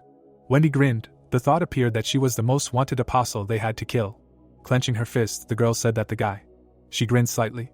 Light appeared around the apostle. A notification appeared that Wendy had forcibly entered the grimoire's dream seal. Gacy looked at her in surprise and asked if she was Wendy's apostle. The girl looked ahead. The thought occurred to him that his flames had disappeared as she did. Smiling, the demon thought that no, it didn't matter, he still had the greatest power. Stretching his arms out to the sides, he said that he didn't expect Wendy to show up. How lucky he was. The great elder had told him that the distorted causes and effects would be restored once she died. Looking straight ahead, the monster thought that if he destroyed Wendy, he was told that Warlock, who had returned from the future, would be erased completely, and then said that she had been hiding all these years. Why show herself now to be killed? Looking at him, the apostle replied that he couldn't kill her. Widening his eyes, the demon replied that they would see about that. He opened his mouth wide and added that if she thought that was all his power, she was wrong. A sphere appeared in front of him. It began to expand. The apostle's eyes lit up, and she asked what he hadn't heard what she said. He couldn't kill her. Suddenly the sphere evaporated. The demon froze in surprise. His eyes widened. He thought that this was impossible. The power of this little girl was barely superior to the power of the Ascended. The girl looked away. A thought appeared, but how is she? The monster froze in surprise, thinking about what special ability. This despicable Warble again. What kind of special ability does Wendy have? The girl looked forward. The apostle's eyes lit up. A glow appeared near her hand. The wound began to heal. Soon it was almost gone. Gritting his teeth, the demon thought that she had healed the warrior. Looking straight ahead, the apostle asked why he didn't just retreat today. Wide-eyed, Gacy asked what retreat. Frowning, he added that she said a little girl. Looking at him, the apostle replied that he got what he wanted. She was here to just save this idiot. She would like to avoid a fight as much as possible. The monster looked at her in amazement. Frowning, he thought that he didn't know what kind of power she had. Besides, if the warrior was healed, it wouldn't be that easy for him to fight him. A glow appeared near the girl's hand and she asked him that he really thought he was strong enough to defeat both of them. Looking straight at her, Gacy replied that they had the advantage. It wouldn't be that easy for him to fight both of them. His eyes lit up and he added that but he had an ace up his sleeve that would destroy them no matter what they threw at him. The girl looked at him silently. Holding the monster in his hands, Gacy said that his contract demon was a larva, but right now. Stretching his hand forward, he added that he was the Lord of Hell. He could easily borrow one of the powers of the three emperors. Let him see. The demon's mouth opened slightly. He stretched his arms out to the sides. Looking at him, Wendy asked what he was doing, and then thought that he had a beautiful voice, but in that voice there was a corrupted beauty that made people want to enjoy. Maggots appeared around the demon, and he said that this was the power he had gathered over the past 100 years. This was the power that all the grimoires had heard of. Let him see it. With wide eyes, the girl asked what the Beast of Calamity was, and then thought that the future had changed again. Looking straight ahead, she added that it was 3 years faster than expected, the only thing that could stop it. The worms crawled forward. The monster looked forward. A dim glow appeared among them. With wide eyes, the hero asked what the fly was. The protagonist looked away. He raised his eyebrows and asked what the fly was. Suddenly, blood appeared around the monster. Jake looked in amazement. The girl stood still. Red rays appeared around her. Warlock strangled the hero. A notification appeared that the Lord of the Disease appeared. The monster looked forward. A glow appeared among it. Looking straight ahead, the protagonist asked what the fly was. The demon closed his eyes. The eyes of the larvae lit up. A glow appeared on them. The fly flew out of the larva. The insects began to fly up. The demon stretched his arms out to the sides. Frowning, the girl said that the beast of disaster. Rick looked surprised and repeated the phrase. Wendy froze in amazement. Flies flew forward. A thought appeared that she knew that this was only a part, but the disaster of the disease. These are not ordinary flies, each of them, one of the 3 strongest airships of hell. They are relatives of the demon. Even the mighty warlock lost her life because of these creatures. Pursing her lips, the girl thought that she needed to stop them. She was the only one who could. She held her hand out to the side and said that she should take care of the rest. She was counting on him, to which Rick asked again. The shadows of the flies appeared. The thought arose that her last trump card, she could kill the demon that Warlock had killed if she used it. Looking straight ahead, the girl thought that, but the price would be high. Frowning, the warrior shouted that he should stop. She was going to use this. No, the future could change if she died. A light appeared near the girl's hand and she said that it was better than if they both died. Wendy took a step forward. The demon looked at her in surprise and thought that something was wrong. His eyes widened and he added that something was approaching. Wendy looked straight ahead. She closed her eyes. Suddenly her eyes lit up and the girl used the ultimate skill. Flies flew in front of her. A huge monster stood behind her. A light appeared inside the worm. Suddenly it was torn apart. Gacy looked to the side. The apostle said that he was. The hero appeared among the glow. Frowning, the demon asked that he was alive. He looked angrily and thought that the golden ether was different from the warrior. A glow appeared around the hero. It was said that it shines like the moon at night, which absorbs all the starlight around it. It is a cold and terrifying light. The protagonist looked forward. Wendy stood still. It seemed that this was a woman. She was one of those who had been watching him all this time, an apostle, probably a special type. Flies were flying around the demon. It seemed that he was going to stand aside and watch for a while. Jake took a step forward. Suddenly, he disappeared. The hero appeared right in front of Wendy and turned to the warrior. The man looked at him in amazement. Looking straight ahead, the protagonist asked what he said. Warlock did not rise above level 500, right? Said that he was wrong. The warrior's eyes widened as he heard that she was much stronger than him. He was a worthless brat, and he thought he was going to face this creature alone.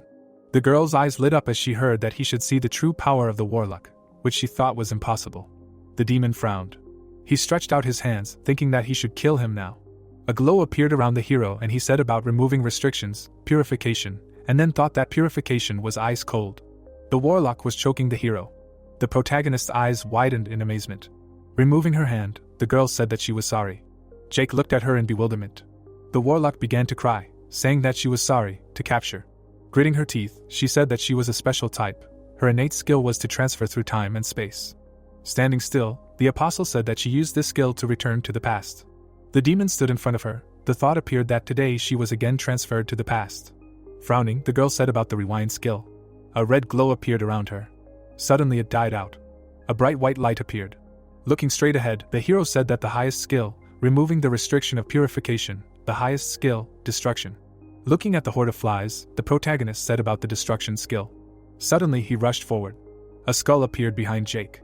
The glow approached the flies. It began to absorb them. Gacy froze in surprise. Looking at the skull, he exclaimed. Suddenly a blow flew at him. Looking straight ahead, the demon thought that he was not dead. Gritting his teeth, he added that he could not believe that he got rid of the flies, that is, his relatives, with one blow. Gacy looked furiously and objected. Flies were flying around him. The thought appeared that he could not defeat him. Gritting his teeth, the hero said the first blow. Stretching his hand forward, he added the second blow. The demon opened his eyes wide and asked again. A glow was flying around him. Gacy looked to the side in amazement. He turned his head forward, hearing that it was the third blow. The demon froze. It was heard that it was the fourth blow. Stretching his hands forward, the protagonist dealt many blows. The spheres were approaching the demon. He froze in fear. Many beams appeared. The thought arose that this beautiful, magnificent, and frightening man. A blow flew at the flies. They were torn in half. A glow flew from the insects. The hero's eyes burned brightly. Bright beams appeared. Gritting his teeth, the protagonist thought that he was going to get rid of them. The warlock closed her eyes and smirked. Stretching his hand forward, Jake added that from all these damned flies. Many spheres appeared around the demon. It was heard that the 1000th. Gacy's eyes widened, thinking that this was the power of a man. He was so ignorant. The hero was breathing heavily. Blood was dripping from his hands. A thought appeared that he thought he could kill this monster. Looking at him, the demon thought that this was not a man. This was a monster hiding under the mask of a man. He was not someone he could touch. He trembled in fear and added that he was like. The hero stood still. A thought appeared that a terrifying king towering over all the grimoires. The monster's eyes widened. The hero's legs trembled. He staggered slightly. The demon smiled, thinking that he was exhausted. Suddenly he raised his hands up and added that he used all his strength. Now he could definitely kill him. Looking straight ahead, the protagonist exclaimed. Gacy looked at him in fear. Raising his head up, Jake said that there was one more fly left. He smiled, looking straight ahead. The demon raised his hands up. Clutching his head, he thought that he couldn't. Gacy added with wide eyes that he would never be able to kill this monster. Suddenly, wings grew. He rushed forward sharply. Stretching his hand to the side, the monster screamed for help. The hero stretched his hand out in front of him. The weapon was stuck in the ground. The spear flew up. It flew into the hero's hand. The protagonist swung his hand sharply. The spear rushed towards the demon. He looked to the side in amazement. Suddenly, the weapon pierced him through. A notification appeared that the avatar of Gacy's grimoire was killed. The dream seal was destroyed. A red glow appeared around the hero. Wendy stood behind him. She opened her eyes in amazement and thought that this man was too dangerous. Gritting her teeth, the apostle added that she had to kill him. The girl's eyes lit up and she thought that now was the only chance, and then used the ultimate skill. Wendy stretched her hand out in front of her. The demon was pierced by the spear. A glow appeared around him. The weapon appeared. It was said that the spear of gluttony absorbed the avatar of the grimoire. The spear is satisfied with the high quality of food, activating the hunger skill of the apostle Gabriel. The hero looked at the weapon. His hair was glowing with white fire.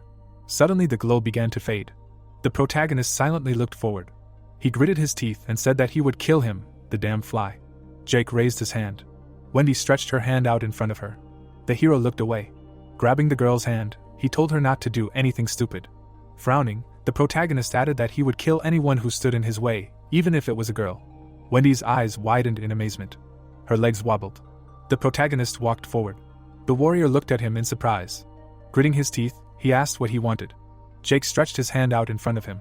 Frowning, the man said that he was trying to do something, not to touch Julie. Looking straight ahead, the hero used the healing skill. Small spheres appeared near his hand. They flew towards the girl. Julie was unconscious. Suddenly, her wounds were healed. Rick looked at her and thought that this was the priest's skill white parasite. Gritting his teeth, he shouted that he was a bastard if he harmed Julie in any way. Stretching his hand out in front of him, the protagonist said that the child she was carrying. Looking down, he added that it was not a girl. Rick held the girl in his arms. A thought appeared that no matter how talented the child was, it did not concern him, unless it was a warlock. Gritting his teeth, the man asked what he was carrying. The protagonist sharply kicked him with his foot. Frowning, the warrior exclaimed. He opened his eyes in rage. They were lying on the ground. Raising his leg up, Jake said that he confused him. Grinning, he added that he would like to fight him again. The man was lying on the ground. Putting on his headphones, the hero said that next time he does not want anyone else around except the two of them. He began to walk away. Wendy looked at him and asked him to wait. A glow appeared around the protagonist, a notification that he had entered the human world. Jake looked straight ahead. The girl extended her hand forward. Wendy's eyes widened and she asked why he was leaving. Frowning, she thought that he was the king of grimoires, the master of the beasts of calamity, the reason that was accelerating the end of humanity. The man hugged the student. A thought appeared that he was an enemy of the apostles, but he healed Julie. Rick looked forward angrily. A thought appeared that he allowed them to live. A glow appeared around the hero. It was said that it should be very easy to kill them with the power he now possessed. The girl stood still and thought about what he was. A red moon appeared. The hero looked at the man. He looked down. The man lowered his head. Eyes appeared on his hands. Stretching his hand out to the side, the protagonist said that he was still alive. Let him grant him peace. Suddenly, Jake looked in surprise. The eye on the man's forehead lit up. People were standing in the room.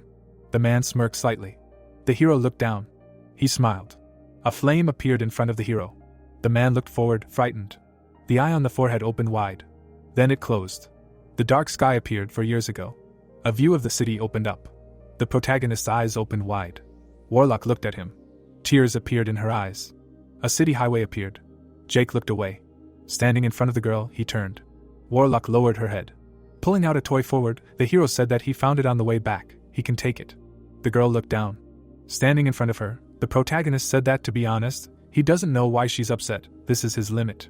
Looking down, he added that, but next time this happens again, and then thought, what if it makes her sad? Jake held his hand out. He spread his fingers. The hero pulled his hand back. His mouth slightly opened. Then the protagonist gritted his teeth. Standing in front of the girl, he said that he swears he will save them so that she will not be sad because of him anymore. Jake looked down in confusion. Raising her hands up, Warlock asked how much time has passed, said that she is hungry, to go and make her some ramen. She smiled widely. The hero looked at her silently. Then he smirked slightly. Closing his eyes, the protagonist answered approvingly. The girl looked at him in amazement and asked why he just smiled, to which he answered that he did not, and she added that no, he smiled. She did not take a good look again. Before this she had never seen him smile. Was her baby really scared that she was sad?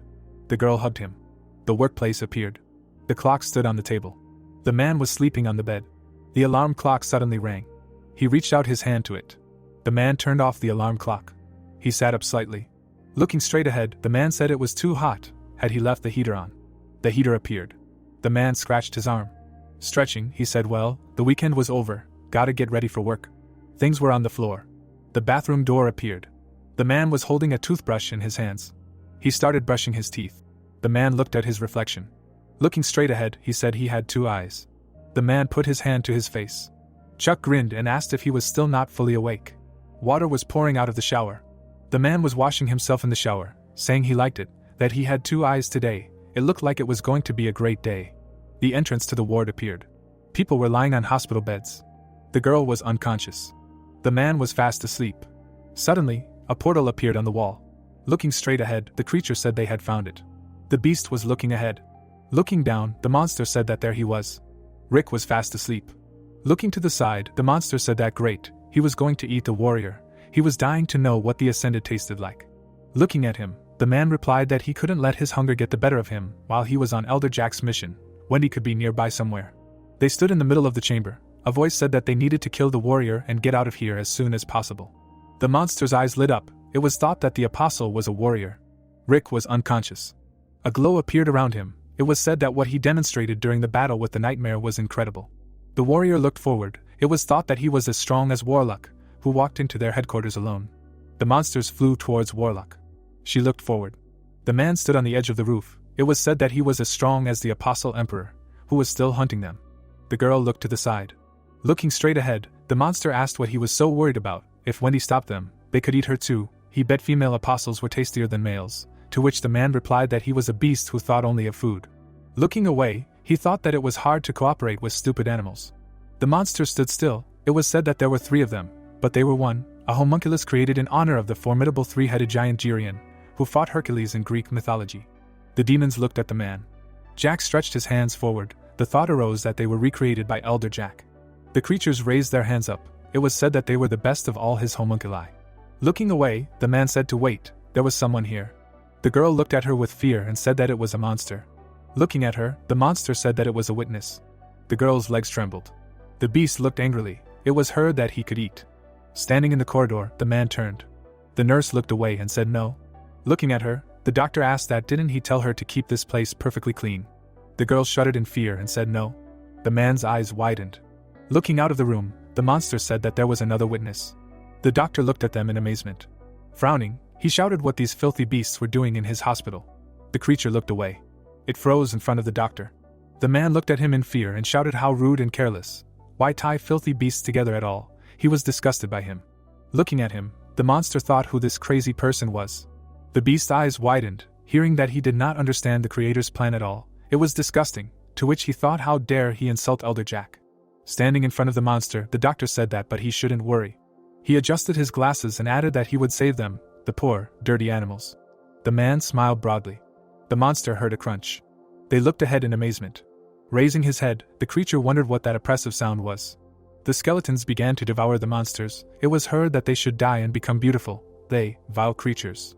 The doctor stood still. Looking to the side, he asked why he hadn't slept. Standing behind him, the man asked what he was. Rick frowned and added that he was a skeleton. The doctor silently looked at him. Squinting, he said who he called a skeleton. Gritting his teeth, the warrior shouted that he was a necromancer. Was she really trying to kill them all? He opened his eyes in amazement. The girl looked at him in bewilderment. The doctor put his hand under his robe. He took out a syringe. Rick looked at him in amazement and exclaimed. Looking straight ahead, the doctor heard that it was poison. Turning around, he replied that it was just a regular injection. Who does he take it for?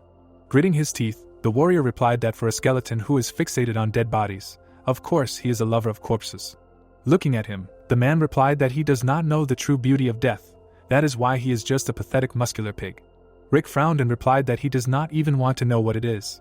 Looking at the man, he heard that he did not even expect him to understand. In any case, he thought about his offer, to which the warrior asked what he still thought about it. He would agree and kill himself to become someone's familiar. Frowning, the doctor replied that what a pity. As he left, he added that he thought he would have more opportunities, to which Rick asked what he said, what opportunities? And the man said that he should just stay where he was, even a muscular pig like him could become beautiful in his hands. The doctor looked into the office. He looked at the girl. The nurse looked at him in amazement. Taking a step forward, the doctor said that as he had already said, he should make sure that he kept the place perfectly clean, and not even think about going home until he cleaned it up. Looking away, he asked that she understood. The man smirked slightly. Sitting on the ground, the girl said that she knew it would happen again. Closing her eyes, she added that she had studied to be a nurse, not for this, poor thing. The girl was sitting on the bloody floor. The man was sitting by the window. Looking away, he asked that everything would be okay with the warrior. Wendy looked at him silently. Sitting on the wheelchair, Midas addressed, to which the apostle replied that the necromancer was a little crazy, but he was still a doctor, he would be fine. Closing her eyes, she added that besides he was the best suited to remove the curse from the bodies of Julie and the warrior. Turning his head, the man said that if she says so, but what brought her here? Looking straight ahead, the girl answered that information. Holding a photo in her hands, she added that she needed all the information he had on this guy. The apostle looked at her silently. Standing in front of him, Wendy said that if this man was really their enemy, then she wanted him dead, he could do it, right? Looking at her, the man asked what brought her here. Raising her eyebrows, Wendy answered that information, she needed all the information he had on this guy. Stretching her hand forward, she added that she wanted to know if he was their ally or enemy. A glow appeared around the hero. He held the weapon in his hands. The girl looked straight ahead silently. The apostle frowned, looking at her. Wendy raised her eyebrows, saying that if this man was really their enemy, then she wanted him dead. Sitting on the wheelchair, the man heard that he could do it, couldn't he? Looking straight ahead, he thought. Wendy looked at him silently. Midas did not take his eyes off her. The hero turned his head. Raising his eyebrows, the man thought that the guy was a teenager with a cold gaze. He was already watching the boy. The protagonist looked to the side. It was said that no, not just a boy, Jake. A crowd of monsters appeared. The thought appeared that he was currently the focus of both Warble users and grimoires. People in masks appeared. The awakened looked forward. Rays flew off the man. It was said that the Hermes clan, which Midas leads, is also very interested in him. Rays appeared around the planet. The thought appeared that the Hermes clan was collecting legendary weapons that were hidden all over the world, and were focused on collecting data on the grimoires and their allies. Midas believed that only information could change the course of the war. Harvey stood among the crowd. It was said that he could find the grimoire headquarters in less than 3 hours. He looked away. The thought appeared that it was because the Hermes clan was helping him.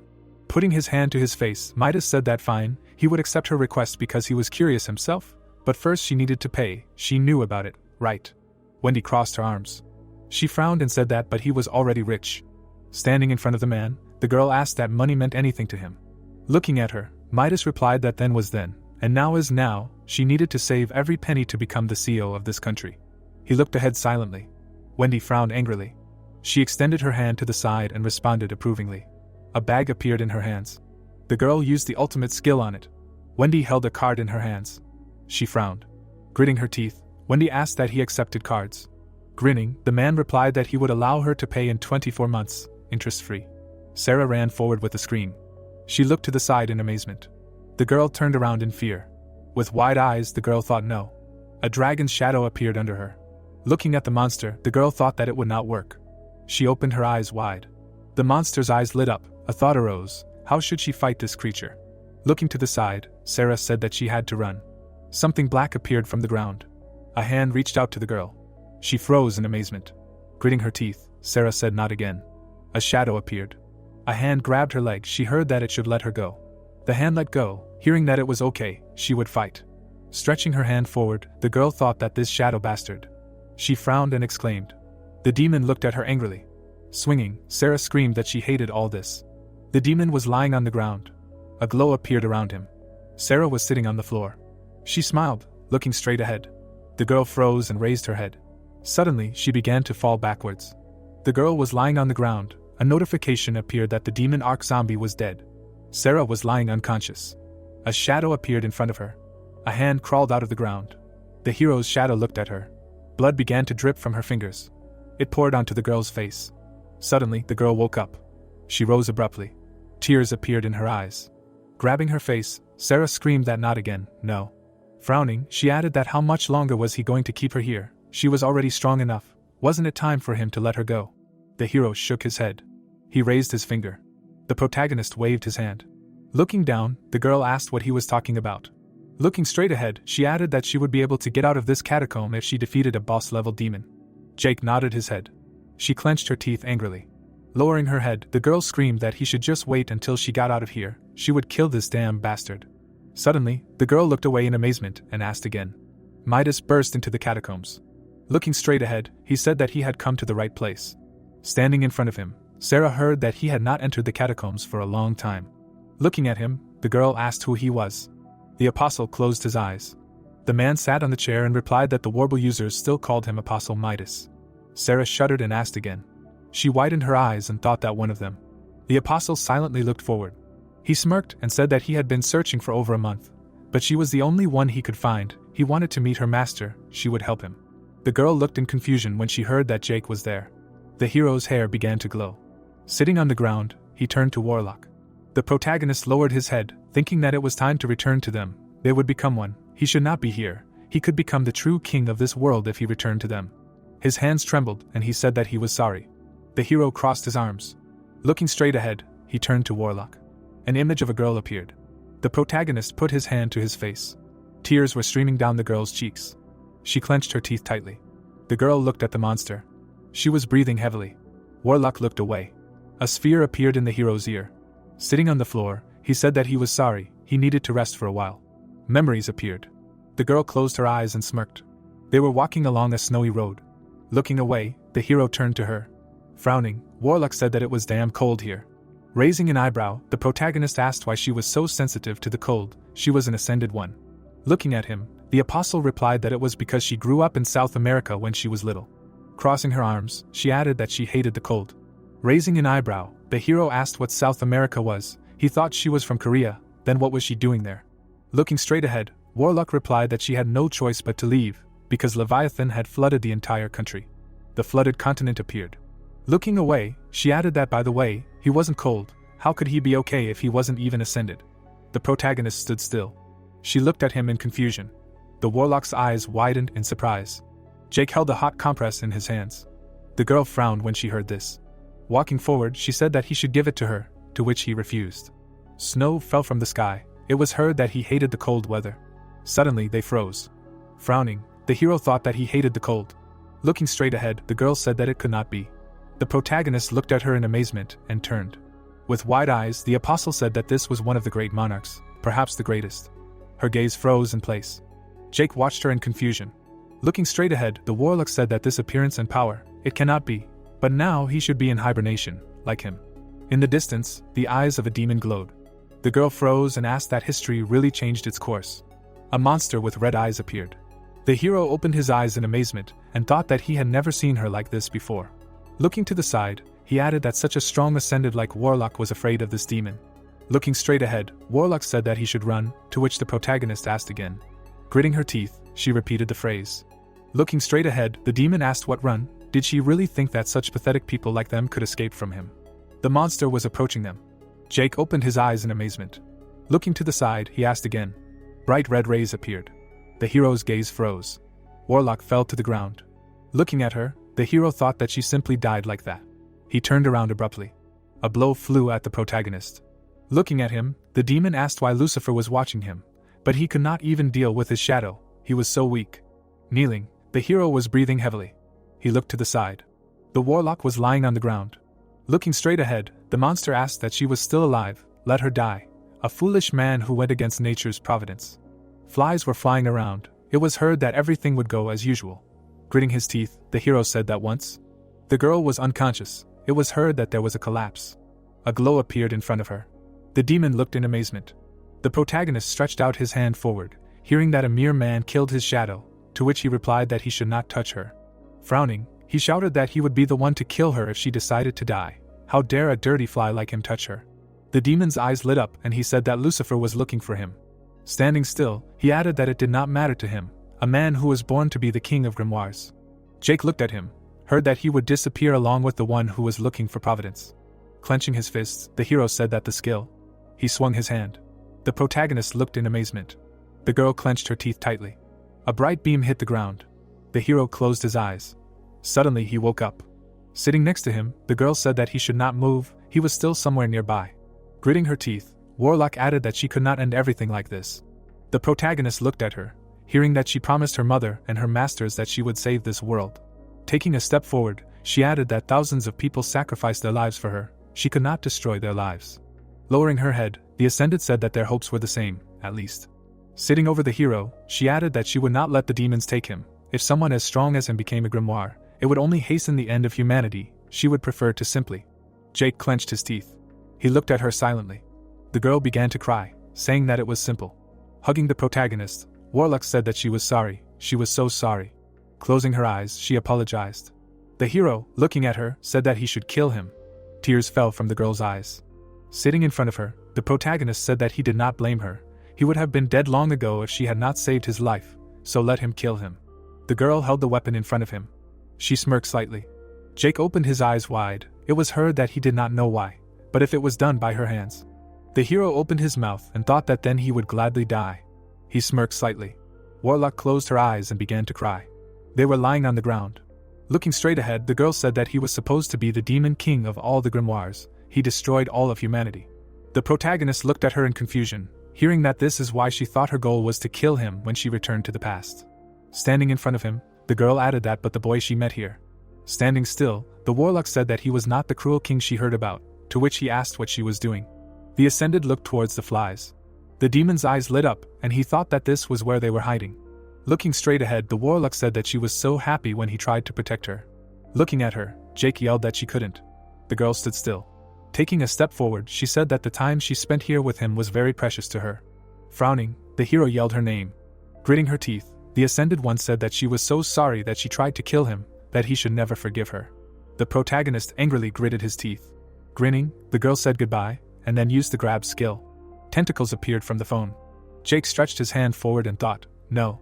Standing in front of a swarm of flies, the girl used the rewind skill. She slowly walked forward. A bright glow appeared around. The phone was lying on the ground. The hero was being pulled into the tentacles. With wide eyes, he turned to the girl. She was sitting on the ground. There were pools of blood on the floor. A thought appeared, amazing, he can't believe that such a worthless person like him could reach this state. Now he understands why Lucifer wanted him dead. The girl bowed her head, a thought appeared, but those who descended here are just a tiny part of his shadow. This time he was lucky, but this will not happen again. The people vanished. It was heard that next time, he would return as a beast of calamity that would devour the world, and until then, let him enjoy his miserable life. Grinning, Warlock thought that he was wrong. The hero stretched his hands forward. A thought arose that when he returned, she would not be here, instead. The Ascended was kneeling and turned. The protagonist looked at her in amazement. The girl closed her eyes and grinned. Jake began to sob. Sitting next to the girl, he thought that Warlock was dead, but she had given up hope. An application icon on the phone appeared. The smartphone was lying on the ground. It said that the statement was made in 2012. Lowering his head, the hero thought that Warlock was dead too. Kneeling, he added that she was killed trying to protect him. Looking down, the protagonist thought that Warlock was dead, but he was not sad or in pain. This is who he is. He will not waste his time on tears and grief. Sitting on the ground, he added that he would do what he needed. He would gain more power, so nothing could stand in his way. Gain absolute power, so he would not have to lose anything anymore. The phone appeared. Jake was fast asleep. Suddenly, he woke up from a notification. A message appeared on the phone that he had received 30,000 good deed points as a reward. The current number of good deed points is 145,000. Taking the phone in his hand, the hero said no. He looked down. Grinning, the protagonist asked who was touching his things again. He was watching Sarah. Standing on the edge of the roof, Jake said that it was time to go. A notification appeared that he had gone down to the dungeon. The hero suddenly disappeared. Sitting on the ground, he thought that Warlock was dead. The protagonist swung his sword. Looking at his hands, he thought that she died trying to protect him. Jake swung his weapon sharply. He rushed forward. The monster was standing in front of him. The hero jumped up sharply. The thought appeared that Warlock was dead, but he was not sad or in pain. He gritted his teeth, hearing that the demon was killed. The ether stone and the harpy feather were obtained. A crowd of monsters stood in front of the hero. It was said that this was simply his nature. The protagonist swung his weapon. Suddenly, he opened his eyes in amazement and thought that he would not waste his time on tears and blood. Jake stood still and called the store. Rays appeared around him. Raising his head up, the hero thought that he would do what he needed. A glow appeared around him. A thought appeared that he would receive more power. The protagonist's eyes lit up and he added that monstrous power. Flames flew around him. The thought appeared that he would also destroy this damn fly that was hiding in purgatory. Suddenly, Jake looked surprised.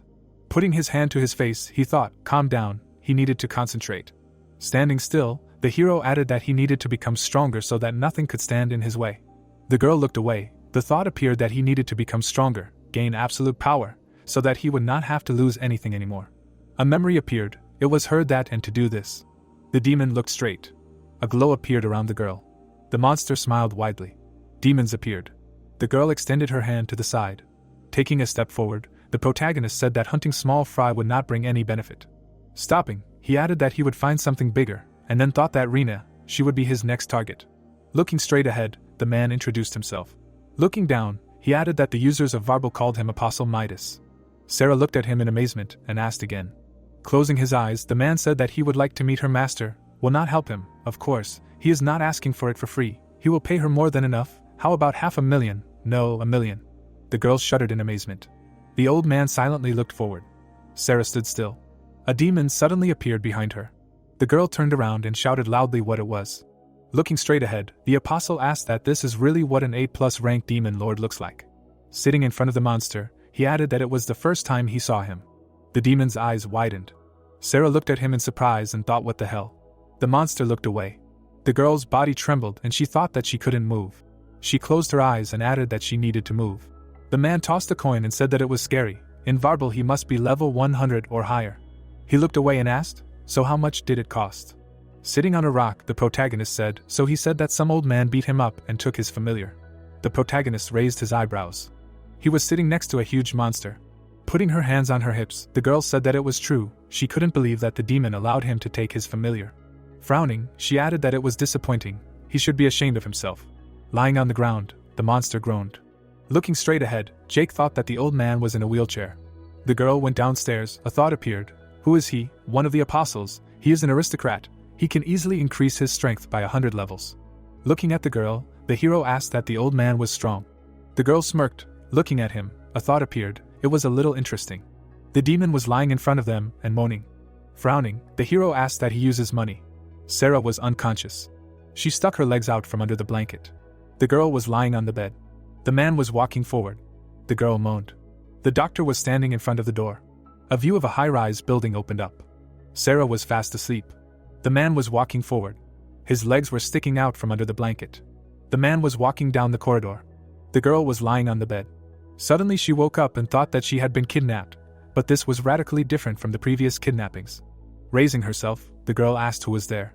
Closing her eyes, the guy said that it was room service. Raising her hands up, Sarah asked what already. She smirked. It was said that luxurious skincare. Her legs were shining. The thought appeared that all kinds of massage. The girl put on pajamas. She opened the curtains. A bright light was coming from the window.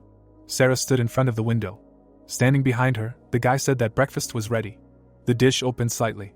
Food appeared on the plate. The thought appeared. How delicious it was. Sarah closed her eyes, sitting at the table.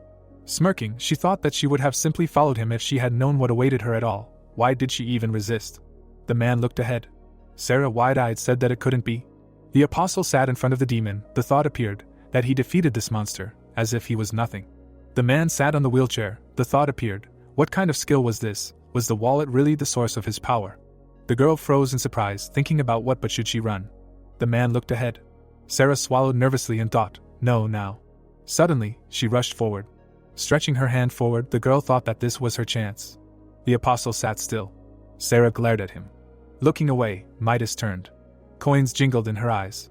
Closing her eyes, the girl thought that she was so happy. She didn't think that being kidnapped was so cool.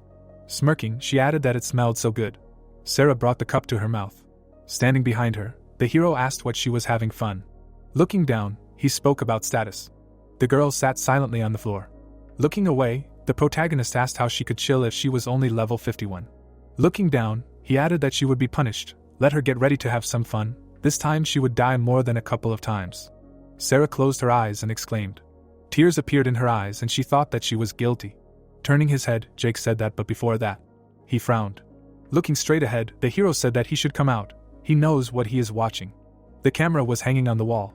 Putting his hands in his pockets, the protagonist said that he would destroy this place if he did not show himself. The camera turned in his direction. Sarah looked in amazement, hearing that he should not do this. Sitting on a chair, the man said that they had just recently renovated this place. Raising his eyebrows, he added that he had seen psychopaths with such a look, but how strange it was that he was close to being like the look of a villain, but he did not look like one. The hero stood still. The protagonist looked forward, listening to how he also looked like the look of martial arts experts. Sitting in front of him, the apostle asked why he had such a look at such a young age. Taking a step forward, Jack asked what he wanted. Midas closed his eyes and said he just wanted to check a few things, asked that he was the one who killed Apostle Gabriel. Looking at him, the hero said yes. Raising his eyebrows, the man asked why. Standing in front of him, the protagonist said he was trash. The apostle laughed and said well, he couldn't disagree with that, but he frowned. Jake put his hand on his side, hearing why he killed the hunter apostle and the 100 awakened during the battle with the behemoth. The hero looked at him in confusion. Sarah widened her eyes and said, but Mr. Hunter is still. Looking away, the protagonist said to shut up. The girl exclaimed in fear. The man looked at them silently. The hero opened his mouth. Then he smiled. The demon sat in front of the apostle. It was said that the hunter was actually in Jake's inventory, but it seemed to like being there with Laplace. The hero brandished the weapon. The thought appeared that the 100 awakened killed in the battle with the behemoth were sacrificed to the weapon, but only the villains were killed, but he was too lazy to explain it. Stretching his hand forward, the protagonist asked that this one needed a reason. He just did it. He wanted him to kill him too. He frowned. The man looked forward. The thought appeared that he wanted to see the power that defeated the demon. Smiling, Jake said that he should stop talking nonsense and attack. Did he overcome all this difficulty for the sake of fighting him? Closing his eyes, the apostle asked that he was very young and energetic, wasn't he? He lowered his head and added that, but as he could see he was old and couldn't walk, there was no way he could fight him physically, so why don't they make a fun bet? Raising his eyebrows, the hero asked what the bet was. The man looked straight ahead. A glow appeared around his hands and he said that he would attack him 3 times. If he could endure it, he would grant his wish. The protagonist looked at him in surprise. He frowned when he heard that, but if he won, he couldn't tell him more about himself. Holding the weapon in his hands, Jake thought that he definitely had some kind of trump card, a skill that defeated the demon so easily. Suddenly, the weapon disappeared from his hands. Standing in front of the man, the hero said that fine, let him attack, and then thought that he was looking forward to it. Jake stands by the fence and listens. He is told that they will attack 3 times and if he can endure it, he will grant one of his wishes. The hero looked at his interlocutor and was silent. The old man in the stroller closed his eyes and added that if he won, he could not tell him more about him. Jake looked closely at the old man, looking at his body and hands and concluding that he was weak. The hero continued to stand motionless and think about him. The thought crept in that he was using money. Jake smiled and shouted for him to attack, because he really wanted to see Midas's skill. The old man narrowed his eyes and said that he was full of confidence, and why don't they change the location first? The hero continued to think about how strong the old man was and how much he would have to spend to defeat him. The characters looked closely at each other. They moved into the void, where the red planet glowed in the background. The notification said that Jake and Midas had descended to the 2nd circle of the dungeon. The old man calmly asked to clarify something before starting. Jake waited intently for the question. Grandpa squeezed the wallet in his hand and asked what he thought about the money. Jake tilted his head and asked again about the money. Grandpa clutched the wallet to his chest, laughing and noting that the expression on his face said he didn't attach much importance to it. The plot said that in fact, the wise men never sought money and wealth. Many hands reached for the mountain. On the mountain of gold stood a box full of jewelry, and coins and bills floated in the air. It was said that they believed that the cause of human corruption. Grandfather with a grin said that he should not underestimate the value of money. Jane cautiously remained silent. Our planet is shown, where ribbons with coins are intertwined, all over the surface. The plot says that if they think of the world as a large living creature, then money is like blood that allows it to live, and if money gets stuck in one place and stops flowing, the world will get sick. Midas explained to the hero that in other words, money means life. It is the equivalent of ether in the world of Warble. The red stone merges with the coin. Jake looked at him and rudely replied that he talks too much. The hero stretched out his arms and asked if they would fight. The grandfather fingered the wallet in his hands and said that he apologized for his chatter and that they should start, because in any case, money is power. The grandfather's thin hand pulled out a piece of paper. He took a check out of his wallet. Midas with a serious face handed the main hero the check, saying that now let's see how much it is worth. The grandfather tilted his head to the side and suggested that he start with $10 million. Suddenly, the check began to acquire a golden hue. A creature with a crown on its head rose above the old man, holding out its hand. It was said that King Midas from Greek mythology turned everything he touched into gold. The guy looked with wide eyes, thought that the golden light was different from the ethereal.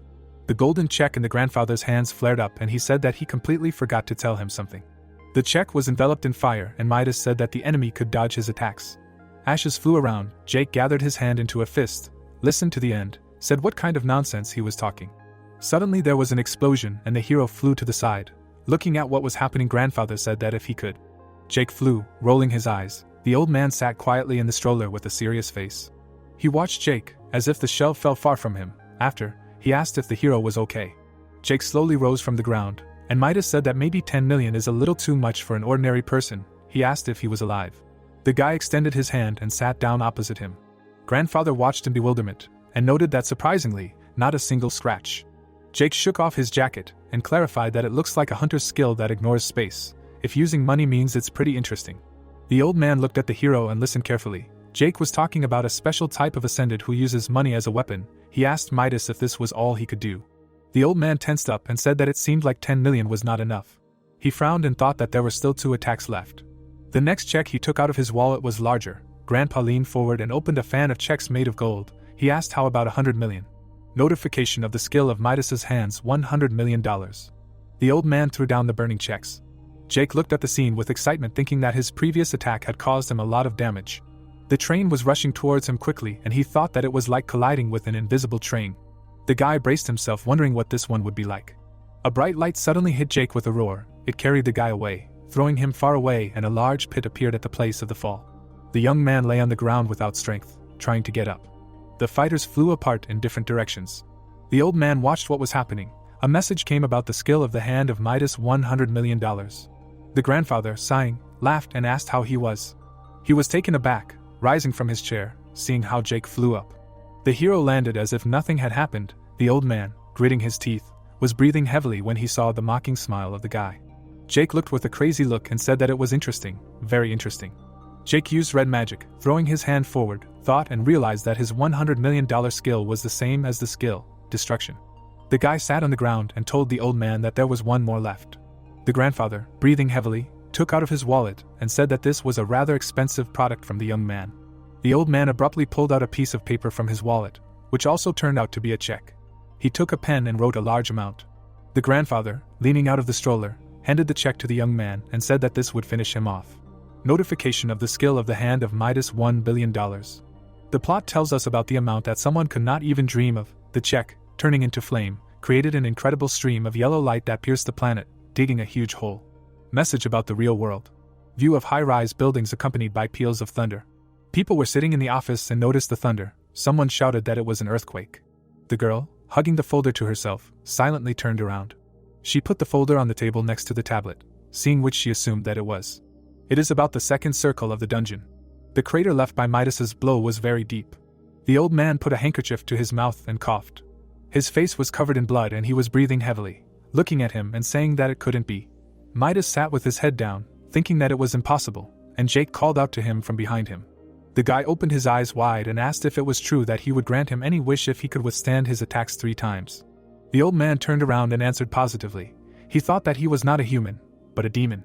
The protagonist smirked and asked to attack him again. The old man lowered his head and, looking the other way, suggested that he had no choice but to leave. Jake looked at him and thought. The old man took out a red wallet and muttered about going all in. A notification on the screen about the ultimate skill. A white light pierced the planet, and it said about the skill, hands of Midas, $1 billion.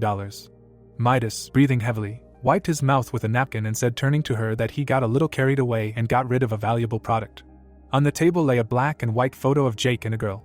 Grandpa holds a napkin in his hands and says that although Miracle told him, he still had many questions for him. Grandpa was scared. Behind him was Jake with a black face, who asked about what he wanted to know. Grandpa understood that this was impossible. The black guy stood behind the old man and asked him to ask, and he would tell him. because now he was really in a good mood. Midas thought about what his body was made of, and that he really was an apostle chosen by Warlock. Jake looked down at him and asked if it was true that before that he said that he would fulfill any of his wishes if he withstood 3 of his attacks. The old man was upset, turned around and answered positively. Jake thought and couldn't believe that an old man like him had such power and asked him to attack him again. The old man turned around, taken aback, screaming for the kid to repeat what he just said. Jake put his hands on his belt and said that he asked him to attack again, and that this time. The old man closed his eyes and got angry. The hero held out his hand and said that he shouldn't be a Scrooge and should use at least about $1 trillion, and that he heard that Grandpa was the director of a famous company. The kid looked at him with a smile and guessed that he had more than enough money. Midas sat silently in the carriage, watching the hero who was enveloped in red magic. The kid clenched his fist and screamed questioningly if the old man could hear him and if he was deaf.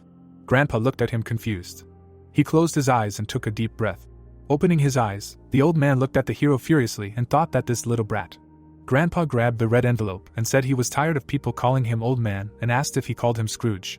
Midas held the envelope up in front of him and yelled that he was Liam Lee, the CEO of the Empire, and how dare he. Grandpa looked at him with disgust and thought he had no choice. He gritted his teeth. Grandpa suddenly stuck his hand into the envelope. Jake watched him calmly. The old man pulled out a bunch of checks and said okay, he'll grant him a wish, let him try to endure it. Notification of the ultimate skill. Grandpa swung his arm furiously. Midas threw all the checks into the air, and the ground disappeared from under his feet. Jake gritted his teeth and thought that this is what he wanted, this intense pressure. He thought he was excited and couldn't wait, that he looked like a king ruling the business world. It says how strong Midas' ultimate skill is. The gold checks were circling around and Midas and the kid were staring at each other. The old man had his arms outstretched and was shouting about the true power of money, his invincible power, and how everything was included. Grandpa was laughing madly. Jake stopped smiling, looked away, and asked who it was. Behind the laughing old man, the girl stood and claimed that she knew it. Stock prices were falling for a reason, that's what they were doing. The girl bent her arm and called out to the old man. He turned around, asking Miss Kim if it was her. The girl delivered a powerful blow to the neck of Midas. He passed out, and Kim asked if he was trying to bankrupt the company. Jake watched calmly. The girl grabbed the old man in his chair. She lifted him onto her shoulder, looking at Jake. The main character and Kim with Grandpa on their shoulders looked at each other. The girl turned around abruptly and said goodbye to the hero, who called her. Kim turned around questioningly. Jake leaned over and screamed about what she was doing and for the girl to put him back in his seat, because he was not finished yet. The girl with Grandpa on her shoulder silently looked in his direction. Suddenly a card flies by. Jake grabs the card and asks what the hell is this. He looked at it and assumed it was a business card. He was holding a card that said that Yana Kim was the assistant to the head of the empire. The girl moved her hand to the side and said that right now the chairman was meeting with the president of America and added that he should contact her first if he needed to discuss anything with him, and she would try to prioritize their meeting as best she could. Jake digested the information and cried out that she was joking. Yana closed her eyes, raising her hand. Kim opened a portal and said that then. A notification that Midas, and one awakened returned to the real world. The hero moved his hand to the side and watched as the portal closed. He stood and watched how quickly they disappeared. Jake was angry. A message saying that he had returned to the real world. Yana Kim was sitting in the assistant's office with a mug. The girl, after drinking from the mug, asked what brought him here, said that she did not think that he would follow them. Jake pointed a large weapon at her face. He calmly asked to bring the old man. Yana looked up at the hero and replied that the president had just left on his private jet. Jake opened his mouth and asked when he would be back. The girl was calm and replied that the Empire was a global company. She couldn't tell him exactly when he would be back. She thought it would take 6 months to a year. The guy laughed at her in response. The hero held a gun in front of her and suggested that it looked like she wanted to die. Yana didn't move and replied that she thought they both knew that he didn't mean that. A book fell at the guy's feet. Jake looked down and asked what it was. He watched as pages fell out of the book on the floor. There was a collage of pictures behind Yana's back. The girl said that the more she researched, the more confident she could say that he was not an evil person and that in fact he was the complete opposite. The hero looked at her confused. Yana asked if he was by any chance the 13th apostle. Jake was surprised and asked again that he was an apostle, claiming that she was mistaken. He was not an apostle.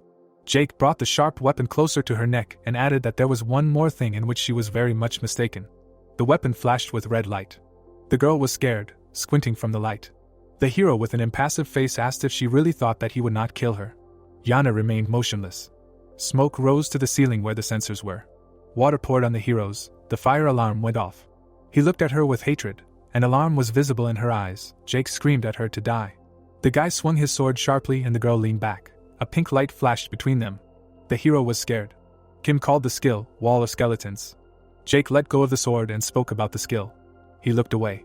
Two people stood in front of him. The hero asked about them being a necromancer and a warrior. The young man with glasses smirked, and the warrior looked at him with a serious face. Jake smirked, thinking that they were two apostles. It didn't sound so bad. The hero spread his arms out to the sides and asked if these two were going to play with him instead of the old man. The warrior looked down, tapping on the smartphone screen. The necromancer and the warrior stood at the open portal and called the hero with them. The necromancer smirked and said that today was the day when he would finally die and become his. Jake, with a weapon behind his back, watched as the portal opened in front of him. He raised his palm and squeezed it, thinking that two apostles, why not? The guy jumped into the portal. A notification appeared that he, the warrior and the necromancer descended to the third circle of the dungeon. Yana got up from the table and fell, sitting on the floor. Kim was upset and thought that it was scary and good that she called the warrior and the necromancer just in case. She pushed the smartphone away on the table, remembering those two. Jana was scared, remembering in front of Jake's face. Kim thinks about how she almost got killed. She can't tell for sure whether he is their ally or enemy. She sat on the floor and reasoned that two apostles left with him, so everything should be fine, right? Jake looked at the two apostles from afar. The guy with a serious face thought that he had never fought two apostles at the same time. The necromancer and the warrior were ready for a fight. Jake smiled and thought that dealing with one was fun, so he bet that fighting two would be just awesome. The hero took out his sword. It flashed with red light. Rays of light passed through Jake, and he screamed for them to attack. The necromancer, jumping up, called him an overconfident bastard. He looked at the hero with anticipation and asked the warrior to buy some time, to fight him face to face. He said that he would finish him off with his ultimate skill. The warrior went to meet him and said that he did not come here to fight him, but to talk. The necromancer did not understand what was happening. The warrior looked at the main hero with a serious face. Jake clarified that the warrior wanted to talk. The fighter fell to one knee. The necromancer shouted at the warrior, asking what the hell he was doing, and that the brain of a muscular pig had also turned into muscles. The warrior lowered his head and told the hero that he would like to apologize for the misconception about him. He closed his eyes and thanked Jake for saving Camilla. The guy looked at him in surprise and asked what he was doing. The warrior added that he wanted him to answer one question. The fighter looked down, bowed his head and asked how his friend Seth the Hunter died. The protagonist watched him and thought that at this rate he would not be able to fight anyone. Jake was annoyed. The warrior looked down tensely. The hero hurried the warrior and said that he just killed him and that he should stop talking nonsense and attacking, because he needed to avenge his friend. The fighter clenched his teeth. Jake looked satisfied. A notification appeared, which said that the hunter had been released. The hero looked in surprise at the smartphone sticking out of his pocket. Black smoke flew out of Jake's phone, from which laughter was heard, and triumphantly said that it was finally in his hands. It was about the skill, demonic vision of Laplace. The hunter appeared in front of the heroes. The warrior cried out in surprise, recognizing Seth. Jake watched with annoyance. The hunter looked at the necromancer and the fighter and stated that this was not enough, that he had to become stronger to stop the Leviathan and the coming disaster, and that for this he needed a demonic rifle, or a divine weapon. The warrior asked him if it was Seth and if he was alive. The heroes watch as the portal opens and he leaves. A notification appears that the hunter has returned to the real world. The warrior immediately rushed after him, screaming for Seth to wait. A message that the warrior has returned to the real world. Jake and the necromancer watched in silence. The protagonist remembered how this psycho refused when he offered to free him. Why did he come out right now? Jake thought with a serious face that Seth was having a good time with Laplace, and so he just left him alone, and he had one more. The necromancer clenched his fists and screamed, calling the warrior a bastard. Jake asked him to attack, because he will not refuse just because he was alone. The apostle was furious. The necromancer turned and added that he was alone and that it did not change anything. If he judged by their last battle, then he was wrong. Jake reached for his weapon and thought that this was more like the truth. He looked at the apostle and was ready to attack. Suddenly the phone rang. Jake looked in surprise at the enemy who picked up the phone. The necromancer said that he needed to answer. He turned away and spoke into the phone that he asked not to call him unless it was urgent. The necromancer listened attentively to what was said into the phone. He hung up and said with annoyance about an urgent patient, adding that a bunch of losers cannot do without him at all, because it is a simple operation. The necromancer pointed at Jake and said that he had to go, that he would kill him next time. The hero looked at him with displeasure and said that he shouldn't talk nonsense. Whoever said that he could leave. The necromancer thought about it, clenched his teeth and clarified that a 5-year-old girl was dying after getting into an accident. Jake looked at the apostle in silence. The necromancer asked him what he wanted to stop him, calling him a rude and cruel bastard. He screamed that he would kill him next time no matter what. A portal opened. It was reported that the necromancer returned to the real world. Jake watched with his hands down and said that they were making fun of him. The red planet illuminated the area. There was a notebook with fallen sheets on the floor. The protagonist sat next to him and wondered when Warlock would be born. Jake lowered his head and wondered what the world was like in the future in which she was born. He looked at the notebook and thought that he knew nothing, and turned to Warlock that he wanted to know. The guy put his hand on the notebook and wondered what she would think of him in this future. The girl is out of breath and runs. She runs through a dark forest past dark silhouettes, feeling that she is being watched. It says that she was born in hell, and this is not a metaphor, that she was literally in hell, and still remembers that date perfectly. She crouched down, running around the branches. The girl turned around in fear. Hearing someone laugh, she felt fear. The plot moves us to an unknown year, when Yenna looked at the moon and thought about how the demons far outnumbered them. Looking at the dark mana above the city, she thought that the demons wanted to get more territory. The girl remembered the explosion on the ground, deciding that hell had begun. Yenna ran quickly, thinking that she was born in this hell. Many monsters rushed after her. She stumbled, thinking that this is not a metaphor. The monster threw a net. Turning around, the girl thought that she really was in hell. Yenna desperately looked back. Monsters furiously ran after her. The enemies were standing around the net, and she thought she still remembered that day very well. The girl was sitting behind bars.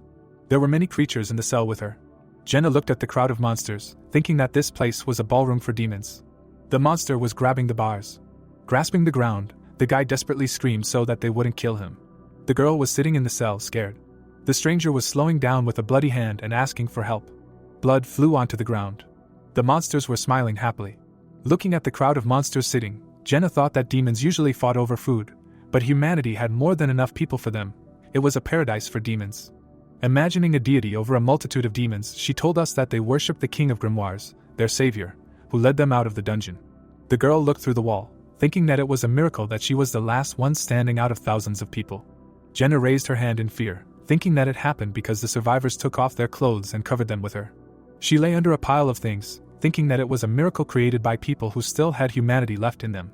A crowd of demons approached her, and the girl thought that this miracle did not last long. The monster looked furiously. Jenna looked at it in fear. The monster was taken aback. The demon rushed towards her. Smiling, he cast a spell. A portal appeared behind him. A huge beast stood up in the middle of the crowd. The monster looked at the demon and the girl. He opened his mouth. The beast raised his head. The monster looked forward in surprise. The man flew up with the girl in his arms. Looking down, he asked if this was the crocodile of Agar's, adding that now even nobles were crawling out into the human world. This world had really gone crazy. Dumbfounded, Yenna thought she was surprised. She looked at the savior, thinking that he was dirty and had a terrible smell. Looking at the man's face, the girl thought that his hands were very soft and warm. The beast opened its mouth and growled. The demons held out their weapons. Yenna looked down, worried. The man held out his hand, telling her not to cry. He grabbed the sword behind his back and said that he would protect her. Dumbfounded, the girl thought about how she had seen a common man rebel that day. Rick stood in front of the crocodile. He jumped back from the blow. Looking at the ravine, Jenna thought that he looked like a god of war who came to save humanity. In the world of people, he was given the name, Warrior. Putting his sword behind his back, the man asked if she was okay. The girl looked at him in surprise, thinking that he was the hope of humanity and her future teacher. Rick squatted down and asked if she wanted to go with him. We see a woman in a hood. She bandaged her wounded hand. Sitting on a chair, the guy asked to be more careful. Picking up the bandage, Wendy said that he was too old to scream like that. The woman frowned. She squeezed the patient's hand and said that he should be patient. Turning around, Wendy called the next one. The doctor looked at her in surprise. A silhouette appeared behind the curtains. Rick looked out with a smile and said hello, asking how she was here. The woman turned to the side and asked where he had been for the last 2 months. She looked at her friend with the girl, asking who she was. Jenna held her companion's hand in fear. Stroking her head, the man told her that he wanted to raise her himself, but as she knew, he was a little busy with a lot of other things, so he wanted her to take care of her. Frowning, Wendy asked if she looked like a nanny. He was not the only one here who was busy. She looked at him seriously, and said that she thought she understood why he was doing this. The doctor looked at the embarrassed girl and said that she looked like his fiancée Camilla. If so, then just let her forget it. Everyone lost their family and many loved ones. He would not be able to survive in this hell, being so soft-hearted. The man frowned. Closing his eyes, Rick answered that maybe she was right. He stood next to the girl, telling her that if Camilla survived and gave life, besides, she is not an ordinary child, let him look at her ethereal power. The woman looked ahead attentively. Jenna held the man's hand. Frowning, Wendy asked where he found her. Her eye began to glow. The doctor opened it slightly. Standing in front of the girl, she said that it couldn't be, this potential was incredible. Yena looked away, worried. Frowning, the woman asked where he found her, adding that such potential could not belong to a human, it must be a trap of grimoires. Rick smiled and answered that it was not a trap, he saved her from being sacrificed to a demon noble. Remembering how the monster opened its mouth, he said that she was thinking too much. The woman looked sadly.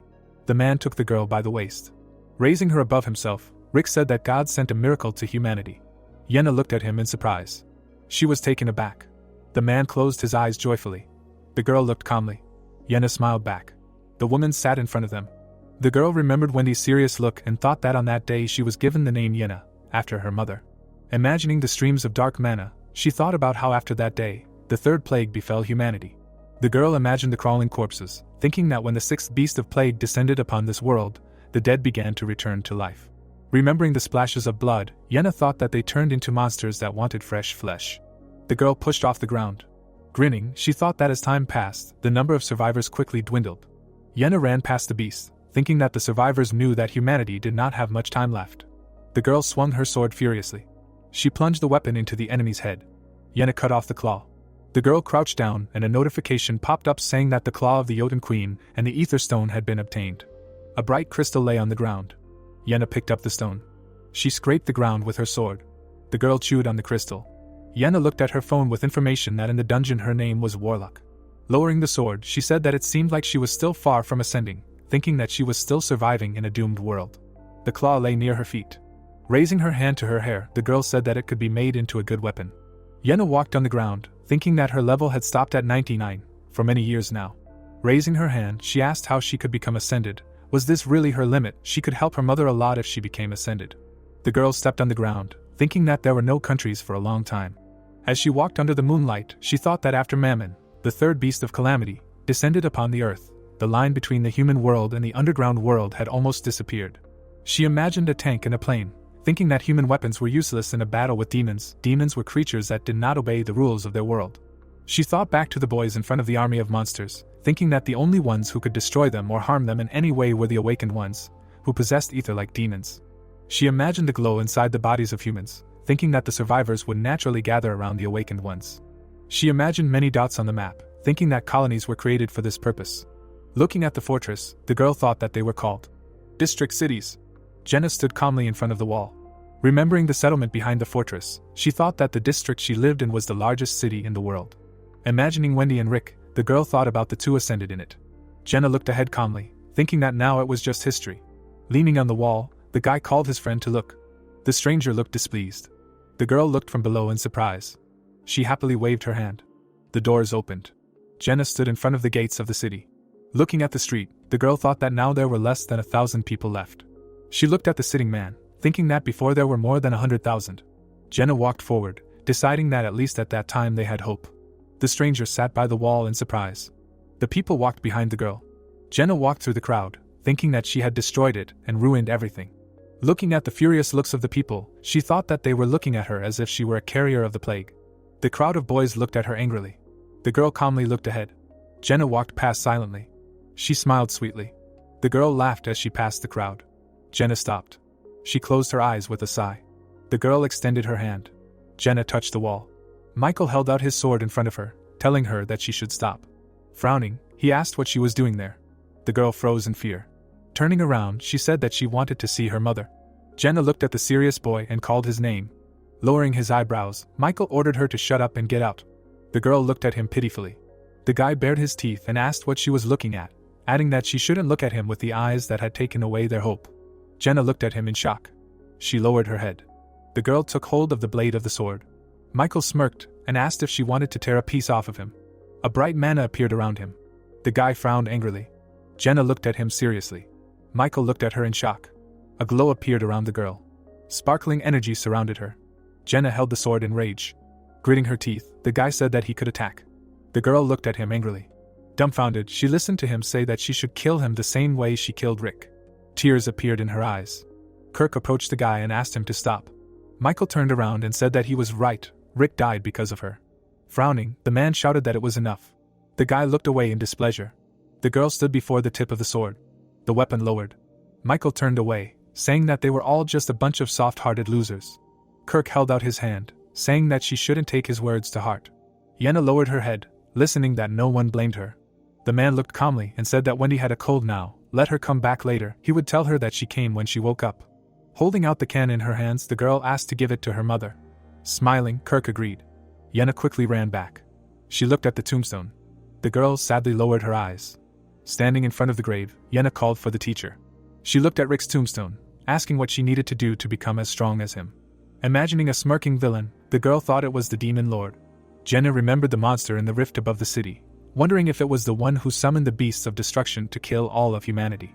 She imagined a crowd of people in front of the monsters, wondering if he was the one who caused all the destruction and brought the grimoires to the human world. She imagined the brand on the planet. Jenna remembered sitting next to the wounded Rick. She imagined him smiling at her. She imagined looking at his bloody hands. Jenna remembered screaming in tears. She was taken aback, thinking that he was the reason so many people died. The man smiled and said that they hadn't seen each other for a long time.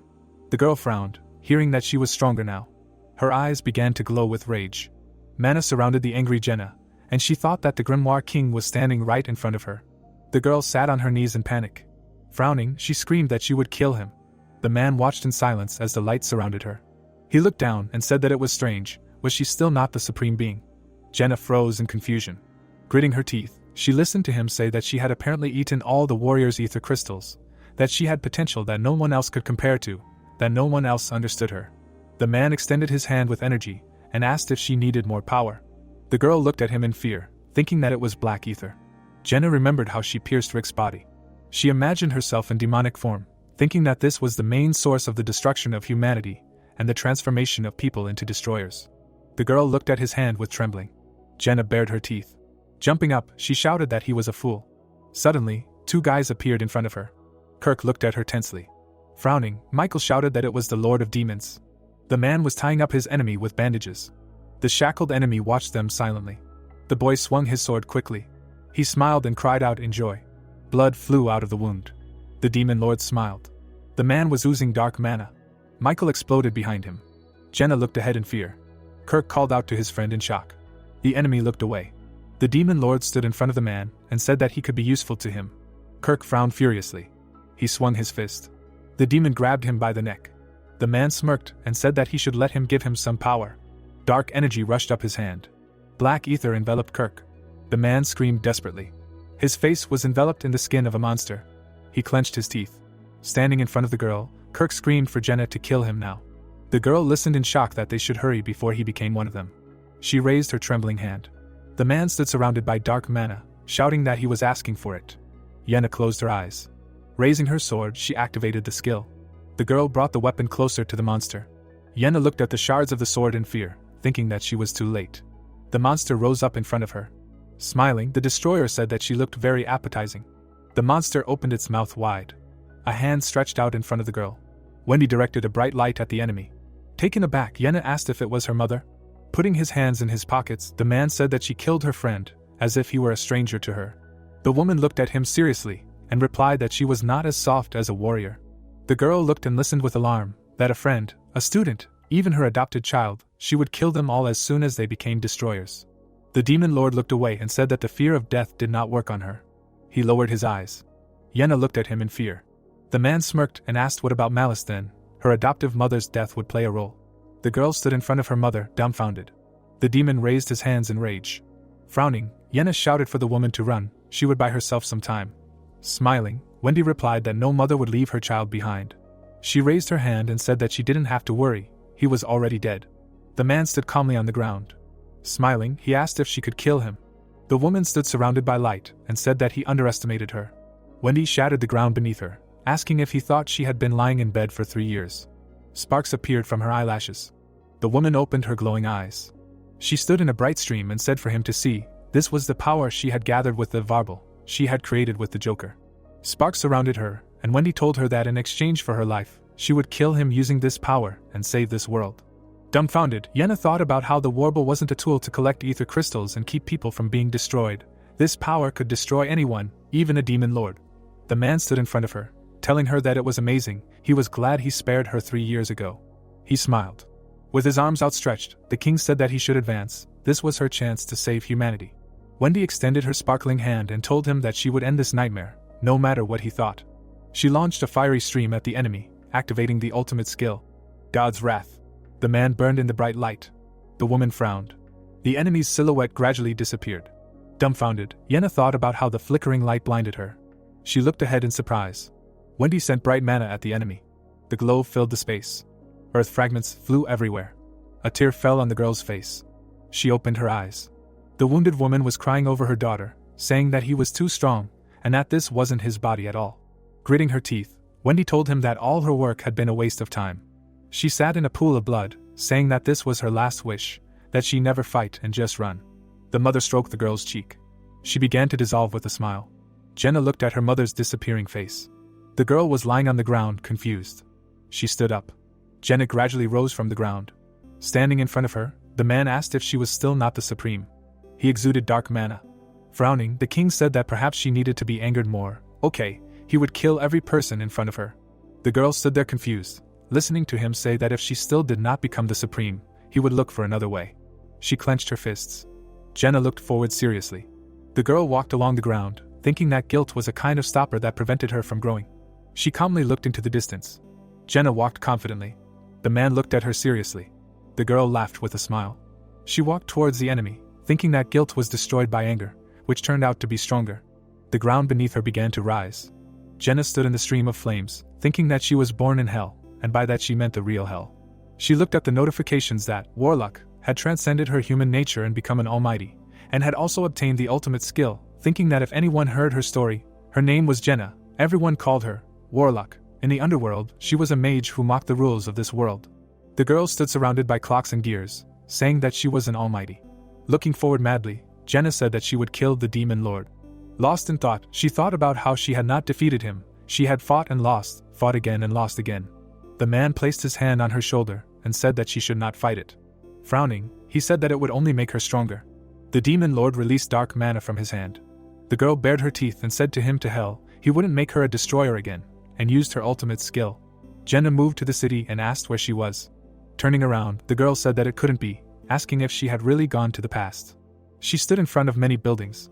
Walking down the street, Jenna thought that this was a miracle sent by God. The girl looked at the houses, deciding that she could change history. She walked across the street, thinking that she couldn't do it alone. Looking at the moon behind the clouds, Jenna thought that she would choose people who had the potential to become the Almighty in the future, and call them apostles. The girl walked through the crowd of people, thinking that she would make sure that hell would not merge with the human world.